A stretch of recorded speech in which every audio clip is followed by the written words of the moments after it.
will be on the skeptical side of people, because I know Russia, our country knows Russia very well.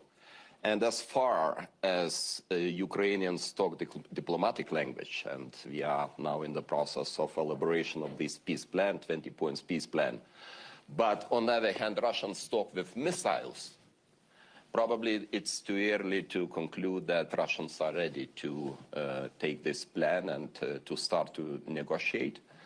I think they want to buy more time to attack Ukraine, and first of all to attack the critical infrastructure of Ukraine, making the life of ordinary people impossible, even in capital, in Kiev. And then maybe at the later stage they will sit down and they will talk about the peace. But I think some issues of this 20 points peace plan, or some elements of them, are not acceptable for Russians, and I think this is about the matter of territorial concessions from the side of Ukraine. I think Russians require the whole region of Donbass, and also the strength of Ukrainian army, 800,000 soldiers on the ground, is also not acceptable for Russians. We will see what will happen, but I would like to move away, or to push away, the illusion that if the peace deal will be done, I hope that it will be sooner or later, Russia will refuse to have imperialistic ambitions.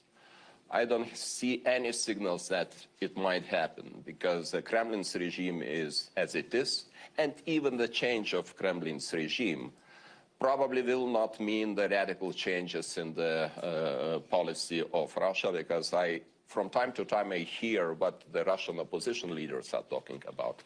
Actually, they are presenting the same ideas, and those ideas are, first of all, expansionist policy of Russia. They, like the European Union, they are talking about enlargement, but we are talking about civilized enlargement, and they are talking about enlargement by using the force and by using the guns. Okay.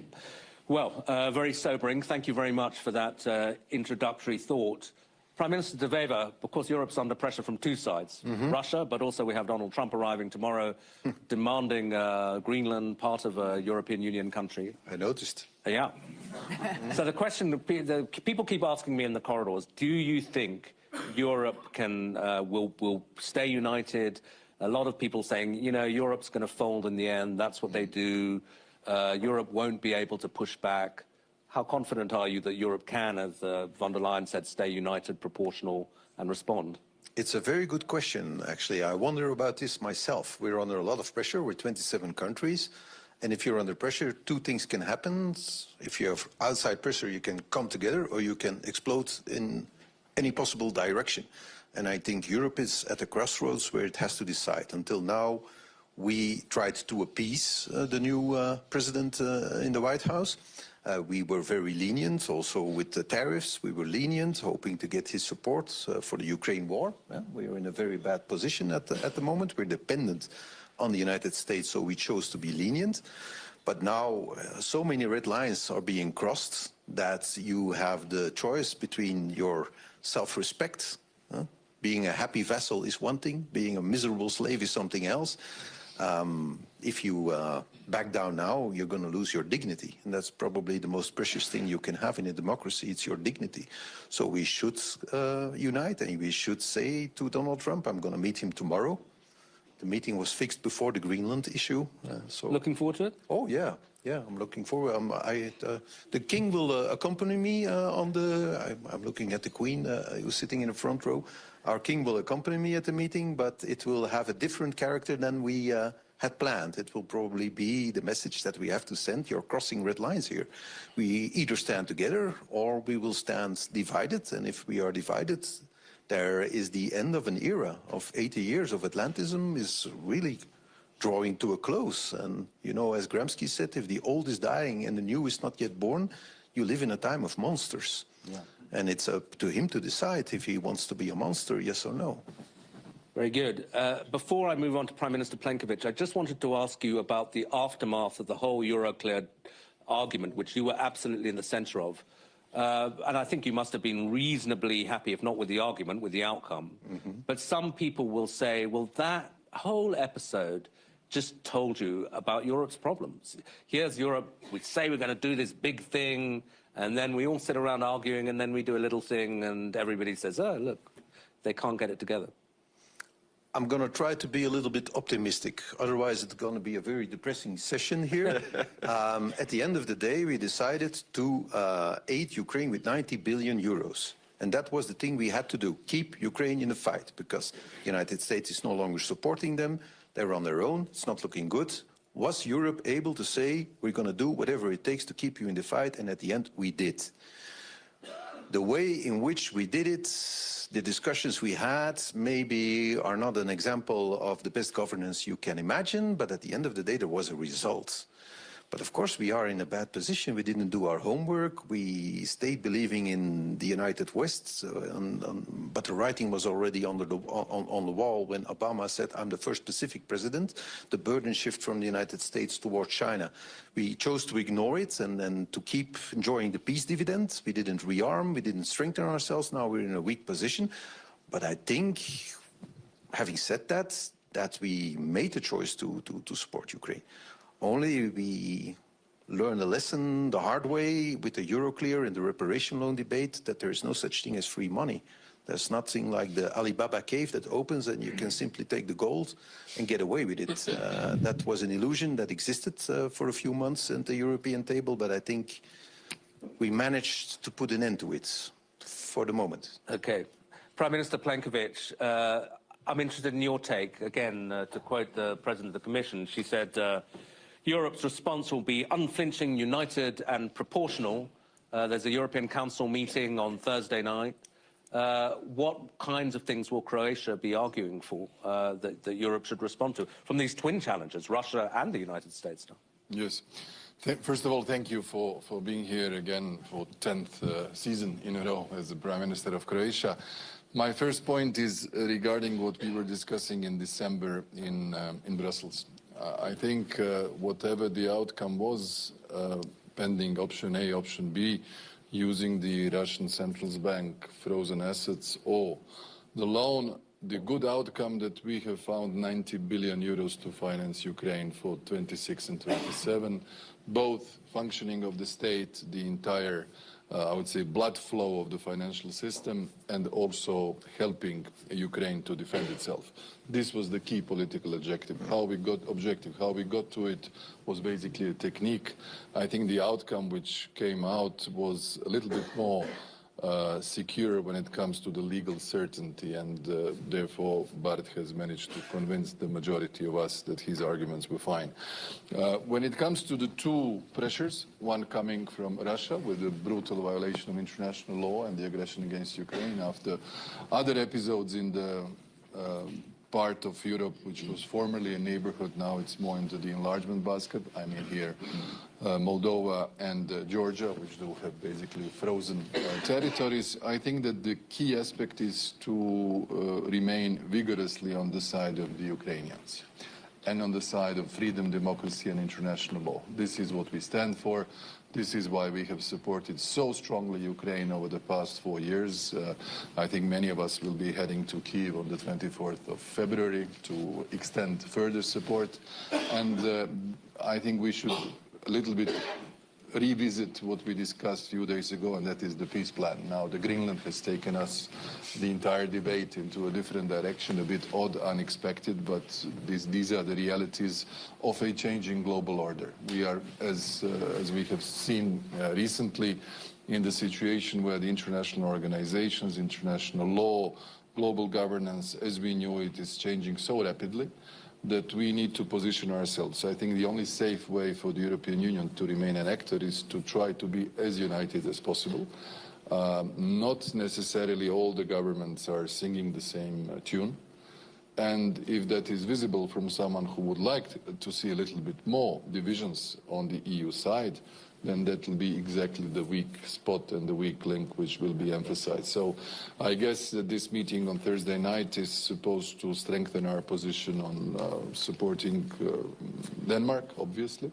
That is a very logical way to do it, but also maintaining sensible, reasonable, expected, good transatlantic ties with the United States. I mean, for all of us, despite all the, let's say, noise in the communications channel, I mean, the United States is an ally and a friend. I don't know anybody among 27 who has altered that position. So we need to talk to each other more, maybe be less abrupt in being faced with fait accompli propositions, but more talking to each other and finding solutions for the global order. This is our position, and this is a line of Croatia that has been very clear for the last 10 years. Thank you very much. Marguerite, you run a big European bank. I mean, and both things, I guess, are important to you. You're European, you're also a banker. How do you navigate these geopolitical waters? I was quite struck that the European Business Roundtable issued a statement saying, you know, okay, it's enough with America, we need to get tough, which is not the normal thing that you expect business people to say. So how do you see it? You're right. As my accent probably betrays me, I'm French, and at the same time, you know, I live in Amsterdam, running, you know, a Dutch bank, so I would define myself as passionately European. And when I try to think about what are all European values, I would say that, you know, this is about, you know, the rule of law, this is about human dignity, this is about democracy, this is about also reason and truth. And all these values of cooperation have served us well in the past decades, you know, and helped us build a Europe-free wall. Right now, we feel challenges from all fronts. Outside of Europe, you know, with walls, with authoritarian regimes, and also, in fairness, within Europe, with, I would say, added polarization, sometimes the erosion of truth in our internal debate, and sometimes also political instability and fragmentation. And right now, looking at Europe, we sometimes feel, hey, are we a herbivore in a world of carnivores? Because on all fronts, you know, we feel right now under pressure. Looks a bit like that. Mm-hmm. It may feel like that. And then the answer is, if we want to defend our values, we need to be strong. And this is not only about, I would say, military or political strength. This is also about economic strength. And this is where, you know, very, you know, humbly as a banker, you know, we feel we can contribute, because what are banks? The plumbing of the economy, the blood circulating in the economy, making projects possible, financing innovation, financing infrastructure, and taking risk we manage and understand. And this is what we want to do, because we want to be, you know, strong European banks for a strong Europe. That sometimes also lead us to I would say, question collectively our risk appetite in Europe. Don't get me wrong. You know, I was, at the time of the financial crisis, actually in the public service working at the Élites, so I got first-hand experience of what goes wrong when the financial sector goes wrong. But I think we have built a very sound financial sector, and now we need to make sure that sometimes, you know, our collective risk appetite is not preventing us from also financing the needed European transitions, be it, you know, energy, defense, mobility, tech and digital, to name a few. Because unfortunately, being conservative in today's world and status quo is not a very, you know, it's not a risk-off position. It is a very dangerous one. Well, that leads me naturally to Artur Mensch, because I think one of the reasons for American super confidence and their slight contempt for Europe, maybe slight is an understatement, is the sense that we have fallen way behind in the industries of the future, particularly technology. And indeed, I remember being at a meeting and you passed by and somebody said, you know, there's our only hope. He's the only guy we've got. You know, I don't want to lay too much on you, but how far behind is Europe and what can we do about it? Well, I think there are a few reasons to be optimistic on that front. If you look at technology is about inflection points, and whenever you have a replatforming of software because you've invented a new technology, you can expect competition to rise again, and you can expect opportunities to rise. And then the question is Europe ready to use those opportunities to catch up? Because effectively, we lost the battle on cloud, and we created a huge dependency to US digital services in Europe. So that's 80% of digital services being imported from the US to Europe, and that's effectively all that amount of value that is coming back to the US used and reinvested in R&D to build further leverage and further dominance. And so this is true, but yet AI is a way to build different software. It's a different kind of infrastructure that you need to build. You need a lot of energy. You need high density energy sites. Europe has plenty of those. You can rebuild the entire public cloud services based on AI technology. And it's actually much less costly to rebuild thanks to artificial intelligence. So suddenly the unit economics of software have changed. And the good thing about Europe is that we have opportunities. We have, again, energy, high supply of energy. We have talented people that can build software quickly. We actually have manufacturing, financial services, those companies that are worldwide competitors, world-class. And those companies are willing to spend on R&D, willing to transform themselves around artificial intelligence. And what we've seen in the last year, and honestly, I think Donald Trump presidency played a role there, is that a lot of these companies and a lot of European states realize that now may be the time to partner with European technology providers to build value together, to make sure that the value created is reinvested in research and development, to further build leverage and get rid of the dependency that we have created for ourselves.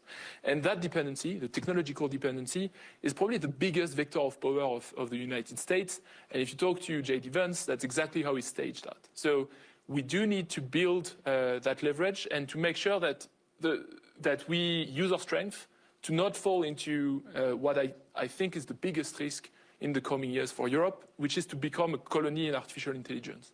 In that we may be in a state, if European technology does not achieve its goals, we may be in a state where 95% of digital services and artificial intelligence is imported from the US. And that means that our entire industry is going to run its processes on top of an infrastructure that can be turned off. If the US decides to.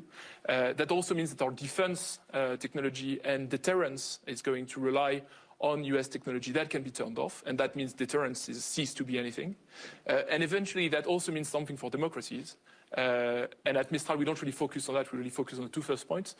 But on the consumer side, if you end up with two US companies that owns access to information and can influence how people think, that means they can actually influence elections, they can influence the regimes wherever they actually are deployed. And so I think we can build leverage onto three things, so defense, economy, and information sovereignty. We work with businesses, enterprises, and states to make sure that we create leverage on two first. We can do it more. We think Europe could invest more in European technology, procure more European technology, cease to procure US technology, and that would propel us forward. But really, we have reasons to be optimistic, and in a way, we are ceasing to be the frog in the slowly boiling kettle, because we realize that effectively they've built leverage, and they're going to use it. So now, a lot of red lines have been crossed, and it means that actions are being taken, and I think we should continue to take them.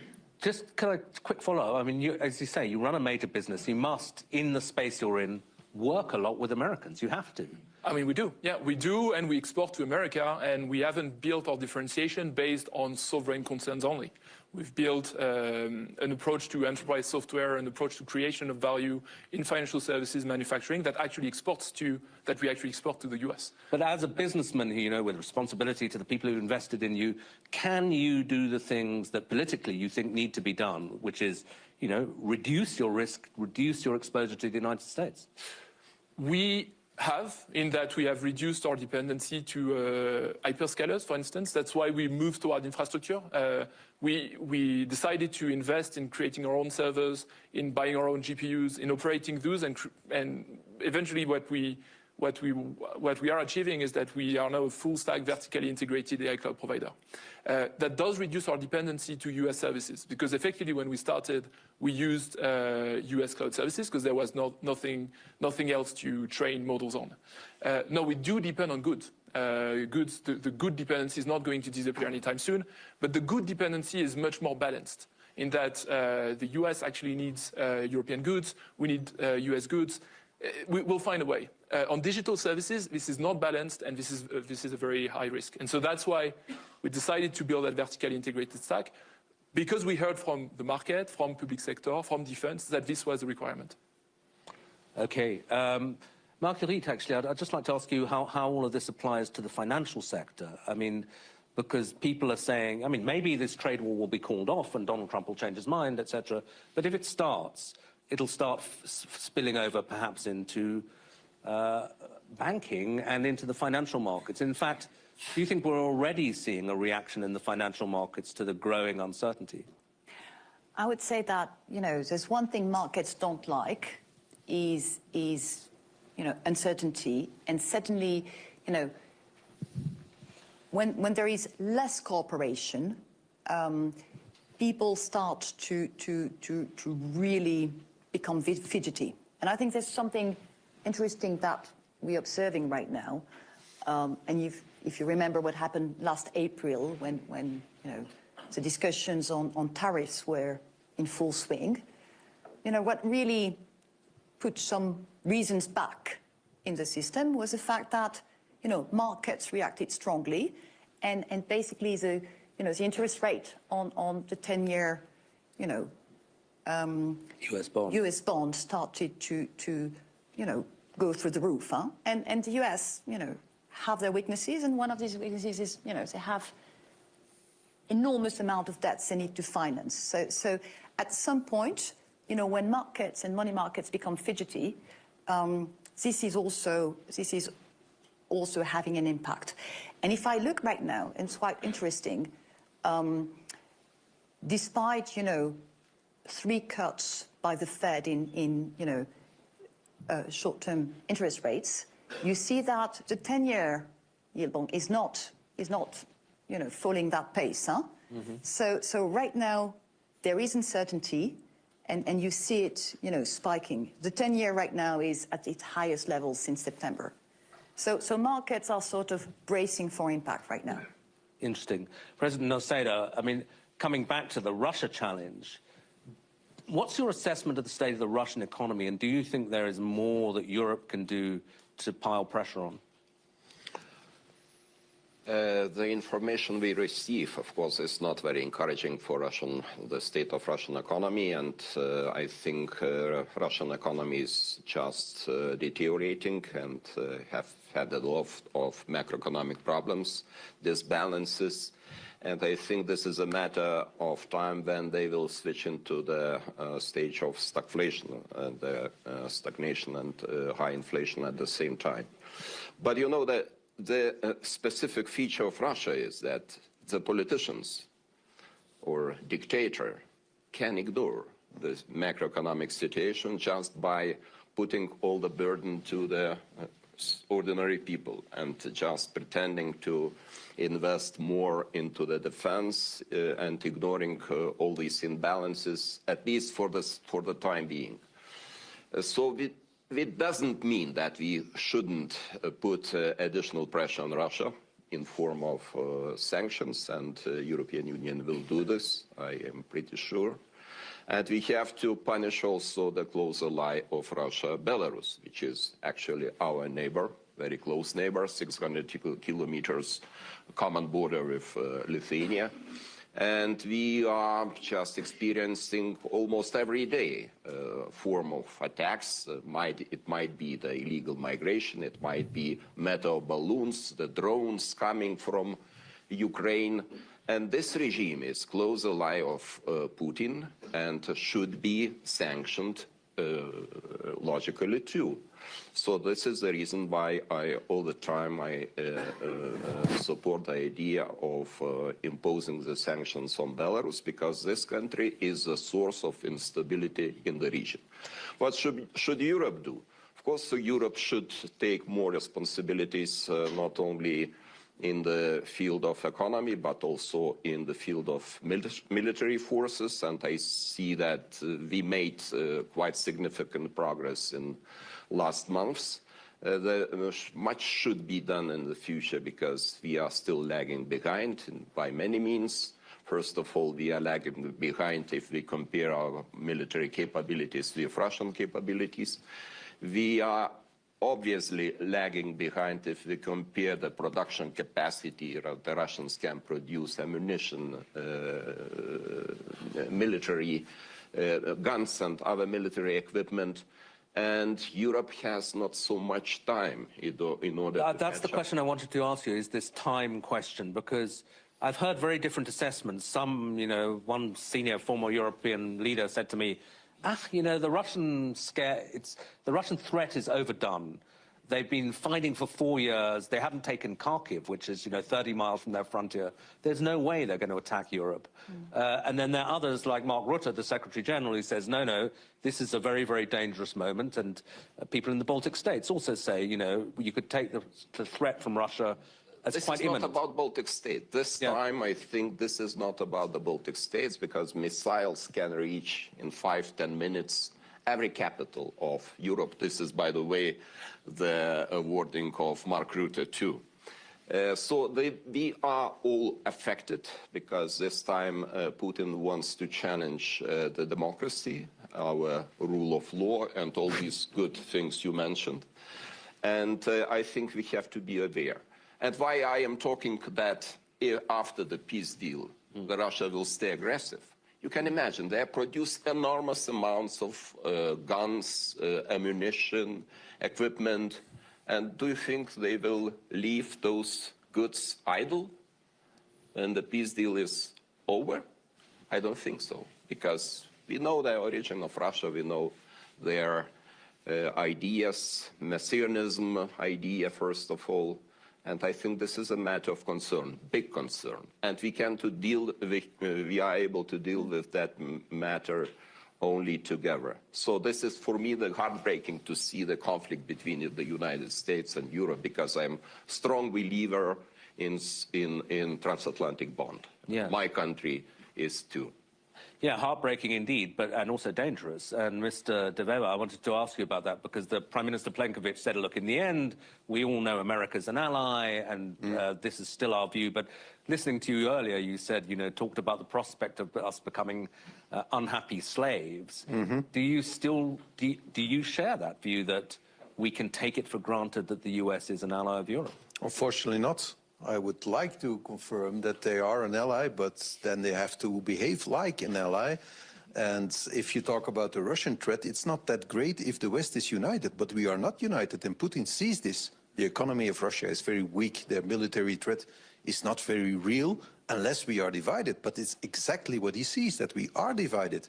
When we had the last meeting of the Coalition of the Willing in Paris, the American delegation started their opening statement by saying, we're not here to take a side in the conflict. I found this very shocking because I grew up in the 1980s where the West stood for something, for the sovereignty of the people, for democracy, for freedom. The idea that in a conflict between a tyrant and a democracy, the United States will say, well, we're not going to take sides. In a gathering of the Coalition of the Willing pro-Ukraine, of democratic allied countries saying we're coming here together because one of us is threatened by Russian aggression, we have to support him. They said, we're not here to take sides. We're here to make a deal. Putin sees this. This is his strength, this is our division.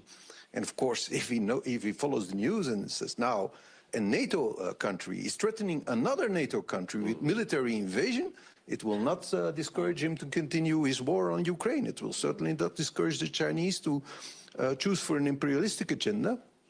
And if the Atlantism would really die, I hope not, but if it dies, globalization will die with it. That's very clear. Yeah. And we cannot stay a herbivore in that world. That's the European lesson we have to learn. We have to wake up, we have to rearm, we have to integrate our market, and we have to weaponize our market, and we have to seek new alliances. I don't think we have to annul the alliance we have, but we have to seek new ones. Mercosur was very useful. We have to do it. Do we have to tilt towards China a bit?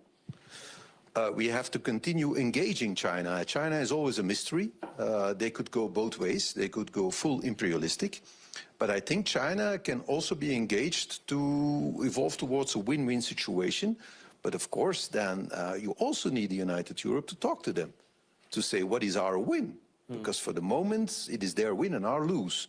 In 2007, the numbers don't lie. The European economy was 10 times bigger than China. Now we're equal. In 2007, we were equal with the United States. Now they're 50% in front of us. The entire difference is the tech sector. We've become totally dependent on technology that we do not own and do not control. That is not how the Chinese did it. They did it differently. We were a little bit naive, and it's time to wake up. We need our own technological platforms to build the prosperity of tomorrow. If not, Trump can do with us, he can play with us. He can make us slaves because we actually are slaves then.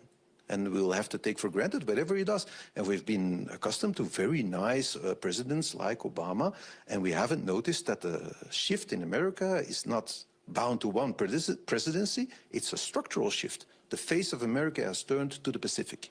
Their backside is turned to the Atlantic. And that will not change after Trump. It's a structural thing. So it's up to us, I think, not to complain about Trump because you say you will get all the attention tomorrow. I can assure you, you already had it today. Yeah. In every conversation is Trump, Trump, Trump, Trump, Trump. Okay, that's very nice. And we can complain about Trump, the way he does things, the way he tells things, the humiliation, he lays it on very thick. But that cannot exclude us or that does not exempt you from doing your own homework. And maybe we should focus on that. And then maybe in 5 years we will say, thank you, Mr. Trump, for waking us up just in time to build a much stronger Europe and a united Europe.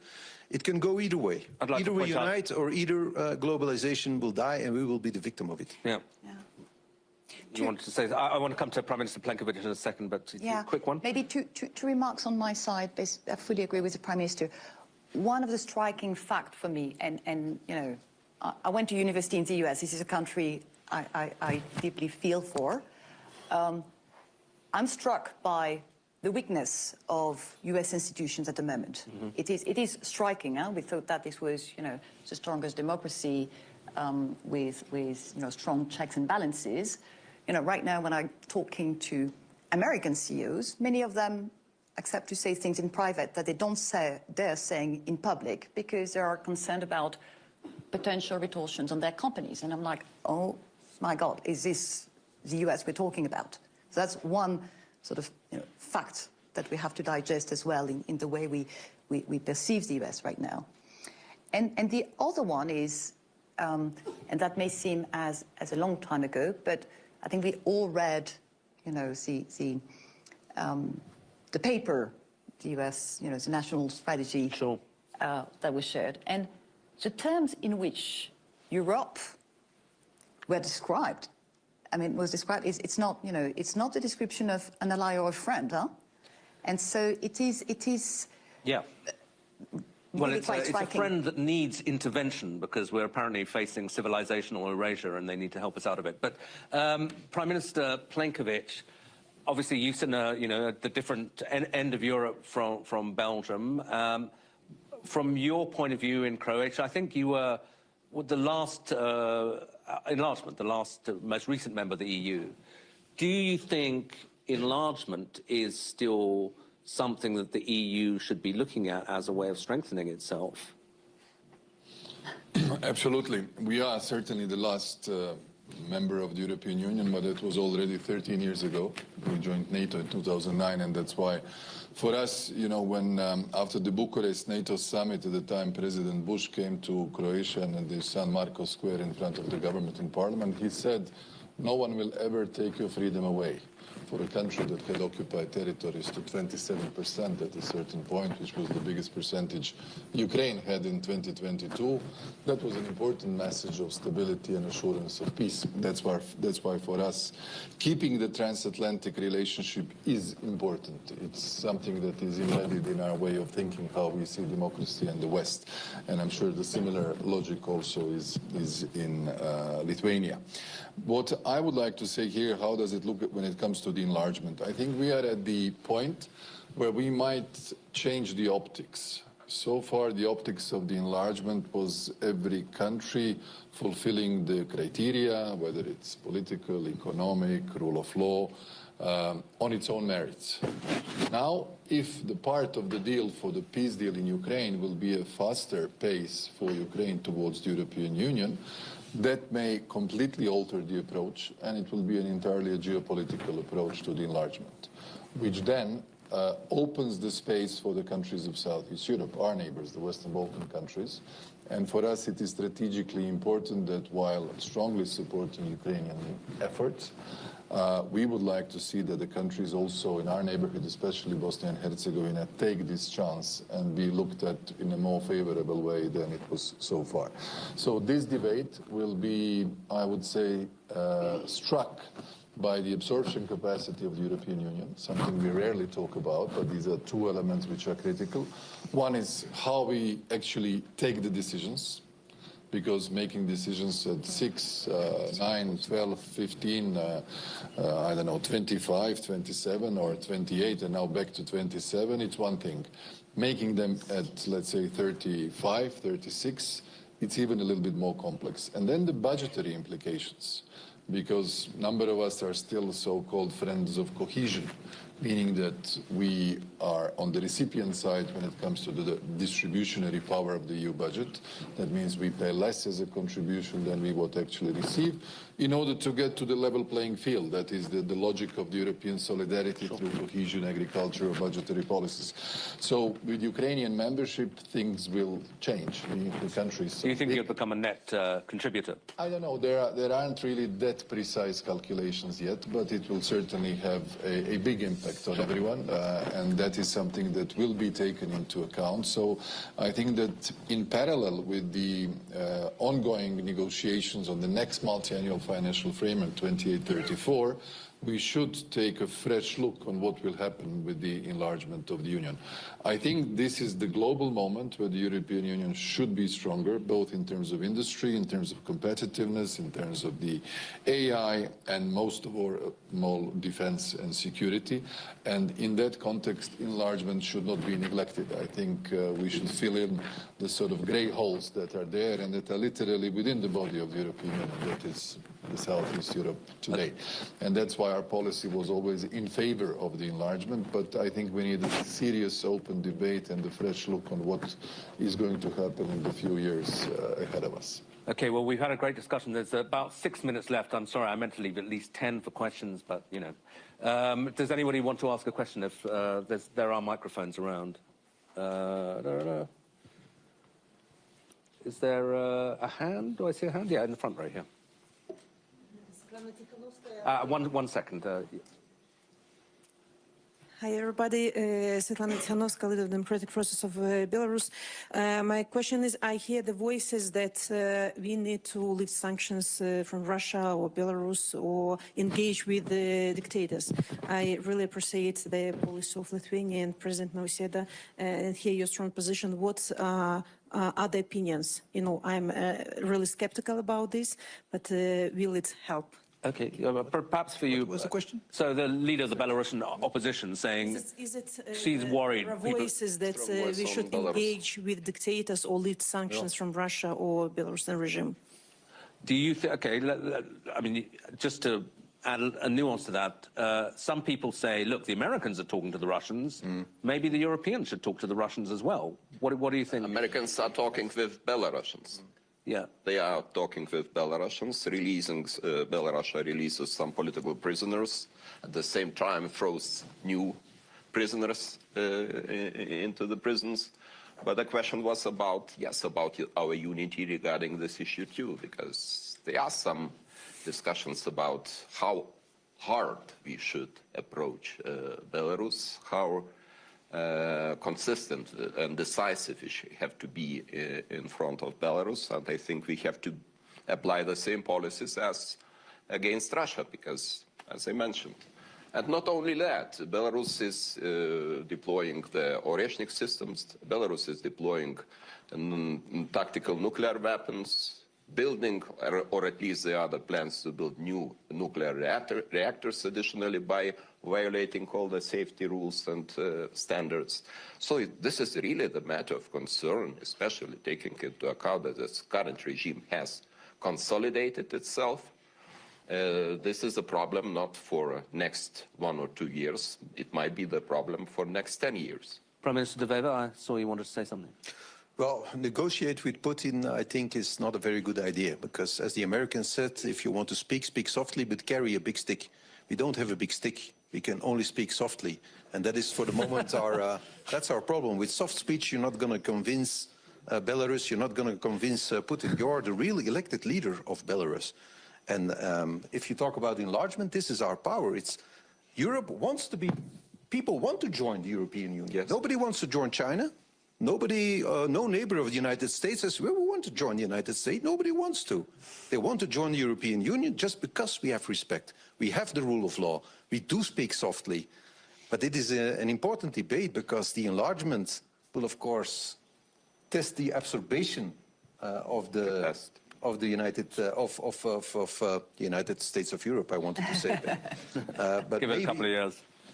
Just at the moment where we need deep integration to get the big stick, the enlargement debate is contradictory to that.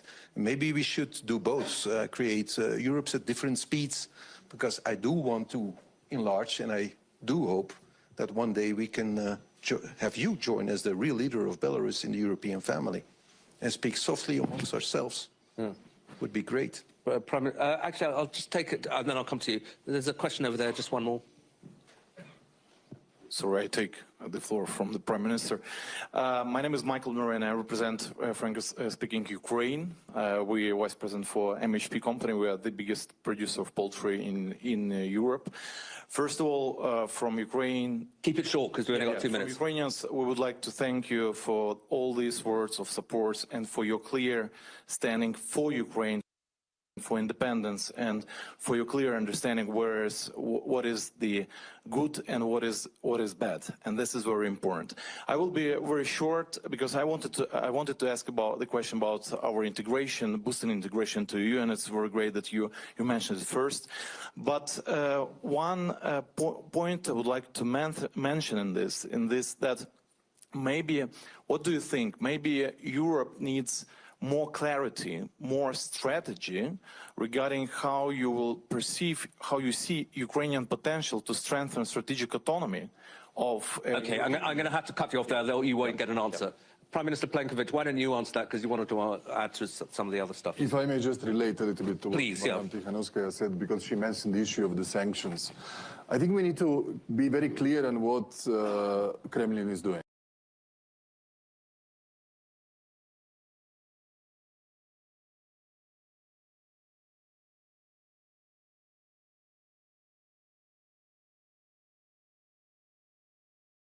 Gradually rid of various restrictive measures or sanctions regime, whether it's European, American, or somebody else's, or UK's. And third, seek the full rehabilitation at the international scene. These are the 3 steps which are crystal clear. Everything that has been happening over the last few months in the context of negotiations is going into that direction. And what we have seen, despite all the packages of sanctions, which did have an impact on Russian economy, and I'm sure everything is even probably more complicated than Gitana suggested, we didn't see the reflection on the political line, nor the political context, nor the strengthening of the opposition, no weakening of the regime, no change of the course. This is the specificity that we are dealing in. That's where the problem is. That's why the United States are, in this context, with the new second Trump administration, in the position to talk, because they talk actually differently than what the rest of us talk in the context of the European Union. They have given themselves a maneuvering space. When it comes to the question of Ukraine, Ukraine actually has a lot to give to Europe when it comes to security and defense. Basically, Ukrainian military today is the only one that has been in such a test of war and defense that nobody else has done that on such a large scale. We are a small country, we had a problem 30 years ago, but it's almost uncomparable to what Ukraine has endured, suffered, and actually resisted so strongly in order to diminish the percentage of the currently occupied territories and illegally annexed from 27 to 19.5, which I suggested to President Zelensky, never give a drop of an ink to something that may be giving away territories de jure. Yeah, very shortly. I'm afraid I think we're out of time and they're going to throw us out of the room, but just it's 2 sentences and then I'll wrap it up. Just I am in favor of setting a very clear date of the membership for Ukraine and European Union, not as a legally binding, but as a political ambition. And I represent this idea in all the European Council meetings, and I hope that there will be more colleagues supporting this idea. This would be great contribution to the strategic autonomy you mentioned too. Okay, that's a very good thought, a concrete proposal on which to end this session. So thank you very much to the panel and thanks to the audience.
pendientes de todas las últimas horas, mirando a los últimos mensajes por parte de Donald Trump, el presidente de Estados Unidos, carga, humilla a los líderes europeos. Así ya les contamos, bueno, pues su último affair con Macron y con el secretario general de la OTAN, Mark Rutte. Vamos a contarles también amenazas a Francia con aranceles de hasta el 200% sobre el champán o el vino en un momento crítico para Europa, también para la OTAN, con mofas por parte de Rusia y con el foco puesto también en Oriente Medio. Nosotros vamos a empezar con últimas horas, vamos a empezar mirando a noticias importantes para el mercado. En medio del culebrón entre Netflix, Warner Bros., ¿qué va a pasar con esta empresa? Les contamos que Netflix ha anunciado este martes que va a modificar su acuerdo de adquisición de Warner Bros. Por 83.000 millones de dólares a un acuerdo íntegramente en efectivo, eliminando así $4,50 en acciones de Netflix que formaban parte de su oferta ganadora inicial. Esta medida posiblemente va a presionar a Paramount, que ha afirmado que su oferta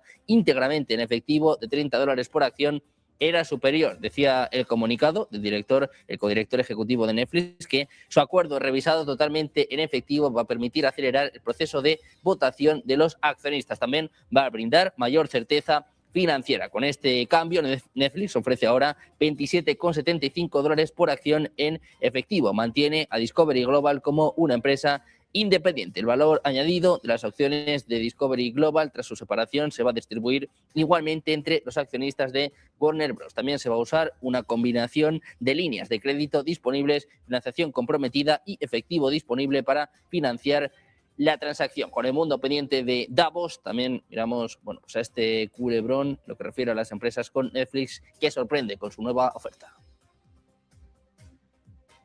Pendientes de esta batalla por Warner Bros. En un momento en el que el mundo está mirando ya a Davos con un Trump más agresivo y con más poder que nunca. El presidente de Estados Unidos advertía que no hay vuelta atrás en lo que respecta a Groenlandia después de una muy buena conversación con el secretario general de la OTAN. Como ven en sus pantallas, Trump ha vuelto a publicar mensajes privados del secretario general de la OTAN, en esta ocasión también del presidente francés Emmanuel Macron. El presidente de Estados Unidos ya lo hizo antes de la cumbre de la OTAN en La Haya el pasado verano, dejando en evidencia a Mark Rutte, que se dirigía a él como Daddy o Papi. En esta ocasión, después de mantener una conversación privada con Rutte y citarse con él en el foro de Davos, Trump ha publicado en su propia red un mensaje en el que el máximo responsable de la OTAN alaba su labor en Siria. Le adelantaba que iba a usar sus intervenciones ante la prensa para destacar su labor también en Gaza o en Ucrania. Los mensajes, cuya velocidad han sido confirmadas por el entorno de Macron, también incluyen la invitación al gobierno de Ucrania para tratar el futuro de este país, así como a las autoridades danesas para hablar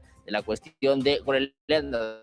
Decía Macron: amigo mío, estamos totalmente alineados sobre Siria, podemos hacer grandes cosas en Irán, no entiendo lo que estás haciendo en Groenlandia, es lo que apuntaba el jefe del Estado francés en su mensaje.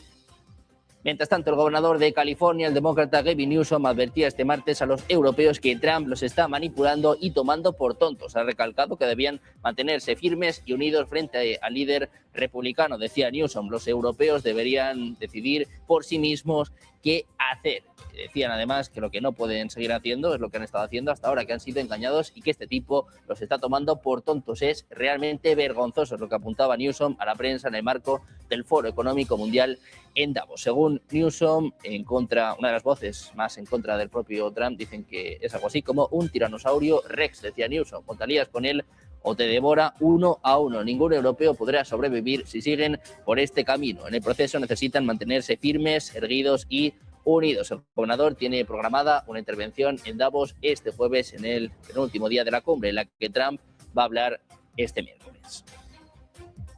Pendientes de Trump, vamos a contarles nuevas amenazas sobre Francia. Ha preguntado hoy sobre el rechazo del presidente francés Emmanuel Macron de unir. It's important you don't try to be someone that you are not. Bend your knees, right? Come on, man. What are you doing? You need to move differently. It's unorthodox, but when it clicks, it's unstoppable. His results says that when he's playing well, it's very difficult to stop him. So it's going to be a very high-ranking player. There is a power that comes from finding your own style. Kia, movement that inspires. ¡Sorpresa! Yo elegiría el seguro de hogar de Línea Directa, porque entiende cómo vives y te protege como mereces. Estés de alquiler o tengas casa en propiedad. Cámbiate y te mejoramos el precio de tu seguro directamente. Llama o ven directo a lineadirecta.com.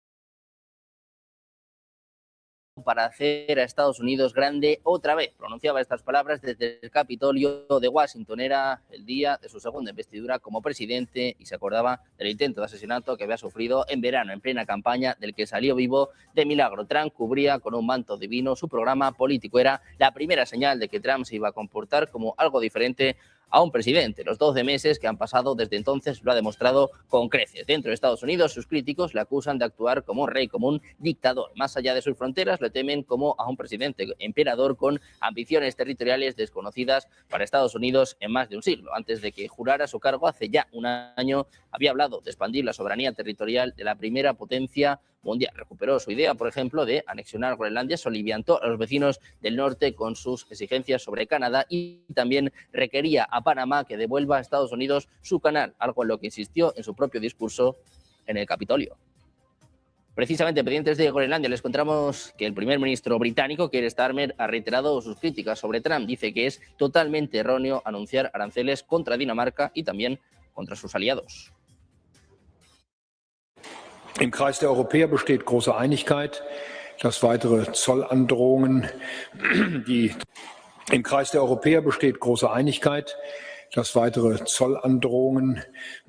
die transatlantischen Beziehungen nicht stärken, sondern schwächen. Sie bergen auch das Risiko einer Eskalation. Zölle werden in der Regel von denen bezahlt, in deren Land die Importe gehen. In diesem Falle würden die amerikanischen Konsumenten die Zölle bezahlen, aber sie würden natürlich auch unsere Wirtschaft, die Wirtschaft der Europäer und insbesondere die deutsche Wirtschaft schaden. Und deswegen wollen wir hier eine Lösung finden. Wir werden jedenfalls auf der europäischen Seite besonnen und auch angemessen auf solche Herausforderungen.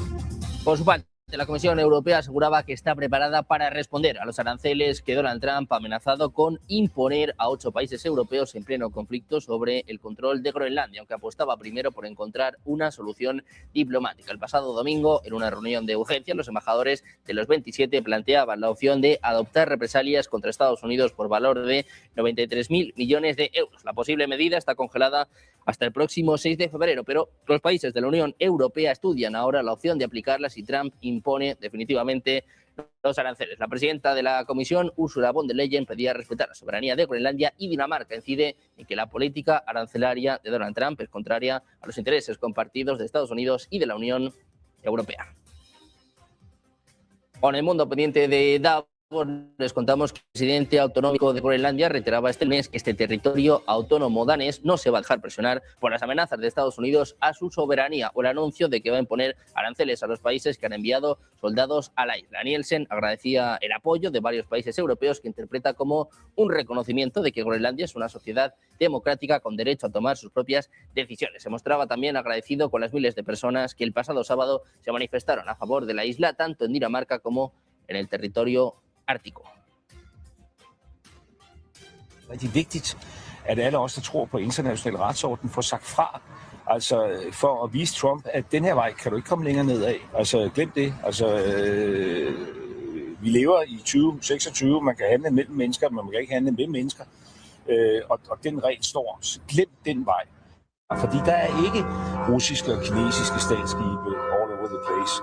Og Danmark har sammen med Grønland holdt kinesiske investeringer ude. Fordi det handler jo om at få sendt det signal til den amerikanske præsident. Den her línea que no hay que cruzar. Les decíamos que el mundo está pendiente de Davos, donde en los próximos minutos va a comparecer precisamente uno de los protagonistas del día, el presidente francés Emmanuel Macron, una vez más humillado por parte del presidente de Estados Unidos, Donald Trump. Ahí están viendo comparecer con gafas de sol. Hablaba en los últimos días de este ojo del tigre. Bueno, saben que ha tenido problema ocular en los últimos días que, bueno, también parece que va a obligarle a dar este discurso en Davos en los próximos minutos con gafas de sol. Uno de los protagonistas del día de hoy con un Trump que publicaba sus mensajes privados con el presidente francés. Decía también Trump que no le quiere nadie, que le quedan 2 días en el cargo. Amenazaba a Francia incluso con aranceles del 200% tanto al vino como al champán. El mundo pendiente de Davos, donde en los próximos minutos va a comparecer el presidente francés, Emmanuel Macron. Pendientes de Macron y también de las tensiones en torno a Groenlandia, les contamos que aviones del Comando de Defensa Aeroespacial de América del Norte van a llegar pronto a una base militar estadounidense en territorio de Groenlandia para llevar a cabo actividades planificadas desde hace tiempo, es lo que informa este lunes el Comando Binacional. El anuncio del NORAD, una asociación militar de Estados Unidos y Canadá para la vigilancia y la defensa aeroespacial, llega en medio de las tensiones por el empeño de Trump de comprar Groenlandia, una vasta isla danesa situada en el Ártico con grandes reservas de minerales y de alto valor geoestratégico. Esta actividad ha sido coordinada con el Reino de Dinamarca y todas las fuerzas de apoyo operan con las autorizaciones diplomáticas necesarias. El gobierno de Groenlandia también está informado de estas actividades previstas, es lo que informaba el propio NORAD en un comunicado. Mientras tanto, el presidente de Estados Unidos se negaba a aclarar si va a considerar usar la fuerza para tomar Groenlandia, poco después de advertir en una carta al primer ministro de Noruega, Jonas Gahr Støre, que ya no siente la obligación de pensar únicamente en la paz después de que no le concediera el Premio Nobel de la Paz. El mandatario defendía su intención de anexionar Groenlandia unos días después de amenazar con un arancel del 10% a Dinamarca, Noruega, Suecia, Francia, Alemania, Reino Unido, Países Bajos y Finlandia. Este gravamen afectaría a los aliados de Washington en la OTAN. Podría ampliarse hasta un 25% a partir del 1 de junio de 2026. Pendientes de Trump y de su choque con los aliados europeos, vamos a mirar declaraciones por parte del secretario del Tesoro de Estados Unidos, Scott Bessent, lanzaba este mensaje a los líderes europeos. In the middle of the President Trump's policies, and of course, Europe is an ally. The U.S. NATO membership is unquestioned. We are partners in trying to stop this tragic war between Russia and Ukraine. But that does not mean that we cannot have disagreements on the future of Greenland. Yeah, but if there's a protracted trade war between the U.S. and Europe... But again, you say if there's a protracted trade war, why are we jumping there? Why are you taking it to the worst case? Calm down the hysteria, take a deep breath. This is where we were last year. What happened in post-World War II? It was not a straight line. Konrad Adenauer did not always agree with the U.S. presidents. Charles de Gaulle certainly did not agree with the U.S. positions, but that did not mean that we were not strong allies against the Soviet Union, did it? Mientras tanto, la presidenta de la Comisión Europea, Ursula von der Leyen, aseguraba este martes que la respuesta de la Unión Europea a las propuestas en torno a Groenlandia será firme, unida y proporcional. Decía von der Leyen que la Unión Europea está trabajando en un impulso masivo de inversiones en Groenlandia para apoyar la economía y la infraestructura locales. Decía que iba a colaborar con Estados Unidos y otros socios en la seguridad ártica en general. Mientras tanto, les contamos también que Rusia está hablando sobre Groenlandia. Declaraciones por parte del ministro de Exteriores, Sergei Lavrov, aseguraba que la OTAN y la Unión Europea viven una muy profunda crisis debido al conflicto con Estados Unidos por el control en torno a Groenlandia. Decía Lavrov, la OTAN vive una muy profunda crisis, la Unión Europea también, y la OSCE está en las últimas. Creo que todos esos esquemas están condenados al fracaso. Ha destacado que en Europa se habla incluso de que ya es hora de disolver la OTAN, ya que uno de los países que está en esta alianza se dispone a atacar a otro. Dice además Lavrov que en el seno de la comunidad occidental se observan tendencias de crisis y que Groenlandia es el ejemplo más evidente que está a la vista de todos. Decía Lavrov, era difícil pensar que esto podía ocurrir. Decía eso sí, que en realidad dicha isla ártica no es parte inalienable de Dinamarca. También pendientes de la actualidad nacional, les contamos la última hora en torno a esta tragedia en Adamuz. La soldadura del kilómetro 318,7 a su paso por Adamuz se rompió a eso de las 7:45 del domingo. El coche 6 del tren Irio se salió de su trayectoria e impactó frontalmente con el Albia que circulaba en la vía contigua. Esa fue la causa del trágico accidente que dejó al menos 41 muertos y decenas de heridos. Los expertos trabajan ahora en esclarecer los motivos de esta fractura. Las marcas no dejan lugar a dudas de dónde pudo estar el origen de esta tragedia. Las roturas corresponden corresponden con la fatiga y el deterioro de este material. Aunque Transportes apunta que falta por ver si es causa o consecuencia, todo apunta a lo primero. Este concepto, tan ligado al esfuerzo físico, significa que la carga que tiene que soportar este elemento se ha incrementado en los últimos tiempos, pues cada vez más trenes discurren por esta zona, fruto también en gran parte de la liberalización del servicio. Mientras tanto, el gobierno español descarta que el sabotaje esté detrás de la causa del accidente de trenes que se produjo este domingo en Adamuz, en Córdoba, en el que han fallecido al menos 41 personas. Dicen que nunca se ha barajado la opción del sabotaje, es lo que espetaba el ministro del Interior, Fernando Grande Marlaska, quien ha informado de que la investigación del siniestro se encuentra en su fase inicial. El propio ministro de Transportes ha confirmado que todo apunta a que la causa más posible es una soldadura rota en la vía. El gobierno insiste en el rigor de la investigación y en el momento de ofrecer información. Dice, la investigación determinará lo que es cierto. El gobierno admite que no hay opciones de un sabotaje. Dice que todo apunta a un fallo, a una rotura de la vía.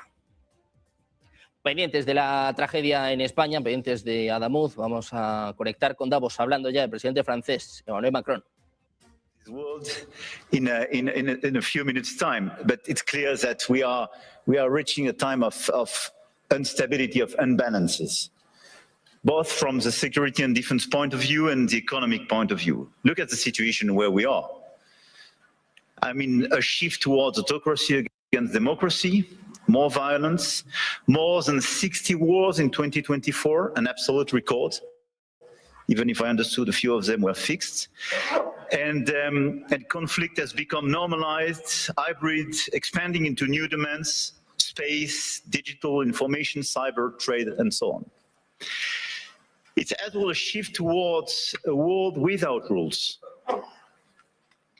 where international law is trampled underfoot, and where the only law that seems to matter is that of the strongest, and imperial ambitions are resurfacing. Obviously, the Russian war of aggression against Ukraine, which will enter into its 4th year next month. And conflicts continue in the Middle East and across Africa.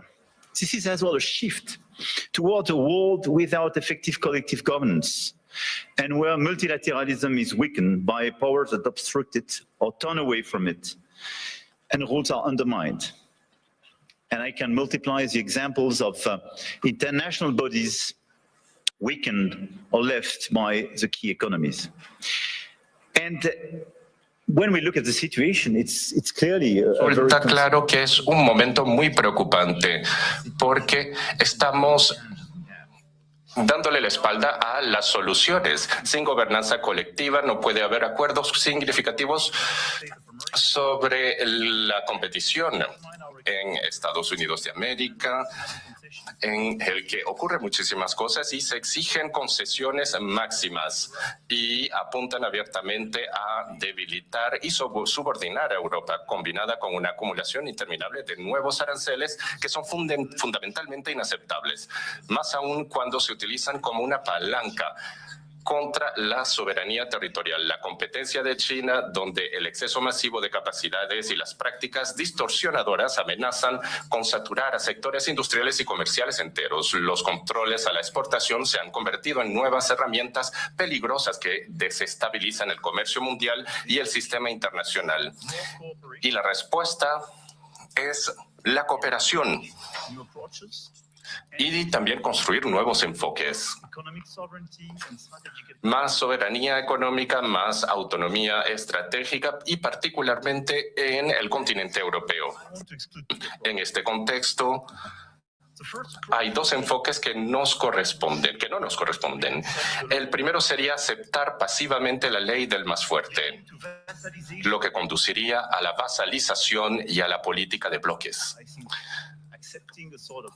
Creo que aceptar un enfoque neocolonial no tiene sentido y en realidad nadie podría asumir la responsabilidad. Bueno, pues ahí vemos al presidente francés Emmanuel Macron, que ya nos está dejando una de las imágenes que sin duda, bueno, pues van a ser de las más comentadas en este foro de Davos. Le están viendo con gafas. Se hablaba, ¿no?, en los últimos días de este incidente. Se decía que tenía un problema ocular. Él mismo hablaba del ojo del tigre. Bueno, pues el presidente francés, que ya está dando que hablar, hoy ya era protagonista precisamente por estos mensajes que también filtraba el presidente de Estados Unidos, un Donald Trump que ha vuelto a humillar al presidente francés, que está hablando ahora de que no puede imperar la ley del más fuerte. Está hablando también sobre el multilateralismo. Vamos a seguir escuchando a Emmanuel Macron. Un multilateralismo eficaz es necesario también para poder hacer que la cooperación alcance sus resultados. Obviamente, Francia y Europa están comprometidas con la soberanía y la independencia de las naciones y con las Naciones Unidas y su Carta. Esta no es una manera un poco anticuada de hacer multilateralismo, sino que es todavía vigente y que hemos aprendido de la Segunda Guerra Mundial y que nos ha permitido seguir comprometidos con la cooperación. Y es por eso que hemos decidido pues seguir apoyando a nuestros aliados y otros países europeos, como lo puede ser el caso de Dinamarca en este conflicto de Groenlandia. Frente a esta nueva situación, pues este año Francia ostenta la presidencia del G7 con una ambición clara: restaurar el G7 como foro de diálogo franco entre las principales economías y un foro de soluciones colectivas y cooperativas. Las guerras comerciales, la escalada proteccionista y la carrera hacia la sobreproducción solo producirán perdedores. Por eso, nuestra máxima prioridad será abordar los desequilibrios económicos mundiales que amenazan la estabilidad. Y si vemos la situación, estos desequilibrios se deben a algunos fenómenos clave y todos pues hemos cumplido con nuestros objetivos. Esto incluye el consumo excesivo de los Estados Unidos, el consumo insuficiente y la inversión excesiva de China y la inversión insuficiente de Europa y su falta de competitividad. Estos desequilibrios también se reflejan en las diferencias de desarrollo, por cierto, y ya no podemos conformarnos con una ayuda, entre comillas, que no da resultados suficientes ni permite a los países salir de la pobreza. Nuestro objetivo es entonces demostrar que las principales potencias mundiales siguen siendo capaces de llegar a un diagnóstico común de la economía mundial y de comprometerse a adoptar medidas concretas. Cooperar no significa culpar a los demás, sino que significa asumir la parte de responsabilidad que nos corresponde y contribuir a encontrar soluciones. Este es el objetivo del G7 y de Francia: construir un marco de cooperación para poder arreglar y solucionar las raíces de estos desequilibrios y propugnar el marco multilateral. Y todos estos objetivos se centrarán en crear pasarelas y una mayor cooperación con países emergentes, porque la fragmentación de este mundo ya no tiene sentido. Esta es la agenda global y la agenda del G7. Por otra parte, tenemos la respuesta europea. Y para mí, pues Europa debe centrarse en la falta de crecimiento de PIB. Debemos entonces crear una nueva estrategia para poder aumentar nuestra soberanía, autonomía y potenciar a las inversiones, porque ahora... Seguimos mirando a Davos, seguimos escuchando al presidente francés Emmanuel Macron hablando sobre las amenazas arancelarias, los aranceles de Estados Unidos. Dice Macron que solo están buscando debilitar a Europa. Dice Macron, pretenden subordinar a Europa. Esto es inaceptable. Dice que las guerras comerciales y la escalada proteccionista solo producirán perdedores. Compra de alguna forma el mensaje que se viene diciendo desde China en los últimos meses. Macron habla también de que Europa debe abrir nuevos horizontes. Seguimos escuchando al presidente francés. De la misma manera en que otros países acceden al mercado europeo. Cuando vemos a la situación de Estados Unidos, pues vemos que el nivel de protección existe, está allí, un buen nivel de inversiones, pero los europeos son los únicos que no protegen a sus mercados y sus empresas en el libre comercio y el libre mercado, mientras que otros países no respetan estas reglas fundamentales. Por ello, debemos ser realistas para proteger a nuestras industrias, las industrias químicas, automotrices y otros sectores industriales, porque están siendo ahogados literalmente debido a esta falta de respeto y esta falta de un marco con reglas compartidas. Europa tiene herramientas sólidas que debemos utilizar cuando nos faltan el respeto y no se respetan las reglas del juego. Los mecanismos anticoerción son mecanismos potentes, así que no debemos dudar en desplegarlos. Igualmente, debemos crear el concepto de preferencia, porque existe una preferencia norteamericana, eso queda claro. No obstante, no existe una preferencia europea. La estamos creando poco a poco en las últimas decisiones y en los últimos documentos que han sido ratificados y que han dado los primeros ejemplos, lo cual está muy bien. Estamos alineándonos con Alemania para poder crear un marco ambicioso y simple. Y se trata de un proceso decisivo y cuento con la Comisión para seguir avanzando a partir del 2026 con un nivel de ambiciones alto para poder crear en todos los sectores, pues, este principio de una preferencia europea que es necesaria. Tenemos que actuar en las importaciones en materia de protección y en un contexto de tensiones comerciales aumentadas y de sobrecapacidades asiáticas. Europa debe reforzar sus instrumentos de defensa a través de los mecanismos espejo, por ejemplo.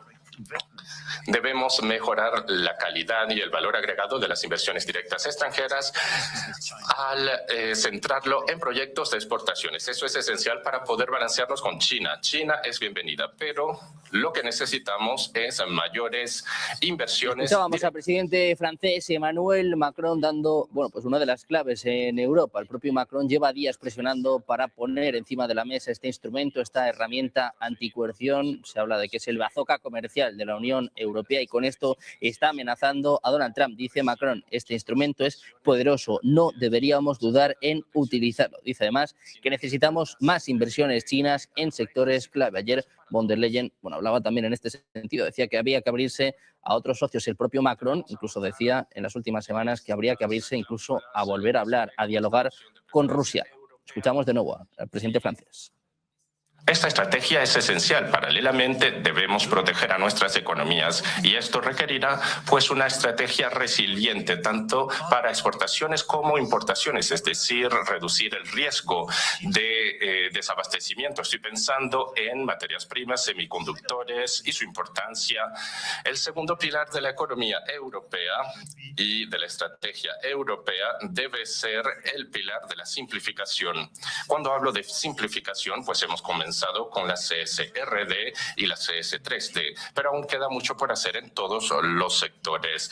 Hemos hecho mucho en las últimas semanas en el sector automotriz, en el sector de la química, digital, de la inteligencia artificial, el sector bancario, etcétera. En el centro de esta simplificación, pues a veces tenemos que deshacernos de algunas regulaciones que han desincronizado las cosas. La Unión Europea, dentro de la Unión Europea o entre la Unión Europea y el resto del mundo. Además, debemos acelerar el refuerzo del mercado único en todos los segmentos.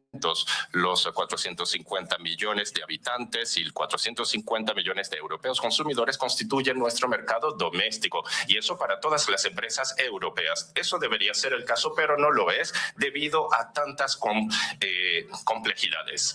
Debemos entonces respetar la neutralidad tecnológica y el principio de no discriminación, el cual es otro pilar esencial que permitirá simplificar las cosas aún más. Un enfoque neutro en materia de tecnología, siguiendo el principio de no discriminación. Estos dos elementos son esenciales. Tenemos mucha discriminación, sobre todo en materia de fuentes energéticas, lo cual es contraproductivo para los mismos europeos. Las empresas tienen un rol esencial que desempeñar y ustedes y nosotros debemos actuar en conjunto. Ustedes deben ayudarnos a identificar y simplificar todos estos problemas cuando sea necesario. Esta agenda de simplificación no es una simple decisión. Se trata de ponernos manos a la obra y hacerlo ahora.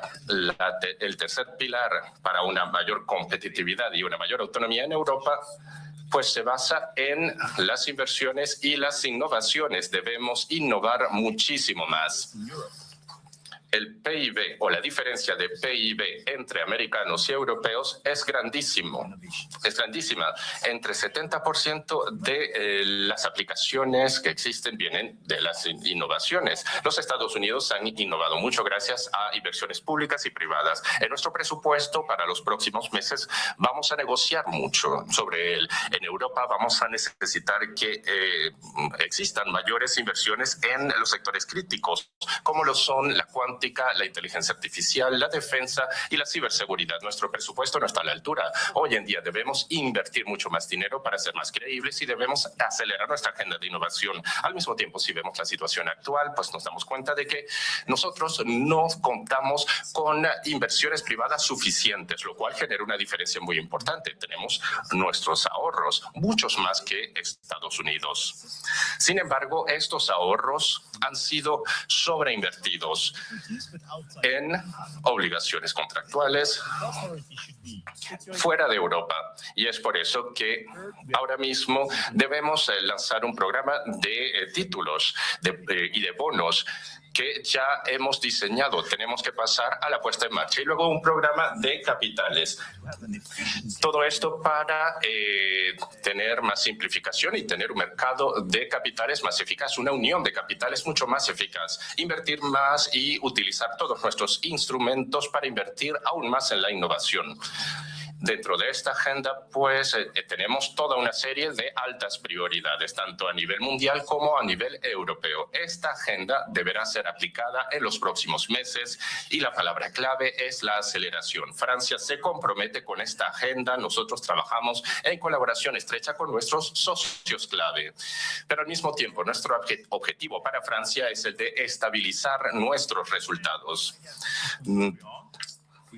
adoptando un enfoque macro y apostando por nuestro atractivo. Somos el país más atractivo en materia de inversiones desde hace 6 años e igualmente debemos consolidar nuestras ventajas y reformas.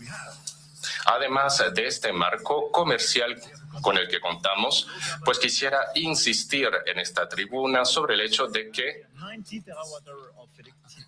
hemos podido producir electricidad con bajas emisiones de carbono, unas emisiones sumamente limitadas gracias a nuestra industria nuclear. Seguimos reforzando nuestras capacidades de investigación y desarrollo y tenemos el mejor ecosistema en los ámbitos de la inteligencia artificial, la cuántica y la transición energética gracias a muchísimas startups y otras empresas que además me acompañan el día de hoy aquí en Davos. Y para finalizar, damas y caballeros, quisiera insistir en la calidad de nuestra infraestructura. Un gran mercado con un poder adquisitivo fuerte. Y nosotros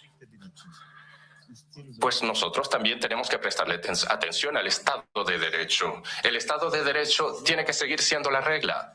Y considero, damas y caballeros, que eso lo entendemos todos en el mercado. El mercado entiende que el Estado de Derecho es importante. Eso lo vemos gracias a las inversiones y lo que permiten hacer. Y Europa, lo reconozco, puede ser a veces muy lenta. Europa tiene que ser reformada, no cabe lugar a duda. Pero al mismo tiempo, en Europa las cosas son predecibles, existe una cierta lealtad en Europa. Y en Europa ya todos sabemos que la regla del juego es el Estado de Derecho. En este sentido, Europa es un entorno en el que se puede invertir con facilidad, actualmente y en el futuro. Así que, damas y caballeros, en el año 2026 vamos a tratar de continuar con la aplicación de esta agenda para tratar de reducir los desequilibrios mundiales. Vamos a hacer lo mejor posible para tener una Europa mucho más fuerte, una Europa mucho más autónoma, basada en los pilares que acabo de explicar frente a todos ustedes. Y seguramente hablaremos de estos temas durante el diálogo y vamos a seguir comprometiéndonos en materia de defensa y de seguridad. Las inversiones son necesarias en esos ámbitos. Es nuestra convicción. Y, como ya lo he dicho, necesitamos mucho más crecimiento para propulsar la estabilidad en el mundo actual. Pero debemos hacerlo a través del respeto, respetando la ciencia y respetando el Estado de Derecho. Les deseamos la bienvenida a todos ustedes, a Europa y a Francia, evidentemente.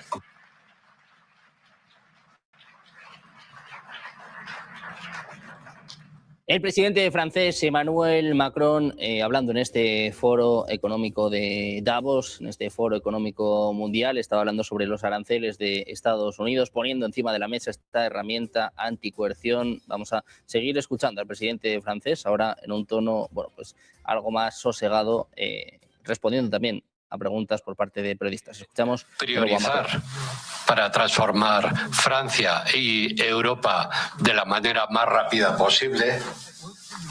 ¿Qué podríamos hacer en este momento para acelerar las cosas?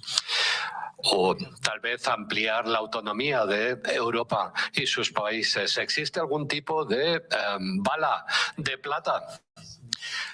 La verdad es que no existe solamente una sola bala. Yo creo que a corto plazo incluso estamos atravesando por una situación crítica. Es importante que Europa y sus países vayan de la mano. Y se precisa de una simplificación. Hablamos de 28 regímenes y cuando hablamos del mercado único, pues creo que yo creo realmente en la unión de los mercados de capital, y porque esto creo que puede marcar la diferencia. Vemos las diferencias con los Estados Unidos y creo que, y esto es algo que empezamos a ver este año, vemos como mucha inversión está volviendo a Europa. Yo creo que este proceso se va a seguir acelerando.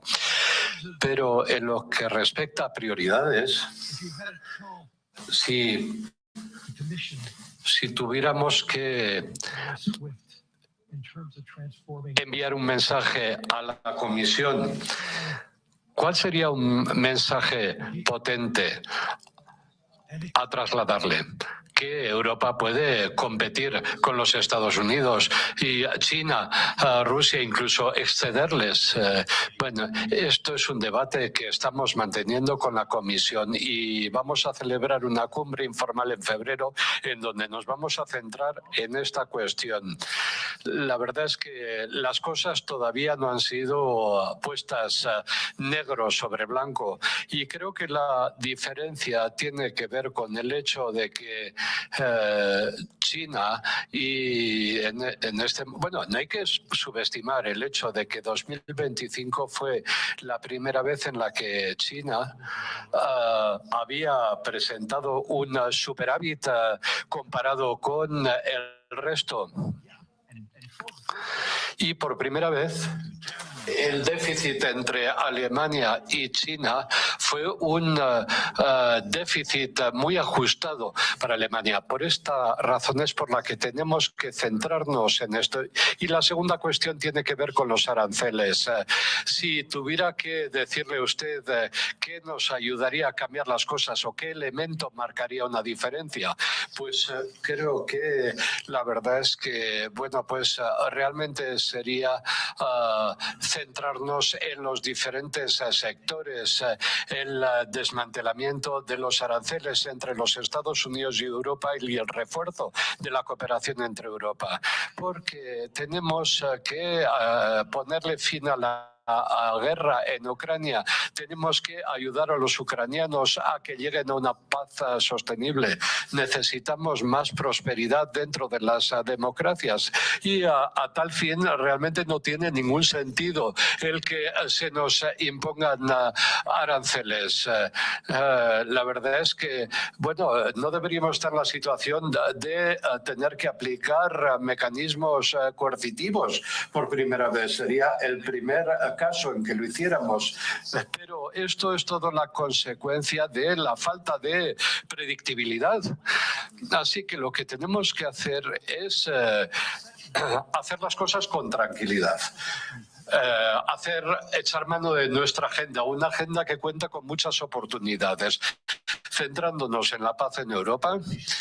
Todo el mundo se debería centrar en ayudar a los ucranianos a alcanzar una paz sostenible y a resolver los problemas en lo que respecta al desequilibrio de ciertas cosas con China, y desde luego deberíamos centrarnos en una mayor competitividad en Europa. y de Europa. A lo largo de las sesiones de hoy se ha hablado una y otra vez de la inteligencia artificial. Y la pregunta sería, ¿cómo puede seguir desarrollándose la inteligencia artificial en Europa? Es decir, ¿cómo ve usted la inteligencia artificial en el contexto francés? ¿Creemos en ella? El año pasado organizamos una cumbre en París y la verdad es que somos uno de los ecosistemas más activos en el área de la inteligencia artificial en Europa, es decir, los franceses. Esto es algo que realmente va a cambiar las dinámicas. Se trata de una revolución. Tenemos activos para poder desplegar y seguir desplegando la inteligencia artificial. Tenemos una energía baja en carbono. No necesitamos producir oro ni petróleo, porque tenemos 90 teravatios disponibles que pueden alimentar la inteligencia artificial. Tenemos una red nacional muy importante, tenemos capacidad disponible para más data centers y más capacidad de computación. De esto se habló ya hace un año. Seguimos construyendo estas capacidades en Francia y en el resto de Europa. Tenemos científicos de datos, matemáticos, estamos reforzando nuestros programas de formación, sobre todo en áreas que han sido identificadas. Tenemos líderes, hay muchas startups en la inteligencia artificial y en la ciencia cuántica. Y ya he hablado de un sistema potente.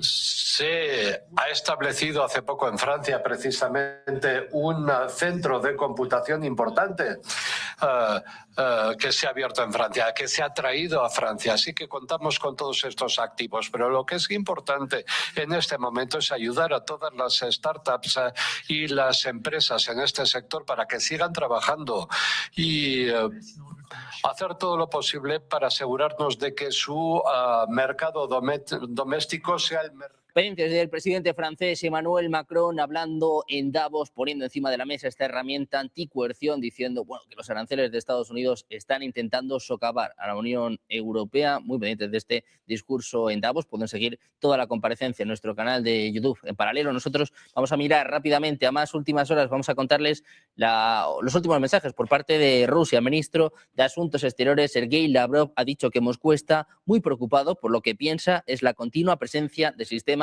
de misiles estadounidense Typhoon en Japón, a la luz de la profundización de la cooperación militar y estratégica entre Washington y Tokio. Hablando con periodistas en Moscú, Lavrov ha dicho que los aliados de la OTAN también habían sido parte de lo que él llamaba la militarización de Japón, con ejercicios y otras actividades militares que ocurren muy cerca de las fronteras rusas. El ministro de Defensa japonés decía en octubre que Estados Unidos se preparaba para retirar este sistema. Al mes siguiente, el Ministerio de Exteriores respondía a las preocupaciones rusas sobre este arma, afirmando que no estaba dirigida contra ningún país en particular. Decía Lavrov, nos dijeron que era de forma temporal para unos ejercicios militares, pero según nuestra información, estos sistemas ofensivos, estos sistemas Typhoon que están destinados a lanzar misiles de crucero Tomahawk, todavía están en Japón.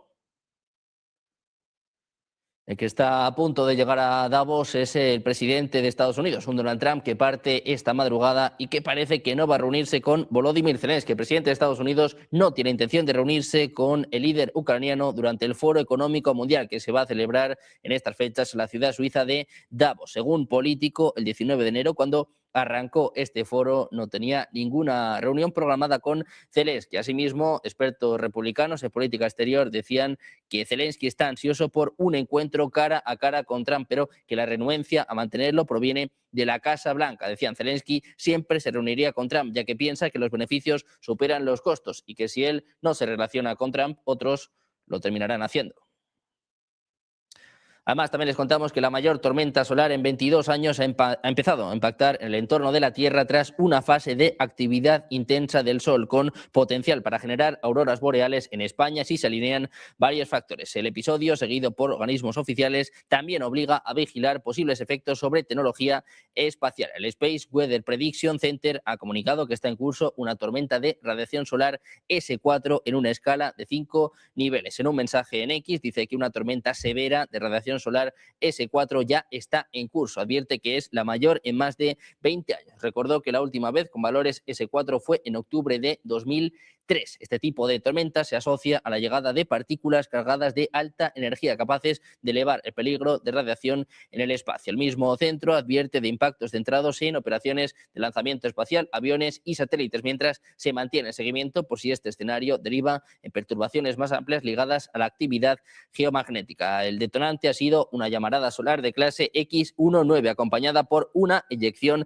de masa coronal, una expulsión de plasma y campos magnéticos desde la atmósfera exterior del Sol. Este tipo de expulsiones puede alterar el campo magnético terrestre cuando el material llega dirigido hacia nuestro planeta. Pendientes de Davos, con el foco puesto en el primer año de Trump en la Casa Blanca, estas amenazas a los aliados europeos sobre Groenlandia, hoy publicando los mensajes privados de Macron y de Rutte. Vamos a hacer una pequeña pausa y enseguida el mejor análisis, los mejores expertos en negocios de televisión.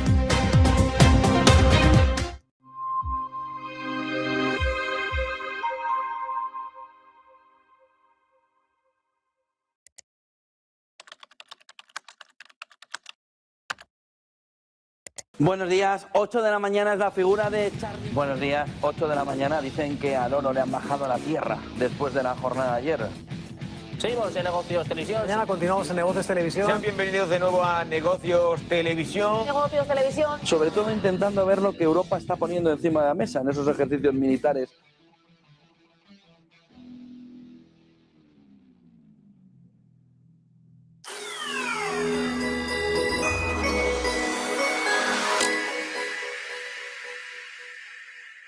Salió este Weber, ¿no? Figura, que le vamos a llamar a partir de ahora, figura. Mus, tus, más, jijiji. ¿Pero qué jiji? Ahora también es antidemocrática la soberanía nacional, es decir, lo que opina el pueblo está mal. ¿Y entonces dónde está la democracia? En tus santos. Es decir, ¿dónde cojones está la democracia? Es que este opina diferente que yo. Ya lo sé, coño. Es que entonces ¿para qué votamos? Porque hay que darle el poder a quién, a von der Leyen, a Miss Palpatine, para que cree el imperio galáctico. Es decir, ¿eso es lo que nos proponéis? Joder, PSOE. ¿Pero qué me está contando? No, es que entonces la soberanía nacional hay que entenderla como los asuntos económicos. Así no va. Que tenemos Europa hecho un desastre económicamente. No, es que hay que tener la soberanía nacional, dársela. Sí, claro, al monarca absoluto. ¿Quién es el monarca absoluto? La señora monarca absoluta. Y ahora que intentábamos tener un entorno donde poder opinar todo, tú dices, no, opinar todo. ¿Pero tú dónde vas? ¿Pero qué va a opinar? ¿Pero cómo que opinar todos? Opinamos nosotros. Te callas. Calla, niño. Calla. Te calles, coño. Calla. ¿No? Pues no, tío. Pues no. No nos sale de las narices daros la soberanía popular nacional para que hagáis lo que os salga de los cojones. Si no te gusta, te pidas a otro régimen que los hay por el mundo.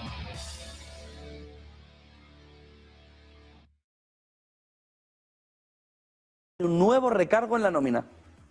Desde 2026 todos los trabajadores van a aportar un 0,9% adicional a la seguridad social, 0,15 por trabajador, 0,75 de la empresa. No se preocupe que esto Hacienda está súper digitalizada. Lo van a quitar directamente desde la seguridad social. Esto en España estamos hablando, ¿eh? No se preocupe que ahí la digitalización no es como cuando usted pide, oye, ¿y este recibo? Oye, ¿y esto? Ahí no, ahí. En la recaudación esto es rapidísimo. Aquí lo van a trincar directamente. Un 0,90% de la nómina, es decir, cerca del 1%, a pagar las pensiones. ¡Ay! Pero si no había ningún problema. No, si no lo hay, claro, lo va a pagar los de siempre. Reforzar la hucha de las pensiones, garantizar la sostenibilidad del sistema ante el envejecimiento poblacional. No pueden hacer una política de natalidad. No vaya a ser que les estalle la cabeza alrededor de cómo poner medidas encima de la mesa que resuelvan a medio y largo plazo el problema, que no quieran hacer una política de natalidad como Dios manda, pero la realidad es y esto no puede ir acompañado por un sistema claro de apoyo a la natalidad, no parece ser. Miren la siguiente imagen. Alrededor de la fotografía, un sueldo alto, más de 63.000 euros al año, deducción de 95 euros, sueldo medio, 28.000 dólares al año, deducción de 42, en el fondo es muy poquito. Cotización sin derechos adicionales, es decir, el dinero que usted aporta para esto no aumenta la pensión futura, para que lo tengan en cuenta, solo financia el fondo de reserva. Esto no va para cotizar, esto va porque hay un agujero.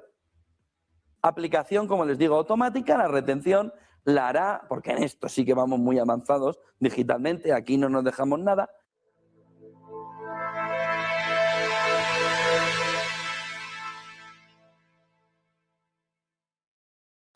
Seguimos en Negocios Televisión, seguimos pendientes de las últimas horas con el mundo pendiente de lo que ocurre en Davos con un Donald Trump que está a punto de partir hacia allí. Se espera esta madrugada de que ya está siendo el protagonista con la filtración de los mensajes de Macron y de Rutte, humillando una vez más al presidente francés con las alarmas en Europa por estas amenazas en torno a Groenlandia y mirando también a lo que está sucediendo en Rusia, pendientes de las últimas horas en torno a la guerra en Ucrania. Vamos a analizar todas estas cuestiones con Juan Antonio de Castro, funcionario de las Naciones Unidas, que está con nosotros en Negocios Televisión. ¿Qué tal?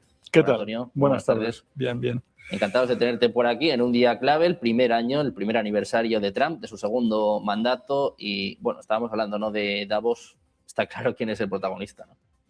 Está claro.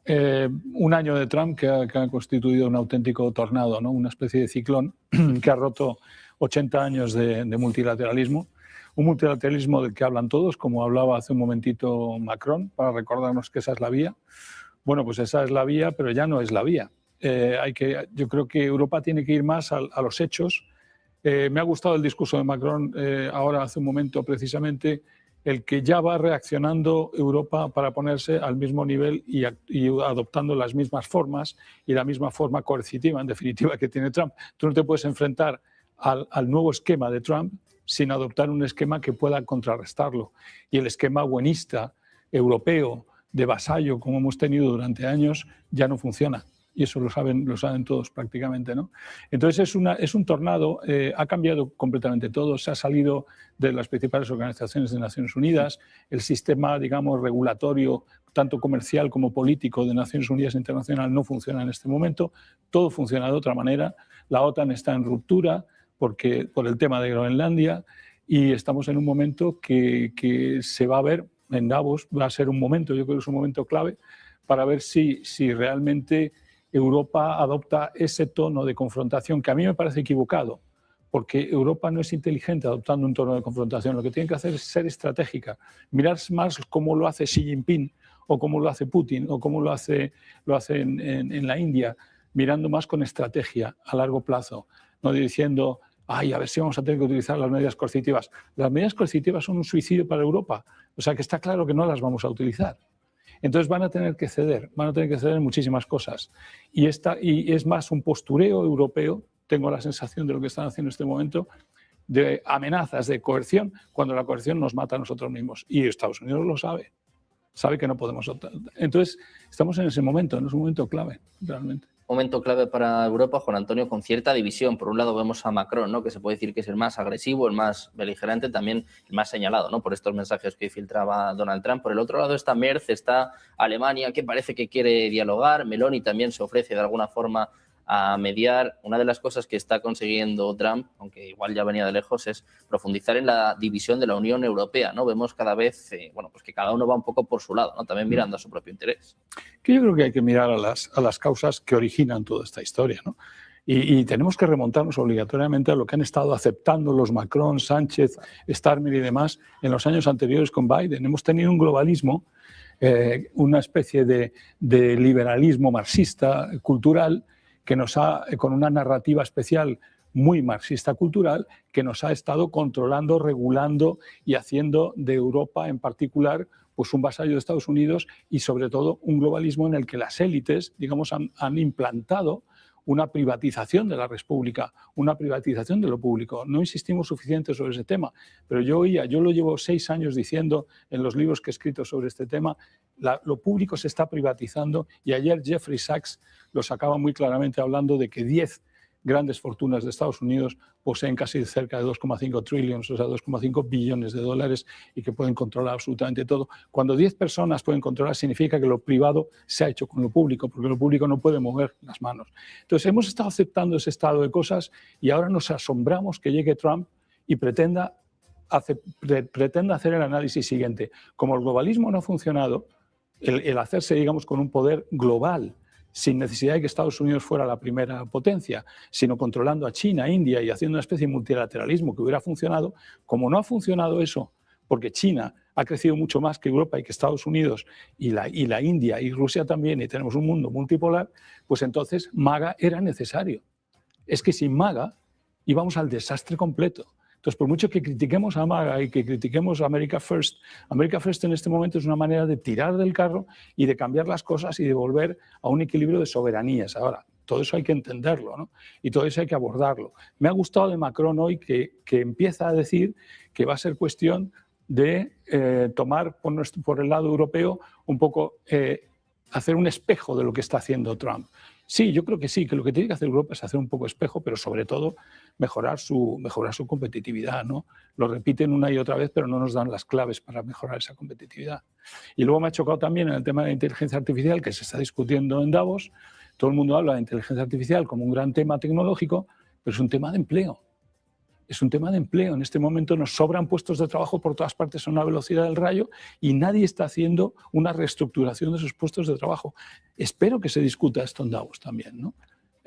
Hay mano de obra excedente de puestos no adaptados a la nueva digitalización y a la nueva inteligencia artificial y hay una falta de talentos en todos los países en ese área. ¿Por qué no empezamos a reestructurar todo eso, no? Extraño que nuestros dirigentes simplemente vean como una opción tecnológica. Es que es una opción de empleo y hay que ocuparse de eso también ahora, ¿no? Bueno, pues pendientes de la inteligencia artificial, el foco en Davos, en parte, iba a decir, bueno, prácticamente en su totalidad está en Groenlandia. Está hablando ahora mismo un teniente general alemán, entrevista con Wall Street Journal, que dice: la disputa por Groenlandia deja a la OTAN vulnerable ante Rusia. Dice que Rusia está muy pendiente de estas negociaciones. Hemos escuchado a Lavrov, que decía, bueno, pues que no es un territorio danés, ¿no? Que de alguna forma reafirmaba estos reclamos que está haciendo Donald Trump. Claro, decíamos antes, ¿no? Estamos hablando del vasallaje de Europa hacia Estados Unidos y ahora qué, ¿no? Ahora cómo se le para Trump. Si hemos aceptado ser vasallos de Estados Unidos durante 80 años, es nuestra culpa. Había un señor que se llamaba Charles de Gaulle que propuso una Europa de las naciones fuertes, independientes del vasallaje de Estados Unidos. No lo quisimos. Quisimos ser nosotros a la sombra de los Estados Unidos. Nos ha ido muy bien, pero nos hemos dado cuenta que llegaba al final, que el globalismo había fallado, que esa globalización era fallida y que iba a llegar Trump y que iba a llegar un cambio. Entonces ahora no nos da tiempo, estamos lentos para readaptarnos. Creo que en Groenlandia no va a pasar nada. Creo que Groenlandia simplemente, no sé cuál será el formato que Trump nos va a anunciar, pero yo creo que vamos hacia una especie de tratado norteamericano-danés para quedarse con Groenlandia y con todos sus recursos, que es en el fondo lo que está buscando. Y los europeos mandan 200 tal para decir, bueno, que aquí estamos, que hay que defender, tenemos que poner una postura de defensa, pero no tenemos la fuerza para enfrentarnos a Estados Unidos. Si quisiera la invade, claro que sí, pero no la va a invadir militarmente, no se va a enfrentar a 200 soldados europeos. Lo que va a hacer simplemente es firmar un tratado con Dinamarca y llegar a una especie de tratado de utilización de la isla, digamos, de Groenlandia, de una manera mancomunada. Ya buscarán el formato, van a buscar algún formato que no lleve a una situación de conflicto de la propia OTAN, porque es el estallido de la OTAN. Por otro lado, la OTAN, con lo que está pasando y con los ataques arancelarios que está haciendo Estados Unidos, está prácticamente rota. Es que no podemos tener a un país como Estados Unidos que se enfrenta a sus propios socios dentro de un marco de una OTAN que se ha dedicado a lo que no tenía que haberse dedicado. Tenía que haber defendido a las naciones, se ha dedicado a atacar a las naciones circundantes. OTAN tenía que haber sido pacífica, OTAN tenía que haber sido defensiva. Y OTAN se equivoca. Entonces quizá también hay que reestructurar la OTAN y quizá es bueno que se rompa un poco la OTAN para hacer de ella algo diferente, ¿no? Algo que nos sirva y que no sea agresivo hacia Rusia, China y demás. Pero bueno, el tono de Macron, vuelvo otra vez al discurso de Macron, es de abrirnos, de repente ha dicho, hacia China, incluso hacia Rusia. Ya era hora de oírlo, porque creo que la salida y las amenazas de Estados Unidos van más por el lado, ten cuidado que nos vamos con los otros, así estoy exagerando, no es que nos vamos con los otros, pero que nos abrimos a los otros. Quieren meter a Rusia en el G7, Macron. quieren que China ya invierta en Europa. Luego están diciendo a Estados Unidos, oye, no va, si los aranceles a lo mejor nos acercamos más. Pues eso es lo que había que hacer. Esa es la manera inteligente y estratégica. Y creo que es lo que ha anunciado Macron y ojalá se esté despertando Europa por ahí. Starmer parece que no acaba de entenderlo y que sigue con el plan agresivo de aquí estamos nosotros, no vamos a permitir que Groenlandia... Bueno, Groenlandia yo creo que se arreglará con un contrato. Bueno, pues un año de Trump resumido en esta entrevista, ¿no? La OTAN prácticamente rota, qué decir de las Naciones Unidas, cambiando el orden mundial. Bueno, pues un Trump que, como empezamos esta entrevista, Juan Antonio, pues ha arrasado con todo. Muchísimas gracias por estar con nosotros. Pues muchísimas gracias. Habría muchísimo que hablar, pero es tremendamente interesante lo que está pasando. Muchas gracias, Juan Antonio. Muy buena tarde. Nosotros vamos a hacer una pequeña pausa, unos minutos. Enseguida vamos a conectar con Davos. Vamos a escuchar al secretario del Tesoro de Estados Unidos, Scott Bessent.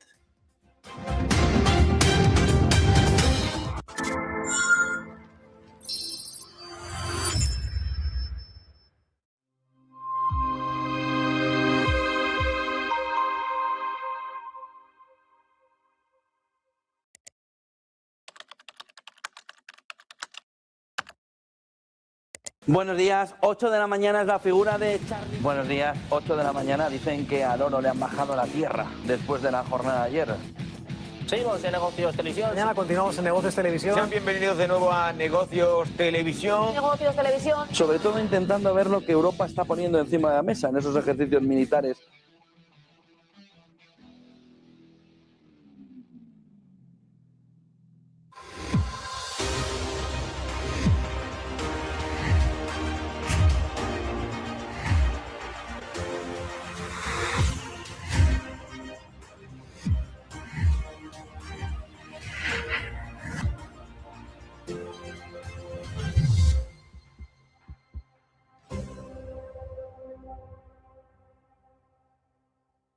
Tras la captura de Nicolás Maduro, Venezuela entra en un momento inédito.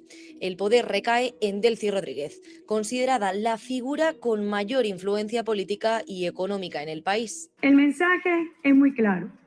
El mensaje es una Venezuela que se abre a un nuevo momento político, que permita el entendimiento desde la divergencia y desde la diversidad política ideológica. Para entender mejor el peso político y económico de Delcy Rodríguez, hablamos con el consultor político y exconsejero de diplomacia de Venezuela, Aldo de Santis, quien ha seguido de cerca la evolución del chavismo. Delcy Rodríguez fue la mano derecha de Nicolás Maduro y forma uno de los tres núcleos de poder político del régimen que ha existido en Venezuela. Hay tres núcleos de poder, uno era Nicolás Maduro, el segundo era Delcy y Jorge Rodríguez, su hermano, que además es el presidente de la Asamblea Nacional, y del otro lado está Diosdado Cabello y Vladimir Padrino López, que componen el ala militar. Rodríguez no solo ha sido una figura política, sino una de las responsables del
¿Puede privatizarse la democracia? Quizá es esa la pregunta que nos tenemos que hacer todos. Un globalismo que afecta a todo lo que sustenta nuestras vidas. Realidad económica tangible, necesaria de analizar.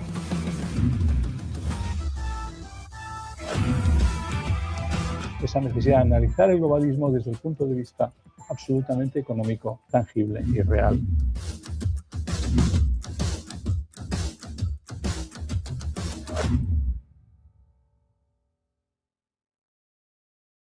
¿Quién manda? Estados Unidos. El primer golpe en el mentón estaba claro. ¡Pum! ¡Pum al mundo! ¡Vamos a ello! La fotografía alrededor de Venezuela queda clara con una cuestión fundamental a estas horas. ¿Hay alguien dentro que le valga? ¿Qué pasa en las bolsas? Que todo sube. Las bolsas cotizan en función de Donald Trump. Esto es Estados Unidos.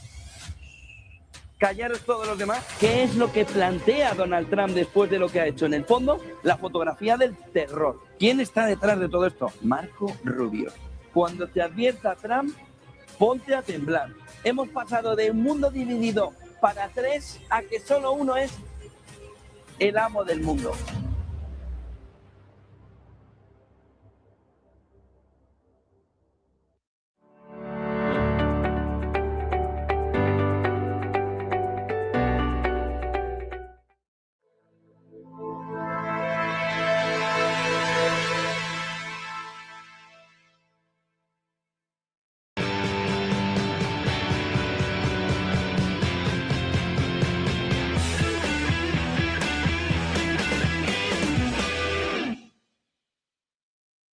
Apenas 24 para que dé comienzo la sesión en Wall Street, una jornada en la que vienen curvas. Estamos viendo los futuros estadounidenses anticipar descensos superiores al 1%, incluso al 1,5%, y en definitiva replicando el comportamiento de lo que estamos viendo a estas horas en las bolsas europeas. Esas amenazas arancelarias de Donald Trump, esos aranceles del 10% para esos 8 países que apoyan a Dinamarca, incluida Groenlandia, y que entrará en vigor el próximo 1 de febrero, a menos que se alcance un acuerdo, o si no, pues Donald Trump sigue con sus planes para anexionar la isla del Ártico. A esta hora, como decimos, los futuros estadounidenses que están marcando profundas caídas, hundimiento de las bolsas europeas y de momento el IBEX 35 que ha perdido lógicamente los 17.500 puntos, con prácticamente todos los sectores cayendo, el sector tecnológico, el sector automoción, el sector energético y por supuesto el sector lujo y de bebidas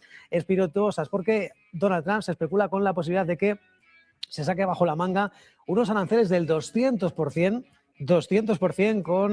contra el vino y el champán francés, a menos que logre que Emmanuel Macron se sume a su Junta de Paz, una especie de organismo que viene a lidiar, a competir con la ONU, con el Banco Mundial, previo pago de $1.000 millones. Así es como Donald Trump hace las vías diplomáticas. Mientras tanto, ya han escuchado a Emmanuel Macron en el Foro de Davos asegurando que está dispuesto a utilizar el instrumento anticoerción de la Unión Europea, más allá de esos gravámenes que pretenden por valor de $93.000 millones en represalia a esos aranceles de Donald Trump. En definitiva, guerra comercial abierta, escalada de tensiones entre Estados Unidos y Europa, y de momento las bolsas lo están notando y además estamos viendo un fortísimo repunte de los bonos, el estadounidense, el japonés, el británico, ante estas tensiones comerciales y por esas elecciones electorales en Japón ya anunciadas por Sanae Takaichi y que en este caso van a suponer en la práctica un aumento del gasto, también expansión fiscal con importantes rebajas fiscales de la primera ministra, la ultraliberal Sanae Takaichi, y que en definitiva estamos viendo rendimientos históricos del bono japonés, niveles que no se veían en los últimos 30 años, en el 10 años, y que en definitiva está a un rendimiento del 2,34%. Eso es lo que está palpitando en las bolsas y por cierto que sepan que el mercado laboral estadounidense continúa con esa desaceleración.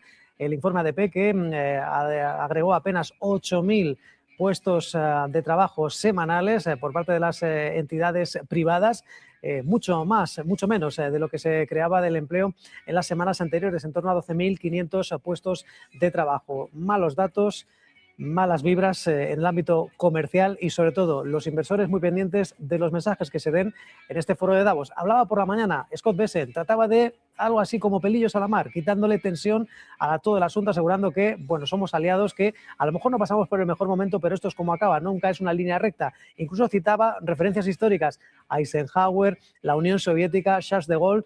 En definitiva, ¿qué está volviendo a hablar? El secretario del Tesoro Scott Bessent, el secretario del Tesoro estadounidense, a esta hora, las 3:10 ya, también en Davos. Vamos a escuchar esos mensajes que está dejando Scott Bessent.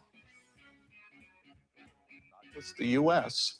and which would have caused an industrial meltdown. President threatened 100% tariffs on China if they did this. My Chinese counterpart, who's been a very good, the interlocutor had gone quiet for a couple of days. Chinese immediately came to the table and they rolled the export controls out a year. And President Trump insisted that I negotiate on behalf of the whole world. So, in terms of the U.S. leading, this is what U.S. leadership looks like. He was able to use IEEPA tariffs to negotiate for the entire industrial world. So I think it's very important here. I'm glad you mentioned China. I'm going to come back to China, but while we're here, what is the latest timetable on the much anticipated bilateral trade deal with China? I had a meeting with my Chinese counterpart here in Davos last night, Vice Premier Hu Lifeng. He told me that just this week they have completed their soybean purchases, and we're looking forward to next year's 25 million tons. I suggested maybe he'd want to buy a little more because President Trump always brings that up with Party Chair Xi when they speak, and they've done everything that they said they're going to do. Are they having rare earth magnets flow, or are they putting restrictions on that? Because there were reports last year that the Chinese were saying, we will send the rare earths, but we're not sending them to any companies that are tied to the defense sector and the U.S. military. They are flowing as expected. We are in a fulfillment rate that's in the 90s, which I think is quite satisfactory. So they didn't stop, even if it's a defense company? Because I believe they tried to do that with Japan as well. Well, Japan and China have gotten in a skirmish over some remarks that the Japanese prime minister made. So the U.S. is immune from that. Okay, let's talk macro. The U.S. economy seems to have been doing much better than many expected. We had a 4.3% read in GDP last quarter. How would you assess the United States economy? I think that it is very strong and likely accelerating.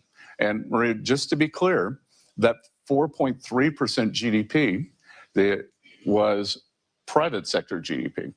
So, or actually after the fiscal contraction. So the real number was 4.7.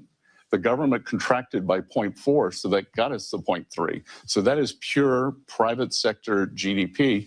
And President Trump's economic policy, tax deals, trade deals, and deregulation, the deregulation, which I think is probably the most powerful part, is really just starting to kick in now. So we had the tax deal, one big beautiful bill done on July 4th, which no one said could be done. And it contains the full expensing for U.S. corporates on equipment, for factories, for ag structures. On the other side, for working Americans, the president's signature policies: no tax on tips, no tax on overtime, no tax on Social Security, interest deductibility, auto loans if you buy an American car. So we're seeing this wonderful balance between industrial America and Main Street America. I am also the IRS commissioner, and we did not change the withholding guidance. So we're going to see, as commissioner, I can see there are going to be very substantial tax refunds coming to working Americans in the first quarter. They'll change their withholding. They'll get a bump up in real incomes. Because of the expensing, we're seeing 12, 14% CapEx growth in the U.S.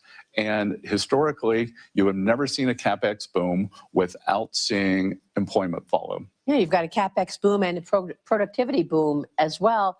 4.7% is much better than so many people expected last year. Are you expecting the economy to at one point hit 5% as well?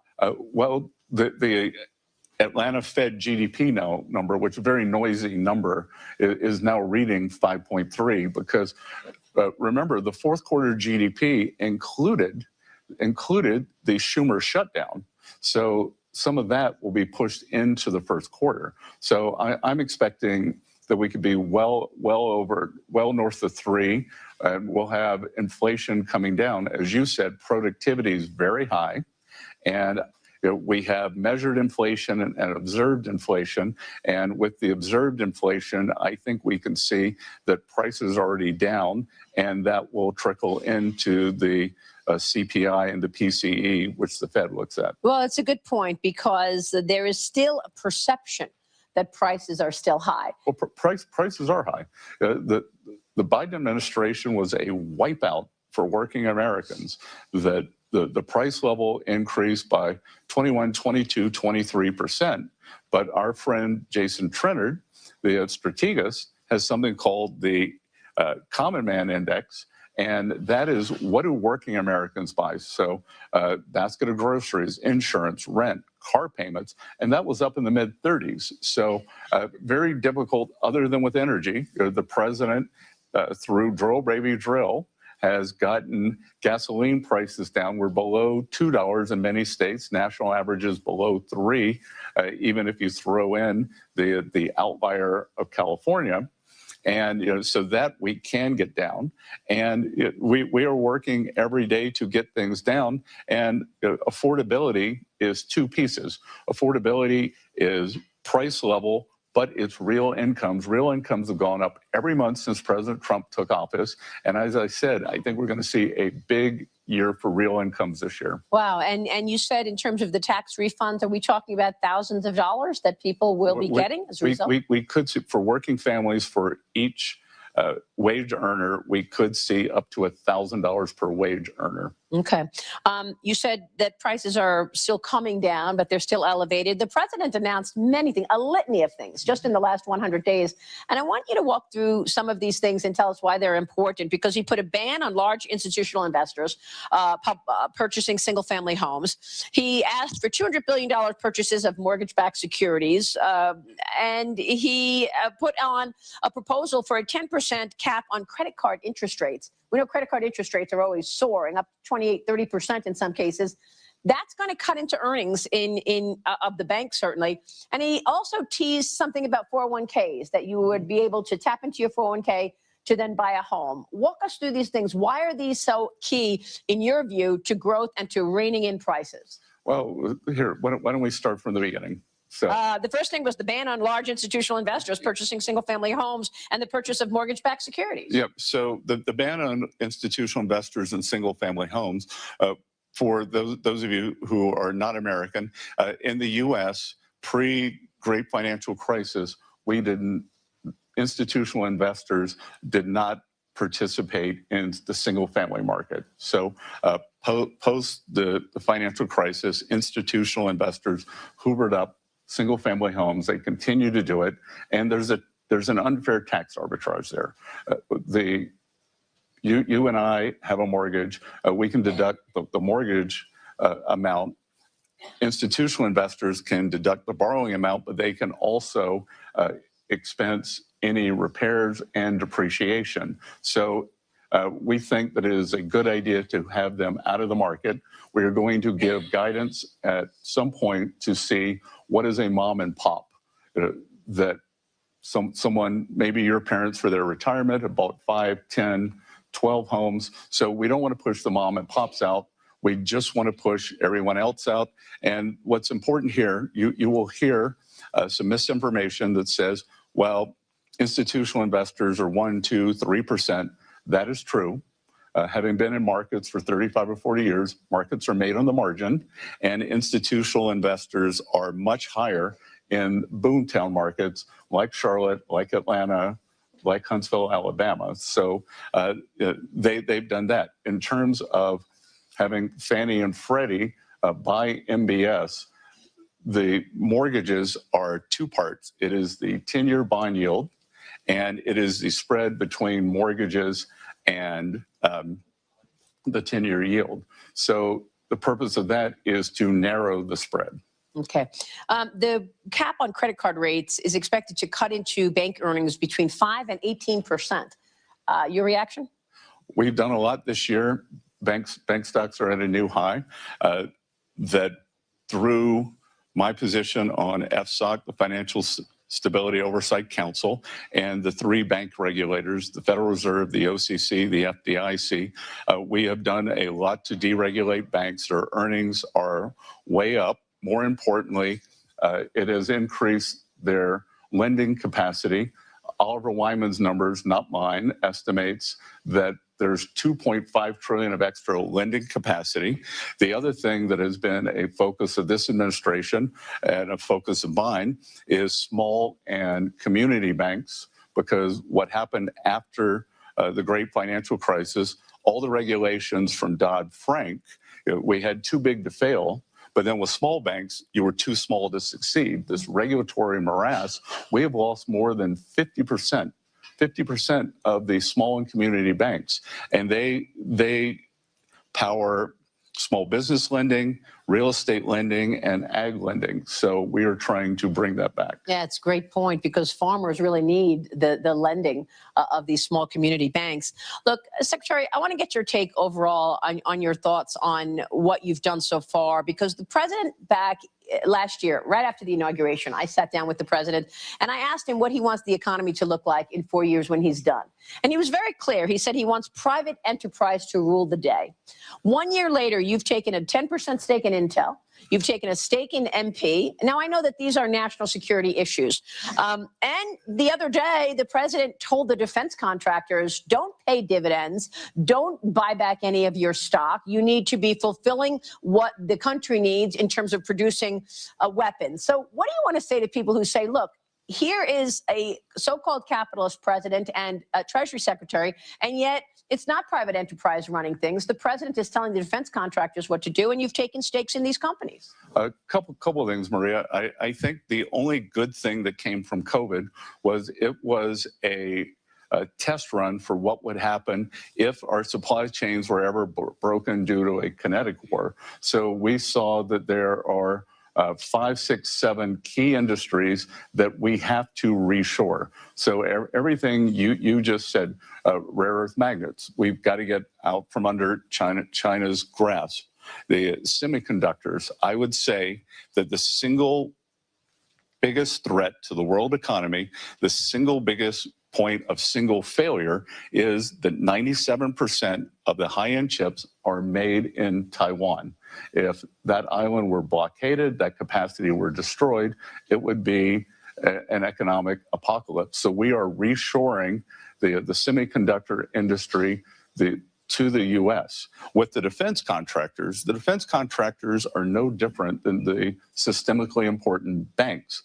They exist, like the systemically important banks exist because of the backstop from the Fed, because of the regulations, and these defense contractors have let down the American people. They have let down the American people. They are 5, 6, 7 years behind on fulfillment of their contracts, and they exist because of the U.S. Department of War. So I do not think it is unreasonable to tell them that until further notice, you need to build more factories and buy back less stock. And by the way, Maria, these CEOs making $30, $50 million a year for failing the American people. So I don't see any discrepancy there. And it's, as you said, everything on your list is national defense. And so once they get to some normalized level of backlog, I don't know whether it's 2 years, 3 years, then we can talk about removing those restrictions. So what you're saying is you want private enterprise to lead the day, but when it comes to national security, the government will be a shareholder. And again, a lot of this isn't private. You know, we have seen what happens when the free markets get kind of perverted, because what happens with critical minerals, that several companies have tried to stand up critical minerals facilities in the U.S., and the Chinese come, lower price, undercut them, and then they're bankrupt. So we are going to put in a system, price floor, price ceilings, and when you talk about multilateralism and the U.S. leading, I just hosted at Treasury last Monday the G7++, so G7 plus Australia, plus India, plus Mexico, plus South Korea, and we are working at warp speed to create a critical minerals block where we can mine, process, and refine critical minerals, and China won't have this sword over our heads. So how long do you think it will be until the United States is, in fact, independent in terms of the refinement of these minerals, independent in terms of oil, etc. I mean, I know that the U.S. is the largest producer anyway, but do you expect this year, next year, what's your timetable in terms of the U.S. not relying on China for these things? Well, obviously for energy, we are independent. We're an energy superpower. And I would say 18 to 24 months. I went down about 2 months ago to my home state of South Carolina. And in South Carolina, for the first time in 25 years, there's a producer there who made rare earth magnets. So they are starting to come off the supply chain. They believe that within 2 years, they can fulfill most of the rare earth magnet needs for the U.S. And then we also want to help our allies because the supply chain is important. Mm-hmm. What do you want to say about sanctions, something else you've been working on, of course? What are you planning there in terms of Iran and the impact there? Do sanctions actually work? And the same question with regard to 500% secondary sanctions or tariffs on countries who purchase energy products from Russia. Okay, so two things there. There are treasury sanctions. And if you look at a speech that I gave at the Economic Club of New York last March, I said that I believe the Iranian currency was on the verge of collapse, that if I were an Iranian citizen, I would take my money out. President Trump ordered Treasury and our OFAC division, Office of Foreign Asset Control, to put maximum pressure on Iran, and it's worked. Because in December, their economy collapsed. We saw a major bank go under. The central bank has started to print money. There is a dollar shortage. They are not able to get imports. And this is why the people took to the street. So this is economic statecraft. No shots fired. And things are moving in a very positive way here. On the 500% tariffs on the buyers of Russian oil, that is a proposal that Senator Graham has in front of the Senate, and we will see whether that passes. We don't believe that President Trump needs that authority, that he can do it under IEEPA, but that the Senate wants to give him that authority. And just to be clear, that we have Europe buying Russian oil still 4 years later, they are financing the war against themselves. India started buying Russian oil after the conflict began, but President Trump put a 25% tariff on them, and India has geared down and has stopped buying Russian oil. And then 3, China is a very large buyer of Russian oil, as they are of Iranian oil, as they were of Venezuelan oil. But guess what, Maria? No more Venezuelan oil for them. So would you treat China the same as the others in terms of buying Russian oil with regard to tariffs and sanctions? Well, we'll see what happens with this Senate bill and with the Iranian oil. That'll be up to President Trump. Secretary, what do you want to say about artificial intelligence and the idea that AI efficiencies will likely kill jobs? A lot of people are worried about jobs. Do we have a plan in the U.S. government right now in terms of job creation in the face of AI efficiency killing jobs? Well, Maria, we are seeing the record factory groundbreakings. That's why President Trump wants to bring back these precision jobs to the U.S. And historically, every productivity boom has led to job growth. Now, can there be some toing and froing in terms of people changing professions? I can't remember what the number is. Maybe you know it. 50–60% of the professions today didn't exist 30 years ago. Well, it's a big number. Technology. It's a big number, but it's something we're very cognizant of. We haven't seen it in the numbers yet.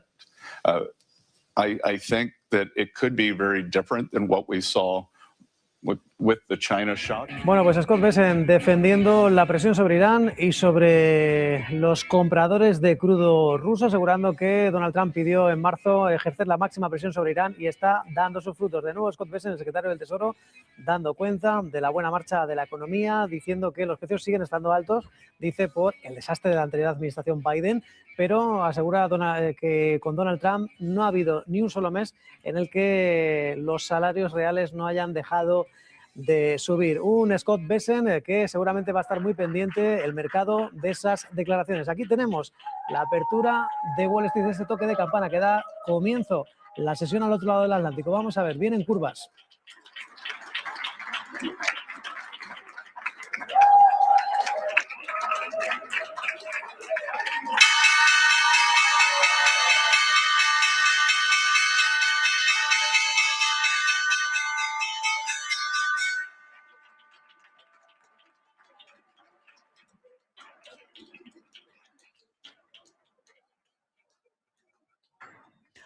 Abajo, Wall Street ha abierto como se esperaba con caídas muy importantes de más del 1%, viendo en este caso, bueno, pues aquí tenemos algo de decalaje, ya saben que recortando un 1,36% el S&P 500, de momento ya se puede ir despidiendo por el momento de esos 7.000 puntos que estuvo a punto de tocar la pasada semana, 6.847 puntos. Esta es la secuencia de la apertura del mercado. Recordemos también el Nasdaq 100 también con descensos del 0,4%, 25.129 enteros, y vemos también como el Dow Jones de Industriales está sufriendo, está teniendo bastantes dificultades. Esta es la secuencia, reduciendo hasta los 48.743 puntos. No hace tanto que soñaba con los 50.000.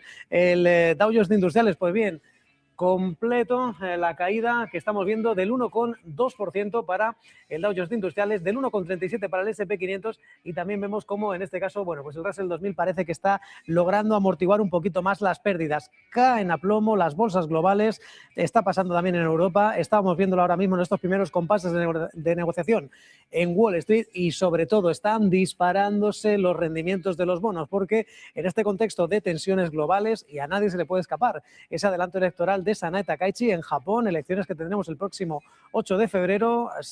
La expectativa que está descontando el mercado es que va a haber una victoria todavía más contundente del partido ultraliberal, que en la práctica va a suponer el aumento del gasto y, en definitiva, el endeudamiento del país, ya de por sí más endeudado del mundo. Con todo este mejunje estamos viendo, vamos a ver la cotización de los bonos estadounidenses a 10 años, que están dando un rendimiento muy cercano ya al 4,5%, en este caso del 4,28%, disparándose un 1,4%, el 30 años estadounidense con un 4,92%, y aquí están los bonos japoneses. Vamos a recordar que el 5 años está en máximos históricos, el 10 años con un rendimiento del 2,34%, disparándose hoy casi un 3,6%, y otros bonos como el británico también están dejando también secuencias bastante altas. En este caso el británico a 10 años también rendimiento del 4,47% y subida del 1,35%. Ya saben que la inflación en Reino Unido está en torno al 3%, pues aquí tenemos todavía, bueno, pues un buen pellizco, los inversores yendo hacia otro tipo de activos refugio como el oro, como la plata, que como saben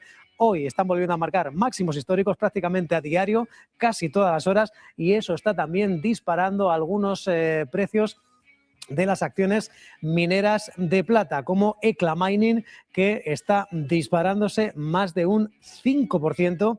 Esta compañía, Ecla Mining, disparándose, pues fíjense, más de un 5%, la compañía ante este repunte histórico de la plata, disparándose más de un 5% ante esta secuencia de tensiones geopolíticas que, si bien se han contenido en el ámbito de, como saben, de Irán, y también con Venezuela, se ha abierto un nuevo frente por parte de la administración Trump, ahora que cumple un año, y es Groenlandia, con aranceles a las bravas, con anexiones a las bravas y con poco espacio para la negociación. Ahora también esa famosa Junta de Paz, de la que parece que Emmanuel Macron no está muy por la labor. Los inversores muy pendientes de los mensajes que se sigan dando en este foro de Davos, y nosotros que tenemos que hacer balance de ese primer año en el poder de Donald Trump. De momento cunde el desánimo, los inversores, pues en este caso fuerte oleada de ventas en las bolsas estadounidenses, que están también replicando el comportamiento del mercado europeo, que a falta ya de menos de 2 horas para que concluya la sesión en el viejo continente, se mantienen también las caídas de más del 1% para Londres, Frankfurt, Milán, París, el Eurostock 50, Y como decimos, en un contexto en el que los inversores van a estar muy pendientes de esos mensajes que se van a dar en Davos con esa cumbre que quieren hacer los países europeos para evaluar posibles medidas de represalia contra Donald Trump, ahora que cumple exactamente este 20 de enero de 2026 un año en el poder. Nosotros vamos a hacer balance con voces autorizadas, ni más ni menos que con una persona que diseñó, fue parte del equipo de campaña de Donald Trump en la primera etapa de presidencia de Estados Unidos, ni más ni menos que en el año 2016. Estamos hablando del abogado David Schwartz. Vamos a saludarle. David Schwartz, hi, good afternoon. Hi, thank you for having me. Well, what is your assessment of this first year of Donald Trump's second term? Well, it's a mixed bag, and just a preference. I'm not on one side or the other. I'm a complete independent. Look, Trump, he's implemented some policies which actually work. We had a flood of people coming over the border, and he has now stopped that flood of people, which the majority of the American people agree with, that we believe in immigration, but it's got to be legal immigration. He's also, through ICE, which is one of his most controversial policies, he announced that he's going to start deporting people that are here illegally, starting with those that have committed crimes in other countries or have committed crimes here. So although he's done that, he's also deporting people that have been here for many years. And this is the more controversial part of the ICE crackdown. He's deporting people that they may be here illegally, but they have not committed any crimes, and they've been here for a number of years, and they've started families, and they have careers. I think most people agree that there should be some pathway to citizenship for those people. So that's very controversial, and obviously the way ICE is going about their business is controversial. So that's going to be, and look, Trump, his biggest problem is he's not bringing people together. He's not bringing both parties together, which is what the president should be doing, because obviously for the immigration problem here in the United States, there is a happy medium. So that's certainly one aspect of his job. Certainly his foreign policy, he has spent a lot of political capital, his own political capital, in trying to create peace all over the world. In the Middle East, that war is at least temporarily stopped. The Ukraine, he certainly has tried to stop that war, and he, I think eventually he will be successful with the amount of death that is going on in the Ukraine-Russia war. The tariffs obviously are very controversial, but if his policy is America first, then he's trying to bring manufacturing and jobs back to the United States. So those are just some areas. His Greenland policy, almost nobody agrees with it. So I'm not too sure where he's going there, as opposed to Venezuela, where he was able to surgically remove the horrible dictator in that country and to free that country. And I think most people would agree with what he did there. Would you say he acts like he owns the world because he can? I'm sorry, he acts. Yeah. Would you say Donald Trump acts like he owns the world because he can? Well, no, he clearly doesn't own the world, right? So we all know that. And, I think most people agree, Republicans and Democrats, that he goes too far, that he just pushes the envelope too far. And we would like to see, I think most people would want to see more diplomacy. He's certainly capable of that. So we see, various Donald Trumps.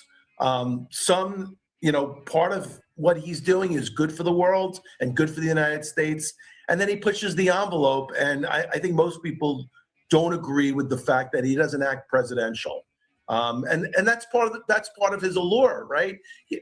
Part of the reason why he got elected is the American voters were sick of politics as usual.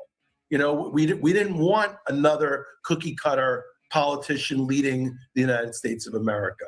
And so his unorthodox policies and the way he conducts himself is certainly works in some areas, but doesn't work in other areas. I think most people would want to see a more empathetic president, a president that will work with both sides, because he has a lot of policies where he can bring both sides together, especially immigration. There is a solution to the immigration problem. He can have his cake and eat it too. Unfortunately, he passes up too many opportunities, both in the United States and on the world stage, to have his cake and eat it too. And so that's the unfortunate part about Trump. But I think people can grasp on to some of his policies that are working, especially the protection of Israel in the Middle East, and his policies there, I think, have been very good.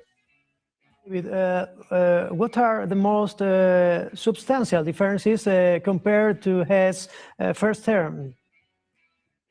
Oh, compared to his first term, he didn't know how to be president. So he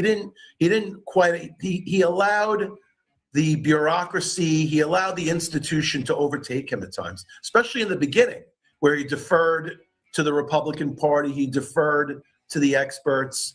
I think now you're seeing a Trump that knows the ins and outs of the presidency itself. He knows what he could get away with. In fact, his 450 executive orders are an example of that, where he is trying to govern this country, for better or for worse, through executive orders.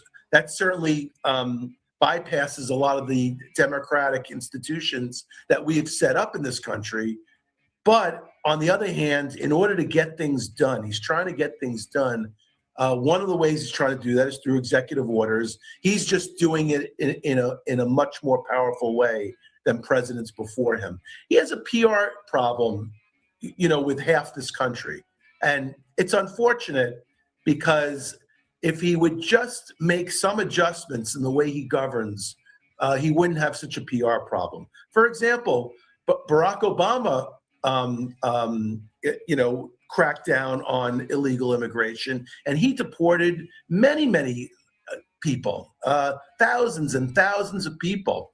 He deported more than Donald Trump has so far. So that's an example, but somehow Barack Obama was able to do the deportations in a way where he articulated why he was doing it, and it made sense to most people why he was doing it. When Trump does it, it's more of an iron fist. It's more of, this is what's going to happen. This is what we're doing. We're going to send people into neighborhoods. I think the ICE is not the enemy of the United States. ICE is a federal agency tasked with the job of deporting illegal aliens. So I just think the way they go about their business is a little harsh, and maybe they could do it in a way where the public relations and working with neighborhood groups and working with these different neighborhoods, especially to get rid of criminal elements, there's a pathway forward, but they've burned a lot of bridges. Donald Trump's threats to seize Greenland have deepened the divide. Where do you think this episode is headed, David? Will there be tariffs, negotiations, annexation? I think that I find it hard to believe there's going to be any military action in Greenland and annexation. I do believe there could be a deal. There could be a negotiation. There is a method to his madness sometimes. Again, he has very little support, both in Republican and Democratic circles, for taking a hard stance against Greenland. Now, it has lots of benefits, and he doesn't want to see Greenland being controlled by Russia and China, where Russia and China have controlled other countries. We're seeing in Africa right now, China is controlling. China is the key player in some of those countries. So Donald Trump sees that. It's just the way he's going about it is from a PR standpoint is a disaster. And it's a disaster not only for him, but for the Republican Party. You know, if he keeps this up, the Republicans are going to get shellacked in the midterms. And I say this from a very independent voice. I am a centrist, and so I'm not a member of either party, because I think both parties have gone off the deep end at some points in time. But I think we need to create a centrist movement in the United States where 80% of us are either center left or center right, and bring people together. And his policy on Greenland right now just doesn't make any logical sense the way they're going about it. Negotiation is the way to go about it. And I think at the end of the day, there's going to be a compact. Like we have a compact, like the United States has compact with other countries, I think we will have a compact with Greenland where we could, certainly conduct certain military activities and certain mineral type of activities and in conjunction with Greenland. And certainly, I believe there's going to be a deal there. Finally, David, Venezuela, tariffs, Greenland, ICE, Ukraine. What is the biggest challenge of this second Trump's term? Well, certainly Venezuela, he has turned that situation around pretty easily. Tariffs, he's invoking tariffs. There will be deals with every single country. And I think the tariffs, at the end of the day, he will see some success in getting business and manufacturing back to the United States and getting jobs back to the United States. So Greenland, I believe, is going to be deal. So I think the toughest one out of those is Russia, Ukraine. There doesn't seem to be an end to the bloodshed, and Trump, if he's going to show empathy, he has shown it in this situation. He's articulated that too many people have died and there needs to be an end to this. And he's very frustrated that he hasn't been able to end this war. So I think that's the biggest challenge. And I think at the end of the day, he will be successful in ending that war. David Schwartz, thank you for coming to Negocios TV. Thank you so much. Appreciate it. Y nosotros que seguimos contándoles más devenires del mercado, hundiéndose las bolsas estadounidenses, también está sucediendo en Europa, aunque eso lleva desde gran parte, desde que abrieran los mercados, a eso de las 9 de momento, 15 minutos de negociación y se hunde el S&P, el Nasdaq y el Dow Jones Industriales. Tiempo para una breve pausa y reconfiguramos todo lo que atiende al mercado.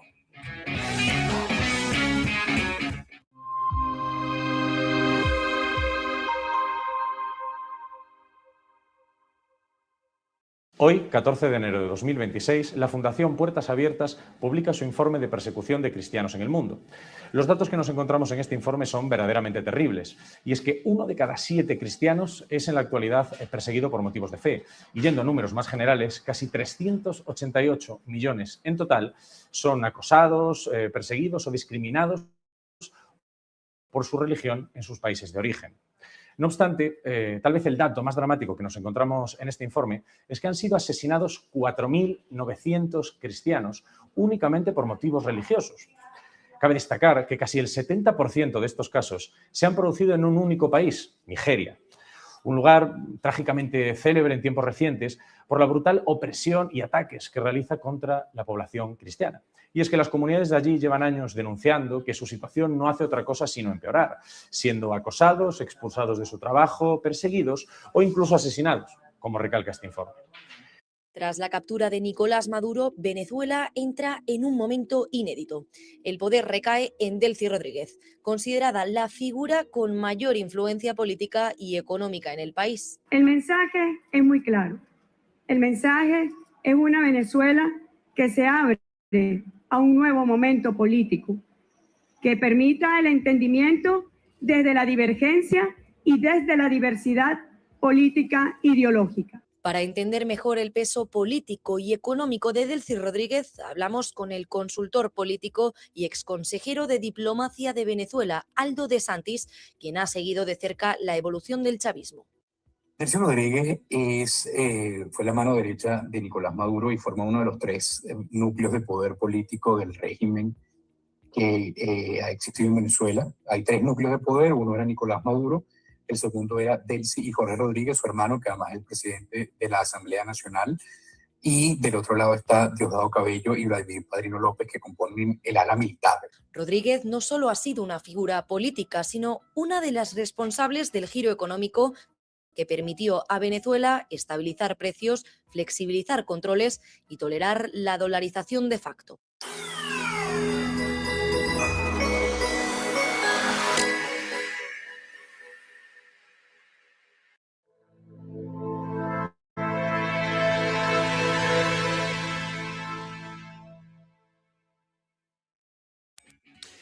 De vuelta en esta nueva edición de Rolling Stocks, por si no se han dado cuenta, muy pendientes de los mercados, de esa apertura de Wall Street, que ya saben que estamos viendo una secuencia verdaderamente dolorosa. Ya anticipábamos que iba a haber curvas, que hoy iba a ser un día de emociones fuertes en la bolsa americana. Nos vamos a poner de pie para mostrarles esas pantallas, recordándoles que en el día de ayer no operaba Wall Street. Festivo, el día de Martin Luther King. Ayer vimos una sesión de caídas fuertes en Europa.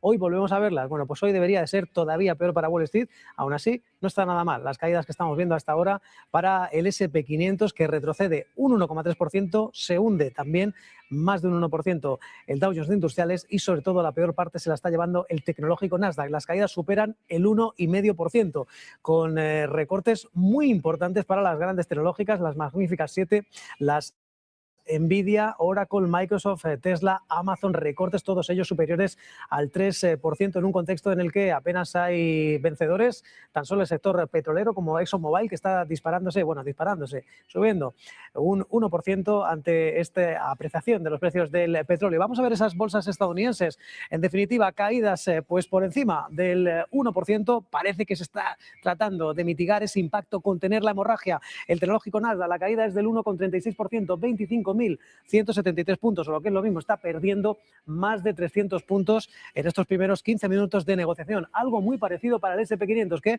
ya saben que la pasada semana acariciaba, le faltaban apenas 20 puntos para llegar a los 7.000. Pues bien, hoy estamos viendo cómo de una tacada se hunde hasta los 6.852 puntos. El S&P 500 muy también penalizado por las 7 magníficas, que ya saben que acaparan prácticamente en los últimos 3 años casi el 50% de revalorización de este índice. Ese peso es el que tiene el sector tecnológico en un momento de muchas dudas sobre la, digamos, viabilidad de las inversiones en inteligencia artificial. Y el Dow Jones también con recortes de más del 1%. Luego ya veremos cómo acaba. Ya saben que muchas veces Wall Street suele remontar en los últimos minutos de negociación, pero de momento el Dow Jones, que se hunde, pierde más de 500 puntos, 48.781 enteros. Y por cierto que el Russell 2000, este índice que engloba a las compañías de pequeña y mediana capitalización, pues aquí también están viendo la secuencia. Caída libre.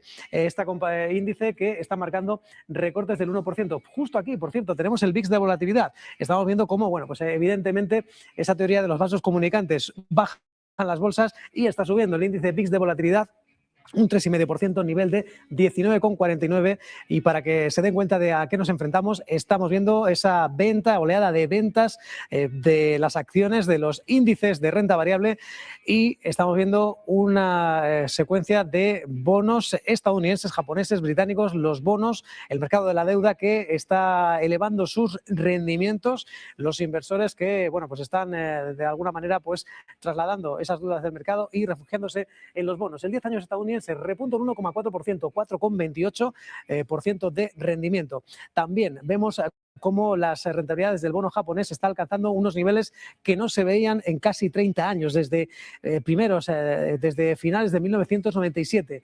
Un rendimiento del bono japonés a 10 años que está en el 2,34%. Hasta ayer estaba en el 2,18%. También eran máximos desde 1999. Vemos cómo está disparándose un 3,6%, pero también lo estamos viendo en el bono francés, en el bono británico.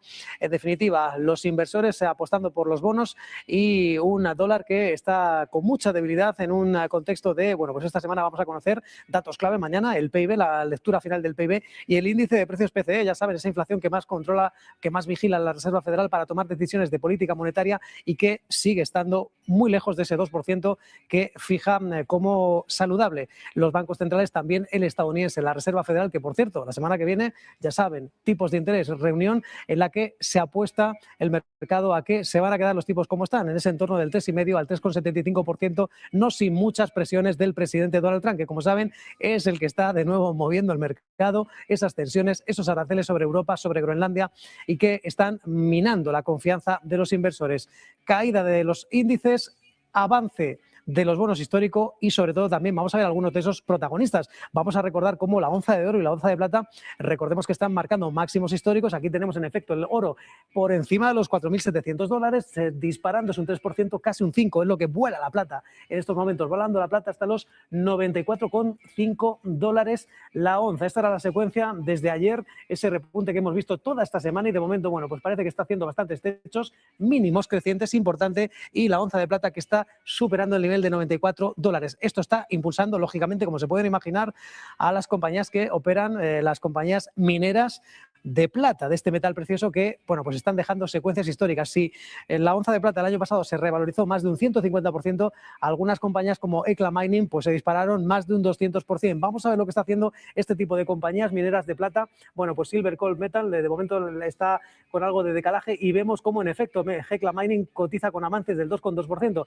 Por cierto que aquí estamos viendo las caídas de las compañías ligadas a las bebidas espirituosas, el vino, el champán francés, Louis Vuitton, Rémy Cointreau, porque Donald Trump parece que se está guardando bajo la manga aranceles del 200% para el vino y el champán francés. Si Emmanuel Macron no pasa por el aro es la Junta de Paz para Gaza. En el fondo es una especie de, bueno, pues de club de ricos para arreglar el mundo previo pago de $1.000 millones y en definitiva pues que dejarían pues en una situación muy comprometida a la ONU y a otros organismos oficiales. También otro de los focos del mercado, el mercado va a estar muy pendiente, esto cuando cierre los resultados de Netflix, que de momento está, vamos a ver esa cotización de Netflix, recordemos en un contexto de caídas para las tecnológicas, de momento Netflix está aguantando la respiración. Hay muchas esperanzas depositadas sobre la compañía que a eso de las 10:30, 11 menos cuarto de la noche, hora central europea, va a publicar unos resultados del cuarto trimestre que van a estar marcados por muchos aspectos, por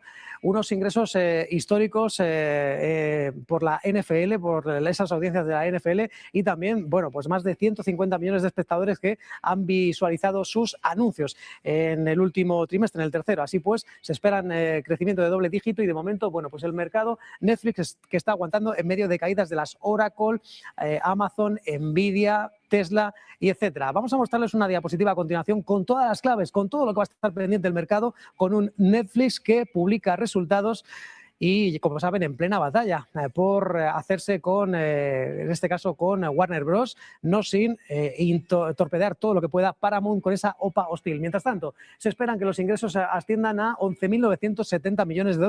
Es casi un 17% más que en el cuarto trimestre de 2024. Los ingresos por publicidad superarían los $1.000 millones.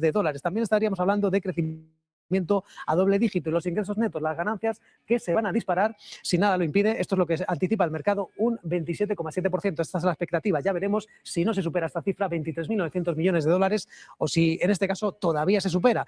Sea como fuere, hay que poner en contexto. El mercado va a estar muy pendiente de esas audiencias navideñas, sobre todo por esos derechos de la NFL que por lo visto han dejado, bueno, pues una audiencia récord para los que sigan a la NFL, no es el caso, y por supuesto una cartera récord de 190 millones de espectadores que han visualizado sus anuncios. Sea como fuere, la compañía de streaming que va a tener un rendimiento futuro que va a depender, lógicamente, se podría haber afectado por ese acuerdo de adquisición de Warner Bros. Ya saben que la compañía ofrece $82.700 millones por hacerse con los estudios de cine, los estudios de televisión y el gigante de streaming HBO, su competidor, por esos $82.700 millones. Léase en dólares, $27,70 la acción. Pero hay otro jugador que es Paramount, en este caso que está ofreciendo todavía más, $100.000 millones, $30 por acción.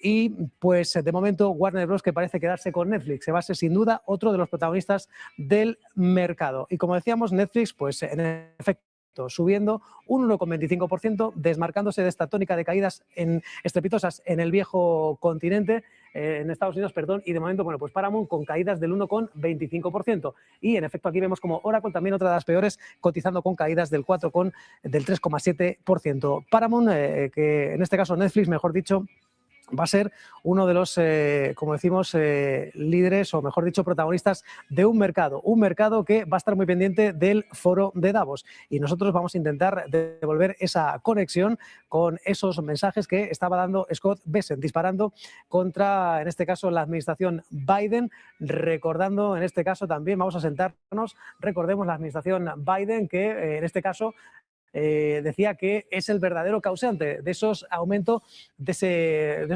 la inflación y que en definitiva está recuperando Donald Trump, haciendo de América grande otra vez. Vamos a seguir viendo esos mensajes que está dejando Scott Bessent, no solo sobre la economía, también sobre la política exterior del presidente estadounidense.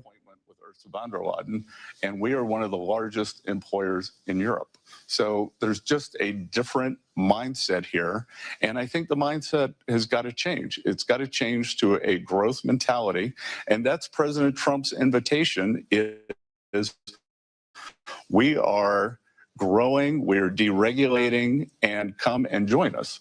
The U.S. is going to host the G20 meeting next year, and on the finance track, we have identified the greatest financial risk as a lack of growth, because post-COVID, every government balance sheet has ballooned, and we have this gigantic government debt.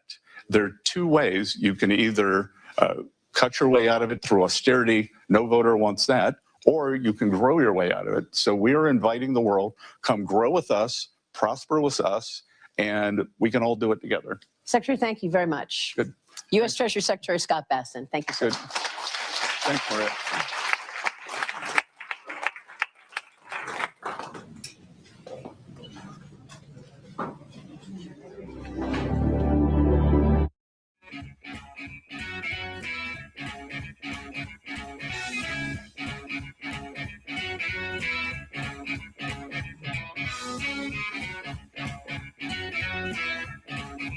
Pues ha concluido ese bis, ese doblete que ha hecho Scott Bessent, el secretario del Tesoro estadounidense, hablando de la economía, de las políticas internacionales de Donald Trump, esas sanciones a Irán, todo lo que también le toca a la economía estadounidense, al secretario del Tesoro, como esas sanciones sobre Irán, esos aranceles de hasta el 500% para los potenciales compradores de crudo ruso, asegurando que están dando sus frutos y que Donald Trump pues, no tiene por qué pedir permiso al Congreso, al Senado, para tomar este tipo de acciones, pues parece que unilaterales, en un mundo multilateral que cada vez parece que pues está quedando orillado en este primer aniversario de Donald Trump en el poder, que de alguna manera está dejando algunas prácticas autoritarias preocupantes. Estamos viendo esta secuencia, estos estragos en el mercado, a pesar de que Donald Trump ha dicho por activa o por pasiva que desde que llegó al poder, bajan los precios. Lo único que no bajan son los precios de las acciones. Hoy están bajando y mucho. Caídas muy importantes de más del 1% para el Dow Jones, el S&P 500, el tecnológico Nasdaq, con recortes para las tecnológicas, con algunos ganadores como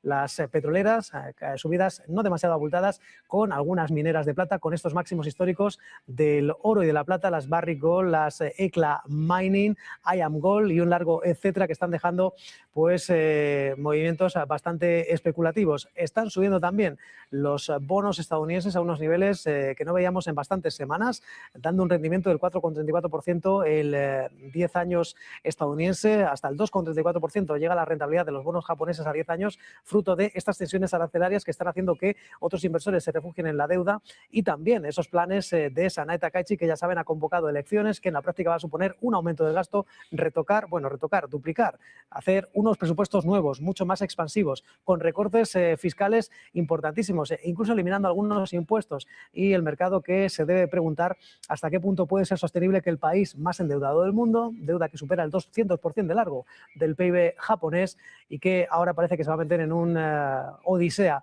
de aumento del gasto. Por cierto que parece que hasta ahora estaremos muy pendientes y definitivamente, y no nos niega 3 veces como San Pedro, la Corte Suprema estadounidense y se pronuncia sobre la validez, sobre la legalidad o ilegalidad de los aranceles de Donald Trump, porque la práctica supondría devolver miles y miles y miles de millones de dólares a una economía que ha basado Donald Trump en eso, en la imposición de aranceles. Parece que va a seguir dominando este segundo año de su segundo mandato. Hacemos una breve parada en Negocios Televisión.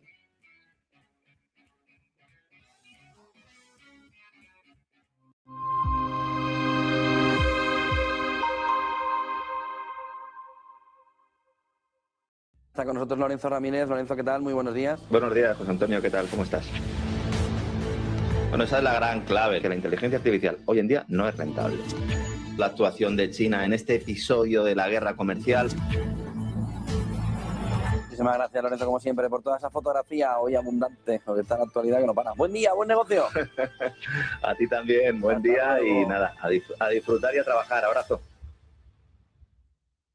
No se puede rescatar. Y España, que va por el mismo camino, tirando de gasto público, de inmigración y de fondos europeos, con lo que después nos vamos a encontrar con un gigantesco agujero fiscal todavía mayor al que ya existe. ¿Qué es lo que sabemos? Lo que sabemos es que eso no se puede rescatar. Grecia se podía rescatar, Francia no se puede rescatar, España tampoco.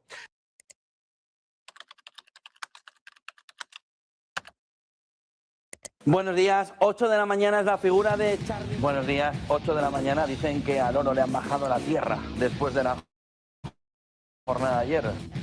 Seguimos en Negocios Televisión. Mañana continuamos en Negocios Televisión. Sean bienvenidos de nuevo a Negocios Televisión. Negocios Televisión. Sobre todo intentando ver lo que Europa está poniendo encima de la mesa en esos ejercicios militares.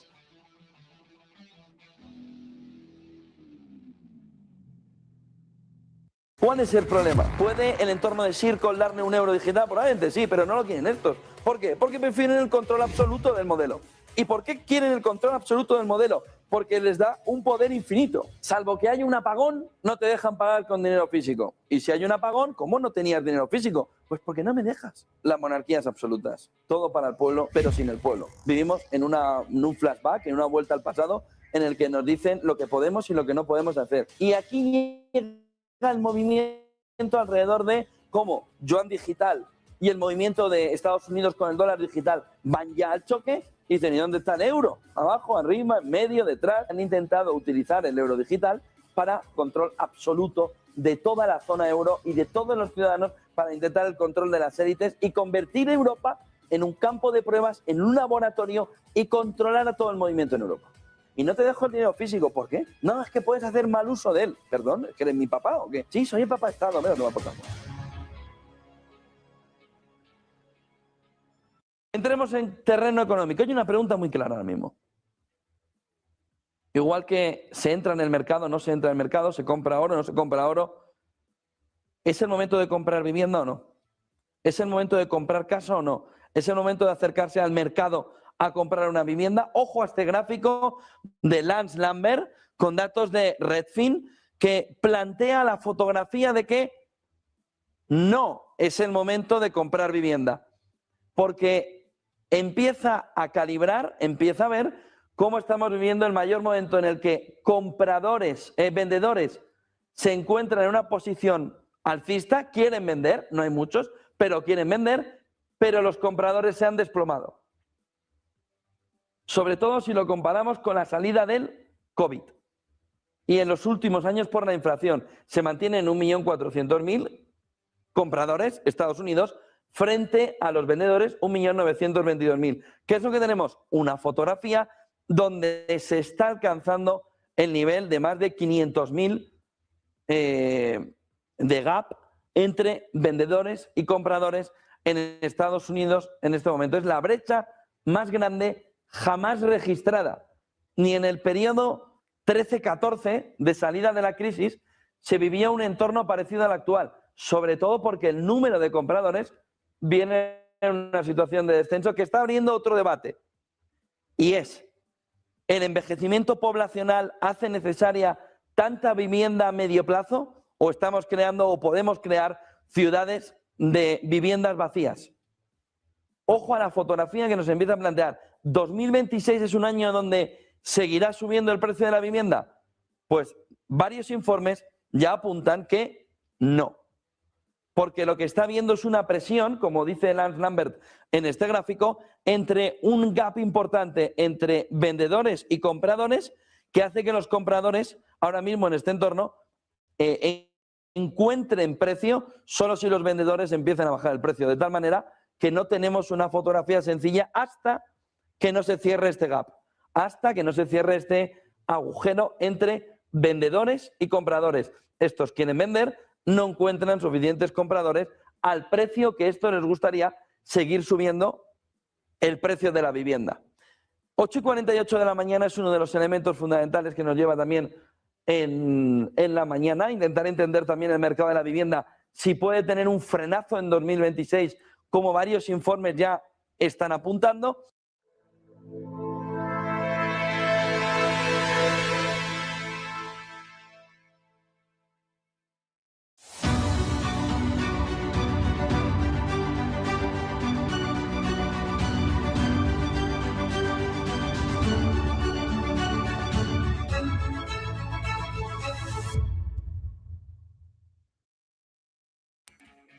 Muy buenas tardes, bienvenidos un día más a Todo es Geopolítica, bienvenidos al programa en el que les contamos, repasamos y analizamos todo lo que está pasando en el tablero geopolítico en un día marcado por el primer año de Trump en la Casa Blanca, primer año de su segundo mandato. Tenemos que contarles noticia importante de última hora: la Corte Suprema de Estados Unidos no se va a pronunciar finalmente sobre los aranceles de Donald Trump, un Trump que amenaza con aranceles del 10% también a sus aliados europeos, incluso del 200% a Francia. Enseguida les contamos la última humillación de Trump a Macron, el protagonista, por cierto, lo habrán visto en el foro de Davos con estas gafas de aviador, un Trump que, por cierto, también ha puesto contra las cuerdas a Mark Rutte en un día marcado por estas amenazas a Groenlandia y también pendientes de la reacción por parte de Rusia, que dice que no es un territorio danés. Enseguida vamos a contarles estas cuestiones, pero antes vamos a empezar con las últimas horas. Un día marcado por los mensajes de Donald Trump. Advierte que no hay vuelta atrás en lo que respecta a Groenlandia después de su conversación con Mark Rutte. Ha vuelto a publicar mensajes privados, lo están viendo ahora mismo, con el secretario general de la OTAN, Mark Rutte, y también con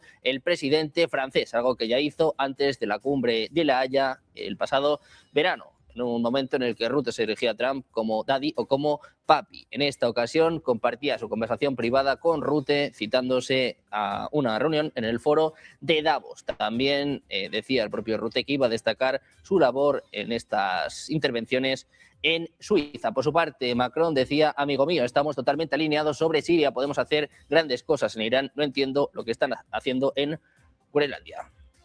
Un Trump que humilla a Rutte y a Macron en un día marcado por su primer año en la Casa Blanca. Hace un año pronunciaba varias palabras desde el Capitolio de Washington. Decía que Dios le había salvado para volver a hacer Estados Unidos grande. Era el segundo día de su investidura como presidente y el multimillonario se acordaba del intento de asesinato que había sufrido en verano en plena campaña, del que salió vivo de milagro. Era la primera señal de que Trump iba a comportarse como algo diferente a un presidente. Un año después tiene a la OTAN, bueno, prácticamente llegando a su final, las Naciones Unidas en jaque. Saben que además en este foro de Davos se va a hablar sobre la Junta de Paz que va a presidir el propio Trump y sobre todo con un nuevo orden mundial. Y a todo esto en Rusia, el ministro de Exteriores, Sergei Lavrov, ha asegurado que la OTAN y la Unión Europea viven una muy profunda crisis debido, entre otras cosas, el conflicto en torno a Groenlandia. Decía Lavrov, la OTAN vive una muy profunda crisis, la Unión Europea también, y la OSCE está en las últimas. Creo que todos estos esquemas están condenados al fracaso. Lavrov ha destacado que en Europa ya se habla incluso de disolver la OTAN, ya que hay un país que está dispuesto a atacar a otro miembro de la OTAN. Un día marcado por un Donald Trump que sigue con sus amenazas, que humilla a Macron y a Rutte, y sobre todo por este primer año en la Casa Blanca de su segundo mandato, que nosotros vamos a analizar un día más con los mejores expertos. Tenemos con nosotros a Covadonga Torres, profesora de Derecho y doctora en Inteligencia Artificial en la Universidad Rey Juan Carlos. ¿Qué tal, Covadonga? Buenas tardes. Muy buenas tardes, Sergio. Una semana, pues un lunes negro tuvimos y una semana de locos que representa también todo este año, ¿no? Con Donald Trump. Estaba viendo también ahora mismo los mensajes. Bueno, decir aliados europeos es decir mucho. Yo creo que hay que reconocer una cosa, Donald Trump es que ha sido sincero. No se ha escondido.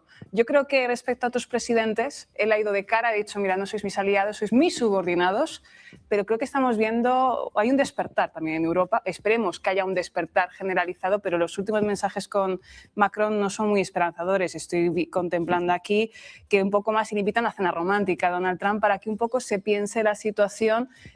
Yo creo que estamos en una enfermedad mental colectiva que se llama decadencia de Occidente, porque no tiene otro nombre. Decadencia de Occidente respecto a Estados Unidos, bueno, y también el Reino Unido, porque yo creo que siempre el bloque anglosajón están siempre juntos.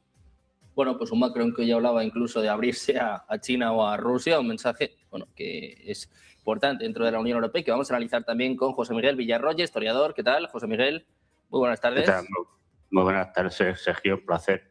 Tenemos también a Santiago Armesilla, director del Instituto Beatriz Galindo La Latina. ¿Qué tal, Santiago? Buenas tardes. Hola, bien hallado, como siempre.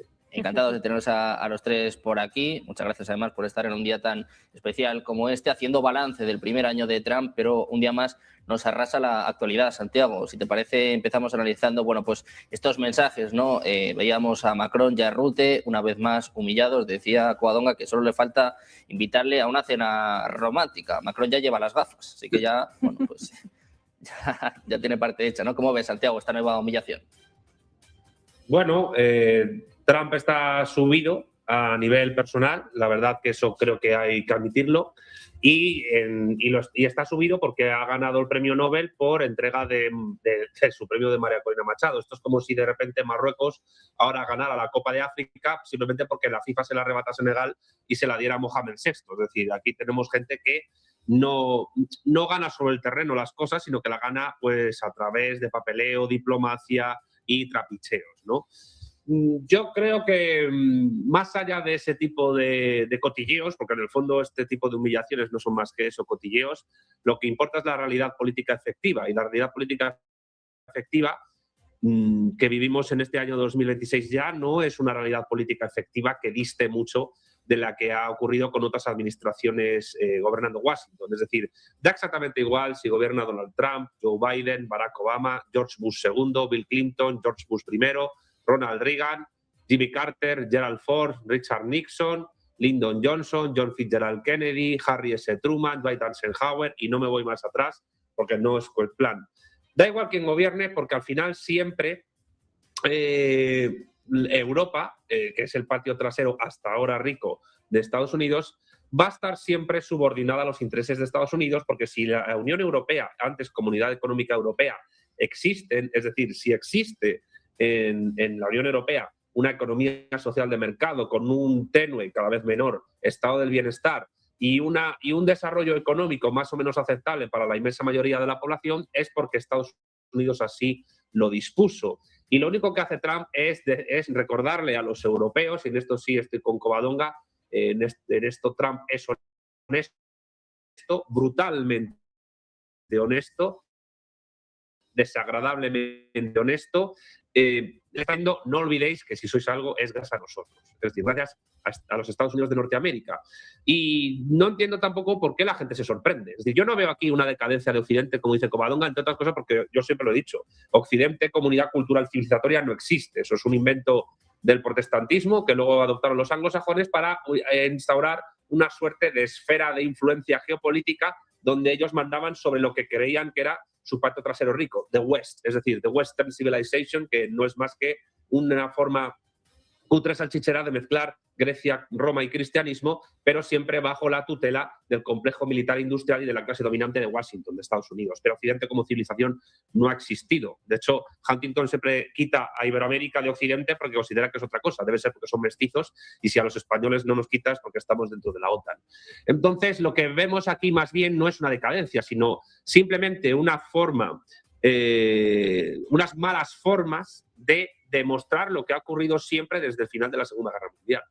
Y lo que ha ocurrido siempre desde el final de la Segunda Guerra Mundial es que si Europa continental y también las Islas Británicas han gozado de paz, de bienestar y al mismo tiempo de una cierta estabilidad económica y sociológica, es gracias a la instauración de un orden imperial que es el orden de los Estados Unidos de Norteamérica. Ese orden imperial, esa paz, es la paz del vencedor en la Segunda Guerra Mundial, que tenía otro vencedor en esa Segunda Guerra Mundial, que era la Unión Soviética, que se convirtió en un enemigo a batir en la Primera Guerra Fría. Cuando la Primera Guerra Fría acaba porque el bando ganador, que es el de Estados Unidos, gana, pues evidentemente la Unión Europea tiene que seguir en esa inercia, pero tienen un nuevo enemigo, Rusia, y otro incluso más importante, China. En esta Segunda Guerra Fría, la Unión Europea sigue disfrutando de los réditos y de los restos y también de las inercias propias, de las rentas, quería decir, de las rentas propias de la instauración de ese estado del bienestar y de esa democracia pacífica de la Primera Guerra Fría.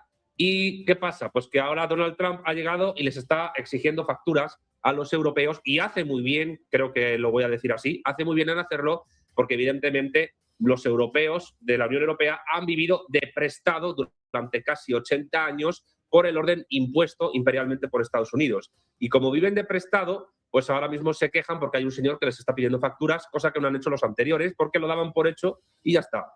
Y Donald Trump, como es un empresario que siempre exige facturas para dar justificación de todos sus movimientos empresariales, de todos sus negocios, pues evidentemente lo hace de malas maneras, pero las malas maneras aquí no quitan de que tenga razón, que tenga la verdad Donald Trump.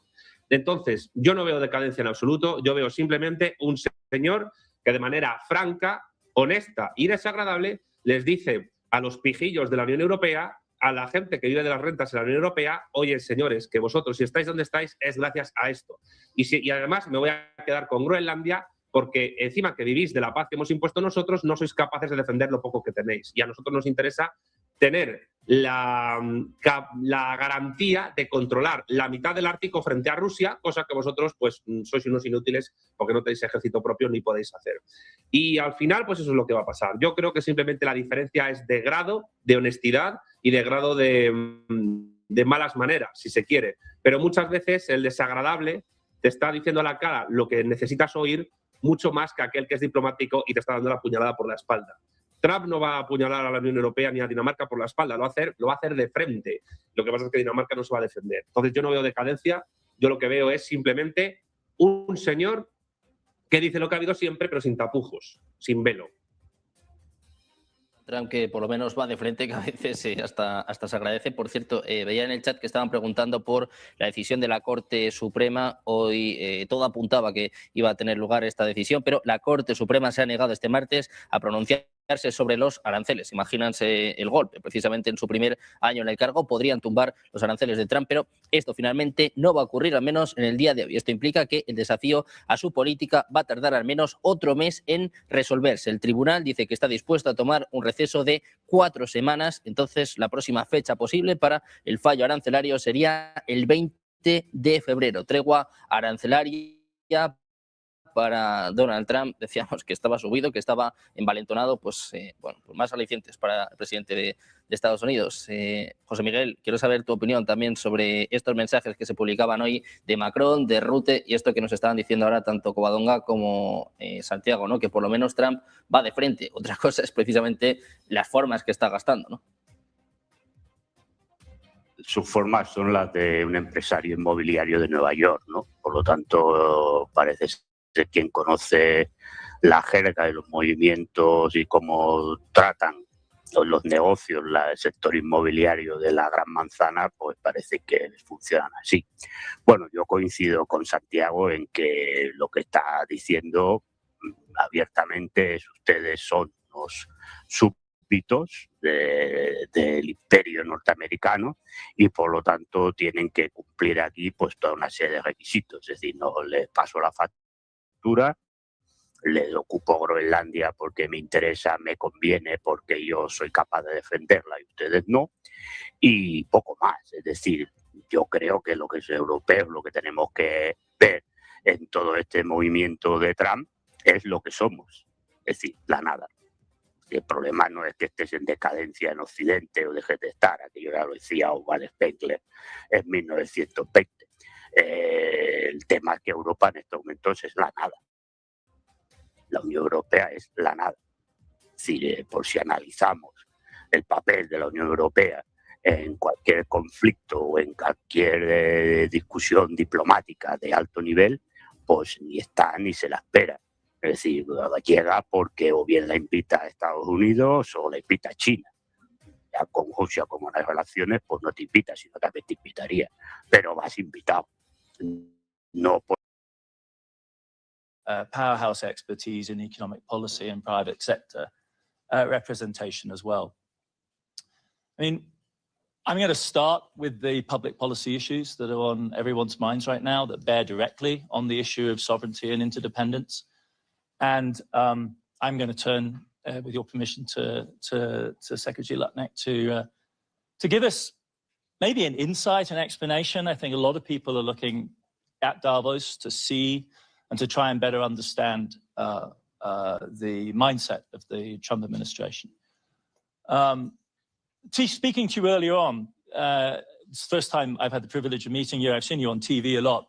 In person, the impression is even more overwhelming of, on the one hand, kind of extraordinarily ebullient, dynamic. That was in a nice way, Howard. Dynamic. These are good words. These are all good. I'm coming to a different tone in a second. But like initially, it's this just extraordinary ebullience, dynamism. You were saying you've sealed deals for $1.5 trillion in jobs and investment into the United States. Yes. And then you said, and this is where the tone shifts, you got to understand, I'm the hammer. These were your words. I'm the hammer. Because the people I'm dealing with know that unless they deliver the kind of investments I'm looking for, I'm coming with 100% tariffs. And that duality, I think, between the dynamism, the constructiveness, the forcefulness of the American state, which was, after all, also something many of us saw in the Biden administration, and this element of threat, is what many of Davos are actually trying to come to terms with. Because this is, to say the least, unfamiliar. And when it moves from the zone of economic policy to the question that is directly under the subtitle of our talk today, which is sovereignty, and we're talking about the territory of Greenland, and it's coupled so directly to tariffs, it's a fundamental shock to the system. You can read it off the faces and the rhetoric of every single European politician and business person I've spoken to while we've been here, and we're also getting reactions from around the world in similar tones.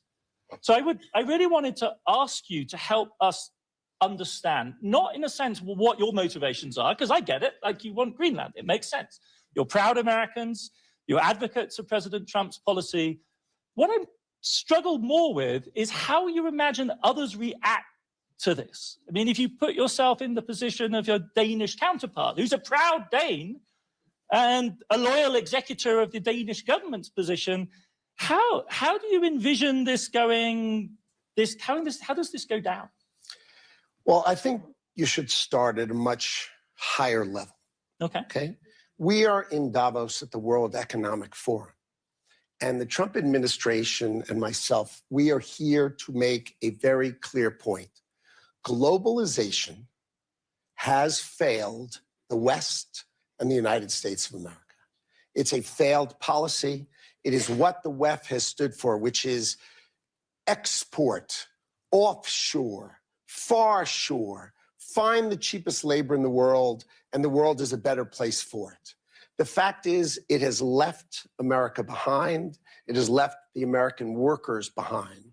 And what we are here to say is that America First is a different model, one that we encourage other countries to consider, which is that our workers come first. We can have policies that impact our workers. Sovereignty is your borders. You're entitled to have borders. You shouldn't offshore your medicine. You shouldn't offshore your semiconductors. You shouldn't offshore your entire industrial base and have it be hollowed out beneath you. You should not be dependent for that which is fundamental to your sovereignty on any other nation. And if you're going to be dependent on someone, it darn well better be your best allies. Okay? And so that is a different way of thinking. It is completely different than the WEF. I viewed the WEF as not a flagpole in the middle, but in fact, they are the flag. Whichever way the wind blew, so it blew. You should have solar, you should have wind. Why are you going to do solar and wind? Why would Europe agree to be net zero in 2030 when they don't make a battery? They don't make a battery. So if they go 2030, they are deciding to be subservient to China, who makes the batteries. Why would you do that? Why would the United States of America, which has oil and natural gas, try to convert to all electricity? China does not have oil and natural gas. Electricity and electric cars make perfect sense to them. That is practical and logical.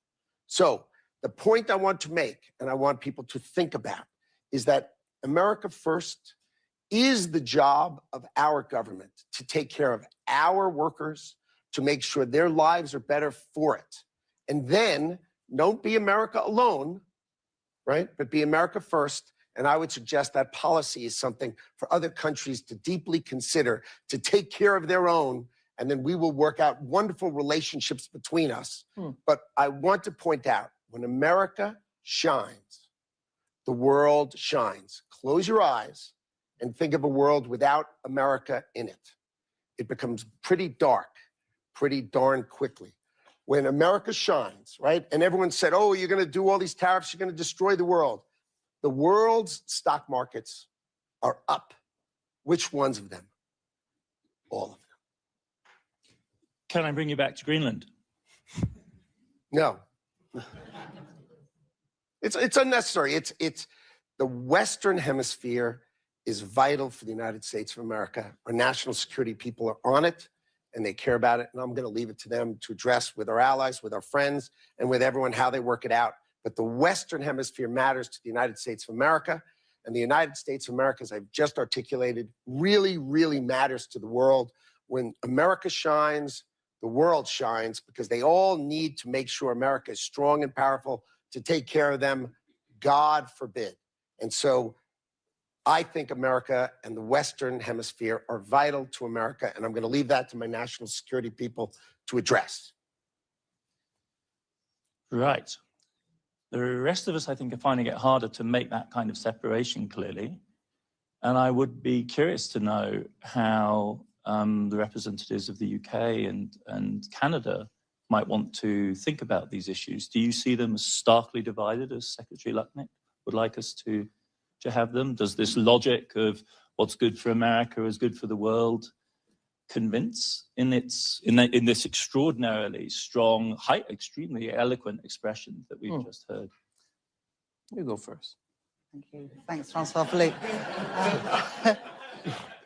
We're friends. So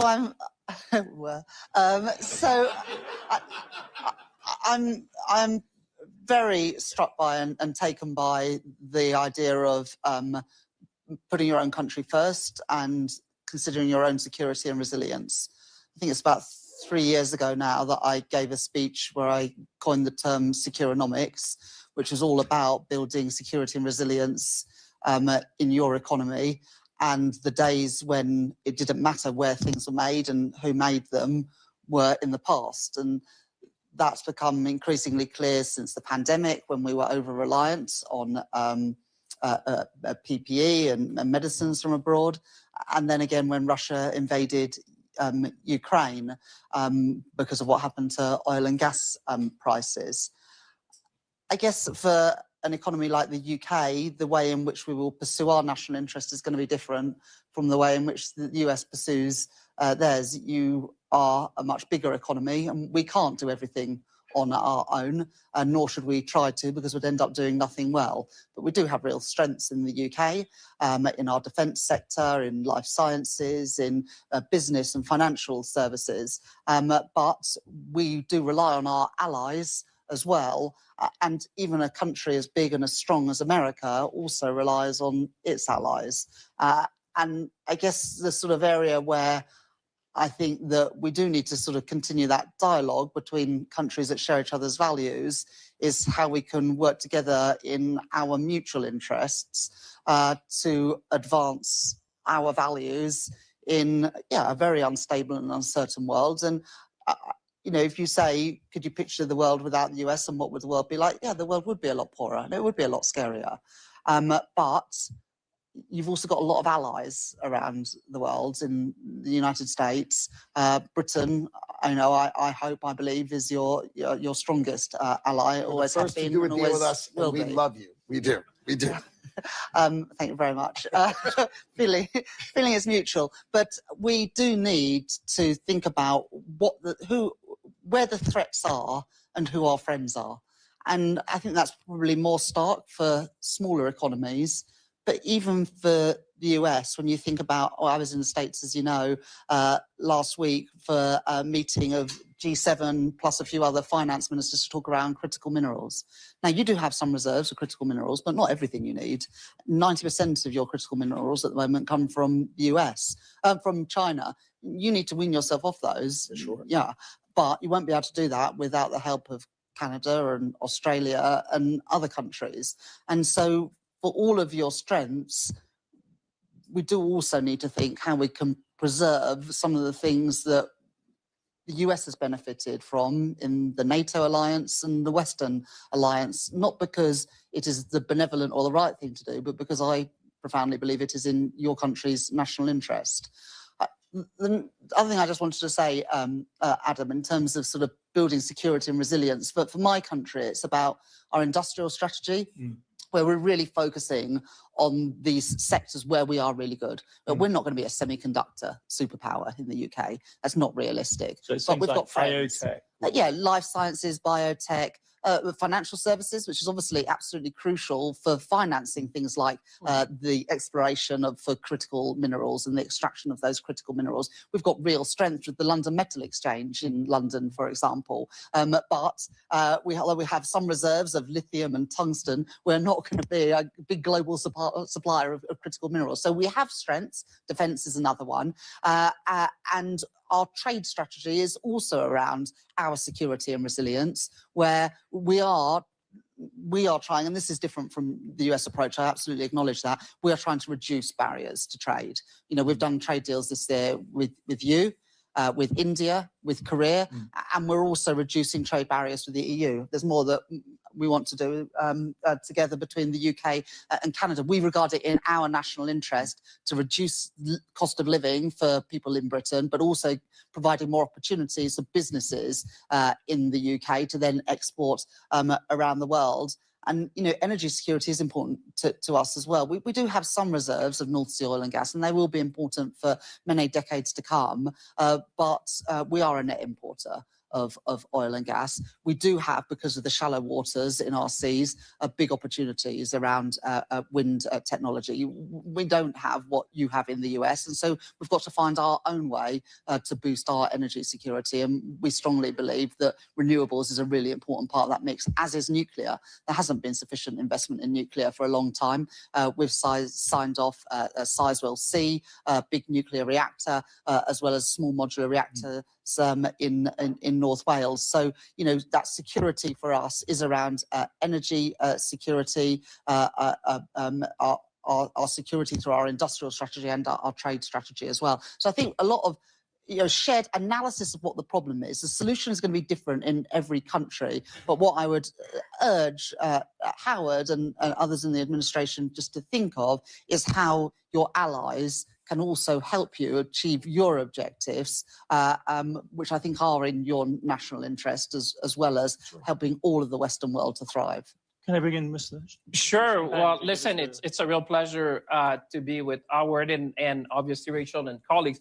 I like the way Howard started. You know, it's the worker first and how we rebuild industrialization. And you're right. You know, you've been looking at that. And I think today, and I chaired 10 meetings of the finance minister of the G7, perhaps last year, with Rachel and Scott and others to try to figure out, you know, the way forward. And one thing, and goes back to Howard, I think that the world see a better, clearer nexus between food security, energy security, economic security, and national security.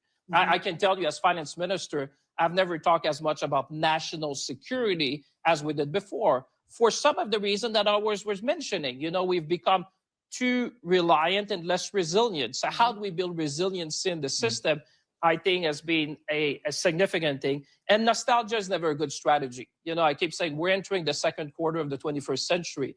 And the next 25 years and beyond is not going to be like the last 25. So you cannot look at the past to try to chart the future. And I'd say the 3S, which I call the speed, scope, and scale of change, is quite unprecedented. You know, some would say you have to go back to 1945, the fall of the Berlin Wall. It's everything. It's geoeconomic, geopolitics, supply chain. It's AI, it's quantum. It's a lot of things at the same time. And when you realize that, as we've done, is how do we, between partners, allies, and friends? You look at Canada. I mean, geography has made us partners, allies, and friends. We've been blessed by geography.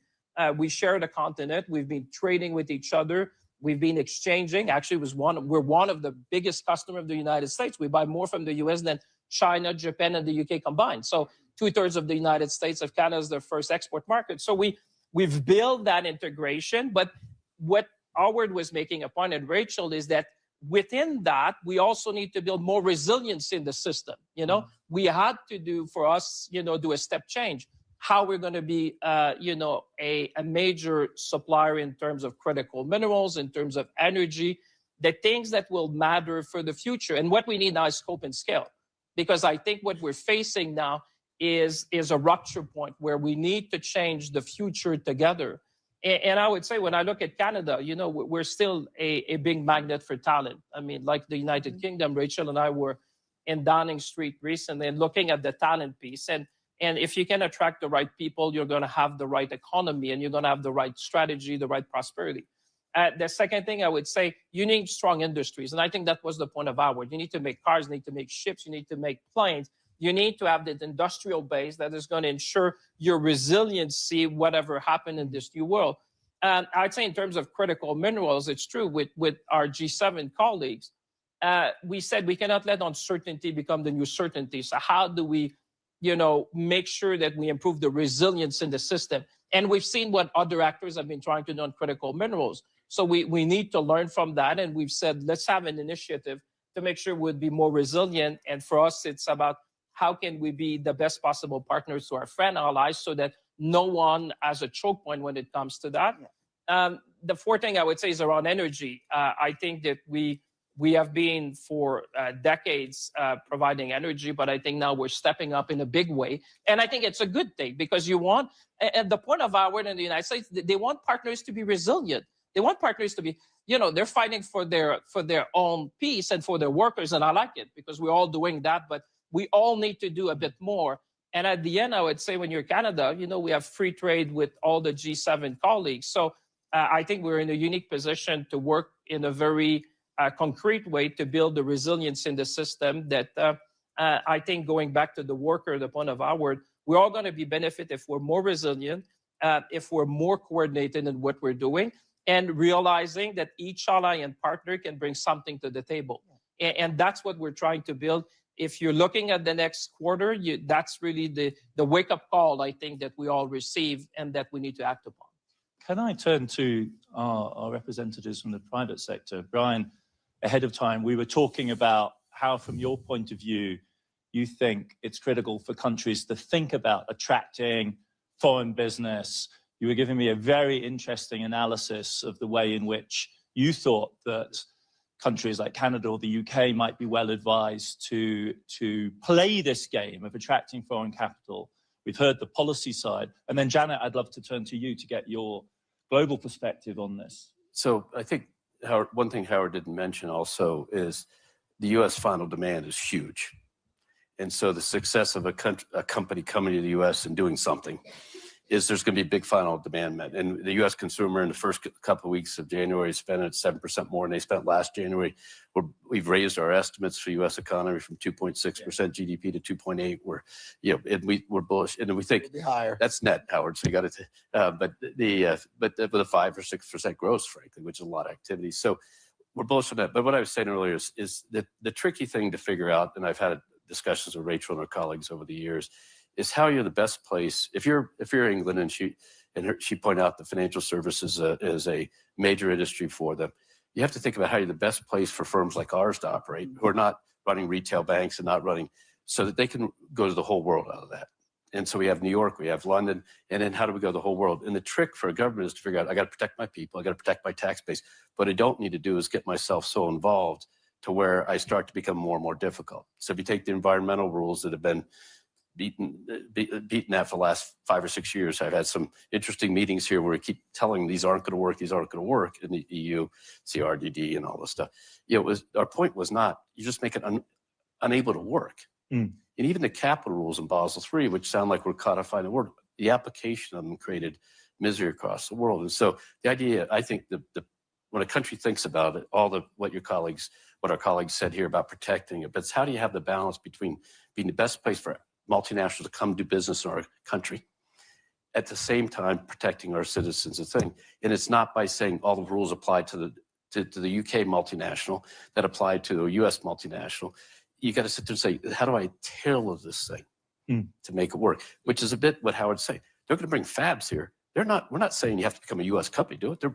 They're building, this major fab. He's talking about one up in Syracuse and et cetera. It's a foreign company, but they got to put it here. So if whatever hit the fan, you could cut it off and still own the means of production. That's because of that thing. There's other things you don't have to be quite so ardent about, for lack of a better term. So how does a country balance that sovereignty with that? Data is becoming a real problem. You know, people want to say, if the data is in my country, it's okay. And you're saying, you know what? That just means you've taken all this worldwide system, which you want us to give you all these reports, information, and you started slicing the pieces. There's no value to the customer in that. There's no value to your citizens, your companies in that. You think there's incremental value, but let us explain, what do you really want? We can get it to you if you need it. But if you make us run separate systems, you've added cost to your people, because, by the way, the rest of the people are just run a common system. So it's data, it's information, employee practices, and all those things. And how do you become the best, and how do you think about that while protecting your citizens from big bad banks, or protecting your citizens from taxpayer degradation, things like that? That's truly fascinating. Janet, do you want to give us your... So first, I'll just start with, we're a global organization, 400,000 people. We operate in about 150 countries and territories. And so, globalization for us has been there for a long time. And, you have to work, with how do you deal with local rules and regulations? It's no different than the financial services industry. Politics, economies, demographics, all different. And you've got to decide, what do you need to do to operate locally and then continue to be a well-connected global organization. And I think that's where companies, need more help than ever before. And so I think globalization is not going away. It's just becoming more complex. So we look at the landscape, and, the geo strategy of companies has been elevated like, we've never seen before in the last 2 years, to be a board level conversation. 94% of our, CEOs that we survey are really investing significant money, to really games, and scenario plan, not one or two, but 6 or 7 different scenarios, because of the complexities that we're talking about here today. And resiliency you talked about, that's what's so important for these organizations. And just being here last year, where there was, uncertainty, compared to this year, I think last year we saw a lot of companies kind of wait and see, and, we'll take some time to see, how we pivot. I think now, our, most sophisticated clients, they can't wait. So they're going to have to make some bets. They're going to have to make some investments. Some will work out, some won't. But, that paralysis is no longer an option, and they're going to have to move forward. Can I double down on that and ask both of you from the private sector, whether you are seeing already, just expanding on the point you've just made, where is this tipping point coming? Like, when is the private sector, globally or in the US, where are you seeing the flows shift? Because I'm a policy wonk kind of person. I'm always talking up the story. So the politicians have a stake in also, in some sense, talking up the story, because you need programs. The visions of the Trump administration are astonishingly bold. And then what I'm always kind of with my economist hat on, I'm wondering, is this really happening? Like, is the shift in the flow really happening? Just think about the ability to get a deal done. The ability to get a transaction done. The honest advice in, say, 2024 or something like that would have been to somebody offering up a $5 billion plus acquisition. Think twice, because this may never get approved. And what are you going to do to your company while you wait? Okay. That's completely changed. So last year, 25, was the second highest investment banking year of deals getting done, absent the pandemic recovery year where every debt financing went crazy. So, and next year we think it's bigger. That means that you're unleashing the competitive forces of acquisitions and all the deployments and investments. So the capital markets are open, the financing's there. And so I think if we can keep enough certainty, to your point about that, just keep the rules clear enough. Well, these colleagues have to wrestle with. National security is not, unless you're in the business providing national security, is not something we all depend on, but not something we're going to add a lot of value to. But on the other hand, it creates economic activity we have to help finance. Okay, but the world's ready to go in a lot of ways, and so deals can get done and things like that. And what I encourage people is to move on the permitting side, move on the approval side, move on the deregulation side. There's a lot of fuel going in the tank right now on deregulation stuff that's still barely coming in the system across the UK and here and other places. So in our pre-chat, you were saying de-emphasize the headline tariff wars thing, focus on the nuts and bolts, the non-tariff barriers, the things which enable stuff to get done. These rules, which they're straightening out, hopefully, on environmental disclosure, require you to do things like, and we're just saying there's an ISSB that comes with set standards. We're happy to agree with those. And those were developed with business, the firms, the major firms developing. So business can do this, But if you do a lot more than this because you like X or Y, you are just adding barriers to us being able to operate with the facility to help your people get financing and access to capital. Jan, this corresponds to your experience. Absolutely. I mean, you look at, again, financial services regulation of our profession, we've got different standards for different companies listing different places. That's not helpful, right? We've got to get alignment and better consensus, again, to bring, more businesses to market and the like. You want to come back in? Well, I would say it's not a time to wait. It's a time to double down. I mean, listen, what we need, we were talking just a minute to critical minerals. What we need is speed and scale. This is not a time. But what has happened in the world, I think, is forced us as government to be more efficient.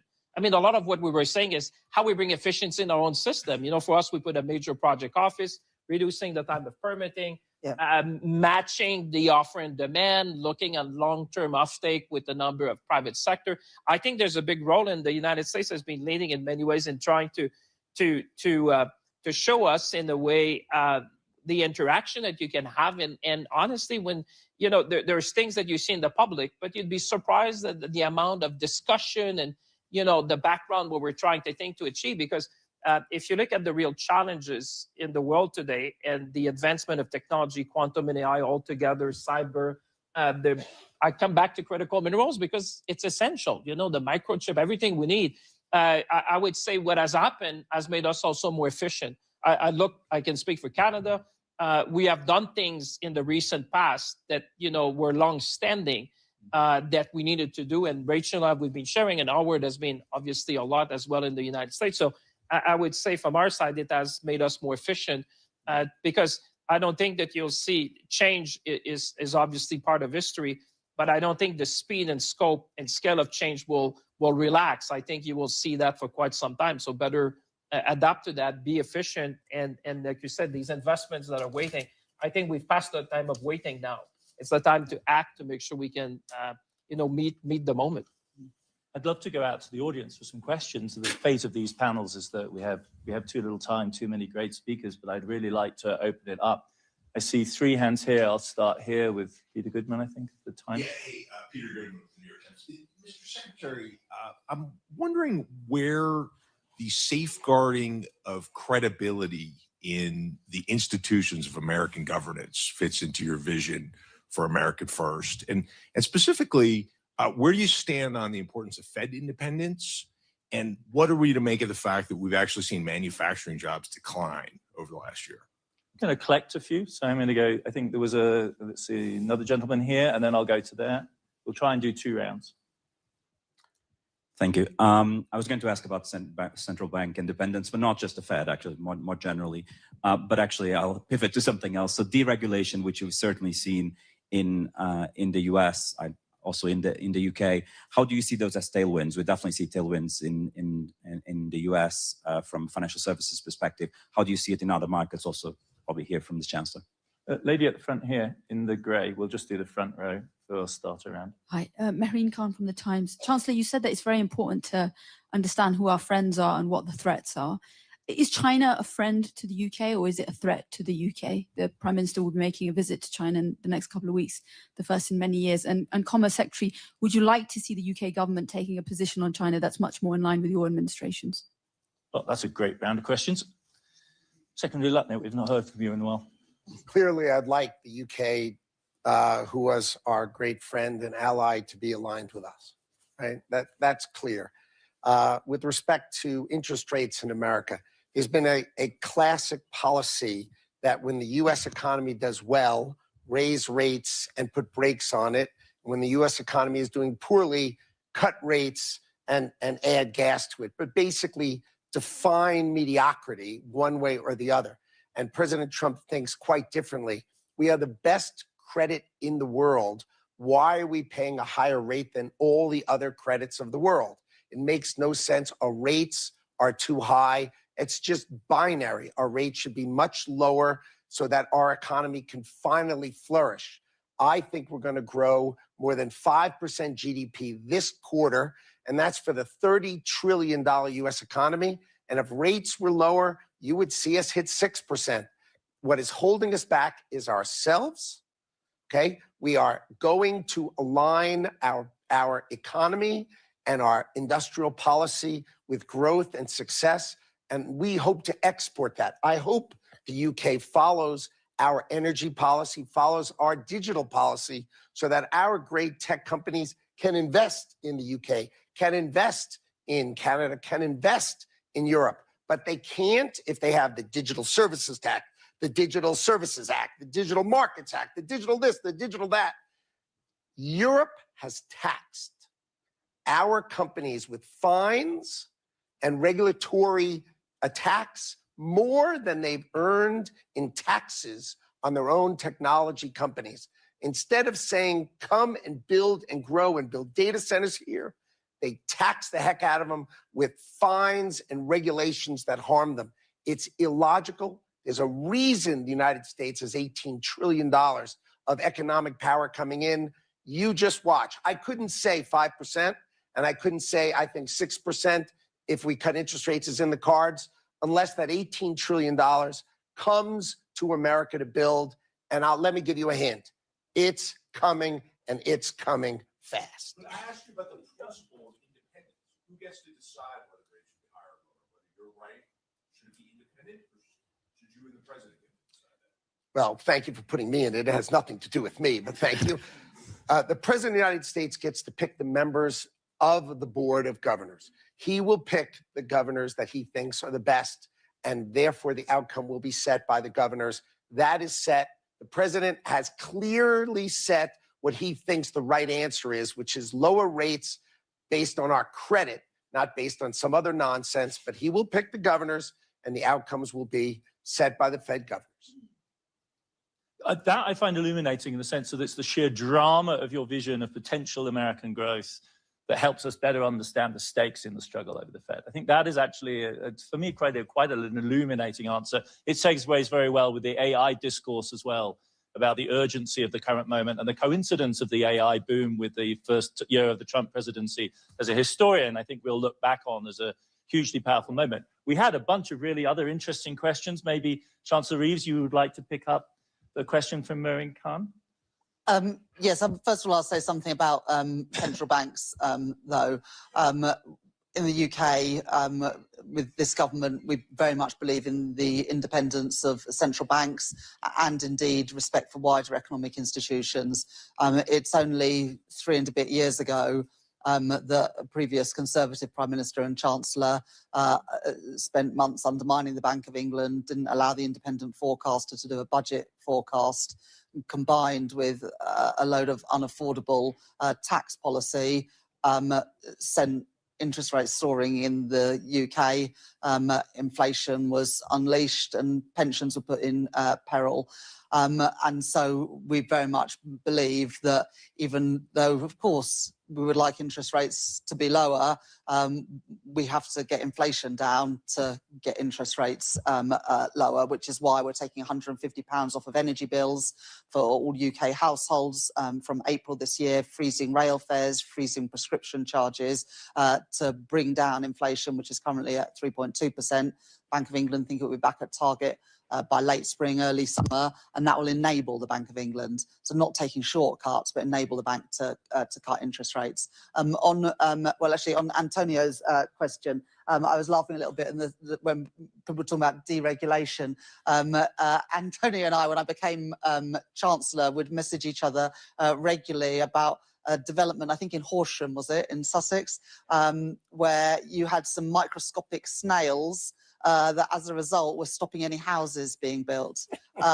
You know, in our regulatory system, we cared more about microscopic snails than we did about young families and first-time buyers getting on the housing ladder. Well, Antonio, I think you can confirm that has changed now. You are building those houses because we've changed the rules and regulations. We're letting people build stuff in Britain again, whether that is energy infrastructure, transport infrastructure, housing for our people, you name it, the data centres. And, you know, Ruth Porat, who was here this week, and others at Google and all of your big US companies are building data centres in Britain because we're making it easier for them to do so. And we don't have the regulation that some other countries have, which makes it easier to do business in Britain. But we absolutely recognise that challenge from business to make it easier to get stuff done, planning and regulation are being torn up in the UK because we want to make it easier to do business. And finally, on Marine's point about China, the trade intensity between the UK and China is lower than between the US and China,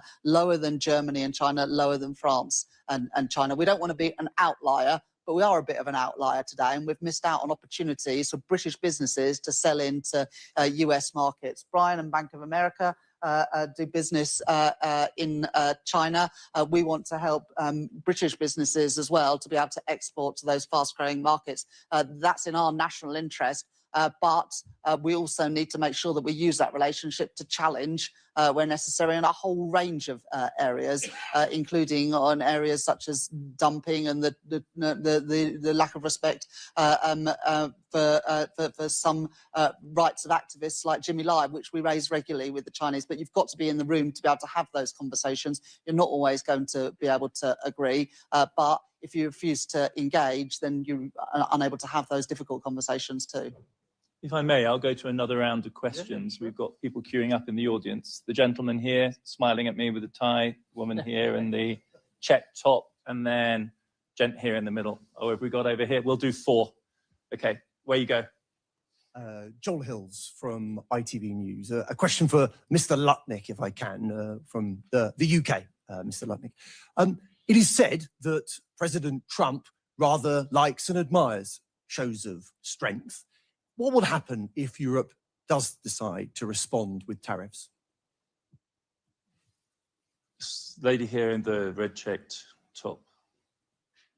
I was actually going to ask exactly the same one about retaliatory tariffs, so I'll ask a different one. Isn't there likely to become a point at which financial markets, this is also one for the Trade Secretary, isn't there likely to come a point at which financial markets start to become concerned, as they did a couple of years ago in the UK, about the credibility of institutions, about whether the US is a reliable place to go to do business, whether they can trust the rule of law, whether there's so much uncertainty about the sort of trade environment and so on that it becomes a riskier place to invest? I'm going to take 2 more because this is going so well. Here we go. Gentleman here with the tie. There we go. And then over here, Ravi. Right. I'm David Rhodes from Sky News in the UK. And my question is actually for EY and Bank of America. Secretary Lutnick, you said that globalization had failed the West and failed the United States. And you said it's left America behind. So I'd be interested to know some of the ways that the Bank of America and EY have been left behind in this set of circumstances that you're describing. Ravi. I thought your first answer was illuminating about what America First is, and you framed it partly as an expression of sovereignty. And I guess my question to you is, what about the sovereignty of other nations? And this is linked to your role because the threats on Greenland are no longer hypothetical. You're already proposing economic warfare against 8 European countries. So how does this add up? Does sovereignty matter or not?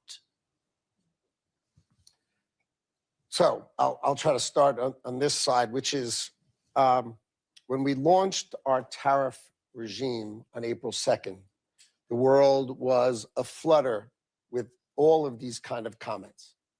But since then, if you check at the end of 2025, you will see all of the key indicators are up.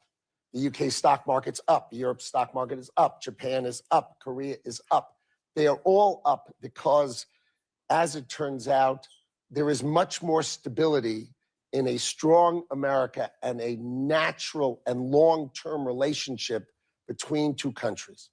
I think with respect to the tariff policy, the president uses tariff policy to make sure people are talking and paying attention and not just acting. You have seen him use tariff policy again and again to have outcomes that are reasonable and appropriate. So the fact that he doesn't want things to be done without discussion and without consideration is a way for him to say, hey, you need to talk to us. If you're our great ally, you need to talk to us. Do I think the trade deals that we've set with Europe, with the UK, are they durable? I absolutely do. I do not see a model where Europe would decide, I want to blow up the tariff I have on automobiles or on pharmaceuticals or on semiconductors. I'd like to just go back to the way it was in April. I just don't see that happening. What I see happening is diplomacy and talking and at the table rather than action, which is something I think the president cares about and is important to the president. And I said, I will leave that to my national security people. But the president is clear-minded and clear of thought. He feels, and he's talked about this for 30 years, he has felt that the industrial policy of the United States allowed it to be hollowed out, and that would be true of Britain, and that would be true of Europe, that all of this has moved to Asia, right, where they make everything and we just buy it. And that has got to end. We need to produce things in America. We need to produce things, and we encourage the UK to do the same, right? And you agree. It's not as if we disagree. So that's the history. And sovereignty for America says we need to have our own steel. We need to have aluminum. We can have it with great allies, but we cannot have it where we rely on other people that maybe, like we've seen in critical minerals, and make no mistake about it, the critical mineral issue was with us a year ago. Everybody was sleeping through it. Donald Trump ripped the Band-Aid off, and the whole world said, oh my God. And that is the intuition and power of Donald Trump's presidency, is that he's teaching the world what is wrong. And now the world is working together with respect to critical minerals to fix it, right? But there are all sorts of things that need to be fixed, one of which is a modification of industrial policy, that the United States of America should be a place where you build things. And I would encourage the UK to do the same. Granted, it can't be everything to everyone, but there are a lot of things. Same for Canada, same for all our allies. And what happens if Europe retaliates with tariffs of its own, Mr. Luckett? Well, then we'll be back to a tit for tat, which is how we began. And it will end in a very positive conversation between Donald Trump and Ursula von der Leyen, which is what happened last time. So you can start with a kerfluffle, but in the end, right, the United States and Europe are great allies. The United States and the UK are great allies. These are great allies, right? We are great allies with Canada. We are great allies. It doesn't mean you don't have an argument. It doesn't mean you don't disagree, but it doesn't change the fundamentals of the United States knows who our allies are. And if we're going to have a kerfluffle, so be it. But we know where it's going to end. It's going to end in a reasonable manner that, in our view, prior to Donald Trump taking the helm of the United States of America, the world was taking the piss out of us, right? And we were exporting the power of our economy to the rest of the world. In 1 year of change, I just said my expectation is GDP of the United States of America is over 5% in the first quarter of 2026. That's just my opinion. But so far in the first quarter, if you saw what I said I thought the United States would grow 4%. And the whole world said, you got to be kidding me. 4.3% in the third quarter. You're going to see plus 5% from the United States of America, the $30 trillion economy winning. And that's good for the world. We're out of time, but I still want to give the final word to our representatives from the private sector, because I thought this question that you asked was really quite a fundamental one. Does the Secretary's counter-narrative to the story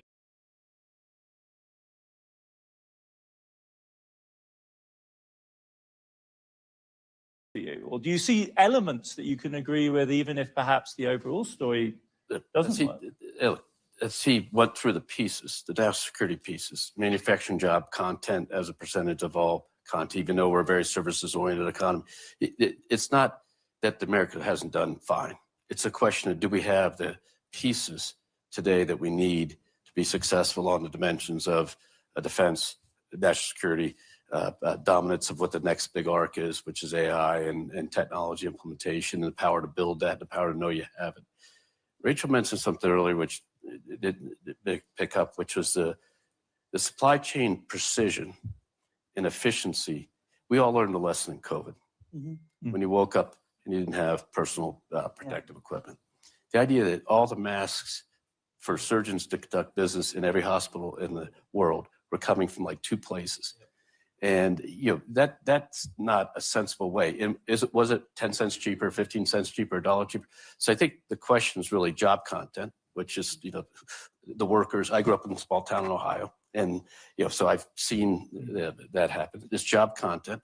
It's also what you need to make sure you really have ownership of, and then the other stuff. This shirt you can be more flexible on, and that's the history of the Northeast having the shirt making industry, the Southeast having a shirt making industry, and then offshore. But the designers and the thinking about it, making it wearable, you want that on your shore. And I think so. I think but our country's been successful. There's no question. The question is, can we be successful in the next big arc? That's the question, and that's what Howard's trying to articulate. I think. I would never put words in the hammer's mouth. But I think that's what he's trying to say. Can I give you the last word? No, and honestly, from my perspective, I look at what our clients are coming to us on, and they want, greater collaboration across the globe on things that matter them and to impact them. And they want us to have a stronger voice to help bring that type of collaboration, to our clients to make it easier for them to do business. Brian said it earlier. Larry Fink asked us in his opening address to kind of raise the tone of the conversation here and to be willing to engage in, if necessary, quite forthright argument. And I think our panel has squarely met that challenge. I'd like to thank everyone here for contributing, and thank you very much for the fantastic questions.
Propias empresas estadounidenses. Lagarde también ha señalado ante los medios de comunicación que la situación complica aún más la planificación de ventas y compras para corporaciones y pymes, y ha considerado que este escenario es una llamada de atención para que la Unión Europea sea más independiente y refuerce su comercio interno ante la posibilidad de que la relación, según decía Christine Lagarde, normal con Estados Unidos no se pueda restablecer debido a las tensiones geopolíticas. Bueno, pues esas declaraciones las había hecho en Davos Christine Lagarde, la presidenta del Banco Central Europeo. Hasta allí nos vamos a trasladar porque se encuentra hablando a esta hora de la tarde el secretario de Comercio de los Estados Unidos, Lutnick, que se encuentra hablando junto a otros altos representantes de diferentes países relacionados y hablando sobre economía. Vamos a escuchar con detenimiento a ver qué dice el secretario de Comercio de Estados Unidos. Powerhouse expertise in economic policy and private sector representation as well. I mean, I'm going to start with the public policy issues that are on everyone's minds right now that bear directly on the issue of sovereignty and interdependence. And I'm going to turn, with your permission, to Secretary Lutnick to give us maybe an insight and explanation. I think a lot of people are looking at Davos to see and to try and better understand the mindset of the Trump administration. Speaking to you earlier on, it's the first time I've had the privilege of meeting you. I've seen you on TV a lot. In person, the impression is even more overwhelming. Of, on the one hand, kind of extraordinarily ebullient, dynamic. That was in a nice way, Howard. Dynamic. These are good words. These are all good. I'm coming to a different tone in a second. But like initially, it's this just extraordinary ebullience, dynamism. You were saying you've sealed deals for $1.5 trillion in jobs and investment into the United States. Yes. And then you said, and this is where the tone shifts, you got to understand, I'm the hammer. These were your words. I'm the hammer. Because the people I'm dealing with know that unless they deliver the kind of investments I'm looking for, I'm coming with 100% tariffs. And that duality, I think, between the dynamism, the constructiveness, the forcefulness of the American state, which was, after all, also something many of us saw in the Biden administration, and this element of threat, is what many of Davos are actually trying to come to terms with. Because this is, to say the least, unfamiliar. And when it moves from the zone of economic policy to the question that is directly under the subtitle of our talk today, which is sovereignty, and we're talking about the territory of Greenland, and it's coupled so directly to tariffs, it's a fundamental shock to the system. You can read it off the faces and the rhetoric of every single European politician and business person I've spoken to while we've been here, and we're also getting reactions from around the world in similar tones. So I really wanted to ask you to help us understand, not in a sense, well, what your motivations are, because I get it, like you want Greenland, it makes sense. You're proud Americans, you're advocates of President Trump's policy. What I've struggled more with is how you imagine others react to this. I mean, if you put yourself in the position of your Danish counterpart, who's a proud Dane and a loyal executor of the Danish government's position, how do you envision this going, how does this go down? Well, I think you should start at a much higher level. Okay. We are in Davos at the World Economic Forum. And the Trump administration and myself, we are here to make a very clear point. Has failed the West and the United States of America. It's a failed policy. It is what the WEF has stood for, which is export, offshore, far shore, find the cheapest labor in the world, and the world is a better place for it. The fact is, it has left America behind. It has left the American workers behind. And what we are here to say is that America First is a different model, one that we encourage other countries to consider, which is that our workers come first. We can have policies that impact our workers. Sovereignty is your borders. You're entitled to have borders. You shouldn't offshore your medicine. You shouldn't offshore your semiconductors. You shouldn't offshore your entire industrial base and have it be hollowed out beneath you. You should not be dependent for that which is fundamental to your sovereignty on any other nation. And if you're going to be dependent on someone, it darn well better be your best allies. Okay, and so that is a different way of thinking. It is completely different than the WEF. I viewed the WEF as not a flagpole in the middle, but in fact, they are the flag. Whichever way the wind blew, so it blew. You should have solar, you should have wind. Why are you going to do solar and wind? Why would Europe agree to be net zero in 2030 when they don't make a battery? They don't make a battery. So if they go 2030, they are deciding to be subservient to China, who makes the batteries. Why would you do that? Why would the United States of America, which has oil and natural gas, try to convert to all electricity? China does not have oil and natural gas. Electricity and electric cars make perfect sense to them. That is practical and logical. So the point I want to make, and I want people to think about, is that America First is the job of our government to take care of our workers, to make sure their lives are better for it. And then don't be America alone, right? But be America First. And I would suggest that policy is something for other countries to deeply consider, to take care of their own, and then we will work out wonderful relationships between us. But I want to point out, when America shines, the world shines. Close your eyes and think of a world without America in it. It becomes pretty dark, pretty darn quickly. when America shines, right? And everyone said, oh, you're going to do all these tariffs, you're going to destroy the world. The world's stock markets are up. Which ones of them? All of them. Can I bring you back to Greenland? No. It's unnecessary. It's the Western Hemisphere is vital for the United States of America. Our national security people are on it, and they care about it. And I'm going to leave it to them to address with our allies, with our friends, and with everyone how they work it out. But the Western Hemisphere matters to the United States of America. And the United States of America, as I've just articulated, really, really matters to the world. When America shines, the world shines, because they all need to make sure America is strong and powerful to take care of them, God forbid. And so I think America and the Western Hemisphere are vital to America, and I'm going to leave that to my national security people to address. Right. The rest of us, I think, are finding it harder to make that kind of separation clearly. And I would be curious to know how the representatives of the UK and Canada might want to think about these issues. Do you see them as starkly divided, as Secretary Lutnick would like us to have them? Does this logic of what's good for America is good for the world convince in this extraordinarily strong, extremely eloquent expression that we've just heard? You go first. Thank you. Thanks, Chancellor Philippe. We're friends. So I'm I'm very struck by and taken by the idea of putting your own country first and considering your own security and resilience. I think it's about 3 years ago now that I gave a speech where I coined the term securonomics, which is all about building security and resilience in your economy. And the days when it didn't matter where things were made and who made them were in the past. And that's become increasingly clear since the pandemic, when we were over-reliant on PPE and medicines from abroad.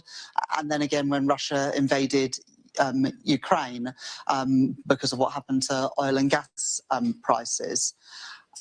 I guess for an economy like the UK, the way in which we will pursue our national interest is going to be different from the way in which the US pursues theirs. You are a much bigger economy, and we can't do everything on our own, nor should we try to, because we'd end up doing nothing well. But we do have real strengths in the UK, in our defence sector, in life sciences, in business and financial services.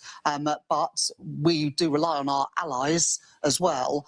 And even a country as big and as strong as America also relies on its allies. And I guess the sort of area where I think that we do need to sort of continue that dialogue between countries that share each other's values is how we can work together in our mutual interests to advance our values in a very unstable and uncertain world. And you know, if you say, could you picture the world without the US and what would the world be like? Yeah, the world would be a lot poorer and it would be a lot scarier. Se encuentra compareciendo ahora, hablando en Davos, la ministra de Hacienda de Reino Unido, Riz, junto al secretario de Comercio de los Estados Unidos, Howard Lutnick, quienes ambos de momento están destacando la solidez de los acuerdos alcanzados comerciales entre Estados Unidos y Reino Unido. Decía también Howard Lutnick, le escuchábamos hace escasos minutos cuando le tocaba hablar, que anticipaba un posible crecimiento del PIB estadounidense superior al 5% en el primer trimestre de este 2026. Y ojo, porque Howard Lutnick también advertía a todos aquellos europeos. Decía que cualquier represalia por parte de Europa, por parte de cualquier gobierno de los países que pertenecen a la Unión Europea, con aranceles podría desencadenar una respuesta inmediata en un ojo por ojo, como decía él literalmente, económico, que podría afectar tanto a Estados Unidos como a los países de la Unión Europea. Vamos a seguir escuchando a ver qué dicen tanto el secretario de Comercio de los Estados Unidos como la ministra de Hacienda de Reino Unido. In the NATO alliance and the Western alliance, not because it is the benevolent or the right thing to do, but because I profoundly believe it is in your country's national interest. the other thing I just wanted to say, Adam, in terms of sort of building security and resilience, but for my country, it's about our industrial strategy, where we're really focusing on these sectors where we are really good. But we're not going to be a semiconductor superpower in the UK. That's not realistic. So it's but we've like got friends. biotech. Yeah. Life sciences, biotech, financial services, which is obviously absolutely crucial for financing things like the exploration for critical minerals and the extraction of those critical minerals. We've got real strength with the London Metal Exchange in London, for example. But we have some reserves of lithium and tungsten. We're not going to be a big global supplier of critical minerals. So we have strengths. Defence is another one. And our trade strategy is also around our security and resilience, where we are trying, and this is different from the US approach, I absolutely acknowledge that, we are trying to reduce barriers to trade. You know, we've done trade deals this year with you, with India, with Korea, and we're also reducing trade barriers with the EU. There's more that we want to do together between the UK and Canada. We regard it in our national interest to reduce cost of living for people in Britain, but also providing more opportunities for businesses in the UK to then export around the world. And, you know, energy security is important to us as well. We do have some reserves of North Sea oil and gas, and they will be important for many decades to come. But we are a net importer of oil and gas. We do have, because of the shallow waters in our seas, big opportunities around wind technology. We don't have what you have in the US, and so we've got to find our own way to boost our energy security. And we strongly believe that renewables is a really important part of that mix, as is nuclear. There hasn't been sufficient investment in nuclear for a long time. We've signed off Sizewell C, a big nuclear reactor, as well as small modular reactors in North Wales. So, you know, that security for us is around energy security, our security through our industrial strategy and our trade strategy as well. So I think a lot of shared analysis of what the problem is. The solution is going to be different in every country, but what I would urge Howard and others in the administration just to think of is how your allies can also help you achieve your objectives, which I think are in your national interest, as well as helping all of the Western world to thrive. Can I begin, Mr. Sure. Well, listen, it's a real pleasure to be with Howard and obviously Rachel and colleagues. I like the way Howard started. You know, it's the worker first and how we rebuild industrialization. And you're right. You know, you've been looking at that. And I think today, and I chaired 10 meetings of the finance minister of the G7, perhaps last year, with Rachel and Scott and others to try to figure out, you know, the way forward. And one thing, and goes back to Howard, I think that the world see a better, clearer nexus between food security, energy security, economic security, and national security. I can tell you as finance minister, I've never talked as much about national security as we did before, for some of the reason that Howard was mentioning. You know, we've become too reliant and less resilient. So how do we build resiliency in the system? I think has been a significant thing. And nostalgia is never a good strategy. You know, I keep saying we're entering the second quarter of the 21st century, and the next 25 years and beyond is not going to be like the last 25. So you cannot look at the past to try to chart the future. And I'd say the 3S, which I call the speed, scope, and scale of change, is quite unprecedented. You know, some would say, you have to go back to 1945, the fall of the Berlin Wall. It's everything. It's geoeconomic, geopolitics, supply chain. It's AI, it's quantum. It's a lot of things at the same time. And when you realize that, as we've done, is how do we, between partners, allies, and friends? You look at Canada. I mean, geography has made us partners, allies, and friends. We've been blessed by geography. We share the continent. We've been trading with each other. We've been exchanging. Actually, we're one of the biggest customers of the United States. We buy more from the U.S. than China, Japan, and the UK combined. So 2/3 of the United States of Canada is their first export market. So we've built that integration. But what Howard was making a point, and Rachel, is that within that, we also need to build more resilience in the system. You know, we had to do a step change. How we're going to be, a major supplier in terms of critical minerals, in terms of energy, the things that will matter for the future. And what we need now is scope and scale, because I think what we're facing now is a rupture point where we need to change the future together.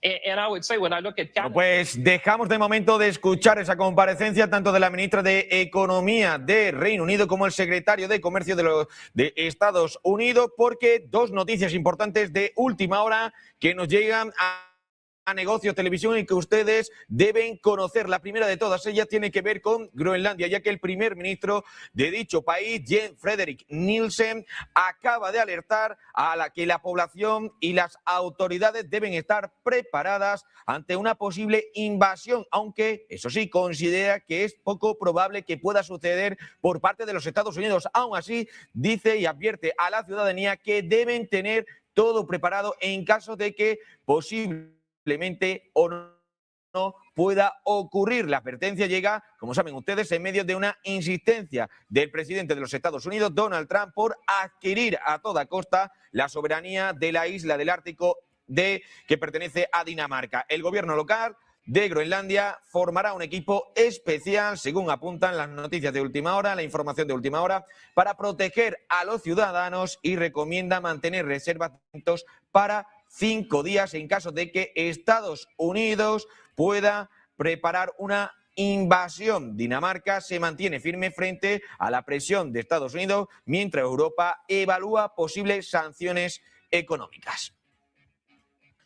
Y de Groenlandia miramos ahora también a nivel nacional, después de ese suceso trágico que tuvo lugar este pasado domingo, donde bastantes personas han fallecido a causa de ese accidente ferroviario en Adamuz, localidad de Córdoba. Adif que empieza a moverse y a tomar medidas, porque Adif acaba de confirmar que ha decidido reducir temporalmente la velocidad máxima en cerca de 150 kilómetros de la línea de alta velocidad, es decir, del AVE Madrid-Barcelona a 160 kilómetros, frente a los 300 kilómetros por hora que habitualmente iba esos vagones, tras informes de baches y sobre todo problemas en la vía que puedan afectar a la seguridad y puedan provocar, bueno, pues accidentes catastróficos como el vivido este pasado domingo en la localidad andaluza de Adamuz.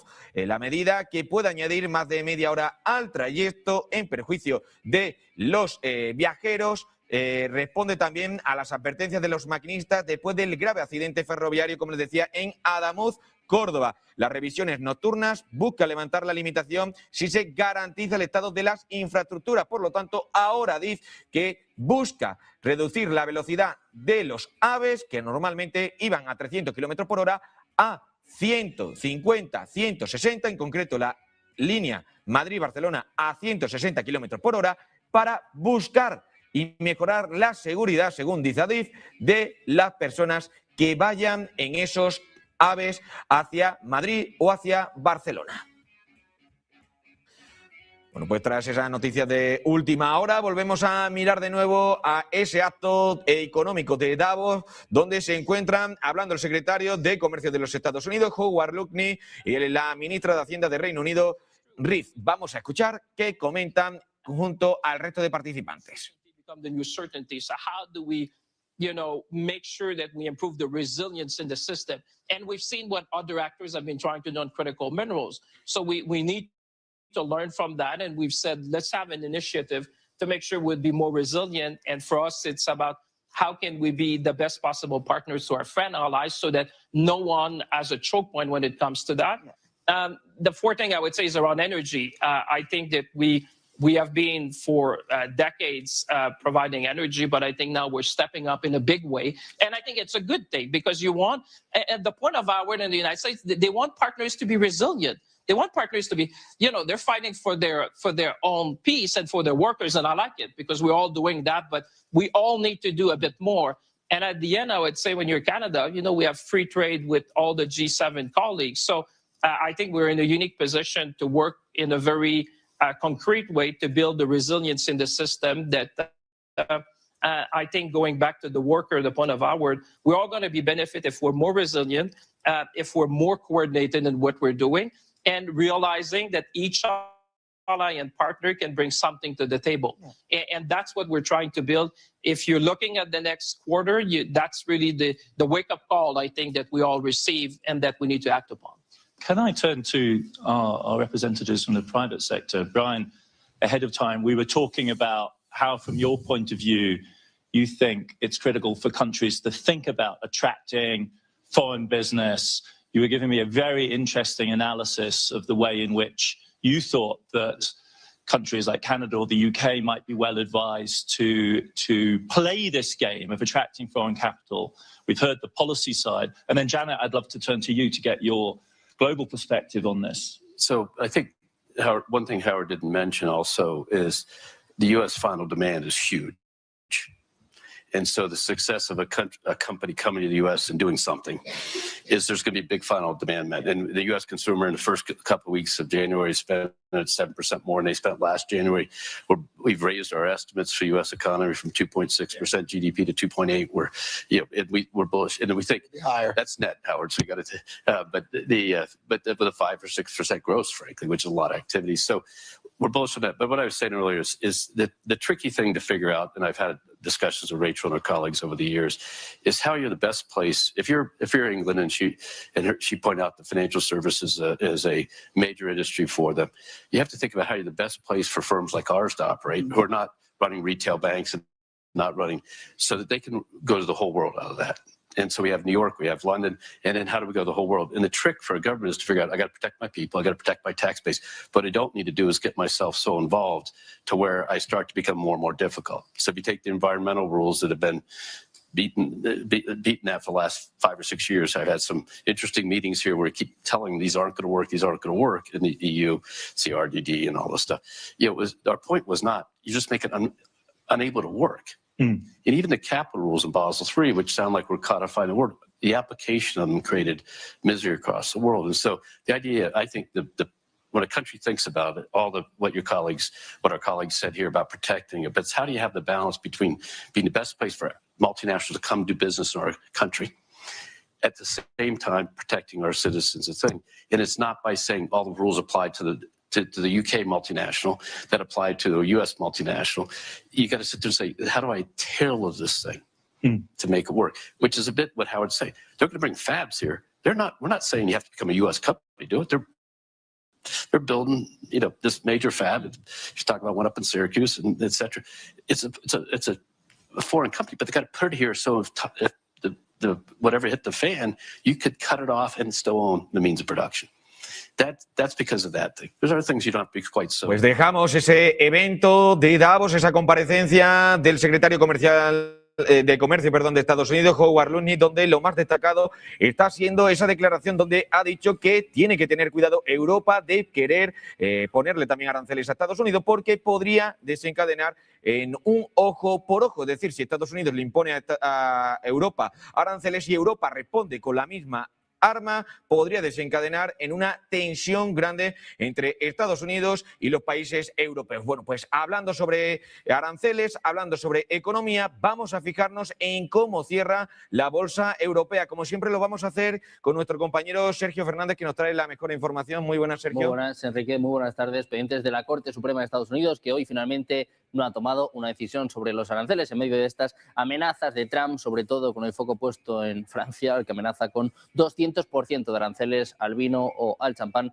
Enseguida les contamos el cierre de los mercados europeos de la mano de Nordea. Nordea Asset Management le ofrece el cierre de los mercados europeos. Europa que cierra con fuertes caídas en medio de estas amenazas de Trump, con el foco puesto en Groenlandia y con el mundo pendiente de todo lo que se dice en Davos. Vamos a empezar mirando al Eurostoxx 50, caídas superiores al medio punto porcentual, se deja un 0,57%, perdiendo los 6.000 puntos, pero hoy también perdiendo la cota de los 5.900, cierra en 5.892. Fuertes caídas para el IBEX 35, prácticamente se deja 1,5 puntos en esta segunda sesión de la semana, 1,34% abajo hasta los 17.429 puntos. Empiezan a peligrar los 17.000. Miramos también al DAX alemán, golpeado pero un poquito menos, se deja cerca del punto porcentual, 1,08% hasta los 24.690 dólares. Miramos ahora el CAC 40 parisino, a punto de perder los 8.000 puntos con amenazas de Trump de aranceles del 200%, por lo menos al vino o al champán, pues se deja cerca del medio punto porcentual. Aguanta el golpe, 0,61% hasta los 8.062 puntos. Miramos también al MIPTEL italiano, la bolsa de Milán se deja algo más de un punto porcentual, 1,07% hasta los 44.713 puntos, mientras que el FTSE 100 de Londres también cierra en negativo, también con caídas superiores al medio punto porcentual, 0,67% abajo hasta los 10.126 puntos. A punto de perder un nivel clave, en su caso, la cota de los 10.000 puntos. Cierra Europa con tono negativo, con fuertes caídas, se lo contamos de la mano de Nordea. Nordea Asset Management le ha ofrecido el cierre de los mercados europeos. Imperan las caídas en Europa, con el foco puesto en Davos y sobre todo pendiente de lo que dice Donald Trump, amenazas a Groenlandia y hoy caídas también en las bolsas europeas. Enrique. Muchísimas gracias, Sergio, como siempre, por esa información. Pues hablando precisamente sobre Davos, hace minutos también el primer ministro de Bélgica, Bart de Wever, pues acaba de advertir que Europa no puede convertirse, decía, según él, palabras textuales, en un esclavo miserable de Donald Trump y de los Estados Unidos de América. Según de Wever, las provocaciones del presidente actual de los Estados Unidos y líder republicano, especialmente sobre Groenlandia, han cruzado, decían, muchas líneas rojas que no se deberían haber superado y ponen en riesgo 80 años de cooperación transatlántica. El líder belga también ha subrayado que si Europa no se mantiene unida en este momento, el proyecto atlántico histórico podría llegar a su fin tal y como es concebido a día de hoy. Por lo tanto, Bélgica, que hace un llamamiento desesperado en esas declaraciones por parte de su primer ministro a que debe cambiar el rumbo de Estados Unidos y de los países europeos para que en vez de que haya una confrontación, haya un entendimiento en cuanto a Groenlandia, en cuanto a acuerdos económicos y en cuanto a un futuro conjunto. Bueno, pues vamos a volver a ese acto de Davos, donde en esta primera jornada está hablando todavía el secretario de Comercio de los Estados Unidos, Howard Lutnick, junto a otros ministros económicos europeos, de economía europea. Vamos a escucharlo porque seguramente, ahora lo vamos a escuchar, Howard Lutnick hable también de la situación con los aliados de Estados Unidos y por causa de Groenlandia. ¿Cómo está la situación? Vamos a escucharlo. Industry, politics, economies, demographics, all different. And you've got to decide, what do you need to do to operate locally and then continue to be a well-connected global organization. And I think that's where companies, need more help than ever before. And so I think globalization is not going away. It's just becoming more complex. So we look at the landscape and, the geo-strategy of companies has been elevated like, we've never seen before in the last 2 years to be a board level conversation. 94% of our, CEOs that we survey are really investing significant money, to really games, and scenario plan, not one or two, but 6 or 7 different scenarios because of the complexities that we're talking about here today. And resiliency you talked about. I mean, that's what's so important for these organizations. And just being here last year, where there was, uncertainty, compared to this year, I think last year we saw a lot of companies kind of wait and see and, we'll take some time to see, how we pivot. I think now, our most sophisticated clients, they can't wait. So they're going to have to make some bets. They're going to have to make some investments. Some will work out, some won't. But, that paralysis is no longer an option and they're going to have to move forward.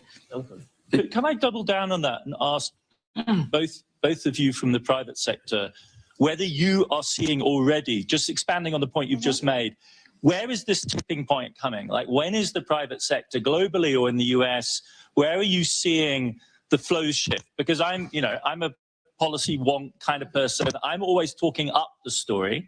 So the politicians have a stake in also, in some sense, talking up the story because you need programs. The visions of the Trump administration are astonishingly bold. And then what I'm always kind of with my economist hat on, I'm wondering, is this really happening?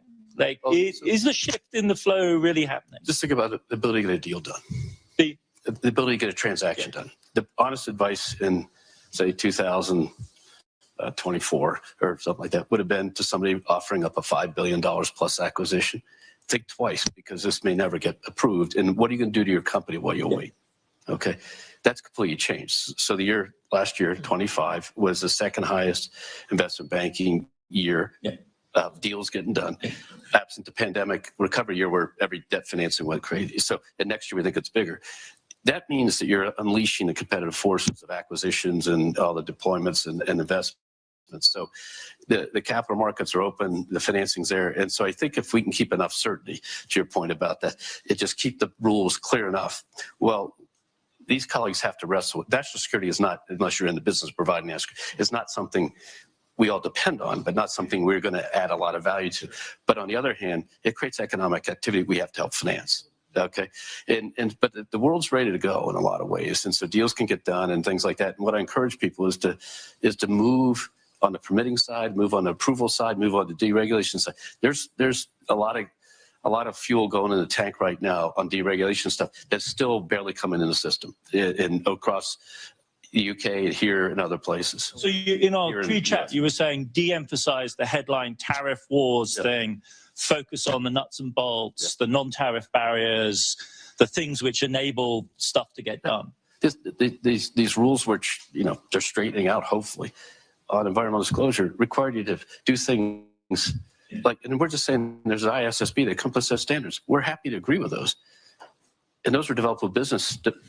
The firms, the major firms developing, so business can do this, but if you do a lot more than this because you like X or Y, you are just adding barriers to us being able to operate with the facility to help your people get financing and access to capital. Jan, this corresponds to your experience. Absolutely. I mean, you look at, again, financial services regulation of our profession, we've got different standards for different companies listing different places. That's not helpful, right? We've got to get alignment and better consensus, again, to bring, more businesses to market and the like. You want to come back in? Well, I would say it's not a time to wait. It's a time to double down. I mean, listen, what we need, we were talking just a minute to critical minerals. What we need is speed and scale. This is not a time. But what has happened in the world, I think, is forced us as government to be more efficient. I mean, a lot of what we were saying is how we bring efficiency in our own system. For us, we put a major project office, reducing the time of permitting, matching the offer and demand, looking at long-term offtake with the number of private sector. I think there's a big role in the United States has been leading in many ways in trying to show us in a way the interaction that you can have. And honestly, when, there's things that you see in the public, but you'd be surprised at the amount of discussion and, the background what we're trying to think to achieve. Because if you look at the real challenges in the world today and the advancement of technology, quantum and AI altogether, cyber, I come back to critical minerals because it's essential. The microchip, everything we need. I would say what has happened has made us also more efficient. I can speak for Canada. We have done things in the recent past that were long-standing that we needed to do. And Rachel and I, we've been sharing, and Howard has been obviously a lot as well in the United States. So I would say from our side, it has made us more efficient because I don't think that you'll see change is obviously part of history. But I don't think the speed and scope and scale of change will relax. I think you will see that for quite some time. So better adapt to that, be efficient. And like you said, these investments that are waiting, I think we've passed the time of waiting now. It's the time to act to make sure we can, meet the moment. I'd love to go out to the audience for some questions. The fate of these panels is that we have too little time, too many great speakers, but I'd really like to open it up. I see 3 hands here. I'll start here with Peter Goodman, I think, at the time. Yeah, hey, Peter Goodman with the New York Times. Mr. Secretary, I'm wondering where the safeguarding of credibility in the institutions of American governance fits into your vision for American First. And specifically, where do you stand on the importance of Fed independence? And what are we to make of the fact? Bueno, pues escuchábamos a varios ministros de Economía de Davos en ese acto donde también se encuentra el secretario de Comercio de los Estados Unidos, Howard Lutnick, quien ha dicho que pueden estar en desacuerdo Estados Unidos con sus aliados, pero que no por eso dejan de ser aliados actuales de Estados Unidos. También decía que las tasas de su país son demasiado altas y que si se recortan las tasas de interés 100 puntos básicos, Estados Unidos crecerá al menos un 6% o más. Además, también Howard Lutnick, que confirmaba ante los asistentes que no van a cambiar el acuerdo comercial que mantiene ahora mismo Estados Unidos con Europa debido a la tensión que están teniendo tanto Estados Unidos con Europa por Groenlandia. Bueno, vamos a seguir escuchando porque ahora no es el turno de preguntar de la presentadora del acto de Davos, sino de las personas asistentes que se encuentran entre el público. Vamos a escuchar a ver qué le preguntan. Well, that's a great round of questions. Secretary Lutnick, we've not heard from you in a while.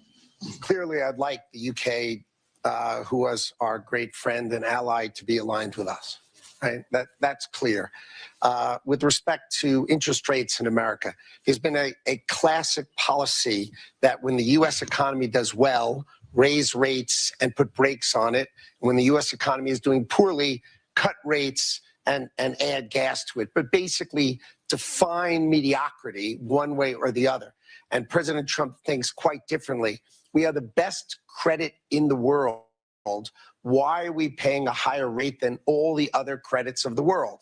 It makes no sense. Our rates are too high. It's just binary. Our rates should be much lower so that our economy can finally flourish.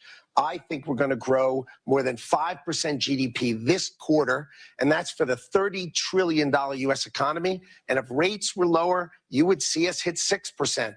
What is holding us back is ourselves, okay? We are going to align our economy and our industrial policy with growth and success, and we hope to export that. I hope the UK follows our energy policy, follows our digital policy, so that our great tech companies can invest in the UK, can invest in Canada, can invest in Europe. But they can't if they have the Digital Services Act, the Digital Services Act, the Digital Markets Act, the digital this, the digital that.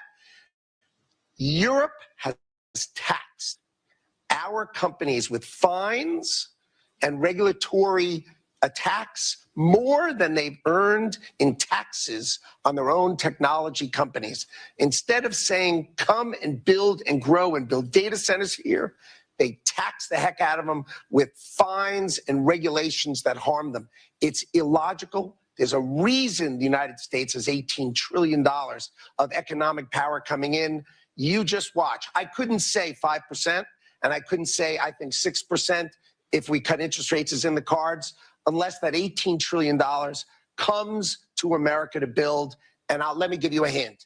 It's coming, and it's coming fast. But I asked you about the principle of independence. Who gets to decide whether rates should be higher or lower? Whether you're right, should it be independent, or should you and the president get to decide that? Well, thank you for putting me in it. It has nothing to do with me, but thank you. The president of the United States gets to pick the members of the board of governors. He will pick the governors that he thinks are the best, and therefore the outcome will be set by the governors. That is set. The president has clearly set what he thinks the right answer is, which is lower rates based on our credit, not based on some other nonsense. But he will pick the governors, and the outcomes will be set by the Fed governors. That I find illuminating in the sense that it's the sheer drama of your vision of potential American growth that helps us better understand the stakes in the struggle over the Fed. I think that is actually, for me, quite an illuminating answer. It segues very well with the AI discourse as well, about the urgency of the current moment and the coincidence of the AI boom with the first year of the Trump presidency. As a historian, I think we'll look back on as a hugely powerful moment. We had a bunch of really other interesting questions. Maybe, Chancellor Reeves, you would like to pick up the question from Maureen Khan? Yes, first of all, I'll say something about central banks, though.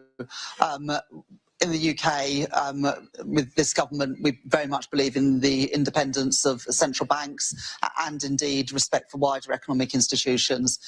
It's only 3 and a bit years ago that a previous Conservative Prime Minister and Chancellor spent months undermining the Bank of England, didn't allow the independent forecaster to do a budget forecast, combined with a load of unaffordable tax policy, sent interest rates soaring in the UK, inflation was unleashed and pensions were put in peril.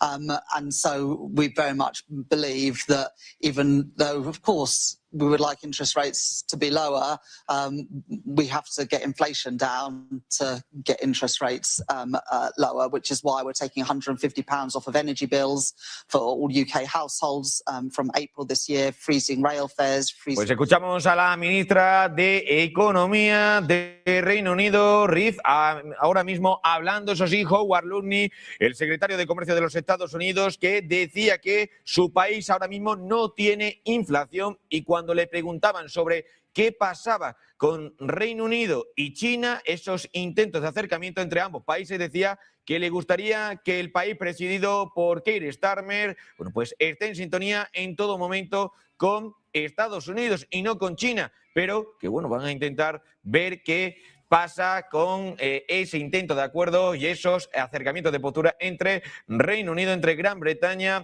y el gigante asiático. Bueno, pues sin más demora, nosotros que pasamos de ese acto a mirar a otro, donde se encuentra ahora mismo la directora gerente del Foro Monetario Internacional, Georgieva, junto también a Brad Smith, el CEO de Microsoft. With AI. Oh, definitely it is. When we look around the world and we see what is injecting resilience and strength in the world economy, AI definitely is a factor, and so is the advancement of private activity over the last decades. The state moving out of the economy, letting private business do its part. And those two things work extremely well. So we created the index of preparedness to see how well are different countries ready for AI. I would put them in three categories. Those who make it happen, those who watch it happen, and those who are saying, what the heck is happening? And actually, on a serious note, we look at four things. We look at physical infrastructure, we look at labor, skills, capabilities, we look at diffusion. AI may be happening, but if it is not changing the economy, it's not so relevant. And then we look at regulation and ethics. And then we rank countries. Not surprisingly, we have at the top a very small group of countries. Now, in the current environment, probably would be interesting to recognize that the United States, Denmark, and Singapore are the top three. And of course, China is with a very potent capabilities, but China is so big that you can't get that high in this ranking. Not surprisingly, we have many emerging market economies with comparative strength. Saudi Arabia would be one of them. Actually, India would be one of them because of the bet on IT that India is making that are in the higher spectrum. But low-income countries and a very big number of mid-size, middle-income countries are way, way behind. And they're behind on all four.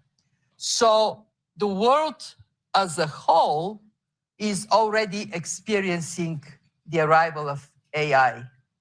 But I do... Bueno, pues dejamos esa comparecencia en Davos de Georgieva, la presidenta del Fondo Monetario Internacional actual, hablando sobre inteligencia artificial, para contarles una noticia de última hora que va a hacer temblar todo Davos, ese evento importantísimo que está viviendo su primera jornada y donde mañana la segunda jornada va a comparecer a partir de las 2 y algo de la tarde, hora central europea, el presidente de los Estados Unidos, Donald Trump. Bueno, pues si ya había tensión y había bastantes expectativas en su discurso, Donald Trump que parece que empieza a calentar un poquito más el ambiente para mañana. Y es que el presidente de los Estados Unidos acaba de publicar ese mensaje que están viendo ustedes en pantalla en su red social, en True Social, afirmando que ningún líder, ni siquiera presidentes en años pasados, han hecho más por la OTAN que él, es decir, que Donald Trump, según el presidente de los Estados Unidos, sin su llegada al poder, la Alianza Atlántica presidida por Mark Rutte habría quedado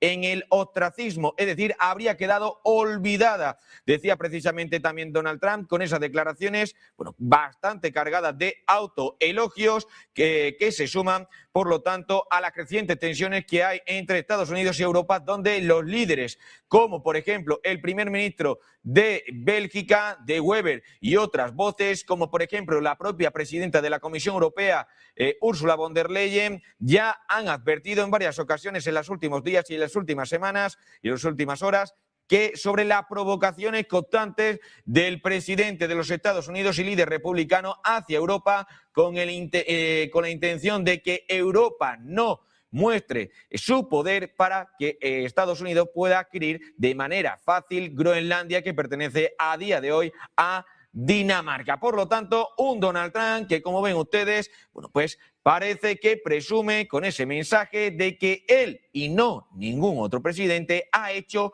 que la OTAN vuelva al lugar donde le correspondía, es decir, hasta a estar en el punto clave de la actualidad geopolítica. Bueno, pues un Donald Trump que seguramente muchas personas quieran escuchar mañana. Nosotros aquí lo vamos a seguir de manera íntegra, ese discurso en Davos. Bueno, pues tras esa noticia de última hora, nosotros que vamos a hacer una pequeña pausa publicitaria, pero no se muevan porque enseguida llega el noticiero con Sergio Fernández.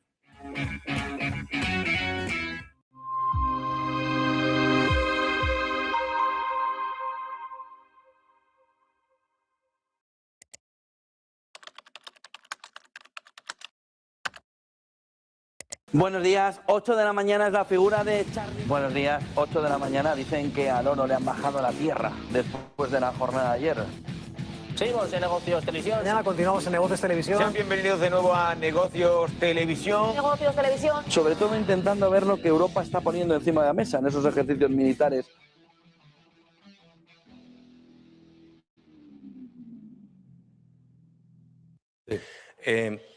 Europa, pues Europa lo que hemos dicho siempre, es decir, es un continente con los mismos vicios que los franceses atemperados. Ya.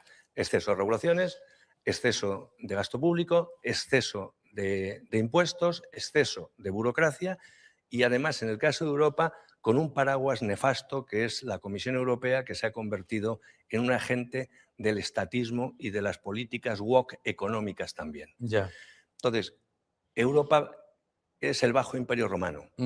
Ha perdido el dinamismo, no tiene capacidad ni impulso para hacer las reformas necesarias para recuperar la prosperidad y está rodeado de bárbaros. Claro. Hoy, 14 de enero de 2026, la Fundación Puertas Abiertas publica su informe de persecución de cristianos en el mundo. Los datos que nos encontramos en este informe son verdaderamente terribles, y es que 1 de cada 7 cristianos es en la actualidad perseguido por motivos de fe. Y yendo a números más generales, casi 388 millones en total son acosados, perseguidos o discriminados por su religión en sus países de origen. No obstante, tal vez el dato más dramático que nos encontramos en este informe es que han sido asesinados 4.900 cristianos únicamente por motivos religiosos. Cabe destacar que casi el 70% de estos casos se han producido en un único país, Nigeria, un lugar trágicamente célebre en tiempos recientes por la brutal opresión y ataques que realiza contra la población cristiana. Y es que las comunidades de allí llevan años denunciando que su situación no hace otra cosa sino empeorar, siendo acosados, expulsados de su trabajo, perseguidos o incluso asesinados, como recalca este informe.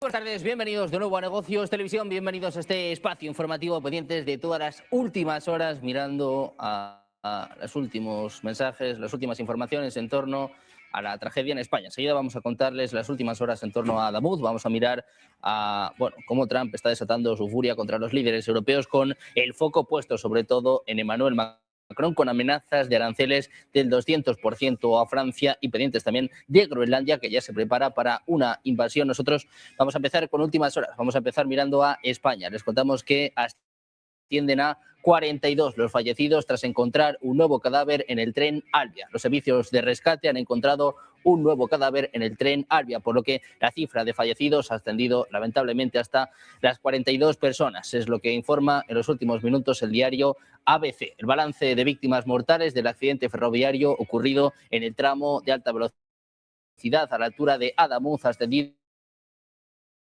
a 42 fallecidos, pues los servicios de rescate hayan localizado un nuevo cadáver en el interior del tren Albia siniestrado. La información ha sido confirmada por ABC, según fuentes del Ministerio de Transportes. El hallazgo se produjo durante las labores de inspección y retirada de restos del convoy Albia de Renfe, que colisionó contra un tren de Irio tras el descarrilamiento de este último. Los equipos de emergencia continúan trabajando en la zona para completar la identificación de las víctimas y asegurar que no queden personas atrapadas.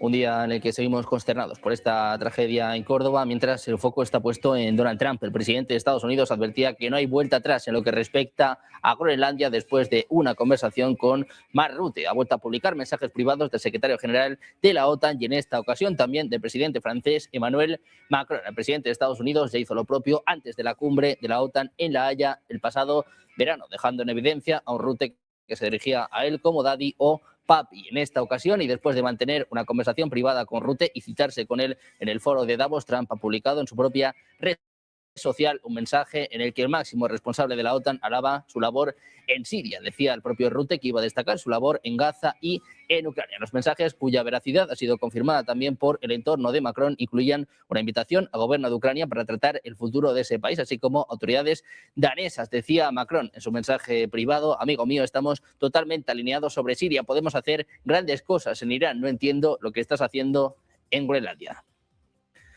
Un Trump que vuelve a humillar a los líderes europeos, mientras el gobernador de California, Gavin Newsom, advertía este martes a los europeos que Trump los está manipulando y tomando por tontos. Ha recalcado que deben mantenerse firmes y unidos frente al líder republicano. Decía Newsom, los europeos deberían decidir por sí mismos qué hacer. Lo único que no pueden seguir haciendo es lo que han estado haciendo hasta ahora. Han sido engañados. Este tipo los está tomando por tontos y es realmente vergonzoso. Es lo que apuntaba a la prensa en el Foro Económico Mundial de Davos. Según Newsom, el propio Trump es un tiranosaurio Rex. Decía, o te alías con él o te devora uno a otro. Ningún europeo podrá sobrevivir si siguen en este camino. Necesitan mantenerse firmes. El gobernador tiene programada una intervención en Davos este jueves, mientras que el protagonista mañana será una vez más un Donald Trump que hablará eso de las 2:30 en España.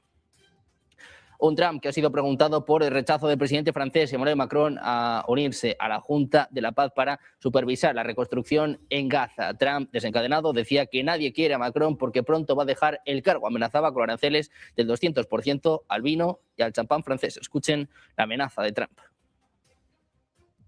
President Macron saying he will not join the board of peace? Oh, did he say that? Well, nobody wants him because he's going to be out of office very soon. So, you know, that's all right. What I'll do is if they feel like Costco, I'll put a 200% tariff on his wines and champagnes, and he'll join. But he doesn't have to join. If he said that, you're probably giving it to me a little bit differently. But if he actually did say that, but as you know, he's going to be out of office in a few months. You invited President Putin to be a member of the board of peace? Yeah, he's been invited. President Putin to join the... Yes, he's one of the people, these are world leaders, and the answer is yes.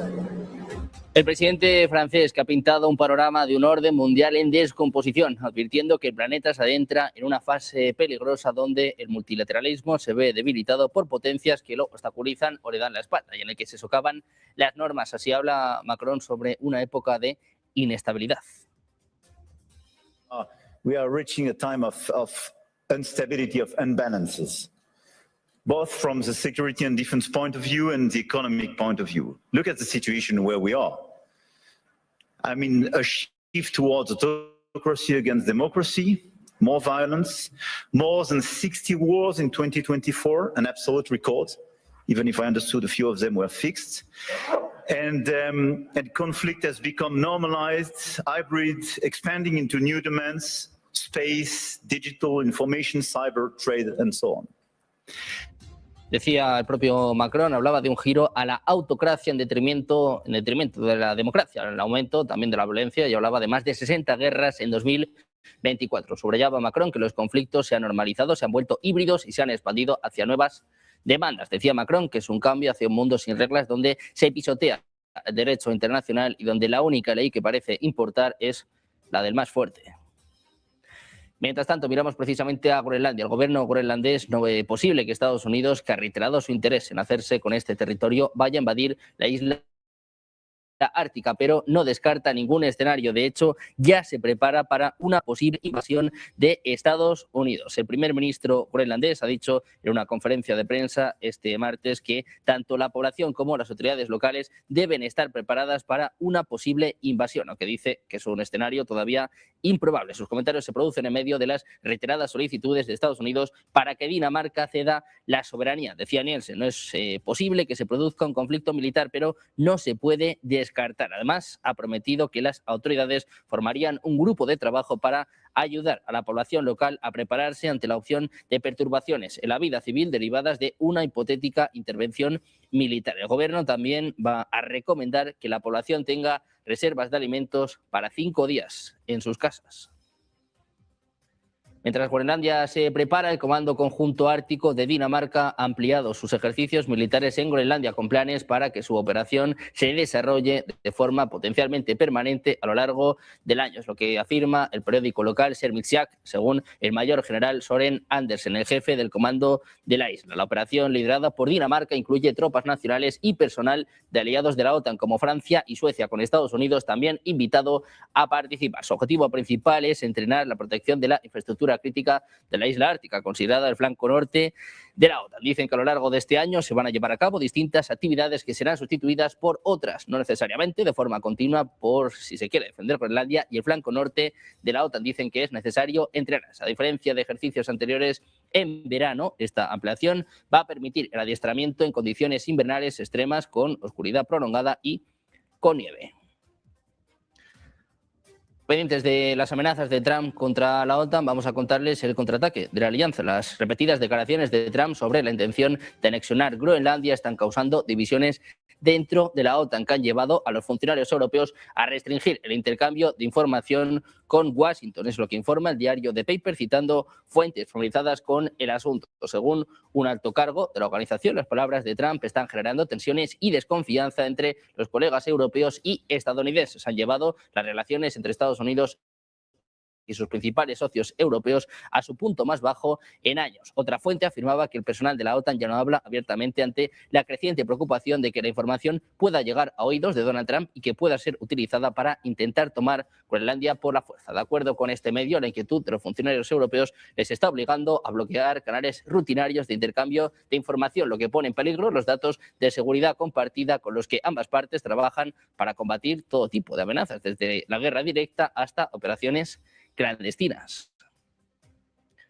También les contamos que el ejército de Canadá ha modelado discretamente su respuesta a una invasión hipotética de Estados Unidos en medio de crecientes tensiones geopolíticas sobre Groenlandia, lo que apuntaban altos funcionarios daneses, altos funcionarios canadienses a The Globe and Mail. La simulación, la primera de su tipo en más de un siglo, actual más que un plan de guerra formal, pero explora escenarios en los que las fuerzas estadounidenses podrían abrumar las defensas canadienses en cuestión de días. El ejercicio se enmarcó en el contexto del controvertido interés de Trump en Groenlandia y su retórica que ha tensado los lazos de seguridad en el Ártico. Precisamente sobre estas amenazas hablaba el secretario del Tesoro de Estados Unidos, Scott Bessent, uno de los grandes protagonistas de este foro de Davos que manda este mensaje para los aliados europeos. In the middle of the President Trump's policies, and of course, Europe is an ally. The U.S. NATO membership is unquestioned. We are partners in trying to stop this tragic war between Russia and Ukraine. But that does not mean that we cannot have disagreements on the future of Greenland. Yeah, but if there's a protracted trade war between the U.S. and Europe... But again, you say if there's a protracted trade war, why are we jumping there? Why are you taking it to the worst case? Calm down the hysteria, take a deep breath. This is where we were last year. What happened in post-World War II? It was not a straight line. Konrad Adenauer did not always agree with the U.S. presidents. Charles de Gaulle certainly did not agree with the U.S. positions, but that did not mean that we were not strong allies against the Soviet Union, did it? Por su parte, la presidenta de la Comisión Europea, Ursula von der Leyen, aseguraba este martes que la respuesta de la Unión Europea ante las presiones sobre Groenlandia de Donald Trump será firme, unida y proporcional. Von der Leyen declaraba este martes que la Unión Europea trabaja en un impulso masivo de inversiones en Groenlandia para apoyar la economía y la infraestructura locales. Dice además que va a colaborar con Estados Unidos y otros socios en la seguridad ártica en general, incluyendo el uso de fondos de inversión en defensa para impulsar el equipamiento militar destinado al Círculo Polar Ártico.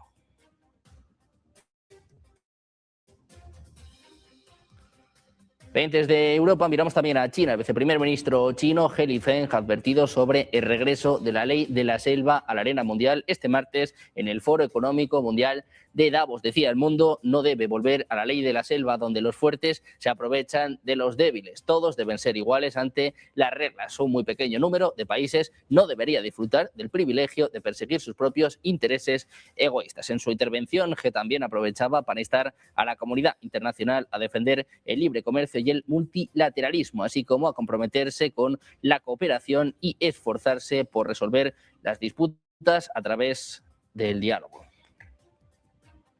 Mientras tanto, les contamos que en Rusia el ministro de Asuntos Exteriores, Sergei Lavrov, decía este martes que Moscú y Pekín no tienen planes de apoderarse de Groenlandia, contrarrestando las afirmaciones del presidente de Estados Unidos, Donald Trump, de que la isla ártica enfrenta amenazas externas. En declaraciones televisadas, Lavrov advertía que cualquier intento de Estados Unidos de tomar el control de Groenlandia sentaría un precedente para la anexión de Crimea por parte de Rusia en 2014. Esta medida fue ampliamente condenada por la comunidad internacional como ilegal. Sin embargo, Lavrov argumentaba que Crimea es tan importante para la seguridad de Rusia como Groenlandia para Estados Unidos, calificando la retórica de Washington de contradictoria. Sus comentarios ponen de relieve cómo esta creciente disputa sobre Groenlandia ha generado comparaciones geopolíticas más amplias, lo que pone de relieve los peligros de legitimar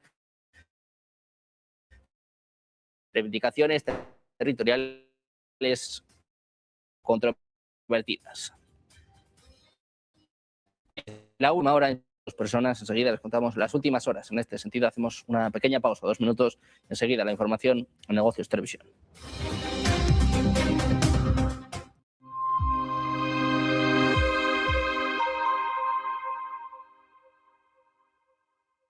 El ministro de Defensa alemán se le escapaban determinados temas. Todos estamos siendo, dice, observados y grabados y no sé qué más, dice Pistorius, por satélites rusos, chinos y de otros países. Claro, es que nos observan, nos graban desde los satélites. ¿Y qué está haciendo Europa y Estados Unidos? Alguien le habrá metido un coscorrón, ¿pero qué dice? Que les está dando a entender todo lo que... ¿Qué? El sistema de control de los satélites, es decir, a los países no le hagan nada, a las élites, a esto no le hagan nada, pero a la población tenla bien atadita. Todos estamos siendo observados y grabados. Entonces no era una cuestión de conspiración, entonces no era una exageración, entonces no estamos hablando de que la población preocupada por el excesivo control social de unas élites que con la capacidad que tienen de grabación, de control y de observación de la población puedan llegar a manipularlos. Si lo pueden hacer para controlar a 4 gobernantes, ¿qué no estarán haciendo para controlar el mensaje a nivel de la población? Piensa antes de publicar.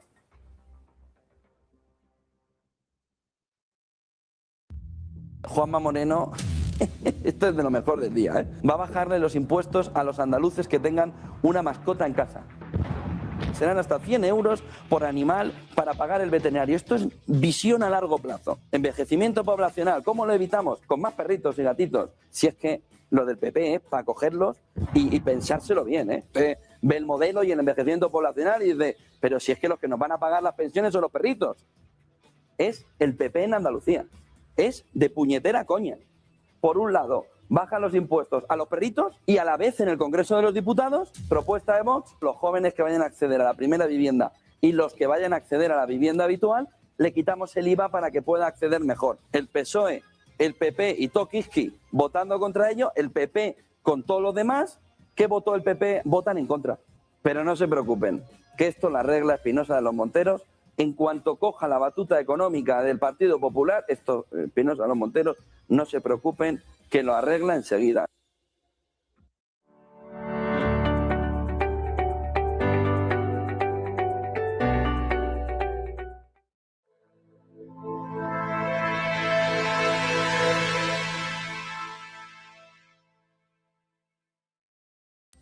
Seguimos en Negocios Televisión, seguimos pendientes de las últimas horas mirando a la actualidad nacional. Les contábamos al inicio de este informativo cómo la cifra de fallecidos asciende ya a 42 personas. Todo esto en un contexto en el que la soldadura del kilómetro 318.7 a su paso por Adamuz se rompió a las 7:45 horas del domingo. El coche 6 del tren Irio 6189 se salió de su trayectoria e impactó frontalmente con el Albia 2384 que circulaba en la vía contigua. Esa fue la causa del trágico accidente que ha dejado al menos 42 fallecidos y decenas de heridos. Los expertos trabajan ahora en esclarecer los motivos de esta fractura. Las marcas no dejan lugar a dudas de dónde pudo estar el origen de la tragedia. Las roturas corresponden con la fatiga y el deterioro de este material, aunque Transportes apunta a que falta por ver si es causa o consecuencia. Todo apunta a lo primero. Este concepto, tan ligado al esfuerzo físico, significa que la carga que tiene que soportar este elemento se ha incrementado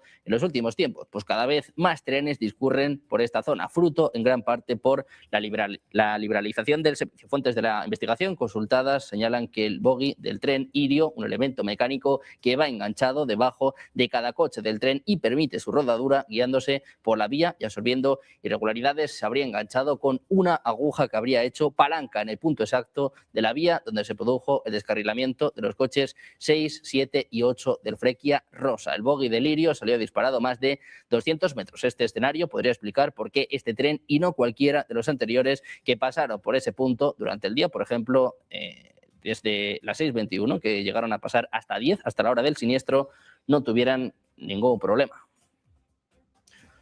Por su parte, el Gobierno descarta que el sabotaje esté detrás de la causa del accidente de trenes que se produjo este domingo en Adamuz, en Córdoba, en el que fallecieron al menos 41 personas. Decía, nunca se ha barajado esta posibilidad. Es lo que apuntaba el ministro del Interior, Fernando Grande Marlaska, quien ha informado de que la investigación del siniestro se encuentra en su fase inicial. El propio Ministerio de Transportes ha confirmado este lunes que todo apunta a que la causa más posible es una soldadura rota en la vía. Sin embargo, el Gobierno insiste en el rigor de la investigación y en el momento de ofrecer información. Decía, la investigación va a determinar lo que es cierto. Hasta el lunes por la noche se habían realizado 23 autopsias y había 7 cadáveres identificados. La desesperación que cunde entre las familias que esperan conocer noticias sobre los viajeros del accidente ferroviario de Adamuz, de los que aún no se tienen noticia. Las últimas informaciones oficiales ya elevan a 42 los fallecidos en la peor tragedia de la línea AVE en 34 años de historia. Sin embargo, se espera que la cifra suba. La tensión era palpable en el entorno del centro cívico Poniente Sur de Córdoba, donde se trasladaron a aquellos que no encuentran a sus allegados entre los heridos ni en los hospitales. Se esperaba que a lo largo del día los servicios de rescate pudieran acceder al talud donde cayó el tren de Albia que iba de Madrid a Huelva, que se salió de la vía tras el descarrilamiento previo del Irio, que salvaba la distancia entre Málaga y la capital. Es ahí donde las autoridades esperaban ver más cadáveres y donde por el momento no han podido llegar. Mientras tanto, les contamos que el consejero andaluz de Sanidad, Presidencia y Emergencias, Antonio Sanz, ha confiado en que este martes todos los fallecidos en el accidente de 2 trenes en Adamuz hayan sido identificados y se les pueda comunicar a las familias. En declaraciones recogidas por Europa Press, ha manifestado que lo más importante en este momento es que las personas que están ingresadas, 13 de ellas estaban en la UCI, evolucionen favorablemente y que también se termine de identificar a todos los fallecidos, una cifra que ya se ha elevado a 42. Así hablaba Juanma Moreno en las últimas horas sobre este accidente en Adamuz. De este gravísimo accidente ferroviario que vivimos en el día de ayer. Tengo que, en estas brevísimas palabras, agradecer a la cooperación, en primer lugar, de todos los habitantes de este municipio, alcalde, que han hecho gala de algo que es muy propio de Andalucía, que es la solidaridad, que al final es lo que define la ternura de un pueblo como el nuestro. Y eso es algo que hay que agradecer no solamente de todos y cada uno de los vecinos, sino también de muchas muestras de solidaridad, de cariño, que por todos los rincones de nuestra geografía y del conjunto de España hemos recibido en estos días. Por su parte, el presidente del Gobierno, Pedro Sánchez, aseguraba este lunes desde Adamuz, en Córdoba, que se va a dar con la verdad sobre la causa de este accidente. Dice que se va a conocer la respuesta a este siniestro que ya ha causado al menos 42 fallecidos. Ha decretado 3 días de luto oficial. Escuchamos las últimas declaraciones de Sánchez. Creo que la sociedad española, como todos, nos preguntamos qué ha sucedido, cómo ha sido capaz de ocurrir esta tragedia. Y el tiempo y el trabajo de los técnicos, estoy convencido, nos darán con la respuesta. Y esa es una de las ideas que me gustaría también trasladar a la ciudadanía española, que vamos a dar con la verdad, que vamos a conocer la respuesta y que cuando se conozca esa respuesta del origen, de la causa de esta tragedia, como no puede ser de otra manera, con absoluta transparencia y absoluta claridad, lo pondremos en conocimiento de la opinión pública, de los ciudadanos y ciudadanas a través de los medios de comunicación. También miramos a Rusia. Les contamos que el ministro de Asuntos Exteriores, Sergei Lavrov, decía que Moscú está muy preocupado por lo que piensa es la continua presencia del sistema de misiles estadounidense Typhoon en Japón, a la luz de la profundización de la cooperación militar estratégica entre Washington y Tokio. Lavrov, hablando con periodistas en la Casa Blanca, decía además que los aliados de la OTAN de fuera de la región también habían sido parte de lo que él llamaba la militarización de Japón, de ejercicios y otras actividades militares que ocurren muy cerca de las fronteras con Rusia. El Ministerio de Defensa japonés declaraba en octubre que Estados Unidos se preparaba precisamente para retirar el sistema Typhoon. Al mes siguiente, el Ministerio de Asuntos Exteriores japonés hablaba sobre las preocupaciones rusas sobre este arma, afirmando que no estaba dirigida contra nadie en particular. Decía además que al principio les habían comunicado que era algo de forma temporal y que no iba a participar en ejercicios militares. Sin embargo, según su información, estos sistemas ofensivos, los sistemas Typhoon, que están destinados a lanzar misiles de crucero Tomahawk, todavía están en Japón.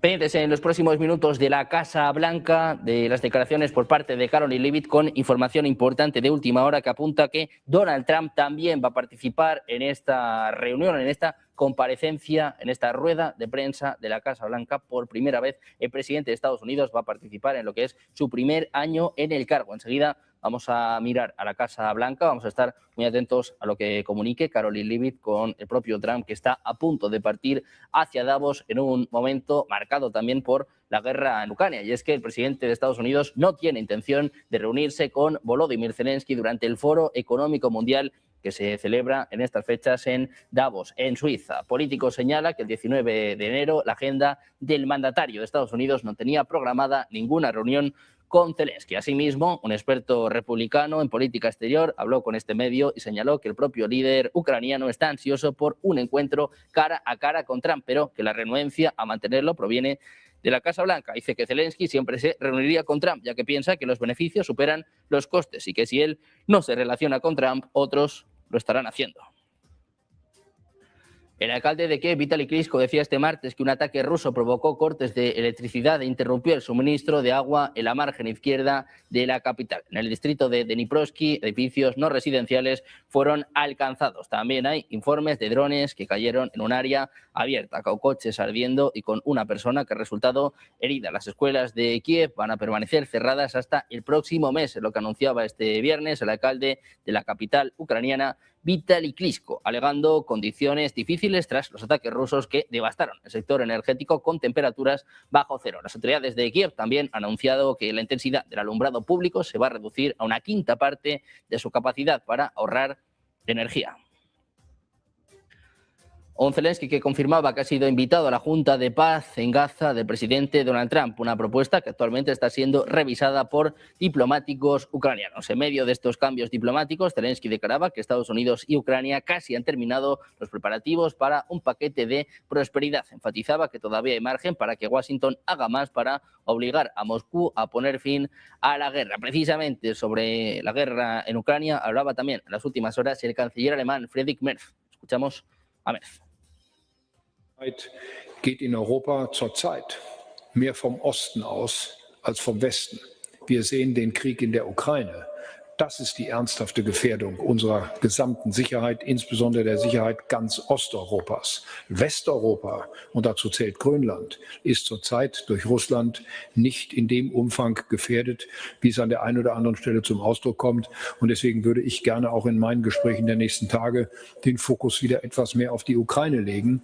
Denn wir haben nach wie vor keine Bereitschaft von Putin an den Verhandlungstisch zu kommen und diesen Krieg zu beenden. Und das ist in der Tat für die Sicherheit Europas zurzeit meine größte Sorge. Nicht Grönland, sondern die Ukraine. Además, mirando a Oriente Medio, les contamos que el portaaviones estadounidense US Abraham Lincoln ha desaparecido de los sistemas de rastreo civiles después de transitar cerca de Malasia. Según se informa, el portaaviones apagó sus señales de identificación y ya no es visible en los rastreadores marítimos públicos. Según las últimas estimaciones, se espera que el US Abraham Lincoln entre en área de responsabilidad del Comando Central de Estados Unidos dentro de las próximas 72 horas. El portaaviones nuclear de la Armada estadounidense y su grupo de ataque asociado adelantaron al marinero Arvin de bandera iraní frente a Singapur el 18 de enero, es lo que apuntan datos de Marine Traffic. Ambos buques navegaron muy cerca entre las 2:46 y las 7:24, un periodo en el que el grupo de ataque del portaaviones lo sobrepasó. El marinero Arvin partió de Shanghái el 5 de enero y tiene previsto llegar a Bandar Abbas el 31 de enero, mientras que el US Abraham Lincoln y su grupo de ataque se dirigen a Oriente Medio. Mientras tanto, la Comisión de Seguridad Nacional del Parlamento iraní advertía este martes que cualquier ataque contra el ayatolá Ali Khamenei, líder supremo de Irán, sería considerado una declaración de guerra contra todo el mundo islámico y daría lugar, según sus palabras, a la emisión de un decreto de yihad o guerra santa por parte de eruditos islámicos y la movilización de combates en diversas regiones. La advertencia fue difundida a través de la agencia estatal ISNA y llega en medio de un clima de tensiones crecientes entre Irán y Estados Unidos, exacerbadas por la represión de las protestas internas en territorio iraní y los constantes intercambios de amenazas retóricas entre líderes de ambos países. Según la comisión parlamentaria, un ataque contra Khamenei no solo constituiría una agresión directa contra la máxima autoridad política y religiosa de Irán, sino que también sería interpretado como un acto hostil contra la comunidad islámica en su conjunto. El comunicado señala que de producirse tal agresión se esperaría que los clérigos islámicos emitan un decreto de yihad y que los soldados del Islam respondan en todas partes del mundo. La declaración se suma a otras advertencias emitidas en fechas recientes por funcionarios iraníes que han enfatizado que cualquier intervención externa en los asuntos internos de Irán podría desencadenar una respuesta enérgica. Aunque estas advertencias forman parte de la retórica política, reflejan la sensibilidad del gobierno iraní ante lo que percibe como amenazas a su integridad estatal y religiosa.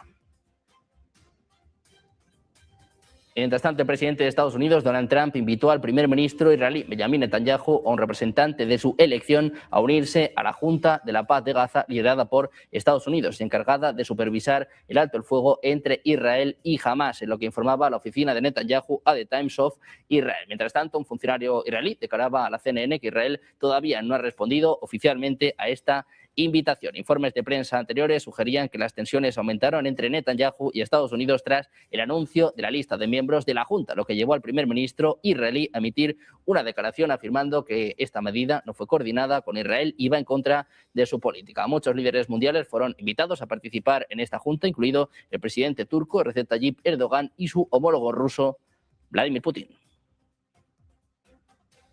Pendientes de la Junta de Paz de Trump, con el mundo pendiente de Davos, mirando también a estas amenazas de Trump, esta humillación a los líderes europeos. Una pequeña pausa, 2 minutos y enseguida el análisis, los expertos en negocios televisión.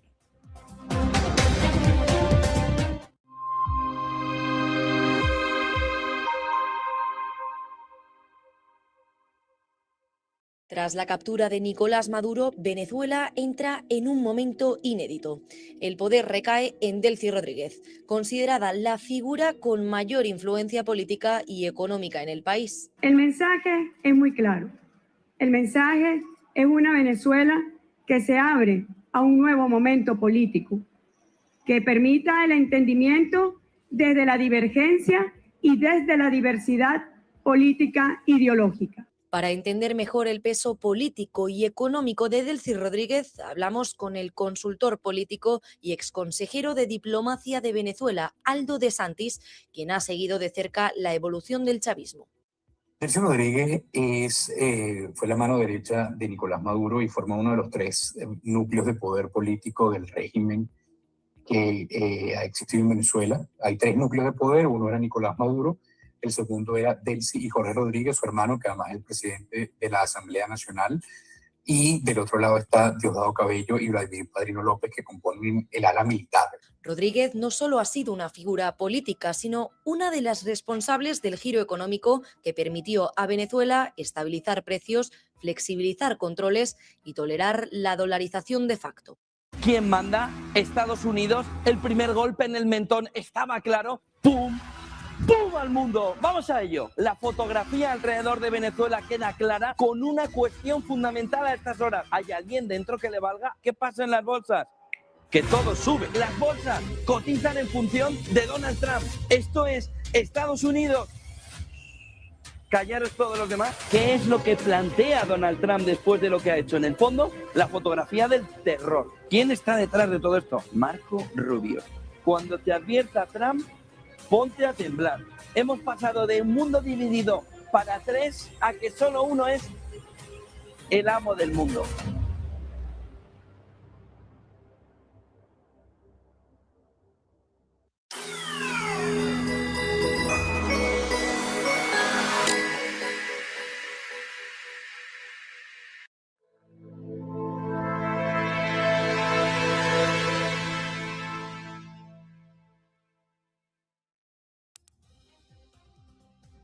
Seguimos en Negocios Televisión, seguimos pendientes de las últimas horas en un día marcado por el aniversario de Trump en la Casa Blanca, su primer año de su segundo mandato, con las alarmas en la OTAN, con las Naciones Unidas en jaque, con dudas también en torno al derecho internacional y sobre todo con el foco puesto en Groenlandia. Vamos a analizar todas estas cuestiones con Eduardo Irastorza, profesor en OBS Business School, que ya está con nosotros en Negocios Televisión. ¿Qué tal, Eduardo? Muy buenas tardes. Muy buenas tardes, ¿qué tal? Muy bien, encantados de tenerte por aquí en pues un día marcado una vez más por el presidente de Estados Unidos. Si te parece, vamos a empezar haciendo un repaso de lo que ha sido su año con Irán, con Venezuela, con las negociaciones por Ucrania, sobre todo con lo que yo decía, ¿no? Con la OTAN y las Naciones Unidas prácticamente en su punto más bajo, ¿no? En un punto crítico. Así es increíble que en un solo año hayan ocurrido tantas cosas y de signos tan contradictorios. Por ir por orden, podríamos decir que como idea transversal a todo ello está una nueva forma de hacer política, una forma de hacer política que no tiene en cuenta en absoluto el derecho internacional. Bien, el derecho internacional es una conquista del siglo XIX, del siglo XX, más o menos todos los que hemos estudiado algo de derecho, pues se da la asignatura de derecho internacional y la verdad es que ahora mismo no cuenta nada. Tanto tienes tanto en armas como en dinero, tanto vales. Un poco ese es el planteamiento de Donald Trump y lo aplica a absolutamente todo. Hay otra segunda idea transversal y es el convencimiento por parte de Donald Trump de que en esta partida solamente hay tres jugadores, que son, lógicamente, Estados Unidos, America First, Rusia y China, y tal vez en un futuro inviten a la India. Pero el resto están de comparsas. Están de comparsas a meter dinero allí donde se les diga, a cumplir con aquellas directrices que reciban de sus respectivas zonas de influencia, y a esperar a que los hermanos mayores decidan qué va a ser de este mundo. Si quieres, pues vamos repasando cada uno de los escenarios. Muchos escenarios, ¿no? Por ejemplo, yo hablaba de Irán, de Venezuela, Sí. qué decir de las Naciones Unidas, de la OTAN, de la Unión Europea, ¿no? Que ahora está también en un momento de muchas dudas. ¿Qué te parece a ti lo más destacable, lo más importante de todo esto, Eduardo? Hombre, lo más destacable para mí, lógicamente, como europeo, es Europa. Es lo que más cerca nos toca a todos los que estamos aquí, ¿no? Creo que Europa nunca ha sabido menos qué es lo que hace, qué es lo que quiere y por qué actúa. Hay un proceso de disgregación, como no había ocurrido nunca antes. Responde a un interés claramente norteamericano de la administración Trump de ir negociando uno por uno.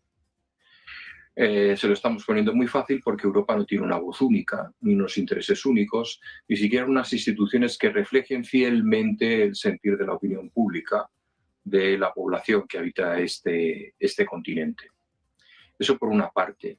Europa corre el riesgo de convertirse en el pagano de la guerra de Ucrania, en el obligado a invertir en armas más de lo que desearía y podría permitirse gastar, dado que esa inversión de 800.000 millones, 700.000, cada día pues oímos una cifra, ¿no?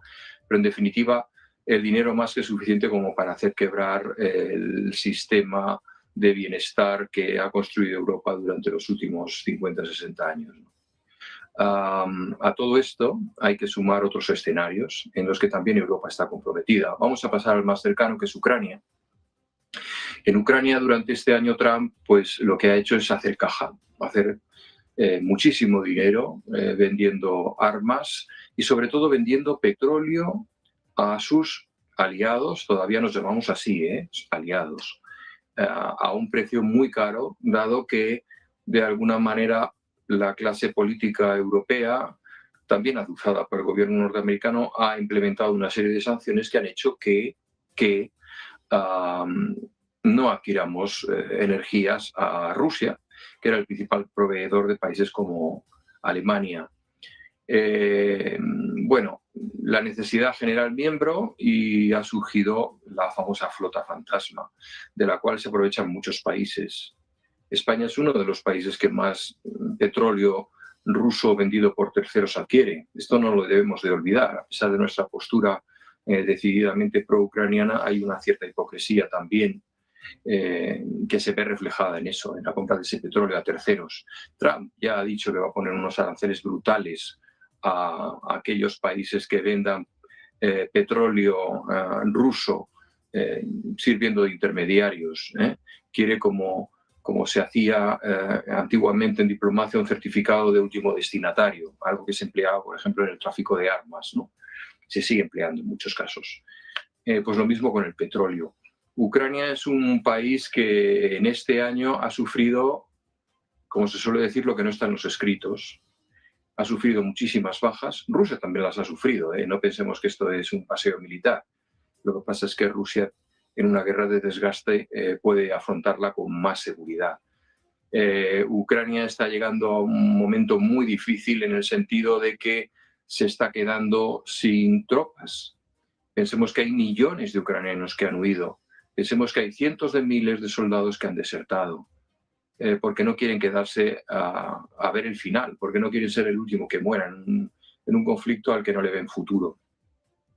Yo hablaba con militares acerca de este tema y ellos señalaban que es una frivolidad que un país que no tiene opciones de victoria perpetúe un conflicto. No es respetar a su población ni su razón de ser.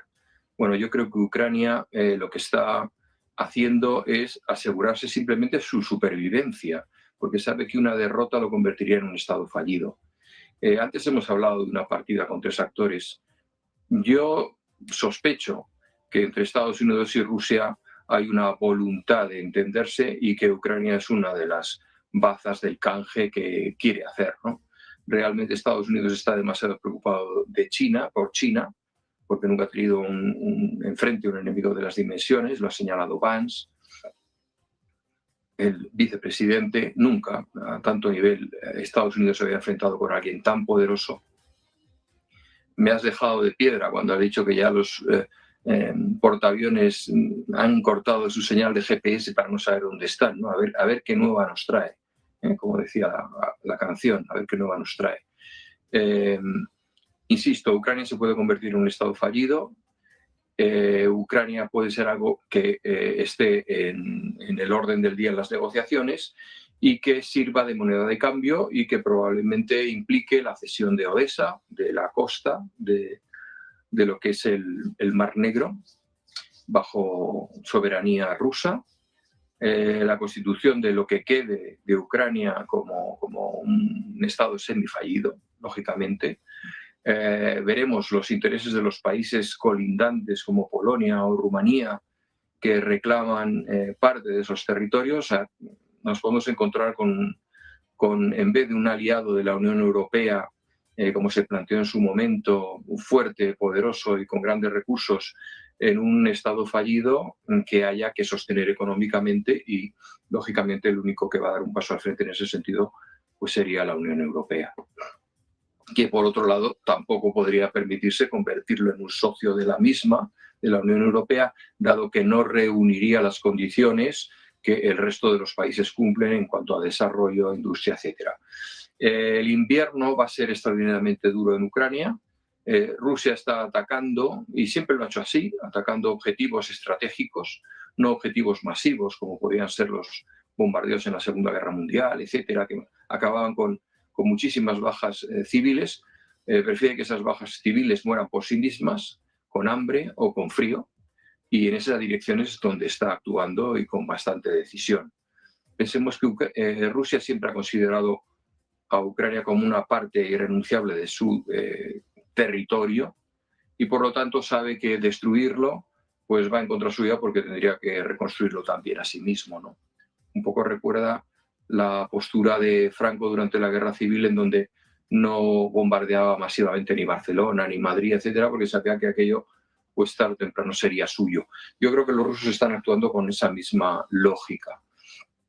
Respecto a un escenario un poco más lejano aún, que es Gaza, lo que estamos viendo es que Donald Trump está invitando al club, está invitando a esa partida a una serie de países siempre y cuando pongan dinero para la primera mano, una mano que nunca van a ganar, ¿no? Ya hay bastante contestación en Europa, incluso en esa organización destinada a poner en marcha la reconstrucción. Los israelíes son escépticos con algunas de las personalidades que Donald Trump se ha permitido invitar, lo cual significa que no estarán, porque Donald Trump, desde luego, lo que no va a hacer es pisar un callo a Israel de ninguna de las maneras. Ha avanzado muchísimo en el beneplácito de la comunidad judía en Estados Unidos, la poderosísima e influyente comunidad judía.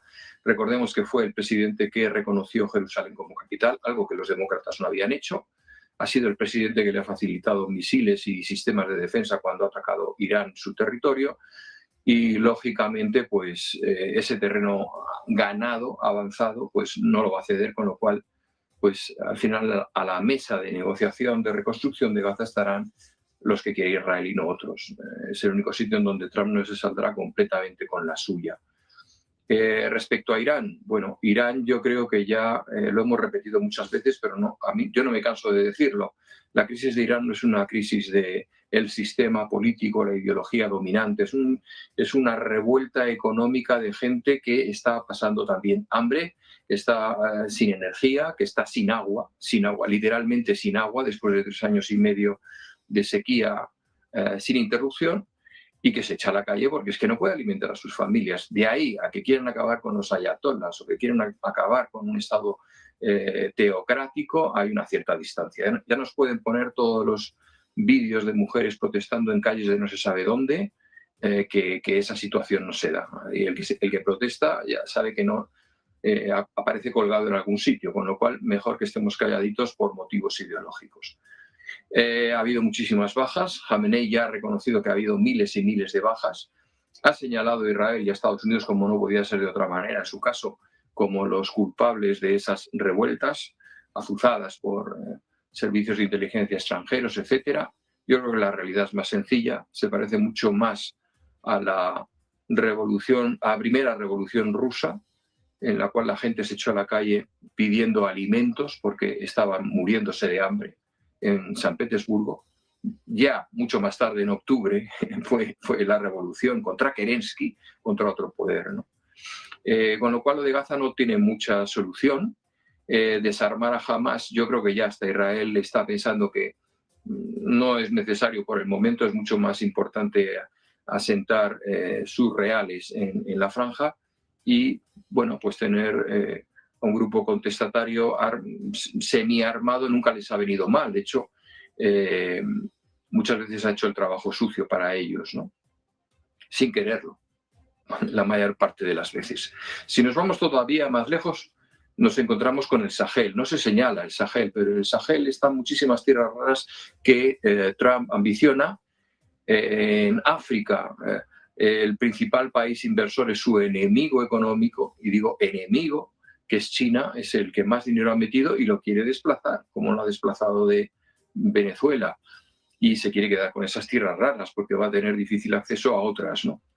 Y ahí hay mucho que rascar, desde Mauritania hasta Togo, en todos los países, Níger, Alto Volta, Nigeria, todos son caldo de cultivo para la actividad de Donald Trump, que ya el 25 de diciembre, celebrando la Navidad, bombardeó el territorio controlado por los fundamentalistas musulmanes, ¿no? Con la aquiescencia del presidente nigeriano.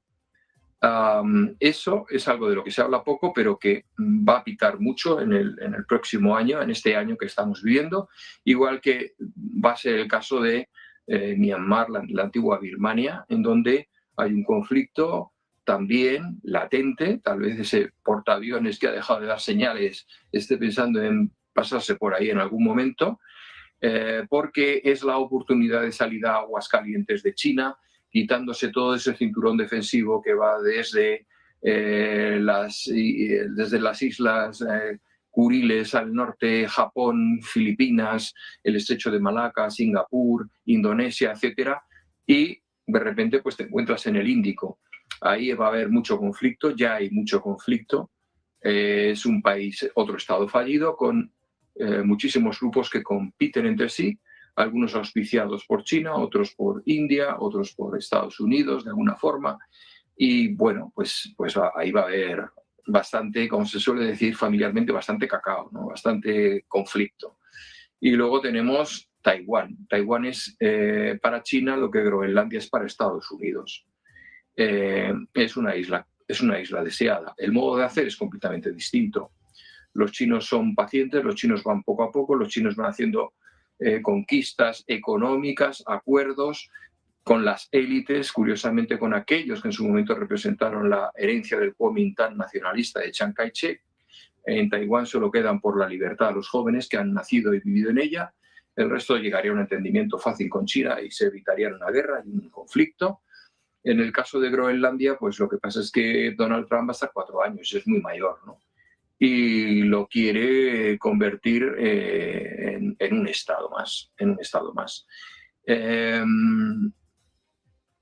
Todas sus energías van en esa dirección y la razón de ser es obvia para todo el mundo: el control del Ártico. Conseguir que esos 12.000 kilómetros de tránsito marítimo que se ahorraría China utilizando esta ruta sigan existiendo para ella. Para ello necesita un acuerdo con Rusia en el estrecho de Bering y el control del tráfico marítimo que circule por ahí, el control de Groenlandia, lógicamente, también, para pues tener una base cercana de actuación. China, a pesar de todo, sigue apostando por el tránsito en el Ártico y está construyendo un inmenso puerto en el norte del país, muy cerca de Manchuria. Y relativamente cerca de Pekín, precisamente para que los barcos pues no tengan que dar la vuelta por el canal de Panamá o por el canal de Suez, etcétera, ¿no? Con lo cual lo que tenemos es un montón de conflictos en muchísimos sitios, más otros latentes como puedan ser los de Sudamérica, en donde ya ha señalado que Donald Trump que las cosas no pueden seguir igual. Y que ahora le va a tocar el turno a Colombia, a México o a Cuba, que probablemente sea, como aquel programa, el rival más débil, ¿no? Y van a ir a por él. van a ir a por él porque lógicamente se queda sin petróleo. Tanto Rusia como China ya han sido invitados a no intervenir y probablemente pues Marco Rubio se convierta en un futuro en el primer presidente de Cuba de origen emigrante, ¿no? Su familia emigró de Cuba. En su momento él es estadounidense de nacimiento. Y bueno, pues ese es el fin de fiesta que quiere, su sueño dorado, ¿no? Estados Unidos, tenerlo pues un poco como veríamos en la película del Padrino, ese casino anclado al lado de Florida. Bien, bueno, este es otro escenario realmente conflictivo. Si a esto sumamos que Europa en Sudamérica lo único que quiere es llegar a un acuerdo con Mercosur, del que tanto se está hablando, un mercado que va a arruinar muy probablemente a la ganadería europea y también a la agricultura europea, dado que el nivel de exigencia que, por ejemplo, los agricultores europeos tienen respecto al tipo de abonos, insecticidas, etcétera, es muy restrictivo, y no así los países del Mercosur, que gracias a ello pueden ofrecer sus productos a muchísimo mejor precio. Algo que ya llevamos haciendo bastante tiempo con Marruecos de manera bastante inexplicable, ¿no? Pero bueno, ahí está. ¿Creen que con eso Europa va a abrir las puertas a la industria automovilística, incapaz de reconvertirse a la electricidad a pesar de todo, dado que esa posición ya la tiene conquistada China? Y bueno, una cosa por la otra. En realidad lo que vaya a ocurrir se va a decidir en función de cómo se muevan los lobbies en Bruselas, y en ese sentido los lobbies industriales, los grandes laboratorios, etcétera, europeos, pues hoy por hoy tienen bastante más peso entre la clase dirigente europea que la que tienen los tradicionales y considerados ineficientes agricultores y ganaderos europeos. Bueno, yo creo que igual que Estados Unidos está hablando de un cierto grado de autosuficiencia, Europa debería hacérselo ver en ese sentido y buscar el camino de ser lo más autónomo posible en el mayor número de aspectos. Hay otro frente interesante que es el frente nuclear, y no me estoy refiriendo a las armas, ni a los misiles Oresnik, ni a los misiles hipersónicos, sino a la construcción de centrales nucleares que China y Rusia están haciendo a la carta a muchísimos países del mundo, esas pequeñas centrales nucleares que aseguran la energía suficiente como para afrontar la digitalización. La digitalización sin un enorme consumo de energía es impensable. Todo el mundo lo sabe, y realmente los únicos países que miran de frente y a la cara, aparte de Francia en Europa, que es el único que sigue teniendo la mayor parte de su producción eléctrica de origen nuclear, y nosotros se la compramos, los españoles, por ejemplo, pues son China y Rusia. China y Rusia, que están haciendo negocio en África, en América e incluso en Europa del Este. Y ahí, pues los Estados Unidos pues, no se están moviendo con esa soltura, porque durante muchísimo tiempo no han activado su nuclearización para fines pacíficos, algo que Donald Trump ya dice que va a destinar muchísimo dinero. Pero vamos, coger el ritmo de rusos y chinos va a costar mucho, si es que se consigue algún día. Europa sigue con su planteamiento de esto mancha, esto es sucio. Yo creo que habrá una campaña europea desde la dirección de Bruselas para lavar la imagen de la energía nuclear, porque si no, sinceramente, vamos a estar con el abaco haciendo cuentas en vez de con el Big Data, ¿no? No hay alternativa a la nuclearización de Europa, aunque solo sea para ser hijos de la inteligencia artificial de alguna forma. Esto un poco como visión global, ¿no? Ahora mismo estoy haciendo un informe precisamente para OBS, para la Escuela de Negocios, tratando de cuáles son las grandes tendencias geopolíticas, y estas son algunas de las líneas que yo veo como clarísimas, ¿no? Si te interesa algún aspecto más en particular, lo tratamos. Nos quedamos ya sin tiempo, Eduardo. Muchísimas gracias por este informe. Con estos frentes, ¿no?, de un Donald Trump que, bueno, pues ha estado un año en la Casa Blanca, pero para algunos, Eduardo, no sé, para ti, bueno, pues han sido como 4 o 5. Eduardo, muchas gracias, como siempre, por estar con nosotros al pie del cañón. Un placer aprender contigo. Muchas gracias. Un placer, como siempre. Buena tarde, un abrazo, Eduardo. Vamos a ir rápidamente con noticias de última hora. Estábamos hablando de Donald Trump, de cómo está desatando las alarmas en Groenlandia, de cómo está respondiendo Europa. Escuchen a un parlamentario danés. Está arremetiendo de esta forma contra Donald Trump en el Parlamento Europeo. Lo escuchamos. Let me put this in words you might understand. Mr. President, fuck off. Det var næsten sådan ordene lød, da jeg for et år siden stod på den selv samme talerstol og sagde meget klart, at hvis Trump... I'm sorry, colleague, this is against our rules. As much as you might feel, or the room might feel in this, we have clear rules about cuss words, language that is inappropriate in this room. I'm sorry to interrupt you, but it is unacceptable, even if you might have strong political feelings about this. Este era el mensaje del eurodiputado danés Anders Vistisen hacia Donald Trump. Así respondía este eurodiputado danés a las proclamas, los reclamos de Trump sobre Groenlandia. Todo esto en un momento en el que también hay que mirar a la actualidad nacional. Les contábamos al inicio de este informativo cómo aumentaban a 42 las víctimas en esta tragedia de Adamuz y en estos momentos ABC informa de que la Guardia Civil prohíbe a los técnicos subir a los trenes tras aparecer un cadáver este lunes del que no se tenía constancia en Irio. El último cadáver localizado en el tren Irio accidentado este domingo, encontrado en la tarde de este lunes, se encontraba en el portaequipajes del tren descarrilado. Es lo que ha podido saber ABC según fuentes de la investigación tras su aparición y según ha podido constatar este mismo medio, en el mismo lugar de los hechos, este martes por la mañana los agentes de la Guardia Civil han hecho un nuevo peinado de la zona cero con los perros especializados en la localización de personas. Siguen las dudas en torno a este operativo, esta operación en Adamuz, en Córdoba, sobre todo pues con estas malas noticias, este aumento de las víctimas hasta las 42 personas. Las causas de la rotura de la vía y los atrapados en los trenes son sin duda la noticia negativa del día de hoy. Muy pendientes de Adamuz, con el foco puesto en los próximos minutos en la Casa Blanca, a punto de comparecer Caroline Leavitt junto al presidente de Estados Unidos, junto a Donald Trump en su primer año, su aniversario en el cargo. Vamos a hacer una pausa, 2 minutos y enseguida la información. Negocios Televisión.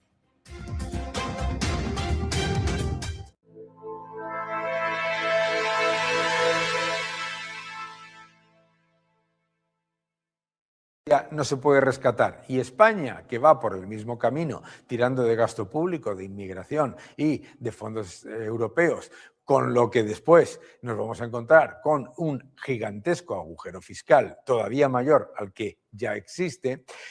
¿Qué es lo que sabemos? Lo que sabemos es que eso no se puede rescatar. Grecia se podía rescatar, Francia no se puede rescatar, España tampoco. Tras la captura de Nicolás Maduro, Venezuela entra en un momento inédito. El poder recae en Delcy Rodríguez, considerada la figura con mayor influencia política y económica en el país. El mensaje es muy claro. El mensaje es una Venezuela que se abre a un nuevo momento político, que permita el entendimiento desde la divergencia y desde la diversidad política ideológica. Para entender mejor el peso político y económico de Delcy Rodríguez, hablamos con el consultor político y exconsejero de diplomacia de Venezuela, Aldo de Santis, quien ha seguido de cerca la evolución del chavismo. Delcy Rodríguez fue la mano derecha de Nicolás Maduro y forma uno de los 3 núcleos de poder político del régimen que ha existido en Venezuela. Hay 3 núcleos de poder, uno era Nicolás Maduro, el segundo era Delcy y Jorge Rodríguez, su hermano, que además es el presidente de la Asamblea Nacional, y del otro lado está Diosdado Cabello y Vladimir Padrino López, que componen el ala militar. Rodríguez no solo ha sido una figura política, sino una de las responsables del giro económico que permitió a Venezuela estabilizar precios, flexibilizar controles y tolerar la dolarización de facto.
Y a partir de ahora, ¿qué? Está con nosotros Miguel Ángel Temprano, bienvenido, buenos días. ¿Qué tal? Muy buenos días. Y Jasiel París, bienvenido, buenos días. Buenos días, gracias. Bueno, una primera valoración del año, pero claro, enfocándolo por Groenlandia, porque no nos deja ni revisar lo que ha hecho en el último año, ¿no? Entonces es un no parar. Es decir, pero a partir de ahora, ¿con los europeos qué? Bueno, lo de Groenlandia en sí es una barbaridad. Por una parte, yo creo que es cierto que Groenlandia puede ser un potencial problema. O sea, ahora mismo es un punto de acceso a la ruta de tráfico y se espera que hacia el año entre 2030 y 2040 se abra la verdadera ruta, que es la del Atlántico, la del Ártico Medio. Ahí Groenlandia va a ser crítico y no se puede permitir que eso sea un punto realmente de apoyo chino. Por esa parte tiene razón. Lo que no puede decir es me lo quedo. Y también tenemos culpa a los europeos, que con el buenismo lo que se le ha concedido es a 55.000 personas un derecho de autodeterminación y por lo tanto de decisión.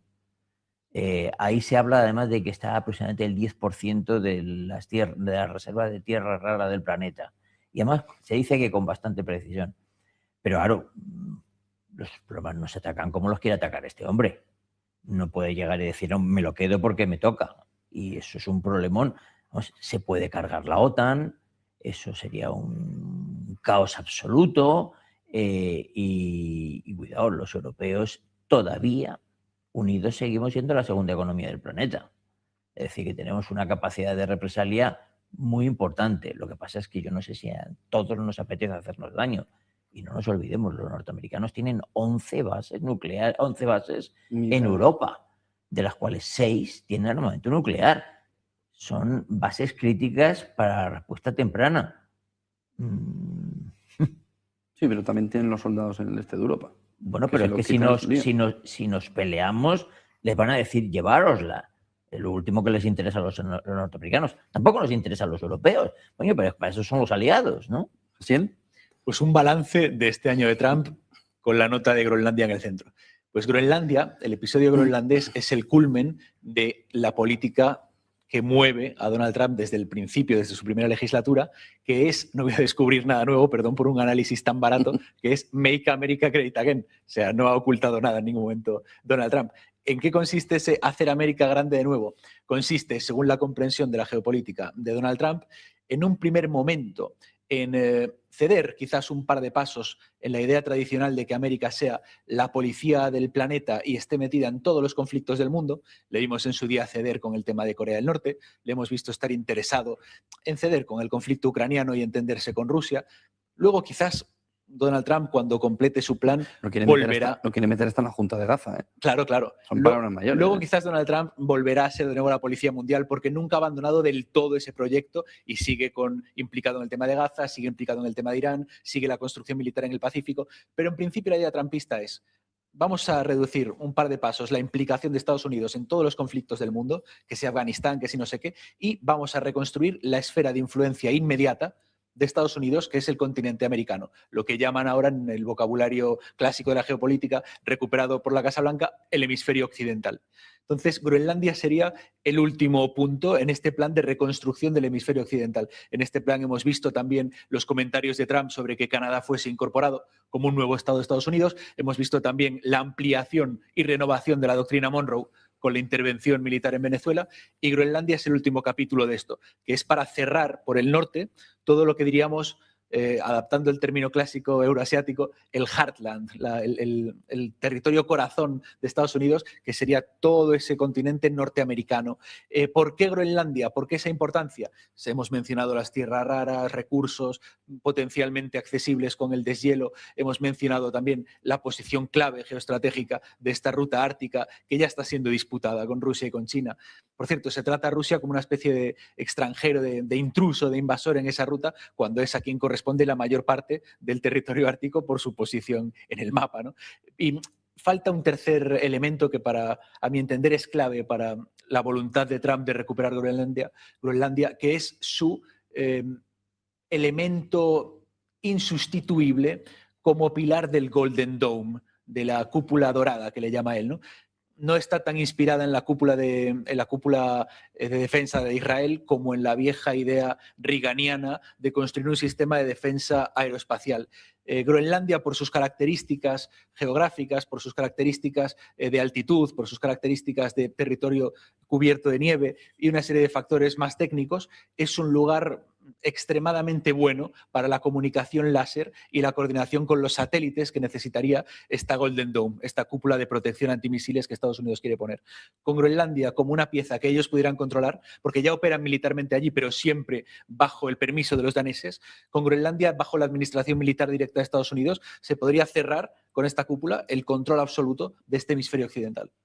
Pero para eso no necesitas el control, simple y llanamente lo que necesitas es un acuerdo de la OTAN. Es decir, ahora mismo... Pero ha dicho que no lo quiere Vicente esta mañana, que no quiere subarrendar, ha dicho la palabra subarrendar. Claro, quieren control directo. Ya, vale, pero vamos por partes, es que no tiene sentido. Es decir, es que una cosa es que yo quiero un avión, me conformo con comprar un billete. O sea, al final hago lo mismo, pero no como yo me apetece. Ahora mismo, el problema de Groenlandia es que con el buenismo lo utilizan los chinos y los rusos. Los chinos se quieren apropiar de ello mediante la inversión que quieren invertir en absolutamente todos, en los puertos, quieren invertir en las minas, quieren invertir en absolutamente todo. Y cuidado, hay otro paso del Ártico que es ruso y ese no se puede utilizar. Necesitas permiso de los rusos, vigilancia y escolta de los rusos. Es decir, el paso ruso es para ellos. Que es el de la izquierda. Que es el mejor, ¿no? Es el de la izquierda de la isla. Eso es para ellos. El paso, digamos, cuidado, que no es groenlandés, fundamentalmente además es por tierras canadienses, que los canadienses dicen que son unas zonas entre las islas, ellos dicen, los canadienses, son aguas nuestras, los europeos y los norteamericanos decimos que no, que son aguas internacionales porque son entre islas. Lo que ocurre es que yo creo que lo que hay que hacer es decir, muy bien, vamos a ver, no se debe de permitir que los chinos ni los rusos utilicen Groenlandia de manera propia, igual que los rusos no nos dejan pasar por su paso, excepto, pero eso llegas a un acuerdo con los países europeos, no llegas y dices, me lo quedo. No, pero ya decía Homero que no hay pacto, no hay acuerdo ninguno entre el león y el cordero, ¿no? O sea, Donald Trump es el león, él es el jefe de la OTAN. ¿Para qué va a tener que llegar a un acuerdo con sus minions? Sí, pero es que... con sus socios? Sí, ya, pero al final el problema que tiene... ¿Te acuerdas de los líderes europeos sentaditos delante de él en la mesa? Lo ha como compartido alumnos? esta mañana en un tuit. No sé si podemos verlo aquí detrás. Lo tenemos por ahí. Pero ha compartido hoy un tuit de eso, con todos los alumnos, ¿no? Sí, puestos ahí, sentaditos. y un mapa aquí de Estados Unidos, de todo es de Estados Unidos, es decir, incluyendo Canadá, que esa es otra de la que luego nos vendrá. No sé si nos podéis poner el tuit. En esa imagen clásica se reunieron por una cumbre de Ucrania, ¿verdad? Sí. Y estaban todos sentaditos pues como, Fueron a escuchar el plan de como Ucrania los discípulos de Trump. Y alguien lo ponía en redes sociales, yo también lo he visto, decía, este fue el momento exacto en el que Donald Trump se dio cuenta de que podía hacer lo que quisiese con Dinamarca, con Groenlandia y con la Unión Europea. A ver si no lo podéis poner. ¿Lo podéis poner? Es un truth social de esta mañana, de Trump, justo antes de volver a Maryland y antes de ir a Davos. No sé si podemos verlo, parece que no. Aquí está. Mira. Esta es la foto que ha compartido esta mañana, que es la foto que nos dices tú, Jaciel, en el que se ve al fondo, porque todo es estadounidense, ¿no? Yo no acierto a distinguir, pero yo entiendo de Canadá, ahí es americano, es estadounidense, perdón. Sí. Y se ha quedado con todo. México lo respeta de milagro, ¿eh? Sí. Y yo no sé si Alaska... Y Venezuela. Mira Venezuela en la foto, ¿eh? Se ve Venezuela. Pero claro, eso no estaba. Eso lo ha añadido él con inteligencia artificial o el community manager se lo ha hecho y ahí tiene la foto de lo que Hasier está diciendo, ¿no? Sí, El día que dijo, pero estos tíos, ¿a qué han venido aquí? Claro, y es Pero que estos además... ¿qué me van a decir a mí que yo puedo hacer y que no puedo hacer? No me da la gana. Y merecido lo tenemos los europeos, merecido lo tenemos por haber llevado una política completamente absurda, por ejemplo, con todo el tema de Ucrania que acabamos de mencionar, de estar enviando todo nuestro armamento al tema ucraniano, ahora a ver con qué nos defendemos si hubiese algún conflicto de cualquier tipo, de estarle dando nuestro dinero a los ucranianos con el permiso de que ellos puedan comprar las armas fuera, de que ellos con el dinero europeo lo compren a Estados Unidos, financiando la industria militar estadounidense que luego amenaza a Europa, en Groenlandia, ¿no? Y Dinamarca, ¿qué papel con esto, no? Porque de golpe Dinamarca ya no cree en la autodeterminación. Dinamarca que, por ejemplo, apoyó en su día lo de Kosovo, la autonomía de Kosovo con respecto a Serbia. Ahora para Groenlandia ya no cree en la autodeterminación. Ahora cree mucho en la legalidad internacional cuando Dinamarca en su día apoyó la intervención ilegal de Estados Unidos en Irak. O sea, ¿qué le pasa a Dinamarca? Y a toda la OTAN. A todos los miembros europeos de la OTAN. Ahora ya no somos unos agradecidos sumisos de Estados Unidos porque gracias a ellos tenemos una histórica protección militar y nuclear. Ahora queremos ser otra cosa. ¿Y qué vamos a hacer? Sin presupuesto y sin visión estratégica autónoma. Pero hemos alquilado, fíjate, la industria militar europea. Bueno, tú has estado en ella trabajando durante mucho tiempo de tu salvo, carrera profesional. Salvo la inglesa y un trocito de la francesa, es una industria de, digamos, de migajas. Es decir, de balas. Prácticamente. Munición. Yo voy a decir algo porque hace tantos años que la dejé que ya se puede decir. El ejército español un año pidió 20.000 disparos de 20 milímetros para los caza F-18. 20.000. Eso es, vamos, una salida. Una salida de los aviones. Es que suena a broma. Suena a broma. Los ingleses, su pedido era de 2 millones. Es que esa era la proporción. Entonces, los gobiernos europeos hemos subcontratado literalmente la defensa europea a los norteamericanos a cambio de dejarles establecer bases de respuesta temprana en Europa. Y nuestra industria es pobrísima. Pero claro, a la industria cuando vas y le dices incrementa tu capacidad de fabricación, te dice, muy bien, fírmame aquí contratos a 30 años. Si no, ¿de qué te voy a hacer eso? Entonces, no somos capaces de fabricar aviones. Se está hablando de que el Eurofighter de 5,5 generación, cuando estamos hablando ya de que los norteamericanos, el F-47 ese que presentó Trump, es de sexta, lo vamos a tener para el año 30. O sea, en 30 empezaremos a fabricarlos. La industria militar europea es un desastre. Claro, pero todo eso también te lleva a que, por ejemplo, el mensaje de en cualquier momento nos ataca Rusia, pero si nos ataca Rusia, pues si no tenemos nada. Digo, si tenemos suficiente como para defendernos, que lo decías tú, Hasier, antes, ¿tenemos? Es una pregunta que sí, yo creo que sí tenemos, responder. Porque todavía compramos cosas de los americanos. Claro, sin Estados Unidos. Entonces no tienes, porque si no tienes poder de negociación.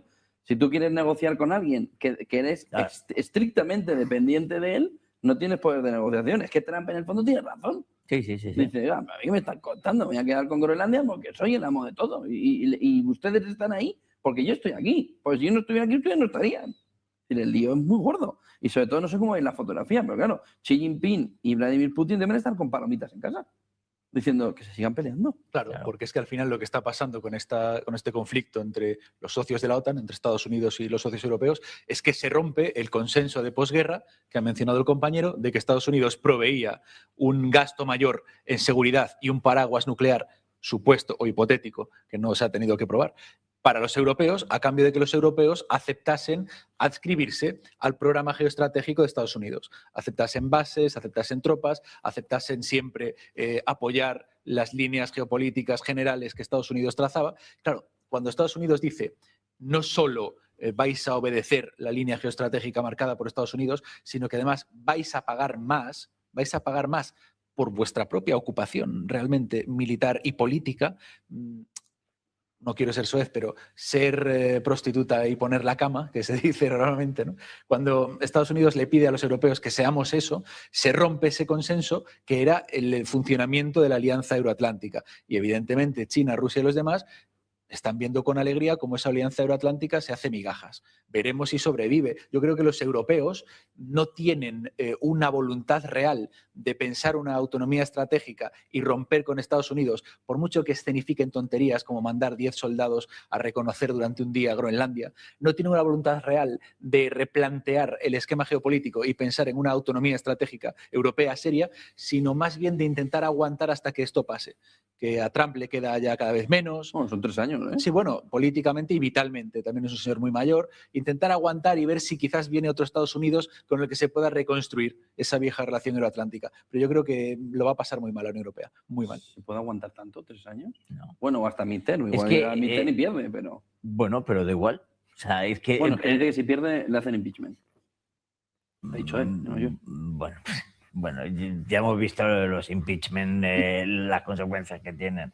Vamos a ver, tiene muchas, y dicho sea de paso, todas las encuestas dicen que tiene muchas posibilidades de perder quizás ambas cámaras al día de hoy.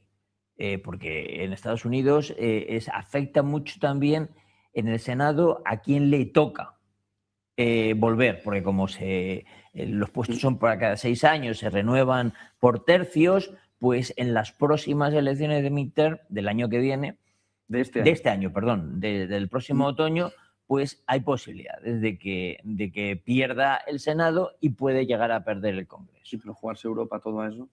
Efectivamente, eso es una locura. Pero en cualquier caso... ¿Y qué hace Europa? ¿Que va a romper con Estados Unidos? No, todo lo contrario. Europa quiere creer en Estados Unidos. Todo lo contrario, pero sí es que en este caso, yo creo que ha perdido Groenlandia. Aquí hay 2 errores. A los norteamericanos no les interesa pelearse con Europa, insisto, independientemente de todo, porque tienen bases avanzadas de defensa. No es lo mismo que tu línea de defensa esté en Nueva York que esté en Alemania. No tiene nada que ver. Y a los europeos no nos interesa pelearnos con los americanos porque obviamente hoy por hoy sin ellos la OTAN tiene muy poco sentido. No es nada. Entonces, a ninguno nos interesa. Y yo lo único que espero es que... ¿Por qué estamos peleados? Porque yo creo que lo que está pasando a Trump es que bajo un razonamiento, cuidado, que no creo que sea suyo, lo que pasa es que él lo ha llevado a un punto de locura, un razonamiento lógico. En Groenlandia no se debe de permitir que los chinos estén. Hay que impedirles que estén y además hay que impedirles que sea un punto facilitador para sus rutas. Lo que pasa, Miguel Ángel, es que no se le puede permitir en Groenlandia, no se le puede permitir en América Latina, no se le puede permitir, los siguientes será en África, que todavía no lo han nombrado, no se le puede permitir en Italia, que eso ya lo hizo con Meloni, no se le puede permitir en la ruta de la seda, no se le puede... Los chinos se han hecho... Al final los chinos van a decir, oye, ¿y dónde estoy? No, tú tu casa. No, pero es que los chinos se han hecho con Sudamérica. ¿Pero cómo? ¿Cómo se han hecho? ¿Interviniendo como Estados Unidos en Venezuela? Hay un pequeño detalle. Cuando llegó la tercera esclusa, que fue curiosamente... La de Panamá, que curiosamente me pilló en Panamá, y lo recuerdo porque fue el fin de semana del Brexit. Todo a la vez. O sea, me fui a pasar el fin de semana a Contadora. Y cuando volvía en barco, pasé al lado del primer barco que iba a pasar por la tercera esclusa. Era chino. Era chino. Bueno, es que si venía de aquí, pero es el ejemplo, es el ejemplo claro del impacto que tiene China comercialmente. Yo un día le decía a un primer ministro en un país de Sudamérica, ¿no os dais cuenta que haciendo esto los mandos intermedios os los van a mandar desde Pekín? No vais a ser vosotros vais a ser la maquila, la mano de obra barata que no tiene. O sea, no estáis preparando a vuestra población para que ocupe al menos los mandos intermedios y se los vais a dejar a China. Cuidado, como ha pasado en España con la fábrica esta que traemos de, no sé si son de baterías o de no sé qué cosas, que han colonizado un pueblo. Porque es que se han traído prácticamente los chinos efectivamente.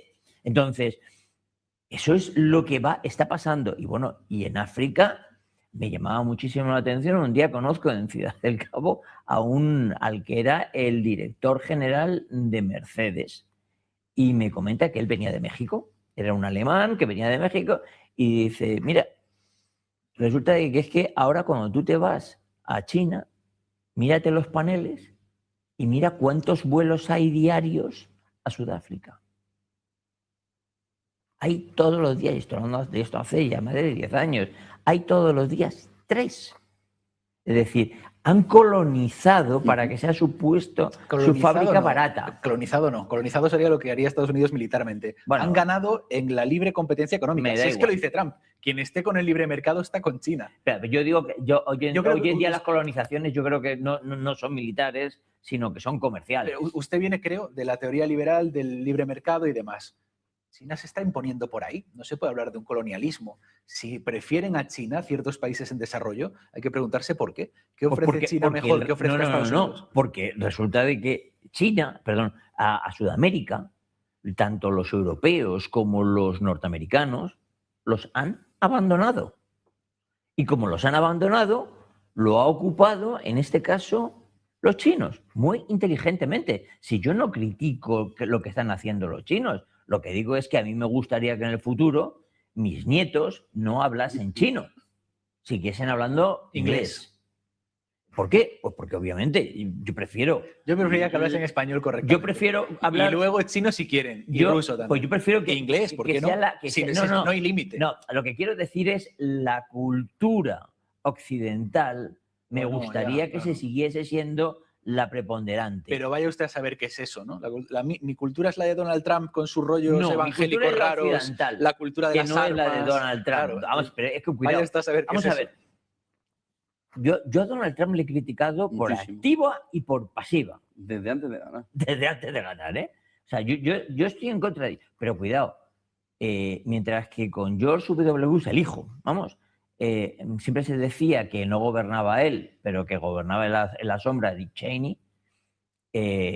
Aquí no ocurre igual, obviamente, pero tiene una pieza muy importante y que creo que es muy buena, que es Marco Rubio. Y yo no soy republicano, ni demócrata, o sea, siempre he dicho yo hubiese votado a Reagan y a Clinton, y hubiese votado a Blair y a Thatcher.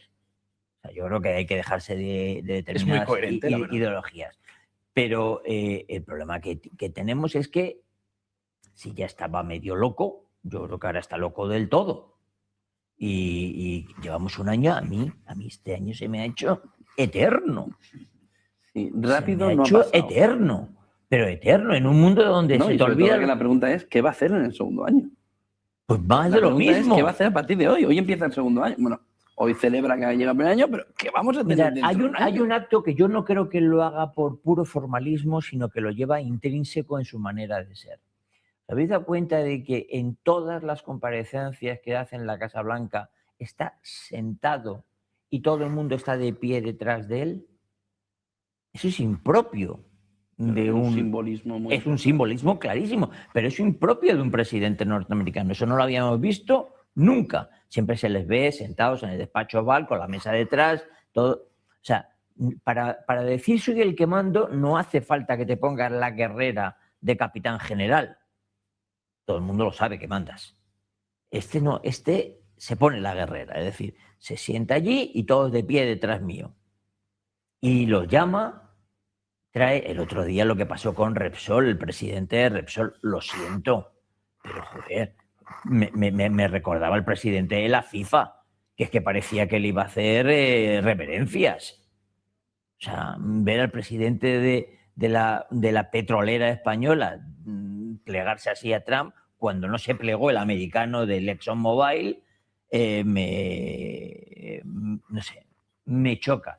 Yo creo que nos queda una temporadita que esto va a ir a peor. Que va a ir a peor. ¿A peor hacia dónde? Pues no lo sé. Hacia la sumisión. Esta línea del español postrándose, la línea de cuando von der Leyen y compañía se fueron a reunir en su campo de golf con él en Gran Bretaña y fueron a visitarle a él cuando él era el mandatario extranjero realmente en Europa. O sea, toda esta línea de sumisión, o la foto que hemos visto de sentaditos en el pupitre, yo creo que va a profundizarse. Creo que hay conatos que hemos comentado de que la Unión Europea quiera desmarcarse de Donald Trump y de Estados Unidos, pero es que no se puede. Entonces, va a mantener, va a profundizar en esta sumisión, va a tragar con todo, como ha ido tragando con todo, porque esta línea crítica, gallita, a veces con Donald Trump, desde los comisarios europeos, que a veces se habla de Donald Trump pues como una especie de Putin y se le pone como un sospechoso aliado o un aliado incómodo, pero al final se ha tragado con todo, se tragó con los aranceles, se tragó con todo. Y yo creo que se seguirá tragando porque no hay alternativa. Habría una alternativa que no le gusta, que es que en Europa fuésemos un poco más jugones y nos atreviésemos a que Estados Unidos nos aprieta por aquí, vamos a darle cancha a China por allá. O vamos a darle cancha a Rusia por allá. Y nos ha destrozado la industria automovilística. Es una apuesta muy complicada. Y luego le hemos dado cancha a Sudamérica con Mercosur. Y ahí tienes a los ganaderos y a los agricultores que están llorando por las esquinas. Y ahora dicen, vamos a abrirla más. Pero no abras más. No. Pero vamos a ver, con China. Pero es que hay que jugar a varias pero es que es más peligroso. Un día nos planteamos... Todos juegos, por eso digo jugones. Ya, pero un buen día nos dijimos que íbamos a construir placas solares. Y nos gastamos un dineral los europeos subvencionando esas empresas. Y baterías. Duraron un año. Tuvieron que cerrar. Porque el gobierno chino había subvencionado de tal manera la producción de placas solares que el excedente había hundido a las españolas. No solo eso, es que cuando íbamos a hacer las placas decíamos, China, que me tienes que mandar este componente, este metal y este metal, que solo lo tienes tú en la cadena de fabricación. No, pues eso ya lo hago yo, no te lo mando. Claro. Arruinado. Pero eso, por ejemplo, fue una Coches estupidez. eléctricos. Eso fue una estupidez europea, que venía de todo el tema de la transición energética, la transición ecológica, y luego no teníamos capacidad de hacerlo y se lleva el pastel China. Pero eso fue un mal diseño de la planificación económica por parte de la Unión Europea. Bueno, eso fue ser Europa. Claro. Pero el mal diseño va implicado. Efectivamente. La regulación y el hacerlo mal es intrínseco. No. Yo creo que se pueden regular no, aunque sea que los empresarios darles manga ancha, y que puedan jugar un poco más, pero romper la servidumbre de Estados Unidos. No le queda otra a la Unión Europea. La otra es lo que te quejas de que estén postrados. Hemos dicho, no, los más ecologistas del mundo somos los europeos, los coches eléctricos. Resulta de que los coches eléctricos acaban siendo chinos. Que sí. Tesla le compra una batería de alta generación o alta capacidad, como se llama, a los de B y D, eso. El colmo los colmos. O sea, resulta que ahora la industria china se carga la industria automovilística europea. Vamos, hemos hecho bingo. O sea, yo creo que lo último... Lo mismo con la ganadería y con la agricultura. Perfecto, vamos, somos unos figuras. ¿Creéis que esto todavía puede empeorar con el factor Putin? Y os explico por qué, o os pregunto por qué. Ayer conocíamos que le daba un hueco, que lo hemos comentado al principio, en el comité o en la junta de Gaza. Es decir, que le da un puesto para que se siente. No sabemos todavía quién es el europeo que se va a sentar ahí, pero ya sabemos que se lo ha ofrecido a Putin, que ni tan siquiera se lo ha aceptado. Ha dicho, bueno, voy a pensar. ¿Puede ser todavía peor en este año que abrimos con Trump una pinza Trump-Putin? Porque lo que no hemos visto es el desacuerdo entre Trump y Putin este año. Hemos visto que se veían en Alaska, precisamente en Alaska. Hemos visto que tenían incluso un mejor tono o un cierto acercamiento, ¿no? Incluso mejor que la reunión que hubo de Zelensky en la Casa Blanca, que le faltó tirarle. Es decir, ¿puede ser todavía peor la pinza para Europa si Putin y Trump en este segundo año se acercan todavía más? Bueno, esto es la pesadilla de los europeos. Los europeos que tienen un análisis geopolítico idealista, no es realista, tienen un análisis geopolítico ideológico. Y ellos tienen la pesadilla de las autocracias y de los líderes autoritarios, los líderes carismáticos y personalistas que estarían en el fondo deseando aliarse contra el último reducto de las libertades colectivas, abstractas, liberales, que sería la Unión Europea, ¿no? Y en ese esquema mental de comprender el mundo está Putin como amigo íntimo y de la misma carne y de la misma sangre que Donald Trump y que Xi Jinping. Y la Unión Europea teme ese triángulo, verse rodeada por ese triángulo, frente a la cual ella quedaría inerme como la última defensora del orden liberal internacional basado en normas. ¿Puede ocurrir? Sí, sí puede ocurrir. Sobre todo si la Unión Europea se empeña en apartarse de todos a la vez. Es lo que he dicho yo antes. Tú puedes triangular. Si tienes un triángulo de enemigos y todos los consideras tus rivales, los rivales de la democracia liberal clásica, Trump, Putin, Xi Jinping, puedes triangular, debes de hecho, lo único que te queda, porque tú solo no tienes la autonomía, la energía, las armas, la capacidad de enfrentarte contra los tres grandes polos, estadounidense, ruso y chino, lo que tienes que hacer es ir triangulando entre los tres. Lo que pasa que las propias reservas de la Unión Europea, reservas morales, sus propias restricciones ideológicas, les impide saber jugar a tres bandas. Entonces seguramente morirá en soledad, porque efectivamente cuando tú te niegas a tocar a todos los demás y para ti todos los demás son lo mismo, pues esos otros se acaban uniendo entre ellos. Y Putin efectivamente se acaba entendiendo con Trump y se acaba el otro telefoneando con Xi Jinping y dicen, bueno, los adultos que estamos aquí reunidos en la sala vamos a decidir lo que hacemos con el mundo y con Europa, porque los europeos, con su puritanismo moral, no se puede contar con ellos en absoluto. Miguel Ángel, ¿es lo que nos faltaba? Sí, no, pero yo creo que no, y voy a decir por qué. La pinza podría ser de dos características, una militar y otra económica. Y Rusia no tiene capacidad económica de nada. Es decir, al lado de Europa, Rusia no ha logrado recomponer una economía que yo creo que nunca lo ha sido, porque durante la época de la Unión Soviética no era una economía potente, ni muchísimo menos.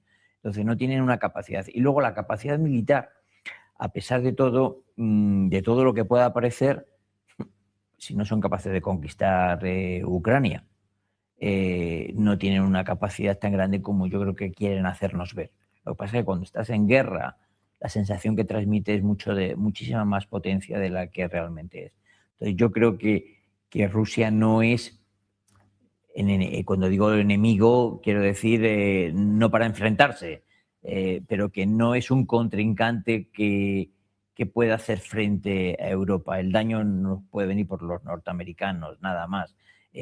Puede llegar a un acuerdo de lo que quiera con los norteamericanos, que lo último que lo pagarán serán los ucranianos, no el resto de Europa.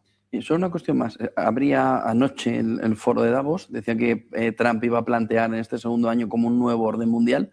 ¿Creéis que se está configurando un nuevo orden mundial? Y no sé si al estilo del que quería Davos, o Davos este orden mundial no lo ve tan claro, o las élites en los órdenes mundiales nuevos siempre lo ven bien si viene de Estados Unidos. ¿Cómo lo veis? Pues, ¿creéis que está configurando un nuevo orden mundial? El término del nuevo orden mundial, que los que lo usábamos en los 90 nos tenían de frikis conspiranoicos y bueno, ya es un término de uso común, proviene de la idea de generar una especie de gobierno mundial. George Bush, por ejemplo, estaba en esta cuestión y la clave de esa idea de un posible gobierno mundial, orden mundial unificado, después de la época de las guerras mundiales de todos contra todos, estaba en la idea del G2, los grandes dos. Es decir, que hubiese formas de gobernanza que implicasen a Estados Unidos y a China. Esto ha saltado por los aires con la desglobalización, con el decoupling, con la retirada de las líneas de suministro económico entre ambos, y el nuevo orden mundial a día de hoy es más bien un nuevo desorden mundial. Es un orden en el cual se ha abandonado la idea de una gobernanza colectiva a nivel mundial y ha vuelto a imperar la vieja geopolítica clásica de los hegemones, de las potencias hegemónicas que se reparten las áreas de influencia y gobiernan sobre ella. En este sentido es un orden mundial, pero en realidad no tiene nada de nuevo. Es el orden mundial de toda la vida. Es el orden mundial de las potencias, de los serifatos, los sultanatos y los gerifaltos de diferentes tipos, que es precisamente lo que la Unión Europea se horrorizaba cuando Putin lo puso sobre la mesa con Ucrania en 2022, del regreso de las áreas de influencia. Pues bien, todo el mundo ha regresado a las áreas de influencia, los chinos están en ello, Estados Unidos igual, y la Unión Europea es la única al final que con su puritanismo liberal mundialista se ha quedado sin área de influencia ni en su propia casa. Ese es el orden mundial. Estoy de acuerdo. El problema va a venir en este nuevo orden mundial, que se supone que es el que ya está, donde Europa no ni pincha ni corta, con un factor muy, muy importante, que es la introducción de la moneda digital. Es decir, esto no es simplemente un medio de pago, es realmente el punto de la nueva geopolítica. Los chinos se quieren salir del sistema controlado por los norteamericanos, son los mayores exportadores del mundo, pero solamente el 4% se utiliza con su moneda. La implementación por obligación del yuan digital va a obligar a que otros países metan monedas digitales, y eso va a quitarle un poder brutal al dólar. Al quitarle ese poder brutal geoeconómico, sí que va a generar dos bloques, y dos bloques de verdad. y además yo creo que dos bloques cada vez más enfrentados. Es decir, China, con las subidas salariales por obligación legal que ha ido haciendo durante todo este tiempo, ha llevado a que la tasa horaria empiece a no ser competitiva, lo que ha provocado esa deslocalización que habíamos concentrado. Es decir, decíamos, no, el comercio está repartido. No, el comercio lo tienen ellos. O sea, todos hemos metido el dinero ahí. Ahora empieza a salirse a toda la zona colindante. Y todo eso va a generar, yo creo que, tensiones, y que las tensiones cada vez van a ser mayores. Y el problema es que esas tensiones le van a tocar a Trump. Es decir, esas tensiones geoeconómicas derivadas de la implementación por obligación de los chinos de las monedas para salirse ellos del control de los norteamericanos del sistema SWIFT, va a tocar durante el mandato de Trump. Vamos a ver cómo reacciona, porque yo creo que no va a reaccionar bien y las reacciones pueden ser muy irascibles y yo no sé a dónde van a llegar, no sé qué va a ocurrir, pero que algo va a ocurrir seguro.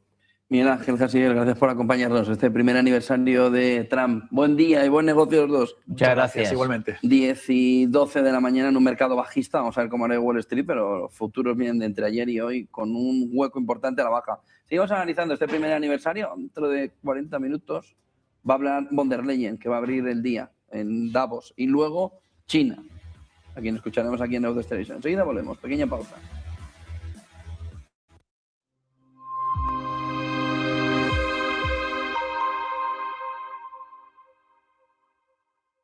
La Calle, bienvenido, buenos días. Muy buenos días, ¿qué tal? ¿Cómo estás? Bueno, un poco de balance de este año, pero claro, dentro de la tensión que tenemos de Groenlandia ahora mismo, de Europa, ¿qué ha significado Trump? ¿Qué significa Trump? ¿Qué se puede esperar? Ahora que además hoy llega el Foro Económico de Davos y también quiere plantear el nuevo orden, ¿no? Claro. Un orden diferente, ¿no? Al que había. Bueno, lo que ha llegado Trump es literalmente como un jarro de agua fría a recordarle al mundo que lo que está pasando no es una casualidad, que llevamos más de 20 años en los que se ha creado una visión falsa de la globalización que básicamente es la siguiente. China tiene reglas diferentes con respecto a todo el mundo, Estados Unidos va perdiendo su posición a nivel mundial y le vamos a permitir a China jugar con reglas diferentes y nosotros vamos a ir perdiendo los países occidentales, Estados Unidos, etcétera, etcétera, de manera inexorable. Entonces llega el presidente Trump y dice, no es cierto que empobrecer a Estados Unidos sea la solución para enriquecer al mundo, sino lo contrario. Lo que la política de América primero no es una novedad. El presidente Obama y el presidente Biden se presentaron con mensajes similares. La cuestión aquí es que lo que está mostrando ante el mundo es que hemos vivido unos años en los que ese mensaje del wokismo, de ese mal llamado multilateralismo que en realidad no existía, de ese constante blanqueamiento del intervencionismo estatal, de gobiernos cada vez que gastan más, que meten más impuestos, etcétera, ha cambiado. Entonces, su posición es obviamente incómoda. Es una posición incómoda porque le está recordando al mundo que nos hemos equivocado en unas políticas que nos han empobrecido, inflacionistas y de estancamiento económico. Entonces, yo creo que primer año, fíjate, Estados Unidos es la única economía del G8 que crece mientras Japón, Reino Unido, Alemania, Canadá, Francia, todos están en estancamiento, Estados Unidos, además, no solamente crece más, sino que crece la inversión, reduciendo el gasto público, ha reducido 289.000 empleos públicos, ha empezado a reducir la inmigración, el empleo privado doméstico crece y suben los salarios reales y además ha demostrado con los acuerdos comerciales que se pueden llegar a acuerdos comerciales que equilibran la balanza y que, como se ha demostrado ahora, no solamente no son malos para el crecimiento, sino que son buenos para el crecimiento con las expectativas que hay para 2026. Por lo tanto, Trump es verdad que no tiene las formas que le gustaría a muchos políticos, pero a mí las formas que me molestan son las formas de los que dicen que todo es armonía y felicidad y luego van creando su propio orden mundial, ¿no? Groenlandia. Sí. ¿Es imprescindible, que es lo que de Estados Unidos dice Donald Trump, para la seguridad nacional? A ver, desde hace muchísimos años, cualquier persona del sector energético sabe que en Groenlandia solo hay dos opciones, y solo dos, y esto es de mucho antes de Donald Trump. Una, que lo tutele y desarrolle las inversiones la Unión Europea, Dinamarca, etcétera, con Estados Unidos, liderado por Estados Unidos por una cuestión de capital y por una cuestión de conocimientos técnicos, liderado por Estados Unidos, o la inexorable, lenta, pero sin freno, acumulación de poder por parte de Rusia y de China, que son socios estratégicos absolutos, en Groenlandia. Bueno, a ver, nadie se cree que las decenas de barcos que están alrededor de Groenlandia rusos son de estudios científicos. Nadie se lo cree, ¿de acuerdo? China además está haciendo, y es legítimo, lo que está haciendo con todos los países de lo que se llama la ruta de la seda. Va a hacer un aeropuerto gigantesco en Groenlandia, ese aeropuerto no se lo va a poder financiar Groenlandia, cuando tenga un problema a la hora de pagar la deuda, le va a pedir materias primas, tierras raras, control y, por lo tanto, esa triple pinza, ¿no?, de control estratégico militar. Rusia, por supuesto, que tiene un enorme conocimiento en cuanto al sector petrolero, está analizando sísmica para ver opciones de extracción lateral. Aquí esto no son novedades, esto son cosas que existen desde hace mucho tiempo. Entonces, tenemos que ser conscientes de la realidad, que es un poco lo que ha pasado con el comercio, ¿no? Lo que está presentando el presidente Trump es la evidencia. Aquí hay dos opciones. Una, liderada por Estados Unidos, otra liderada por China y Rusia. La segunda no pueden negar que existe, porque es que es un dato que las empresas chinas están, ilegítimamente lo están haciendo, pero claro, tenemos que elegir qué es lo que consideramos que es mejor para nuestros intereses como países occidentales, y yo creo que eso es el factor que va a ir a Davos como elemento fundamental. ¿Entiendes el drama europeo alrededor de perder Groenlandia? Besen decían, dejen de llorar. Es que... Lo decía hace unos minutos, decía, bueno, dejen su histeria. Primero, ¿por qué dice dejen de llorar y dejen de histeria? Porque nadie está diciendo perder. Primero, usted no pierde algo en lo que no está haciendo nada. Recordemos que Dinamarca tenía un compromiso de desarrollar y de invertir en Groenlandia, desarrollar sus recursos desde el año 59. Desde el año 59. Que Dinamarca ha decidido no solamente no hacer prácticamente nada, sino mantener a una población subvencionada que ha bajado a menos de un tercio desde aquella época. Y que además Dinamarca ha tomado decisiones que son completamente equivocadas, como por ejemplo en Groenlandia se ha permitido que se prohíba la concesión de nuevas licencias de explotación de petróleo y gas. Entonces, el riesgo que tienes de lo que sale en la película There Will Be Blood de Paul Thomas Anderson, ¿no? La de me bebo tu vaso. El riesgo, el que no quiera entender eso, es o un ingenuo o un incompetente. Entonces, yo creo que es una cuestión de entender efectivamente las formas del presidente Trump no son las más diplomáticas. Pero lo que está diciendo es lo siguiente. No está diciendo que vaya a invadir Groenlandia. Lo que está diciendo es, o me lo venden o buscamos una solución en la que nosotros y todos tengamos el control de lo que está pasando, que lo están ustedes perdiendo. Es que nadie, o sea, ¿qué hacen ustedes permitiendo que China haga un mega aeropuerto en Groenlandia que ustedes no van a poder pagar, ustedes los groenlandeses? no va a poder pagar y entonces le va a exigir que le paguen la deuda, como ha pasado en Venezuela, como ha pasado en tantos países, que le paguen la deuda con tierras raras, con materias primas y con nuevas licencias. Es que, de verdad, somos tan ingenuos a estas alturas de curso. Yo creo que tenemos que ser lo suficientemente realistas para darnos cuenta de que solo hay dos opciones. ¿Tiene Europa la opción de plantarle cara sin ser un suicidio económico? Yo decía esta mañana un informe de Deutsche Bank, que lo ha citado Besen luego en la comparecencia, decía, bueno, si Europa vendiera toda la deuda que tiene, o una parte de la deuda en fondos de pensiones, claro, hundiría la deuda estadounidense, pero a cambio te vas al hoyo económico. Decía, es un suicidio económico para hacerle daño a Estados Unidos. Entonces decía, claro, le han preguntado a la periodista Besen y ha dicho, pero eso es un informe teórico de Deutsche Bank, en el caso de que hicieran, es el peor escenario para el inversor. No es que lo vayan a hacer. Los países europeos no están planteando eso. Pero vamos a ver, es que la gente parece que no entender el concepto básico de activo y pasivo.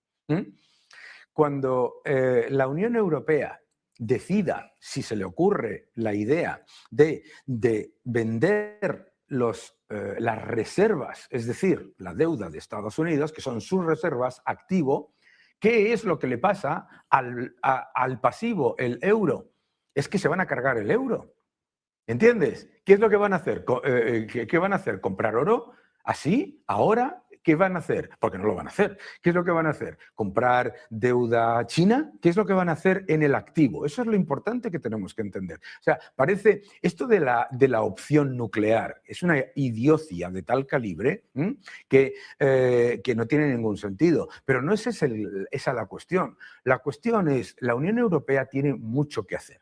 Lo que no puede ser es hablar y no hacer nada. El problema de la Unión Europea siempre es que tiene una enorme oportunidad de ser un actor que de verdad tenga influencia y que tenga una importancia estratégica, pero no puede decir cosas y luego no hacerlas. O sea, no puede hablar de que apoya a Ucrania y a la vez no hace absolutamente o prácticamente nada, más que, digamos, esconder el problema. O sea, parece una estrategia de extender y pretender, ¿no? Y eso no vale con Estados Unidos y, desde luego, no con esta administración. Y te voy a decir una cosa, es que esto no vale con la gente se cree que esto va a acabar cuando no sea Trump el presidente de Estados Unidos. Es que esto no iba a ser de otra manera tampoco con un presidente demócrata. Esto es lo que la gente no quiere entender. Lo que la gente no quiere entender es que la posición de Estados Unidos con respecto a Groenlandia no es una novedad, que no era en los medios de comunicación y con palabras que generan tanto nivel de tensión, seguro, pero esto no es una novedad. Yo, lo estábamos hablando fuera de cámara, lo sabía y lo llevamos escuchando en Estados Unidos desde el año 2016. 2016, que sepa yo, que obviamente sé muchísimo menos que mucha otra gente. Entonces, simplemente, yo creo que la Unión Europea tiene un problema de liderazgo.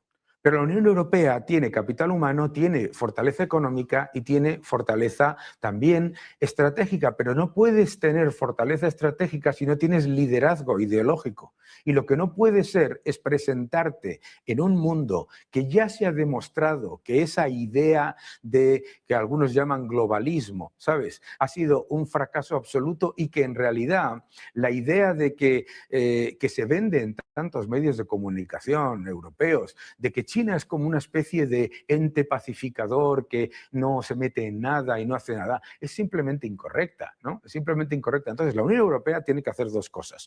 Uno, tiene que darse cuenta de que su socio estratégico sin límite es Estados Unidos, como lo se ha dado cuenta Reino Unido, y igual que China y Rusia se consideran socios estratégicos sin límites, no hay ningún problema. Segundo, la Unión Europea tiene que presentar un liderazgo, y un liderazgo que diga, vale, de todo lo que estamos hablando me parece muy bien, todo es debatible. ¿Cuál es su opción? ¿Cuál es la alternativa? Yo quiero saber la alternativa. No me vale que me diga que la alternativa es estas cosas que es muy típico, ¿no?, que también decían en Venezuela. Lo tienen que decidir los venezolanos, lo tienen que decidir la gente de Groenlandia. No, a la gente de Groenlandia primero la han echado, después le han quitado todas sus opciones. Por lo tanto, señores, presentemos una opción.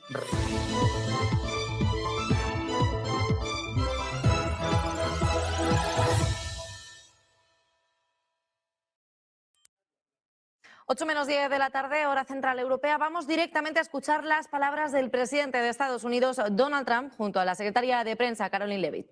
These are accomplishments. We have a lot of accomplishments, and as you know, this is the anniversary, first anniversary, January 20th, and it's been an amazing period of time. We have a book that I'm not going to read to you, but these are the accomplishments of what we've produced. All page after page after page, individual things. I could stand here and read it for a week and we wouldn't be finished, but we've done more than any other administration has done by far in terms of military, in terms of ending wars, in terms of completing wars. Nobody's really seen very much like it. I think it's appropriate that because Minnesota is so much in the fray, and I say to my people all the time, and they're so busy doing other things, they don't say it like they should. They're apprehending murderers and drug dealers and a lot of bad people. And these are just some of the more recent ones that we have. And I can show you some of the people, vicious, many of them murderers. These are all out of Minnesota, just Minnesota. I say, why don't you talk about that more? Because people don't know. Do you want to live with these people? International murder. These are people that are living, they're apprehended and either put in jails in their country from where they came, and the countries respect us, and so they actually put them there. In the old days, they didn't respect our country. Biden wouldn't do this because he let them all in. You know, if you didn't have open border policies of Biden, none of this, all of the things that all of the time that we spend talking about Minnesota and everything else, most of them are coming from out of the country. And it's been caused by a previous administration. Look at this, one after one. Boy, these are rough characters. These are all criminal, illegal aliens that, in many cases, they're murderers, they're drug lords, drug dealers, they're the mentally insane. There's some of them who are brutal killers, they're mentally insane. They're killers, but they're insane. These are just in Minnesota. In California, it's worse. In other states, it's worse. No, Minnesota, the crime is incredible. The financial crimes are incredible. And the problem is because of the agitators and insurrectionists, whatever you want, troublemakers, but they're paid agitators and insurrectionists. Nobody talks about the fact that $19 billion at a minimum is missing in Minnesota, given to a large degree by Somalians. They've taken it. Somalians, can you imagine? And they don't do it. A lot of very low IQ people, they don't do it. Other people work it out and they get them money and they go out and buy Mercedes-Benzes and they come from here, they have no money. They never had money. They never had a life. They never had a government. They never had a country because there's basically no country. Somalia is not even a country. They don't have anything that resembles a country. And if it is a country, it's considered just about the worst in the world. They come here and they become rich and they don't have a job. I was told that Ilhan Omar is worth $30 million. She never had a job. She's a crooked congressman. So here is another one. And I have, oh, by the way, we just took out, these are all what ICE is doing. And it's a dangerous job. These are rough people. Weapons. This one here is very bad.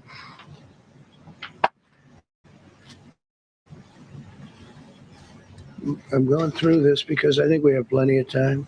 I'm going to beautiful place in Switzerland where we'll be, I'm sure I'm very happily awaited for. In Switzerland, they don't know about this. They don't have this problem. They have other problems, but they don't have this problem. Look, killed somebody. And these are rough people. These are not, This was all allowed into our country through open borders. These dumbest policies, you know, men and women's sports is dumb. But to me, having an open border for the world to come in, drug dealers and prisoners, Venezuela, as an example, opened their prisons into the United States. That's why one of the reasons I felt so strongly against Venezuela. Now I'm loving Venezuela. They've been working with us so well. It's been so nice. And an unbelievably nice woman also did a very incredible thing, as you know, a few days ago. We're talking to her, and maybe we can get her involved in some way. I'd love to be able to do that. Maria, maybe we can do that. But we're dealing with the people and the president and all of the people in Venezuela, and we've been doing great. The oil companies are getting ready to make massive investments there. They have more oil than even Saudi Arabia. There you go. These are real. These are rough water. This is all Minnesota, every one of them. This is one state out of many. And these people are, let's see, yeah, these are all, so far, people that came from outside of the country. They were allowed in by Sleepy Joe Biden, Crooked Joe Biden, whichever you like. You can call him whatever you like. They're both right. He's sleepy and he's crooked. He was the worst president we've ever had. And we've had some bad ones, too. I can tell you, all you have to do is look at trade. You're not getting bored with this, right? I hope you don't. But these are people that you have to see. Strong arm rape, aggravated assault with a weapon, and many other crimes.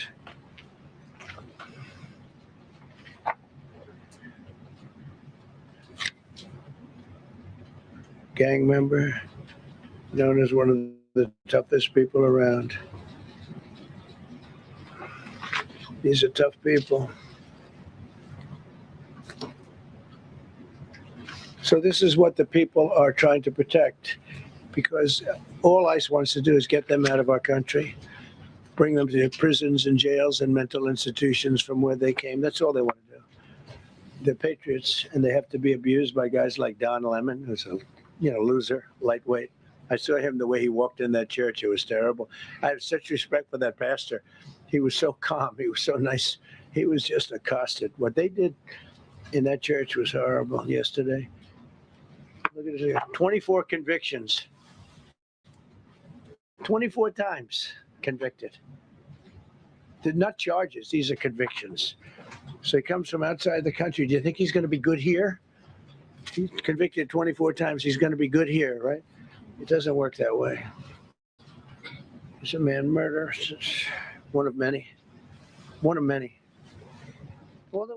Bueno, pues Donald Trump, el presidente de Estados Unidos, que acaba de comenzar a comparecer ante los medios y que enseña las caras en esas fotografías, esos papeles que está enseñando son las caras de los asesinos internacionales que han sido detenidos en Estados Unidos en lo que lleva en su segundo mandato. Donald Trump, que por cierto hoy cumple un año de aniversario. También Donald Trump, que está haciendo referencia a que le encanta la situación que está viendo ahora mismo en Venezuela, cómo se está desarrollando en ese proceso de transición, y también ha incluso hablado sobre María Corina Machado, la líder opositora, que dice que quizás podría estar incluida en esas conversaciones que mantiene actualmente el presidente de Estados Unidos, Donald Trump, con la vicepresidenta, con la presidenta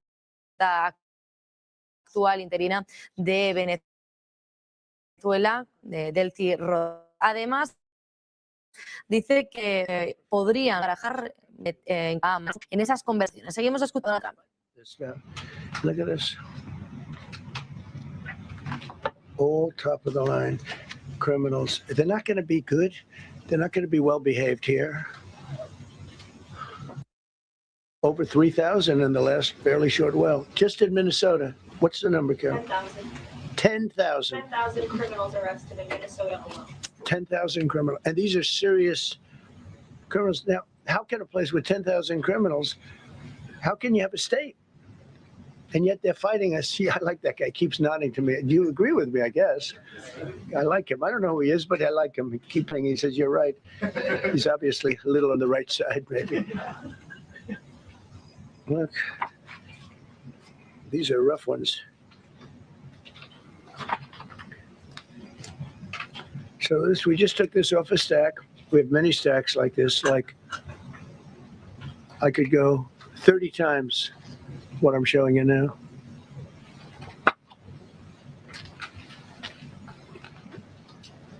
Relations with Hezbollah, that's nice. Why do we allow them in our country? I'm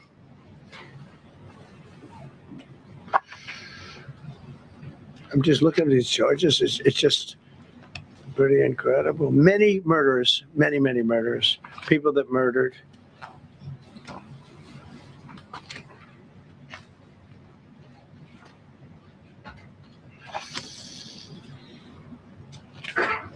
So what ICE does, and Border Patrol is incredible too. I mean, Paul Perez and that group is incredible. Mostly Hispanic, by the way. They're like 60% Hispanic. You know, they talk about Hispanic. They're mostly Hispanic, right? And they're unbelievable people. And then they say, oh, we discriminate against. I love Hispanic.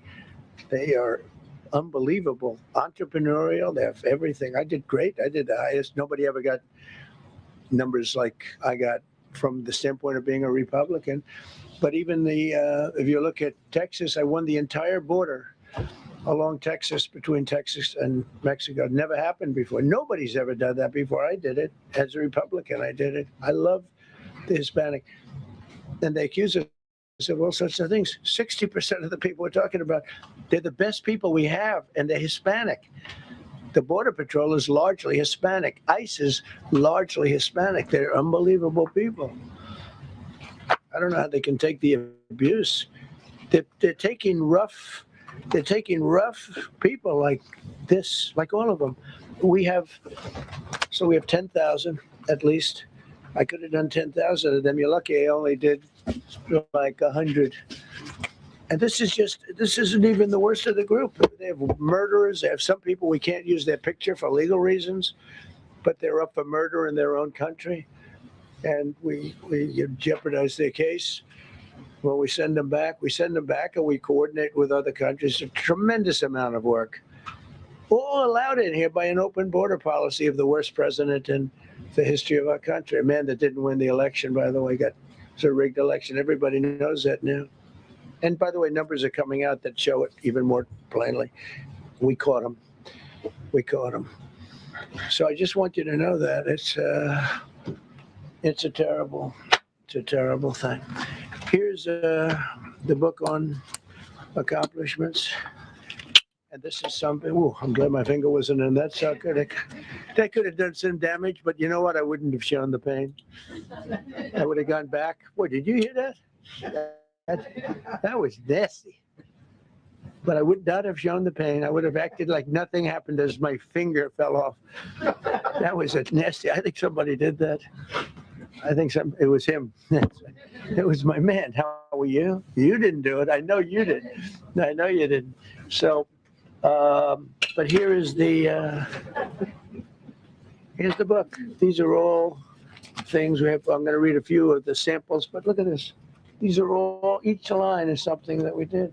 Nobody did that before. And it's big stuff too. Look, we have the hottest country in the world. So I will read you a few. We ended Biden's stagflation. We were in stagflation. That's a disaster. That's far worse than inflation. As you know, he had the biggest inflation in the history of our country. They say 48 years. Pick your choice. But they had the biggest inflation in the history of our country. We have it right down to a normal number now. We're going to get it even a little bit lower.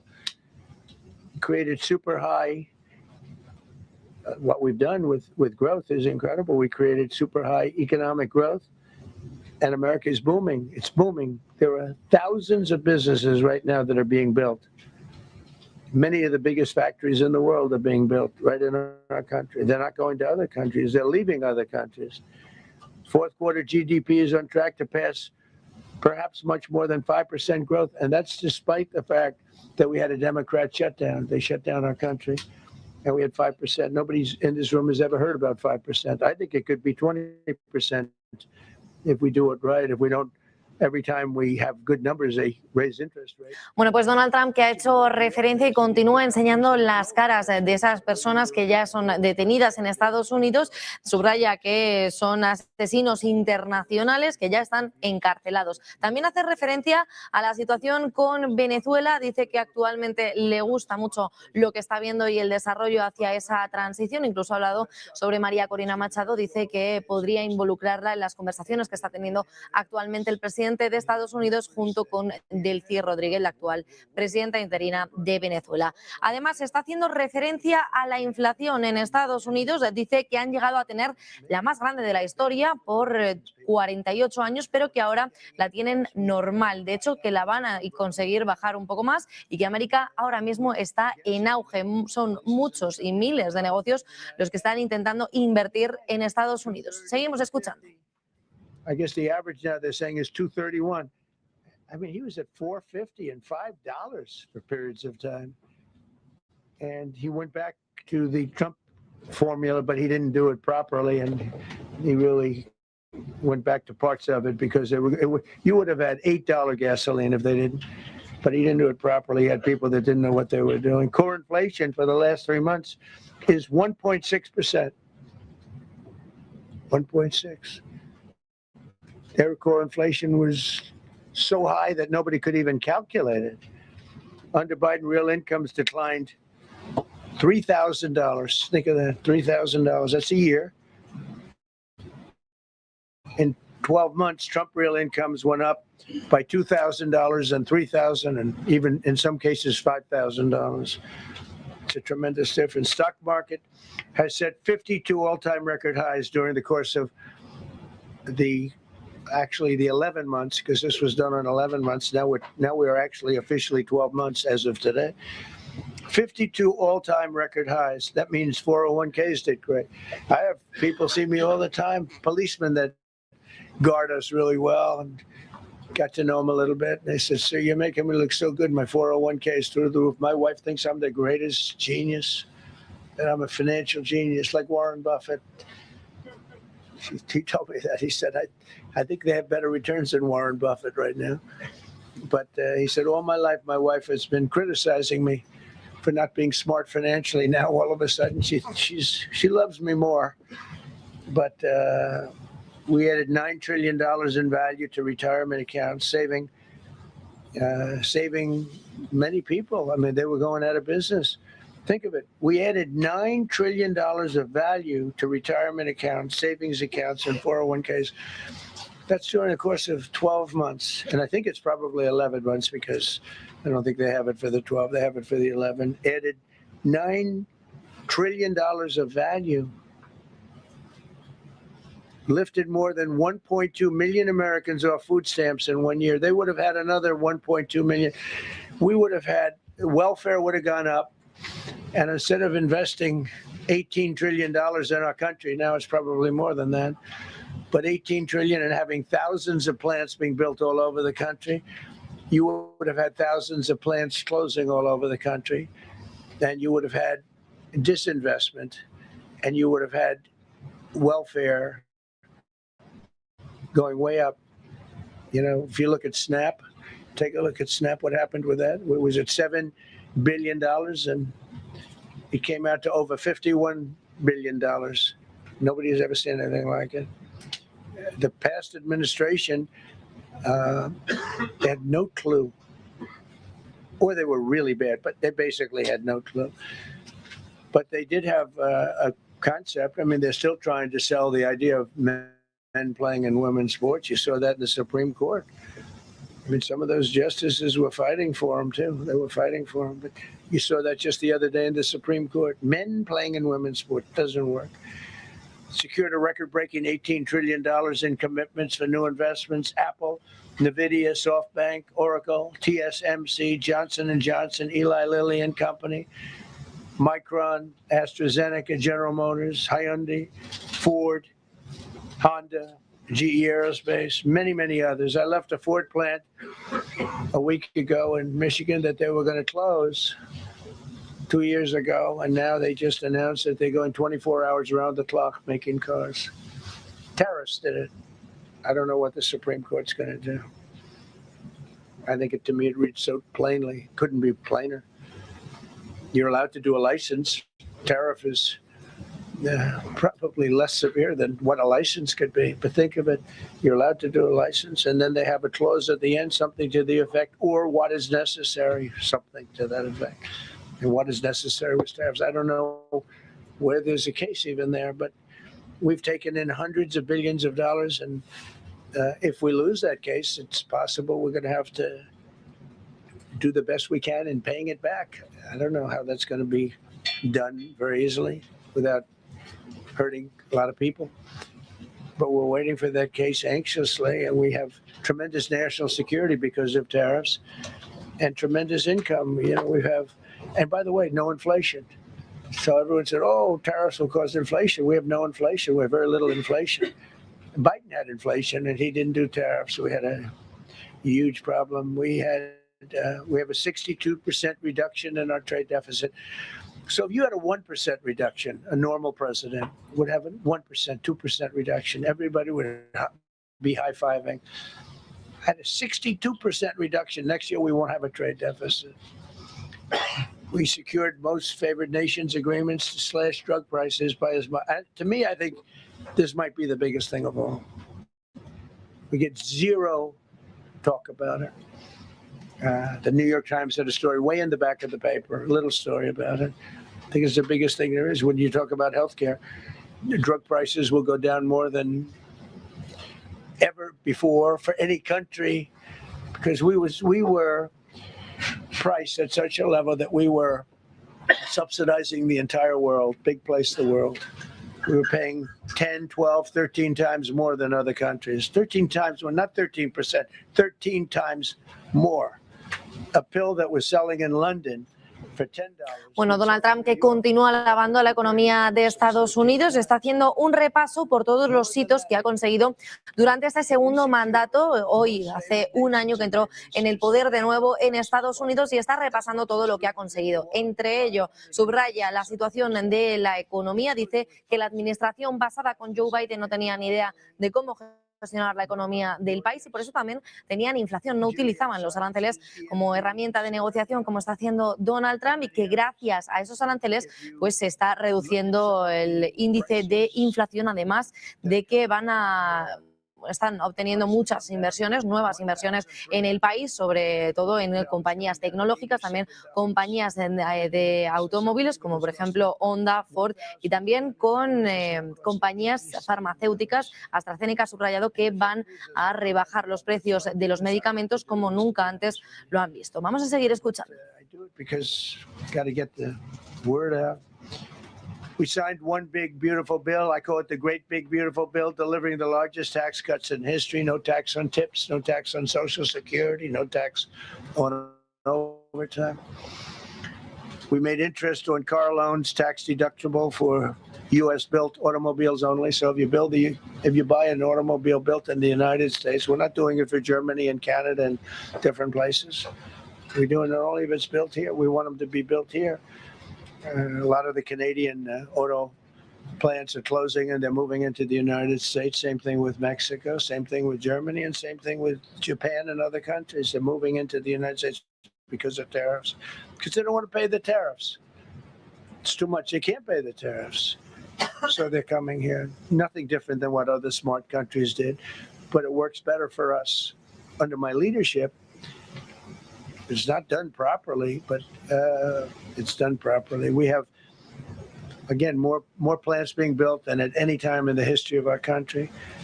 Passed the largest spending cuts in American history, and that was true in my first. We had a tremendous first term also. We rebuilt our military. We had one of the best. We had the best economy in the history of our country, but we're blowing it away now. This stuff starts opening up, you're not going to see anything like it probably ever again. We slashed the federal budget deficit by 27% in a single year. Think of that, 27. You could do it 2%, 1%, 0.5%, 27%. And that's with all of the things we have to do, all of the people we have to put on the payroll to get rid of people that are murderers.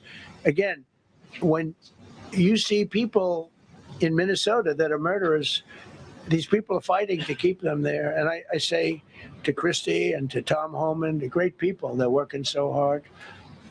Look at the border. The border is now secure. First time, Biden said you couldn't do it. You need legislation. I had no legislation. I said close the border. Within 1 month, we had almost nobody coming in. Now for the last 8 months, nobody came into our country illegally. And I find that hard to believe because you'd think somebody, because it used to be millions of people just poured into our country. And the people that do that are Democrat sort of aligned. So, I mean, they're not doing me any favors. We had nobody come in. We have a very strong border. We have very few people coming up. They're not going to make the trek because they know they probably won't be coming in. So it's not as hard as you think. But I didn't have to go back. Remember, they said, we need legislation to close the border. They had millions of people coming in a month. We have nobody coming in, and we're getting the murderers out. Murderers, people from prisons and jails. Many countries opened up their prisons and dropped them into the United States. Those are the people we're getting out. And we have a lot of heart. I said, you got to lighten up on this. We have a lot of heart for people. They came in illegally, but they're good people, and they're working now on farms, and they're working in luncheonettes and hotels and all. And we're not looking. We're looking to get the criminals out right now, the criminals. And I think it's very important. I mean, every once in a while you see a story, we take somebody. He should be out because they came in illegally. So in theory, they should be. But we're focused on the murderers, the drug dealers, the mentally insane. We have a lot of mentally insane killers. I mean, you can't even talk to them. It'd be nice if you could have a little reason, but you can't even reason. These are seriously ill people. You have a couple of countries where they were loaded up. Their mental institutions and insane asylums were loaded to the gills. They couldn't get. They're empty now. But they're filling up because we're bringing them all back. We know where they came from. And every country accepts them. You know, under Biden, they wouldn't say, they had so little respect that they'd bring them there and they wouldn't take them. They say, get the hell out of here. They would be bringing a plane in to land in a country, and they'd put 5 planes on the runway so you couldn't land the plane.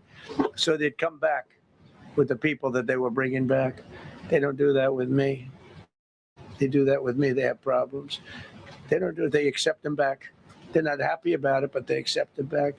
Cut a record number of regulations. I promised to eliminate 10 old regulations for every one new regulation. Instead, we cut 129 old regulations for each one added. Think of that. I want to do 10. In my first 4 years, I did. When we put on a new regulation, you had to cut 8. This year, I said you have to cut 10. Instead, we cut 129. So every time so far. Can't remain like that, I don't imagine. I hope I can, because we have so much wasted regulation, stupid regulations. Regulations where they go by California, which is a disaster state, with a governor that truly is doing a bad job. He's killing that state. If he ever ran the country, this country would be Venezuela very quickly. Using tariffs slash the U.S. trade deficit by an incredible 77%. The trade deficit is down, and that doesn't include the last month where we had our best month. We slashed the trade deficit by an incredible 77% in 1 year with no inflation, something that everyone said could not be done. So we had essentially no inflation. In fact, the last month we had almost no inflation. But we slashed the trade deficit by 77%. If you slash it by 1%, that was good.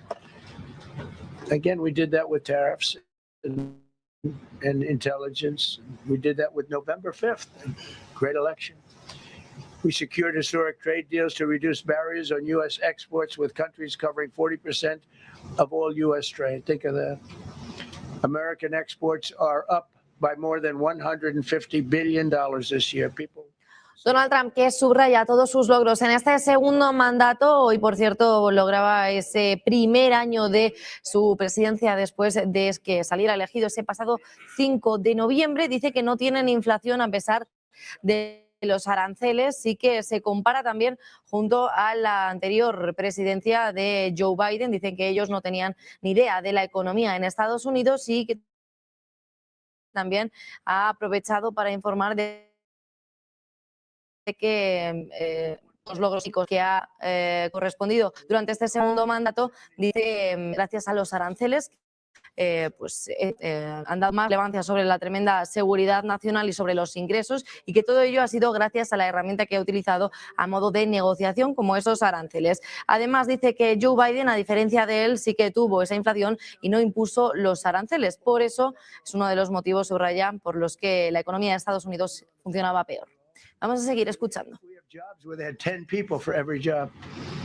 So we cut. Now, if you want to see some good numbers, I'll hire 1 million people. We cut millions of people off the federal payroll. I don't like doing that, but the good news, I don't feel badly because they're getting private sector jobs and they're getting sometimes twice as much money, 3 times as much money. They're getting factory jobs. They're getting much better jobs and much higher pay. But all I have to do is say, like, what the Democrats do all the time. They hire 1 million people and then they hire another million, and they load it up and it says, oh, they only have a 3% unemployment rate. It's a fake rate. So with us, we're proud of the fact that we cut so many because, again, I don't want to cut people. But when you cut them and they go out and get a better job, I like to cut them. And sometimes they have to be forced to do that because it's like they want to stay where they are. They don't know. And then all of a sudden they end up, we have many cases, Caroline, where people were devastated. They hated Trump. I got caught from my very boring federal job where they had, again, sometimes 10 people to do one job. And they were very upset. And now they ended up with a job where they get paid 3 times more money. They're ending up buying houses. It's like crazy.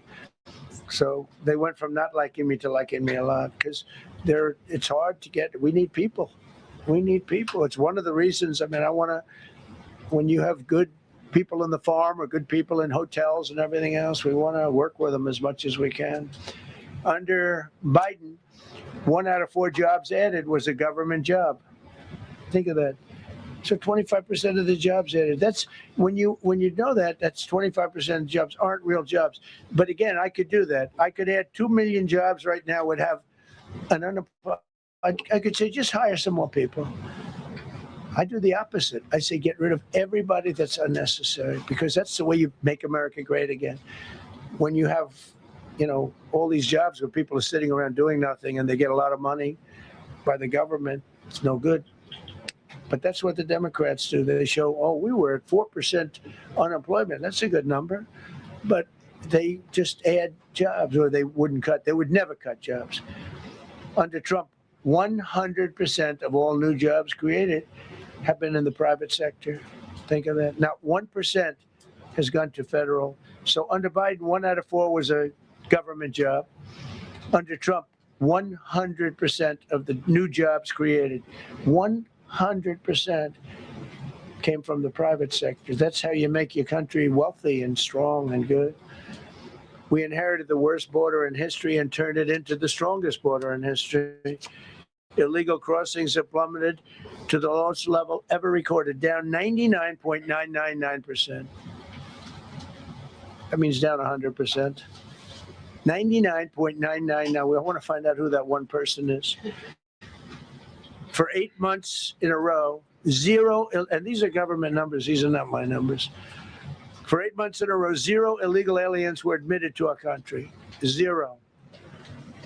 Nobody came in, unless they came in illegally. We have a big process for having people come in legally, by the way. A lot of people are coming in legally. They have to prove they love our country. They have to prove that they're not going to need welfare. A lot of things they have to prove. For the first time in 50 years, we are now seeing reverse migration, where because we're getting all of these illegal people out. People that came in illegally, in many cases, they're criminals in many, many cases. Remember when they used to say that the people that come into our country as immigrants are very nice people. They're wonderful people. They don't commit crime. No, they make our criminals look like babies. They make our Hells Angels look like the sweetest people on earth. The Hells Angels are now considered a nice, high-quality person. I like the Hells Angels. They voted for me. They protected me, actually, believe it or not. But they make our criminals look like babies. These are some of the most vicious people anywhere in the world. They came from the Congo. The prison, I know the Congo because I ended the war with a tough group, very tough group. They came from prisons in the Congo. Some of the toughest, meanest people you'll ever meet. Thank you very much. They allowed them to come into America. These are tough people. Before my election, 100% of net job creation was going to foreign migrants. Since my inauguration, 100% of the net jobs created have gone to American-born citizens. That's a big thing. In other words, we're now taking care of our people. 100% of net jobs created have gone to the American-born people. Before that, we didn't care. Designated Tren de Aragua, MS-13, and the Mexican drug cartels as foreign terrorist organizations, and we've hit them hard. You've seen what we've done on the water. We're starting to do that on land. The land is much easier, actually. Water is incredible. We did that on the water so that when you do it on the land, they don't go to the water. Nobody's going into the boat business right now. Donald Trump, que en todo momento se está comparando con la anterior administración por parte de Joe Biden, dice que él sí que tuvo la inflación debido a que no usó los aranceles como arma de negociación con otros países. Además, Donald Trump subraya que hoy por primera vez en 50 años en la historia de Estados Unidos están viendo el progreso frente a la inmigración. Dice que los criminales que entraban en su país hacían parecer a los criminales de Estados Unidos bebés. Dice que algunos de ellos eran los más crueles, los que venían desde el Congo, y que es un grupo muy duro y muy cruel que ya está frenando su entrada en Estados Unidos después de que Donald Trump pues se hiciera frente y apoyara, hiciera más duras esas fronteras para la entrada de inmigrantes. Además, antes de la administración, Donald Trump dice que el 100% del empleo era para los inmigrantes, el 100% del empleo nuevo que se creaba en Estados Unidos. Dice que ahora eso ya importa y que el empleo se va a asegurar que sea para los estadounidenses. A jail where we know they're properly ensconced. Think of that. Remove tens of thousands of illegal alien gang members, drug dealers, murderers, child predators, human traffickers, fraudsters, and savage criminals. Why wouldn't you want them removed? The reason is because these are insurrectionists that are doing this work. And, you know, they're going to make mistakes sometimes. ICE is going to be too rough with somebody, or, you know, they're dealing with rough people. They're going to make a mistake. Sometimes it can happen. We feel terribly. I felt horribly when I was told that the young woman who was had the tragedy. It's a tragedy. It's a horrible thing. Everybody would say, ICE would say the same thing. But when I learned her parents and her father in particular I hope he still is, but I don't know, was a tremendous Trump fan. He was all for Trump, loved Trump. And, you know, it's terrible. I was told that by a lot of people. They said, oh, he loves you.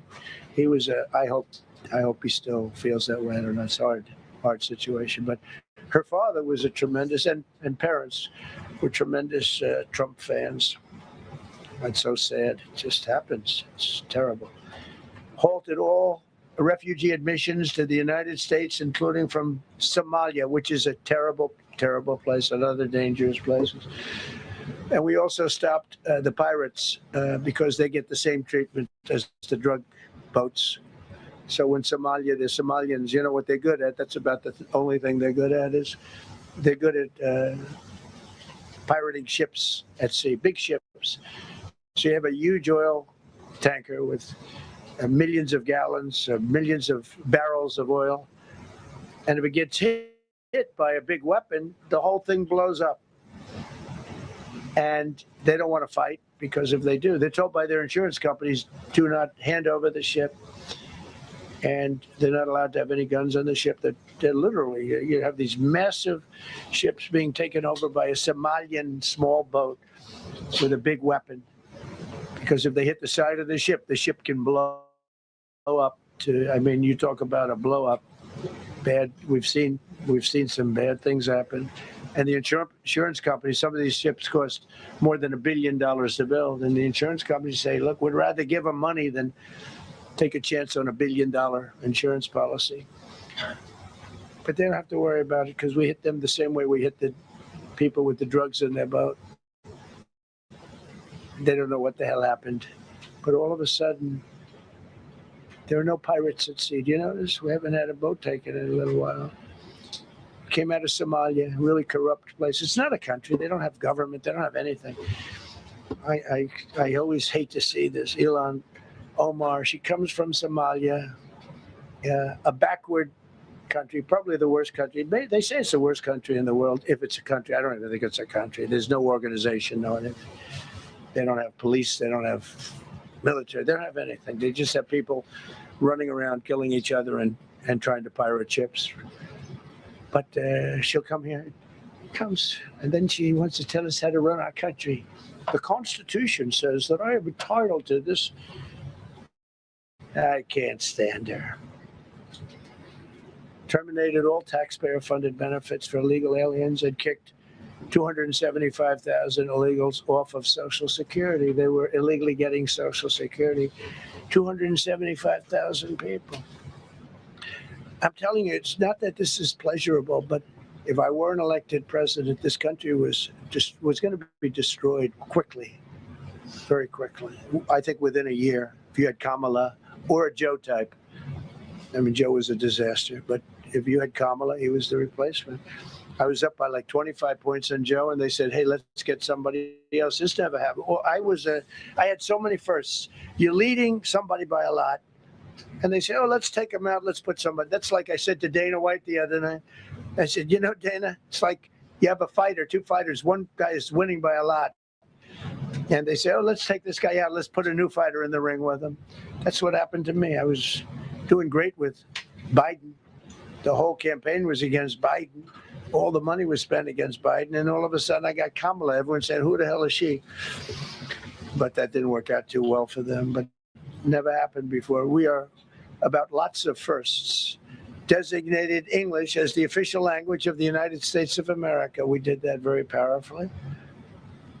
And while we're at it, we also took the Gulf of Mexico, and now it's the Gulf of America. Because we have 92% of the shoreline. It always bothered me. I'd say, you know, we have most of the shoreline. Mexico has a small percentage, it talks about 8%. We have 92%. And I said, why is it the Gulf of Mexico? It should be the Gulf of America. I was going to call it the Gulf of Trump, but I thought that I would be killed if I did that. I wanted to do it. I wanted to. My people worked so hard. Sir, I don't think it'll look too good. I'm telling you, it's a good thing.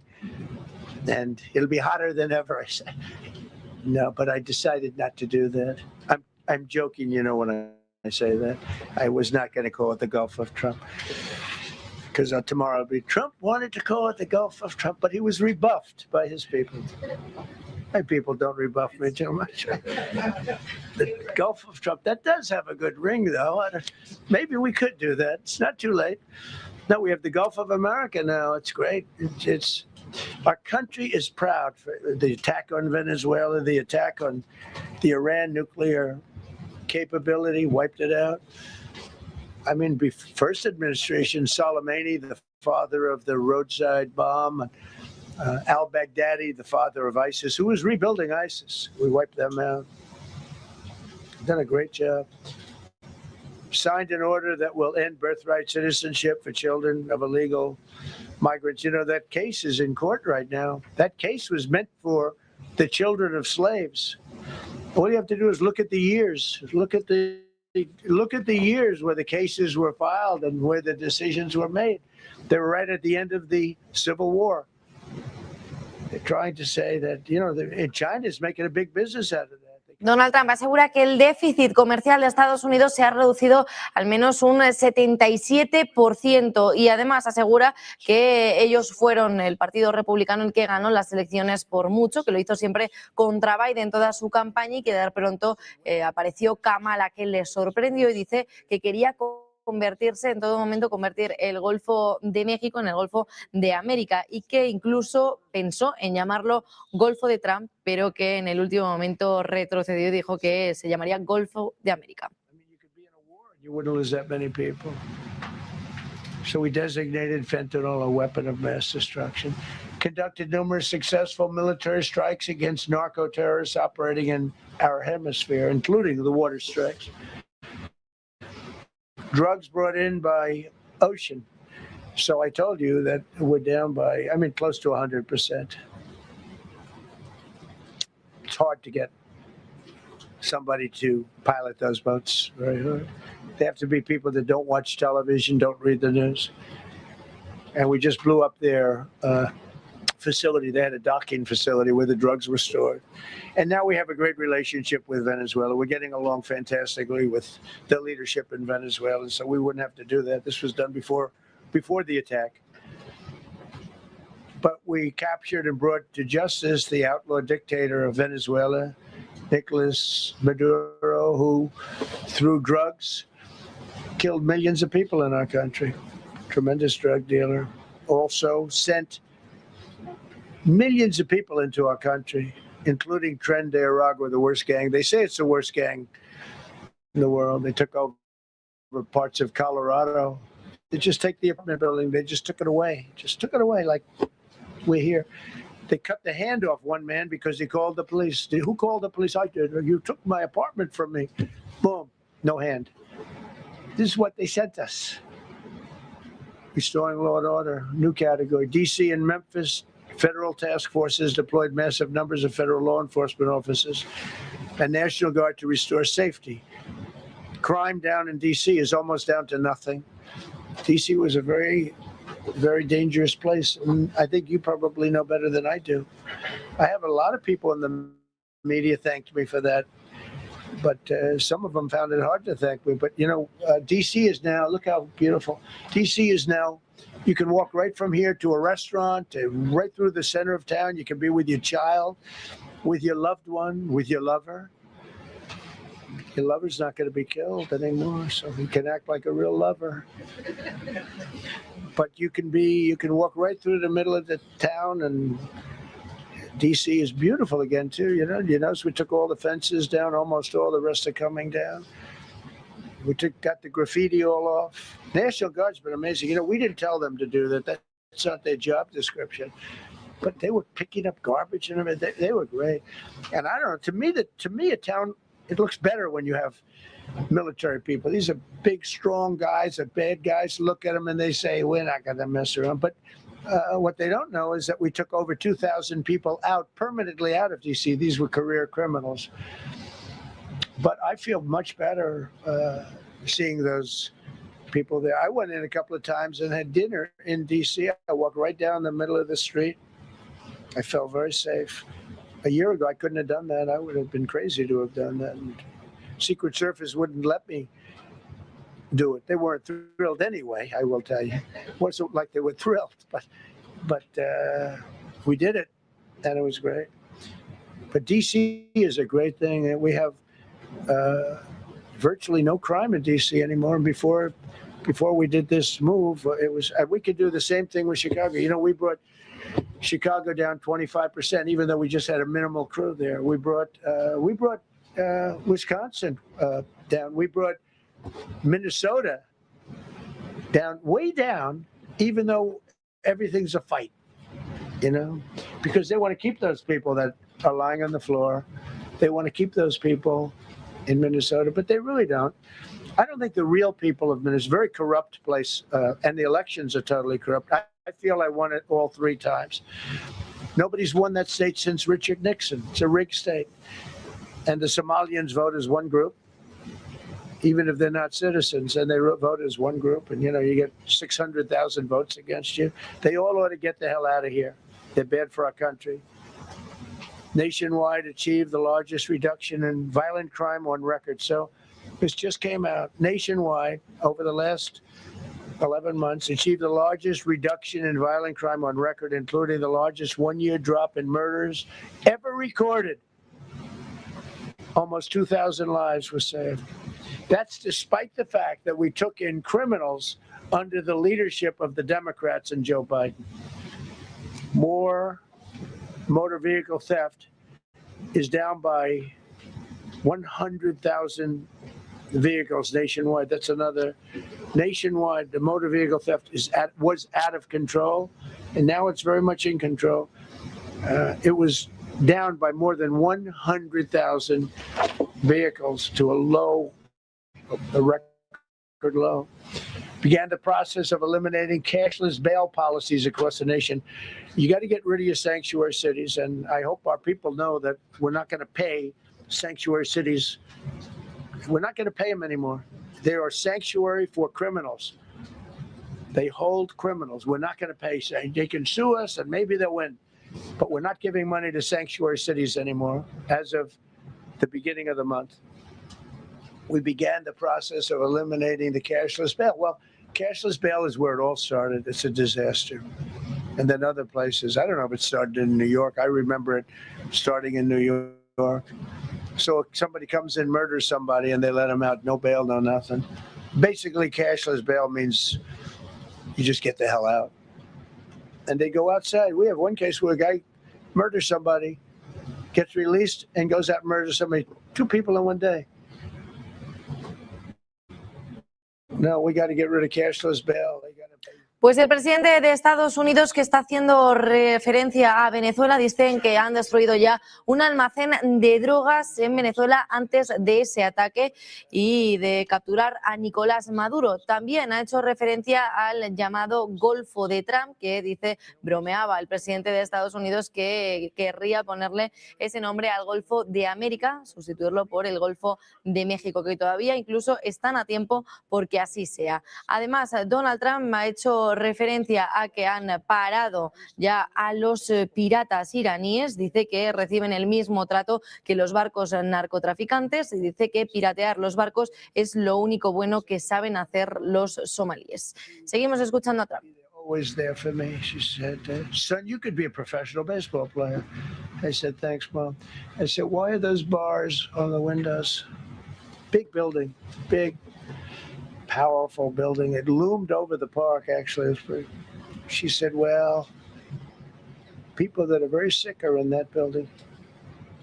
I said, boy, I used to always look at that building and I'd see this big building, big, tall building. It loomed over the park. It was sort of, now that I think it was a pretty unfriendly sight, but I'll never forget, I don't know if it's still there, because they got rid of most of them, you know, the Democrats in New York, they took them down, and the people live on the streets now. That's why you have a lot of the people in California and other places, they live in the streets. They took the mental institutions down. They're expensive.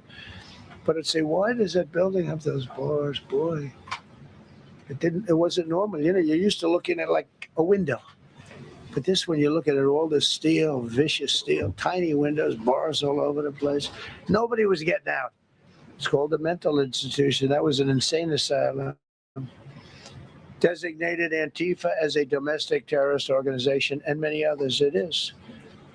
America is respected again on the world stage. That's another topic. Obliterated Iran's nuclear enrichment capability, and Operation Midnight Hammer was one of the most successful anyone's ever seen. CNN fake news. I don't know where they are. CNN. Anybody from CNN here? Fake news. Nobody wants to raise their hand anymore. They used to argue. Now, if you're with CNN, you don't raise your hand. But they said, well, maybe it wasn't that successful, which I really was angry because these pilots took their life in their hands. 2 o'clock in the morning with no moon, dead dark, gun shooting at them. They went in with those beautiful B-2s, and every single bomb went down an air shaft and obliterated it. And CNN came out and said, well, maybe it wasn't, by a scam writer who wrote, you know, fake stories, a lot of fake stories on other topics, right? Because when we did it, we said, that's a terrible thing. You know, the pilots came back and they said, we hit everything.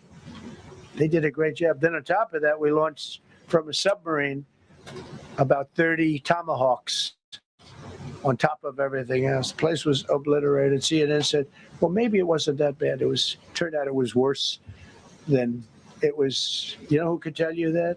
The Iranians would tell you that. Because if they do anything, they're going to have to start a brand new place.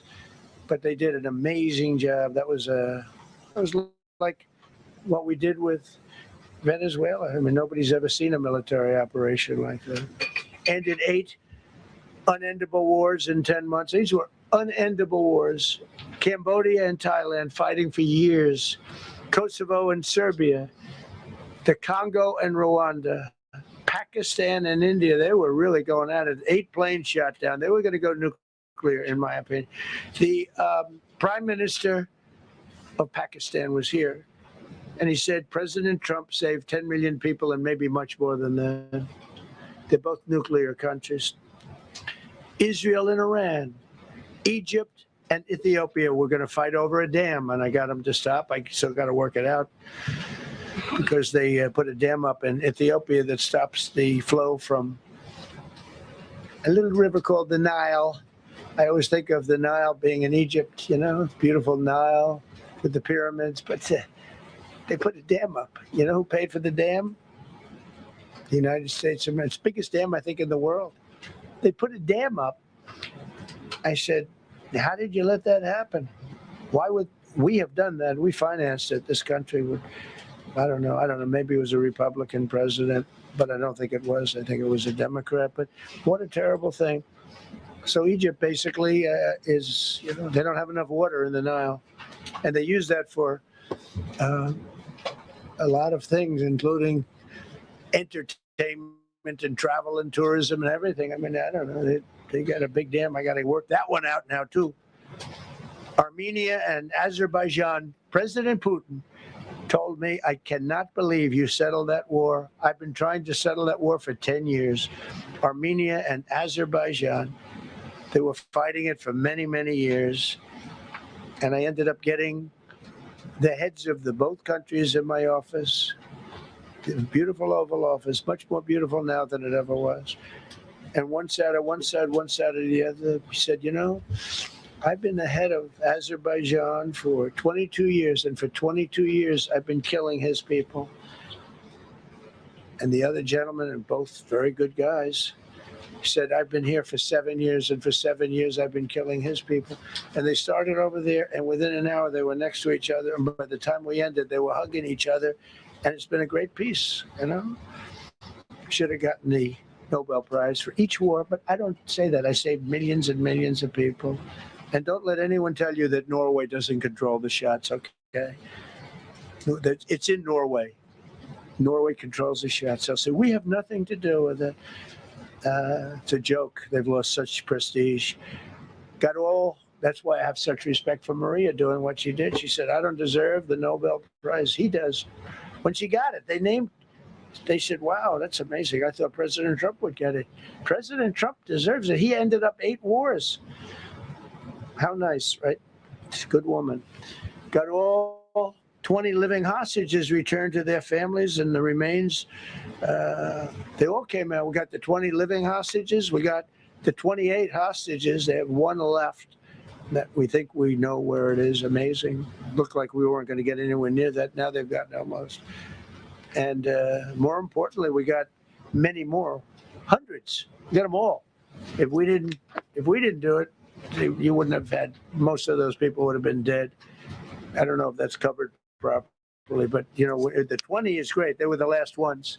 I always said the last 20 are going to be hard, but we got them. We got the last 20 and we got close to 20. Donald Trump, que está haciendo referencia al último acto por parte de la líder opositora venezolana, María Corina Machado, de entregarle ese premio Nobel que ya recibió, se lo ha entregado al presidente de Estados Unidos, Donald Trump, por haber frenado ya 8 guerras. Dice, además ha ido citándolas en todo momento Donald Trump, cuáles han sido esos 8 conflictos que él ha frenado en este segundo mandato, y además dice que que uno de los grandes, Vladimir Putin, le ha dicho que no sabía cómo había frenado una guerra que llevaba años y es la de Armenia y Azerbaiyán.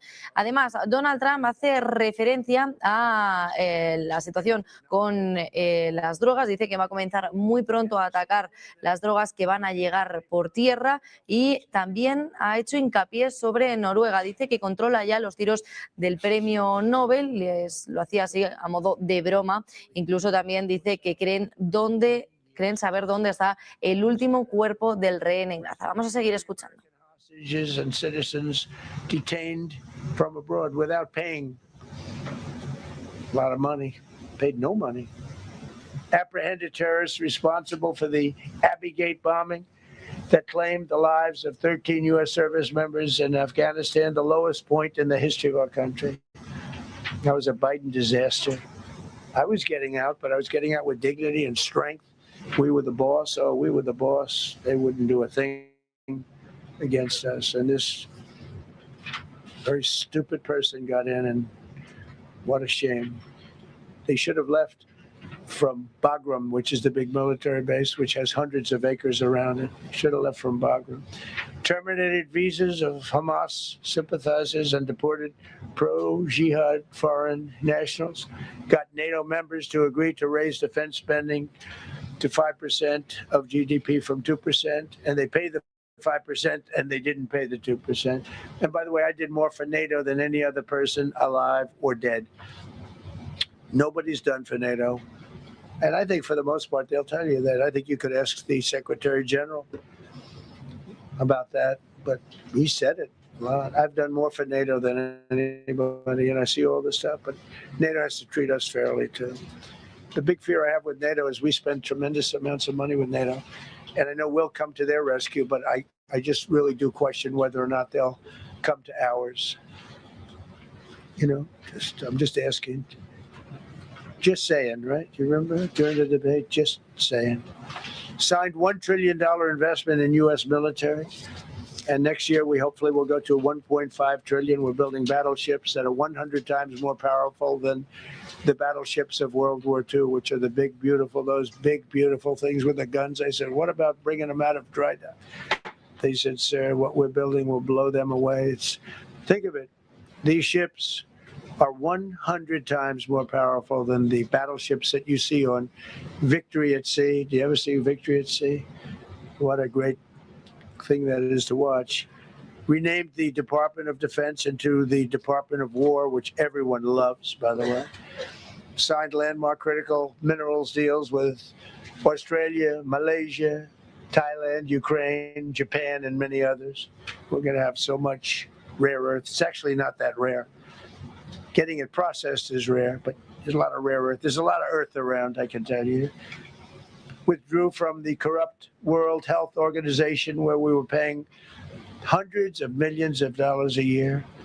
So we were paying $500 million a year, and China was paying $37 million a year. I said, why aren't we paying the same as China? They said, well, nobody asked. I said, China's got 1.4 billion people. We have 350 million, probably, with all the illegals. You know, China probably knows more accurately, but we have much smaller in terms of the number of people. We have a much more powerful military, but we have much smaller. I rebuilt the military during my first term, by the way. And while they gave away a lot to Afghanistan, the Taliban, which was just horrible seeing them every year, seeing them do that military down some dirty street is a disgrace. But while Biden gave a lot of it away, it's a tiny fraction compared to what we did. I rebuilt the military, and now we're continuing to build it, and bigger and better. We need it, peace through strength. But we withdrew from the corrupt World Health Organization. So I remember we were paying $500 million. They were paying 37 or 39 million. And I said, how come? So I withdrew, and they called, we'll give you the same deal that they had. I said, well, it should be less than that, because if they're at 37 and you have 3 times, 4 times the number of people, even maybe 5 times, I don't know. So it should be less, but I didn't want to chisel around. And I thought about it. So I could have taken 500 million to 37, and everybody knew it. I chose not to do it because it was actually very popular when I got out because they were terrible. And so I chose not to take that deal. First thing Biden did is go back into it. You know what he paid? More than 500 million. So I actually called them. I said, you know, you can buy it for less. You can make a deal at 37. There's no reason to pay 500. They didn't care. They paid more than 500. Did you know that? They paid more than 500 million. I made a deal at 37. I could have had 37. They were public about it. We'll give you the same deal that China has for 37. And they paid 500 million. They paid $500 million. That's the way you ruin a country. And it's the same attitude that, you know, you have on everything else with these people. They were terrible. The anti-American UN Human Rights Council we ended, the UN Relief and Works Agency we ended, and the fake Paris Climate Accord, which was a rip-off of America, where we had to pay $1 trillion and they were paying nothing. China didn't kick in until 2035. We kicked in immediately. We were supposed to pay $1 trillion. Russia went to a standard of 1991, which was a dirtier standard, but we had to pay top dollar. So I terminated that. Another Rick. We ended the woke lunacy and restored common sense, abolished all discriminatory diversity, equity, and inclusion DEI policies throughout the federal government and the private sector. They're gone, everybody, they're gone. Terrible. Terminated the Green New Scam and ended the insane electric vehicle mandate. I love electric vehicles. That caused me a little problem with a man named Elon, but he understands and he's a good guy. We get along, but I said, Elon, we can't have all electric cars. We just can't do it. I like the electric cars. I like his car. But in particular, I like his car. But we can't do that because some people don't want an electric car by 2030. And to build the power stations all over the country would have cost $4 trillion. $4 trillion. That's more than any country has. If you got China, the United States, and everyone, you couldn't do it. And it would have taken years. And yet they were supposed to be switching over electric vehicle mandate. Some people don't like electric. El presidente de Estados Unidos continúa haciendo referencia también y de alguna manera comparándose con China en cuanto a inversión, en cuanto a ejército. Y atención también lo que está pasando al otro lado del Atlántico, no con la fotografía de Donald Trump, sino con la de los mercados. El mercado de renta variable está desplomándose, cayendo más de un 2%, ya ha llegado a tocar el Standard & Poor's 500 y también el índice tecnológico, el Nasdaq 100, continúa con caídas por encima del 2% y responde a esa combinación de tantos catalizadores y tantos frentes abiertos. En primer lugar, por las tensiones por el territorio de Groenlandia y el deterioro del eje transatlántico después de aumentar esa incertidumbre global. También por la toma de beneficios después de alcanzar máximos históricos en las últimas jornadas por parte del Standard & Poor's 500, también del Nasdaq 100. El Dow Jones de Industriales también cayendo de momento, no tanto como el resto, tanto como el S&P y como el Nasdaq 100, un 1,80 de momento el Dow Jones de Industriales, y continúa también el miedo por una posible ola de inflación, aunque los comentarios de Donald Trump no apuntan en ningún momento a ello. Vamos a seguir escuchando a Donald Trump. We have now more car factories being built in the United States than ever before because of tariffs. If they take those tariffs away, China will eat our lunch. They'll take all of our car business. Now, there's another way of doing it, but it's more cumbersome, et cetera, et cetera. I don't want to scare you, but it's much more cumbersome, not as good for national security as this. We have a perfect system right now. We're making a fortune. We've never been stronger, and I hope the Supreme Court does the right thing for our country, because if they don't, it's such a problem. It's just so, it would be so sad. We're doing so well because of tariffs. And the people that are heading up the lawsuit, like there's a guy named Leonard Leo, who's bad guy, and people that are very China-oriented and foreign car-oriented and foreign business-oriented, but in particular China, they're suing to get rid of tariffs because they don't want tariffs, like Coke. Coke has businesses outside of the United States. If you have them outside, you don't want tariffs. But because of tariffs, they treat us well. without tariffs, they would treat us very badly, as you saw for many years. They respect us more now than they ever have respected us, by a lot. And revoked the California emissions waiver to stop San Francisco communists from regulating the automobile industry and destroying automobiles and the industry in the nation. I was with Bill Ford of Ford Motors. I was with all the people at General Motors the other day, and they are making more money and building more cars than they are doing so good, all because of tariffs and what I've done. And they're building their plants all in the United States. Reopened Anwar for drilling. That's a big deal. Launched a massive Alaskan pipeline project to export natural gas to Asia. We made a deal with South Korea and with Japan that gives us money, the likes of which nobody's ever seen before.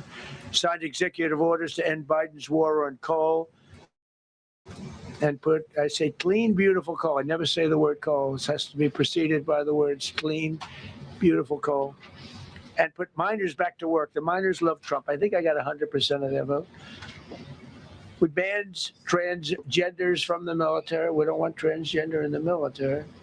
Ordered reinstatement of patriots expelled from our military with full back pay. So we had some people that were terminated and they're coming back into our military. Fired the woke boards of visitors at our military service academies. The boards of visitors were run by radical left, maybe communists, maybe not, but they were still heavily radical left and they were bad for us. Signed an executive order to remove anti-American propaganda from federal museums and national parks. Required the federal employees to return to work in person or be fired.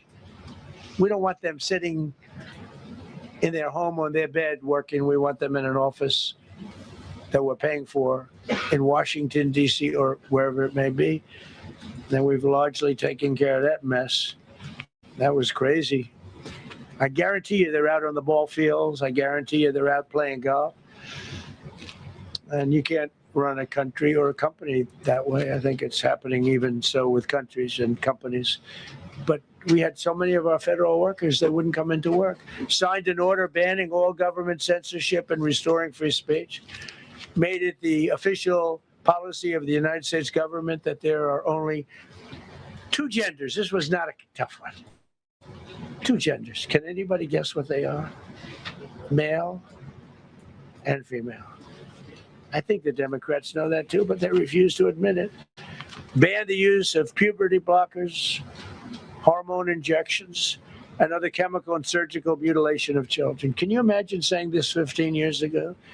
That we banned the use of puberty blockers, hormone injections, and other chemical and surgical mutilation of our children. You know, when I say it, I say, do I have to say that? I actually asked my people today, yes, sir, because that's where the country went. Banned men from playing in women's sports. Big Supreme Court case, and I mean, I can't believe it. Some of the justices were fighting hard for men to be able to play in women's sports, a couple of them. I can't imagine it, but I think anybody that rules that way should lose a lot of credibility. But we banned men from playing in women's sports. So all you have to do is look at the records, look at weightlifting records, look at swimming records, look at track and field. It's not fair. It's very demeaning to women. Banned transgender ideology and critical race theory from our schools. Secured unprecedented settlements with Brown University, Columbia University, and many other colleges, including the University of Pennsylvania, where I went, the great old Wharton School of Finance. To restore fairness and merit, we're working with Harvard right now. They've been very anti-Semitic. Terrible what they've done. And we'll see what happens. I hear we have a deal, but who the hell knows with them? They have a lawyer that wants to show how hot he is. Ended taxpayer-funded student loan forgiveness for radical left and anti-American activists. Can you believe it? Began the process of abolishing the Federal Department of Education and returning education back to the states. And Linda McMahon is doing a fantastic job. Ended Joe Biden's weaponization of our government and removed his hand-picked radical left Marxist prosecutors. from the Department of Justice, like deranged Jack Smith. He's a sick son of a bitch. They gave me the worst of the worst. And here I am. How did that happen? How did that happen? He's a sick guy, and Letitia James is sick, and Alvin Bragg is sick. They're sick people. And others. Fani. You can't call Fanny. She doesn't like it. She wants to be called Fani. Fani Willis. I won. Can you imagine putting somebody through that? And then if I suggest that somebody may be guilty of a terrible crime, oh, he's weaponizing government. Trump is weaponizing government. It's terrible. Can you imagine? They say to me about weaponize. I don't weaponize anything. But what they did to me, nobody ever went through what I went through. And here I am in a place called... Donald Trump, que ha subrayado que dice saber dónde está el último cuerpo del rehén en Gaza. Además, dice que desea que Naciones Unidas pudiera hacer más y le ayudara a frenar, por ejemplo, la guerra que continúa entre Rusia y Ucrania. Además, subraya que la ONU no le ha ayudado en ningún momento a poner fin a ninguna de las 8 guerras que ya ha frenado en este segundo mandato. Donald Trump ha hecho referencia también a Elon Musk. Dice que es un muy buen tipo y que actualmente se llevan bien. Parecen pues destensar esas cuerdas entre la lucha y el enfrentamiento pasado que vimos entre el gran magnate Elon Musk con el presidente de Estados Unidos, Donald Trump. Seguimos escuchando. The service and performance compared to the Biden administration, we're 2.5 to 3 times better and faster. Slash VA claims backlog to the lowest number ever recorded. Created Trump accounts starting with $1,000 for every newborn baby. This is something that's become so popular. And I give Mr. and Mrs. Michael Dell Computer, who put in $6.25 billion, started with nothing. And he actually invested all that money to give to kids so that when they grow up, they have an account that might be worth a lot of money. It'll be riding with the market. And, you know, they can, at 20 years old, 21 years old, they could have $100,000. They could have a lot of money. That's going to be amazing. But I give a lot of credit to Mr. and Mrs. Michael Dell. Signed an AI executive order to ensure the United States dominates the future of artificial intelligence. So we're leading China. We're leading the whole world. We're producing more electricity than we ever have because I'm allowing every one of those plants to build their own electric facility. We're giving them very, very fast approvals, unlike Los Angeles with a fire. So the federal government, I want to give a lot of credit to Lee Zeldin. The hardest approval for the 20,000 houses or more that burned down in Los Angeles because they didn't have the water.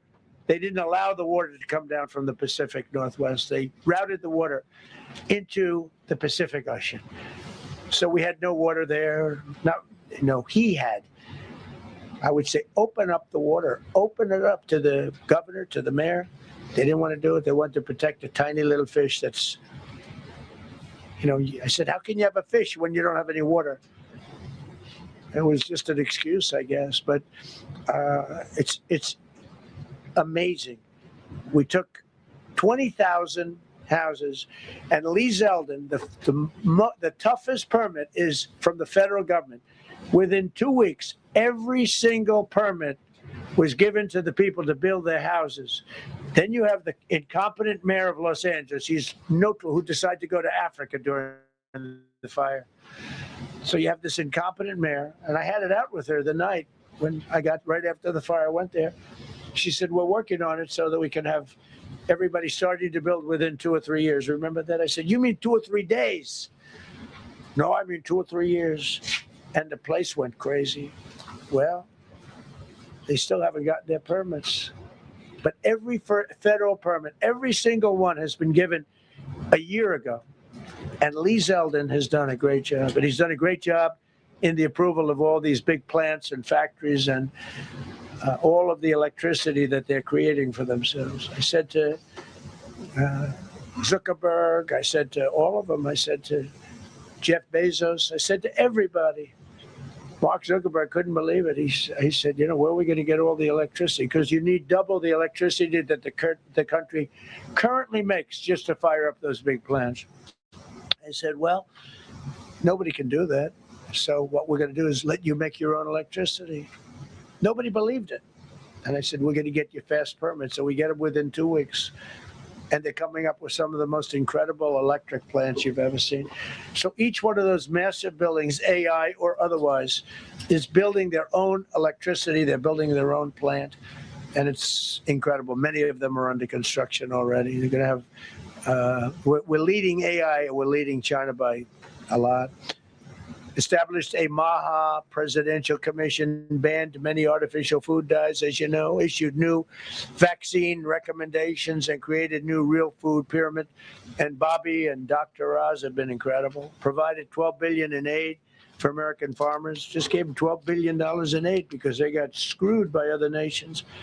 And the number of drug dealers have fallen every single month since I took office. Drug dealers are way down in the United States, and that's a small version of what's sitting right there.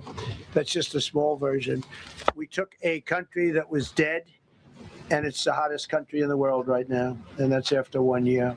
So let's go. That's a lot of people.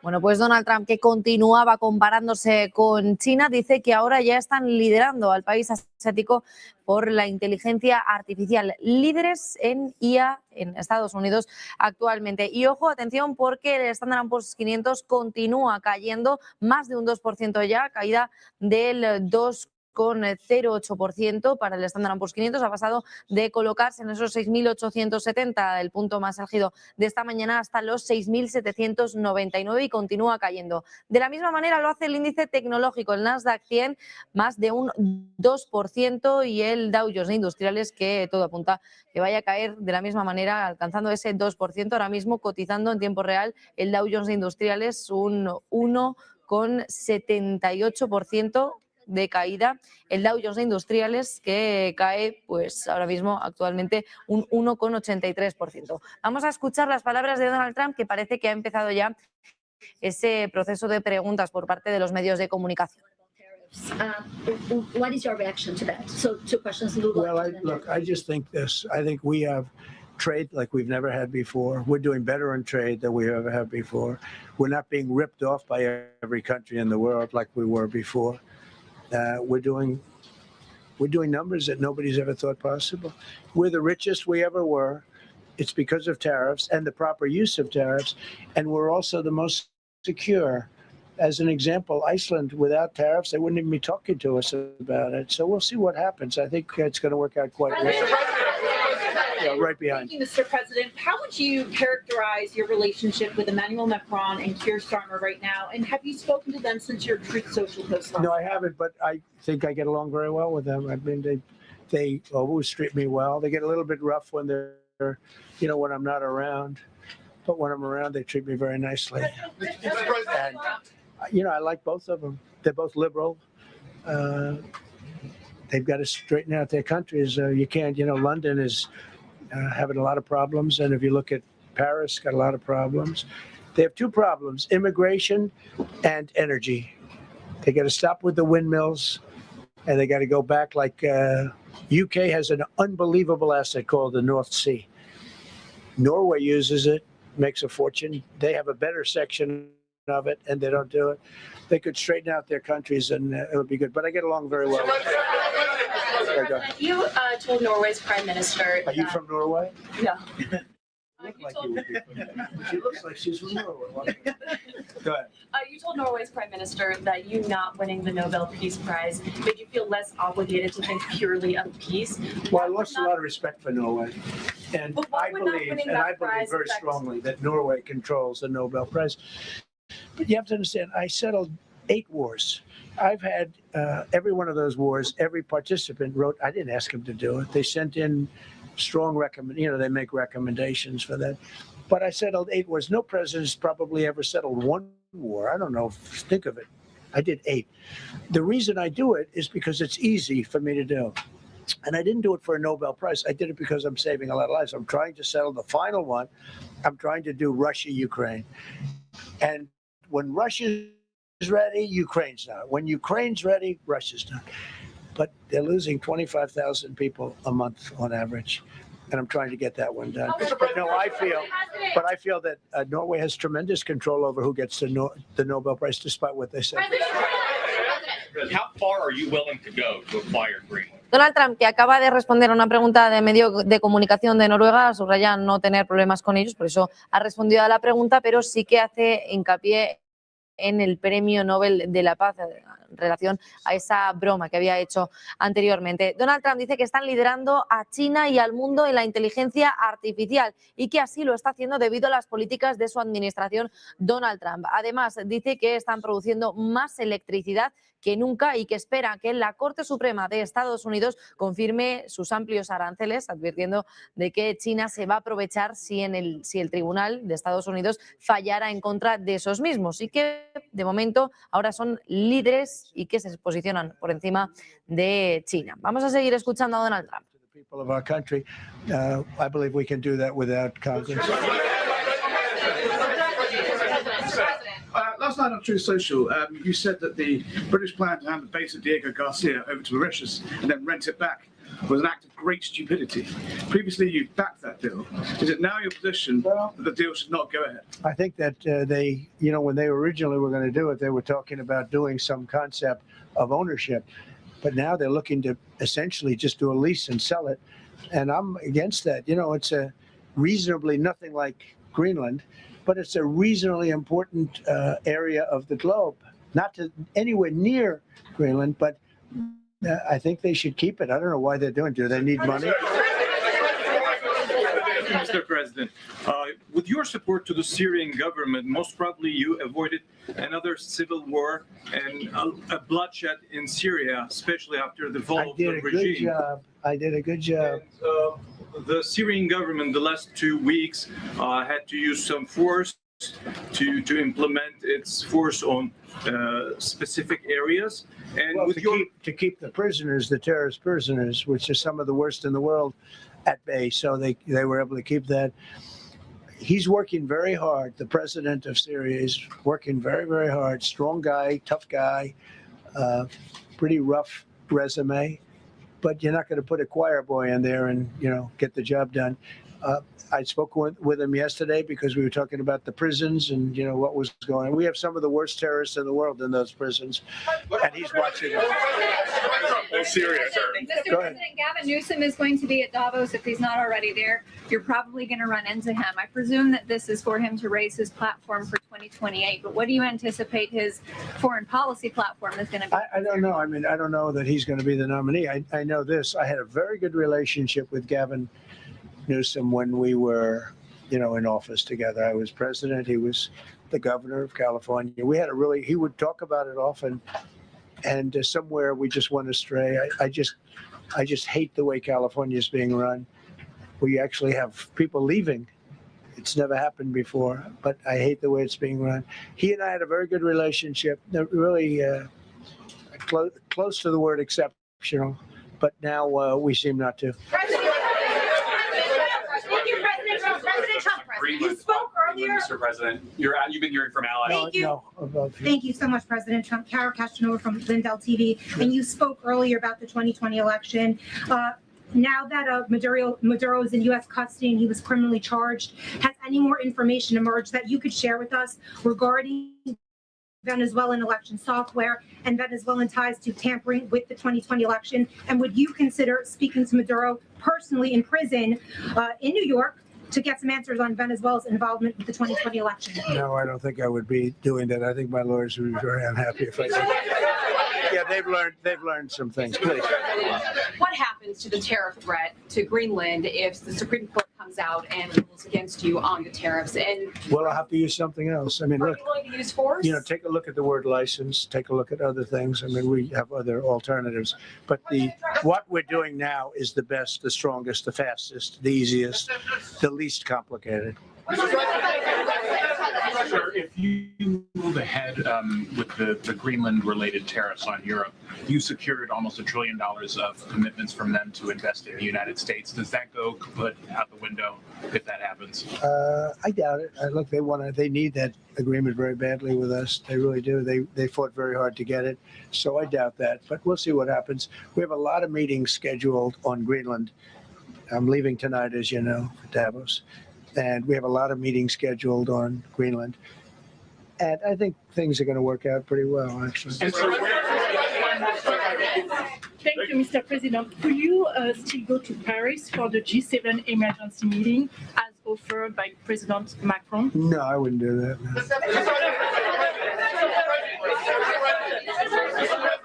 Because, you know, Emmanuel's not going to be there very long. And, you know, there's no longevity there. He's a friend of mine. He's a nice guy. I like Macron, but he's not there very much longer, as you know. And I think, you know, Respondiendo a las preguntas de los periodistas, el presidente Donald Trump dice que la recién formada Junta de Paz podría eventualmente asumir algunos de los roles de las Naciones Unidas. Está criticando de alguna manera también a la ONU por no resolver los conflictos globales que hasta la fecha él subraya, Donald Trump, que ha resuelto por sí solo. Esos 8 conflictos que ha detenido en este segundo mandato en su administración Donald Trump. Además, ha dicho a los periodistas que la ONU simplemente no ha sido nunca de mucha ayuda y que no ha llegado a estar nunca a la altura de su potencial. Cuando le han preguntado los periodistas de si su Junta de Paz podría reemplazar a la ONU, Trump ha dicho que simplemente la ONU debería haber resuelto cada una de las guerras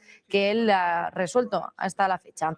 Además, Donald Trump ha hecho referencia sobre los planes de Groenlandia. Dice que esta misma noche ya se va a desplazar a Davos, a Suiza, y que también tienen muchas reuniones programadas para abarcar el tema de Groenlandia y también sobre los aranceles. Y ha comentado muy brevemente que va a seguir con ese plan de anexar Groenlandia y que ha también respondido a una de las preguntas de los periodistas. Dice que tienen muchas reuniones programadas sobre Groenlandia, pero que sobre todo él subraya que van a salir todas muy bien. De momento, esta noche ya se va a dirigir a Suiza, al Foro de Davos. Fast. Think of it, it's just now 12 months. And, you know, I say it often, we have the most successful country in the world. We have the hottest country anywhere in the world by far. And this country would have been absolutely stone cold dead. And I'm going to be talking about it. I'm going to be, because, you know, a lot of them could use some of the advice as to what we did. They need energy. You take a look at their energy policy, they're going to destroy themselves with what they're doing with the windmills and all the nonsense. They need energy help badly, or they're going to be in big trouble, and they need immigration help badly. How much longer do you want to go? Yes, well, call it. I do. I have a very important call with President Erdogan, who I like a lot. All right, one or two more questions. Go ahead. Thank you, Mr. President. Thank you, Mr. President.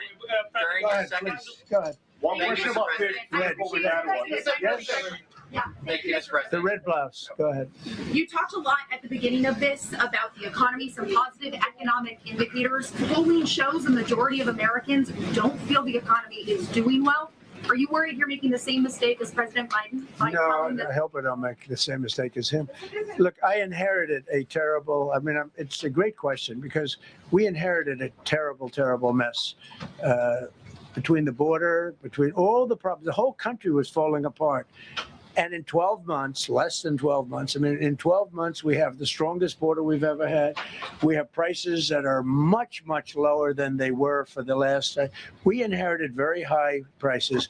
We inherited, remember this, inflation was at a historic high. We had never had inflation like that. They say 48 years, but whether it's 48 years or ever, we had the highest inflation, in my opinion, that we've ever had. Prices, because of that, were very high. I inherited, we brought down eggs immediately. Remember the first news conference, they were screaming at me about eggs. I was in the position for 2 days, and we brought eggs down to lower than what they were before. And by the way, they continue that way. We brought the prices down from when I came into office and from what Biden had, way down. we're going to bring them down further. But the job we did is a miracle. One of the reasons I'm doing this today is to explain. We inherited a mess, and we've made it a beautiful, beautiful picture. Think of gasoline at $1.99 in many states. $1.99 a gallon. It was $4.50, $5. In some cases, $6 or $7. We're at $1.99. And energy is so big that with energy, everything else comes down. But the prices are coming way down. And we're going to bring them down further. But we started up here with these guys. We inherited a country that was broken. We inherited a country, and I have a very warm spot. We've done very well with Venezuela. And by the way, that even in itself is going to help us bring down the oil prices. I mean, the Venezuelan oil, we've taken 50 million gallons of oil. We've taken 50 million barrels of oil out of Venezuela in the first 4 days. We've got millions of barrels of oil left. We're selling it on the open market. We're bringing down oil prices incredibly. And when they come down, and they've already come down, again, $1.99 a gallon for oil. Nobody thought they'd ever see it. All right, one or two more. Go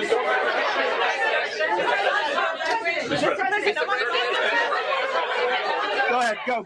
Yes. I want to ask you about Iran. Is the military option still on the table? And can you assure us that the killing in Iran has stopped? And when regard to the Peace Council, which members have to pay $1 billion? So with Iran, are you from Iran? No, I cover the White House. Where are you from? I'm Palestinian American. So with Iran, they were going to hang 837 people. And I let them be known that, and we let them know that if that happens, that will be a very bad day for them. And they decided not to do it. They didn't hang the people. I can't tell you what's going to happen in the future, but supposedly they've taken that off the table. But they were going to, last week, they were going to hang on Thursday or Wednesday. They were going to hang, I think, 837 people. And they didn't hang anybody. So we're just going to have to see what happens with Iran. Is the military option off the table?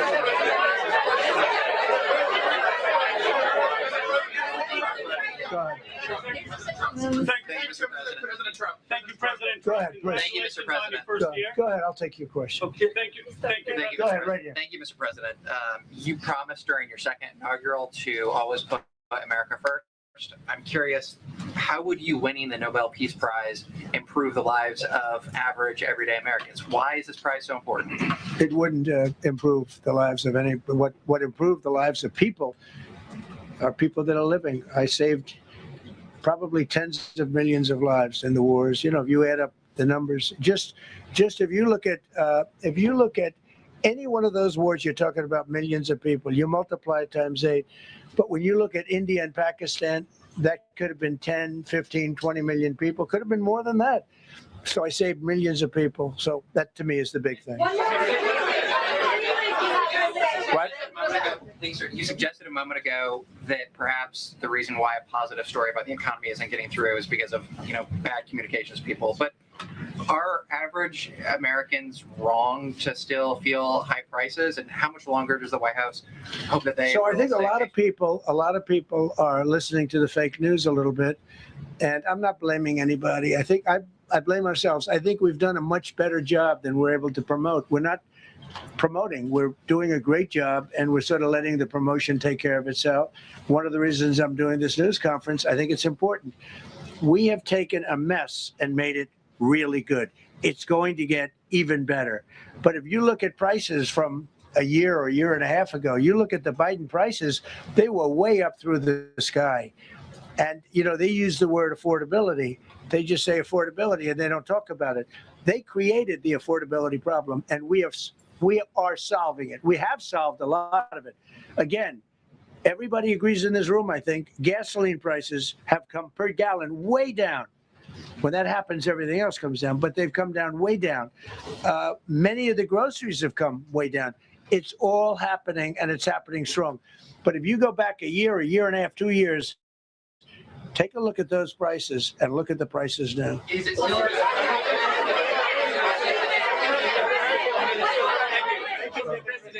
Venezuela, you made a condition. Where are you from? I'm from Spain. Nice you made, place. Thank you. You made a condition that the political prisoners should be freed. It seems that they are not being as fast as they promised in the beginning. Would that be an issue for the current government? They've agreed that they're going to let, I guess, most of them out. Depends on what they did, but they have released a lot of. Released a lot of political prisoners in Venezuela. President, earlier on last year, you had mentioned, you had indicated that you wanted to take back the Panama Canal. I know we've heard a lot about Greenland. Is that still on the table? I don't want to tell you that. Sort of. I must say, sort of. That's sort of. Okay, one more. Yes, blonde, blue. Yes, go ahead, ma'am. Go ahead with the blue, holding the computer. If a consequence of your determination to take control of Greenland is the ultimate breakup of the NATO alliance, is that a price you're willing to pay? You mean the breakup of it's very interesting. NATO alliance. So I think something's going to happen that's going to be very good for everybody. Nobody's done more for NATO than I have, as I said before, in every way. Getting them to go up to 5% of GDP was something that nobody thought was possible. And pay. At 2%, they weren't paying. At 5%, they are paying. And they're buying a lot of things from us, and they're giving them, I guess, to Ukraine. That's up to them, but they're giving them to whoever they're giving them to, but they're buying a lot. I think that we will work something out where NATO is going to be very happy and where we're going to be very happy. But we need it for security purposes. We need it for national security and even world security. It's very important. How about it? Thank you very much. First of all, last year you told me that you believe that the reason you won the election is because God put you in this place so that you could save the world. Looking back 1 year, do you feel like God is proud of the effort that you've put? I do. Actually, I think God is very proud of the job I've done. And that includes for religion. You know, we're protecting a lot of people that are being killed, Christians, Jewish people, and lots of people are being protected by me that wouldn't be protected by another type of president. No, I think a lot of people are very proud of the job we've done. We've had an amazing year. This has been one of the greatest years. Even some people that wouldn't necessarily love me instinctively, they're saying this was an incredible year. We've had an incredible year economically. Look at our border. Our border was a disaster. People poured. It was an invasion into our country of a lot of very bad people, good people too, but a lot of very bad people from prisons and drug dealers and gangs and horrible people, murderers, thousands and thousands of murderers allowed into our country. And we now have the strongest border of any country. There's probably not a country, I guess North Korea has a pretty strong border, by the way, but there's not a country in the world that has a border like we do. And we took it from the worst border. We had the worst border in the world. Now we have one of the strongest borders in the world. One more question. You said your comment, something's going to get worked out in Greenland, but Greenlanders have made it clear they don't want to be part of the U.S. Well, what gives the U.S. the right to take away that self-determination? When I speak to them, I'm sure they'll be thrilled. Mr. President, are you committed to keeping the U.S. in NATO? I've had such a good relationship. I've made it so much better, so much stronger. It's so good now. NATO is so much stronger now. I don't agree with a lot of the things they've done, but that was done before I got there. I think NATO's been good. Sometimes it's overrated, sometimes it's not. But we have a strong NATO. When I came here, we had a weak NATO. We had a NATO at 2%, and they weren't paying. You had a nothing NATO. NATO's, whether you like it or not, it's only as good as we are. If NATO doesn't have us, NATO is not very strong.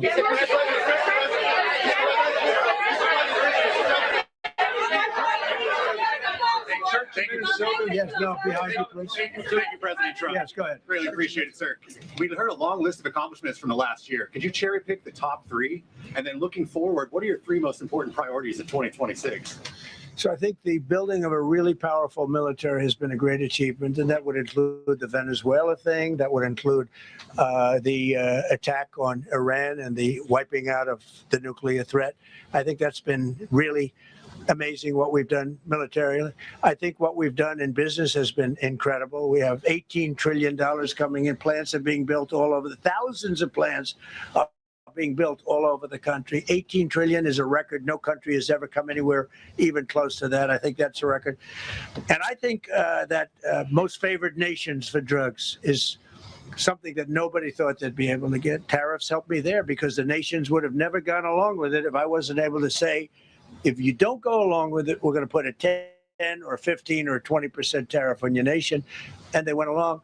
And our drug prices are going to come down at numbers never even seen before, never even thought possible before. So those would be three things. Thank you. Thank you all very much.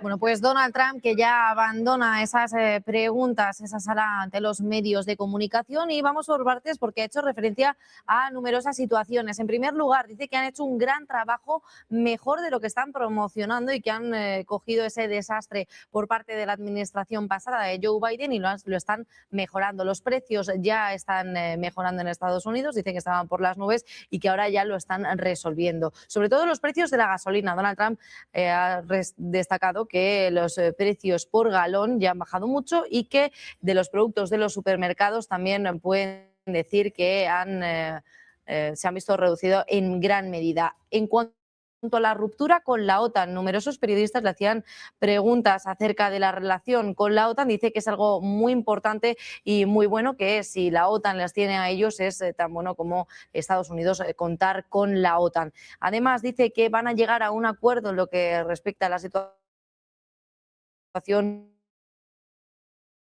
con Groenlandia y que la OTAN estará muy contenta por la seguridad financiera y la seguridad en defensa que tendrá. Ha sido un año increíble el que económicamente ha destacado este año Donald Trump, y que sobre todo con el problema de las fronteras que estaban dejando pasar a muchos criminales, a miles de asesinos en su país, y que gracias a las medidas que han tomado en este segundo mandato y la construcción de las fronteras tan fuertes como la suya, dice Donald Trump que es la más fuerte que cualquier país pueda tener en este momento, y que eso ya está teniendo un impacto y una mejora en su país. Y además, cuando le han preguntado por el ejército, dice que es totalmente poderoso ahora mismo, que ha sido el éxito que gracias al ejército militar de Estados Unidos ha desembocado en el éxito en Venezuela, también en Irán, y resolver la amenaza nuclear con la que contaban. Dicen que está entrando ya 18 billones de dólares a su país gracias a las inversiones que están haciendo otros países en Estados Unidos, y que es un récord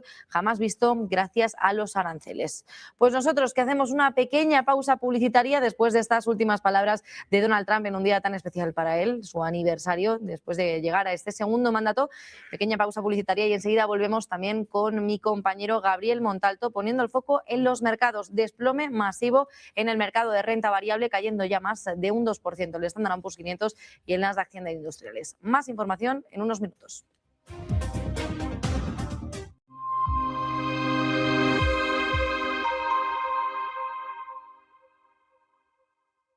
Salió este Weber, ¿no? Figura, que le vamos a llamar a partir de ahora, figura. Mus, tus, más, jijiji. ¿Pero qué jiji? Ahora también es antidemocrática la soberanía nacional, es decir, lo que opina el pueblo está mal. ¿Y entonces dónde está la democracia?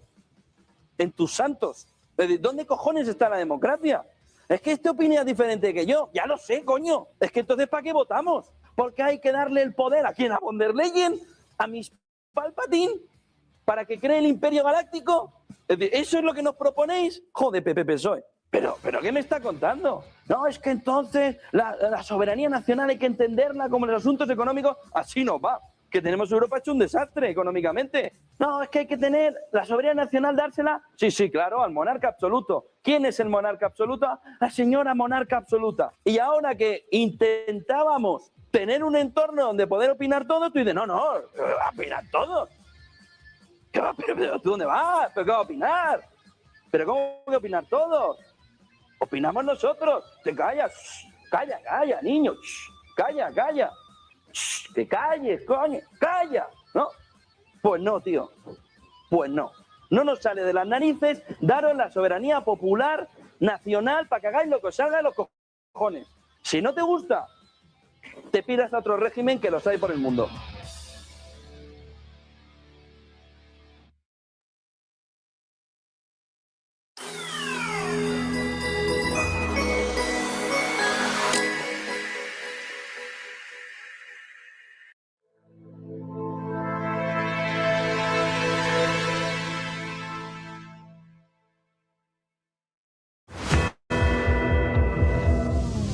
Muy buenos días, muy buenas tardes, buenas noches. Es un placer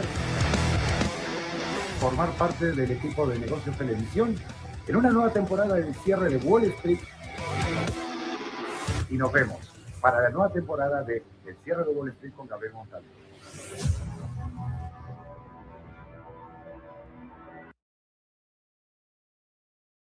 Buenas noches, muy buenas madrugadas allí desde donde nos vean. Una vez más en el cierre de Wall Street. Aquí Gabriel Montalto desde Negocios Televisión. Es un placer estar con ustedes nuevamente y vamos a ver ahora sobre todo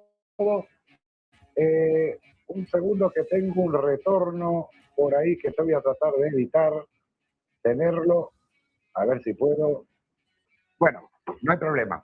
Me escucho en eco, pero no importa.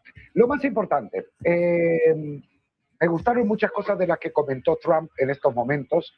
Estaba siguiendo de cerca, antes de empezar el programa, la entrevista. Y yo siempre digo, una cosa es analizar a Trump desde Europa, analizar a Trump desde alguien que está en África, analizar a Trump desde alguien que está en Latinoamérica o analizar a Trump desde alguien que vive en los Estados Unidos de América. Y volviendo al tema de Groenlandia, etcétera, no va a pasar a mayores, va a llegar a un acuerdo. La amenaza por parte de Europa de lo que iba a ser, en todo caso, no sé, por algún motivo estoy escuchándome doble. Voy a ver si puedo, antes de seguir con el programa rápidamente, si puedo evitar quitar este doble. Bueno, no lo puedo quitar de momento, así que voy a bajar un poco el audio, sobre todo en mi computadora. Bien, independientemente de esto, ¿por qué digo esta reflexión y por qué la considero importante en este sentido? Todo el mundo está hablando de un posible conflicto bélico. Europa manda soldados a Groenlandia por el caso de la adquisición que quiere hacer Trump por los recursos naturales que no han sido explotados en absoluto nunca hasta ahora por Dinamarca, porque simplemente le queda grande a Dinamarca poder explotar los recursos naturales que tiene Groenlandia. Venezuela fue el primer paso, Groenlandia sería el segundo. Esto me recuerda un poco a la película de los 300, no sé si lo recuerdan en algún momento, aquellos que Leónidas iba a cargo de sus 300 soldados contra todo el ejército persa, y si bien la película era muy bonita y todos esbeltos, los soldados, etcétera, sabemos cómo terminaron todos a punta de flecha. Algo similar sucedería en el caso de que realmente esto quisiera escalarse. Lo sabe Trump, lo sabe Europa, pero también Europa está condenada a tener una retórica, a tener una historia que convenza a su gente y que le haga sentir nacionalista en protección a algo que le pertenece a Europa y de la que nadie nunca habla, como es Groenlandia, por ejemplo. Por otro lado, independientemente, repito, de cómo se analice a Trump, según donde se viva, según de donde se le mire, para Estados Unidos lo que ha hecho en los últimos años han sido cosas buenas. El tema de los aranceles ha propiciado que entraran empresas nuevamente a Estados Unidos a producir, a generar trabajo, a generar ingresos también. El tema del fentanilo, que era un tema también, ha disminuido drásticamente gracias a su campaña contra el narcotráfico, etcétera, etcétera. Y es por eso que cada vez que está hablando Trump, o cuando hay una rueda de prensa, vemos volatilidad en los precios. Ayer justo estaba explicándole a mi pareja la estructura de un precio de cotización, en qué consiste tanto en un mercado regulado como en un mercado no regulado, la diferencia entre acciones, la diferencia entre forex, criptos, mercado de deuda y una empresa cotizada, en un país en donde está regulada por su Comisión Nacional, digamos, de Valores, en este caso la SEC para Estados Unidos, Comisión Nacional de Mercado de Valores para España, etc. ¿Por qué digo esto? Porque normalmente para que una empresa cotizada tenga un precio de cotización, por ejemplo, de 10, una parte de ese precio de cotización equivale al cash flow de la empresa y la cantidad de títulos emitidos y que están cotizando en bolsa. Eso da un número X que puede ser 3. Pero luego hay algo que se llama expectativa. Y la expectativa puede ser positiva o negativa. Y es lo que ayuda a medir la volatilidad del precio de una acción. Por lo tanto, un mensaje como el de Trump ahora, o cuando Steve Jobs en sus mejores tiempos hacía un anuncio en los meses de septiembre para Apple con un nuevo iPhone, una nueva versión, disparaba los precios de Apple, de la acción, sin que se hubiera vendido un solo iPhone, era simplemente porque la expectativa aumentaba. Cuando ahora Trump echa un paso atrás al ataque inminente a Irán, cuando dice que está buscando vías diplomáticas y que está seguro que las va a encontrar con Europa, es porque ya tiene algo negociado con Europa y que Europa de momento no está diciendo en qué consiste porque saldría como perdedora. ¿Y cuál es el problema aquí? ¿Cómo me hago sentir ganador sabiendo que soy un culpable frente a todo un pueblo? Y aquí va a estar el arte de la diplomacia, el arte de la política, de cómo se va a vender esto, pero indudablemente Trump terminará haciéndose con los recursos naturales de Groenlandia. Eso por un lado. Cuando hablamos del oro y el refugio del oro, que siempre digo que es especulativo porque no es un mercado regulado tampoco, se basa en expectativas. Se basa en que si Trump ataca a Irán, entonces el oro debe subir. Si Trump entonces deja de atacar a Irán, el oro va a caer. Y así en todos los casos. Es cuando vemos los datos más interesantes y es que nos lleva a pensar de que realmente los mercados financieros actúan en un 80% de cara a los retails, de cara a los inversores, de cara a toda la audiencia que están mirando programas como este a punta de emoción. Y de ahí las decisiones. Y de ahí las decisiones a veces incorrectas. ¿Por qué les digo esto? Vamos a mostrar ahora unos gráficos que quiero que, si mis compañeros de Madrid me permiten, muchas gracias. Aquí estamos viendo el posicionamiento de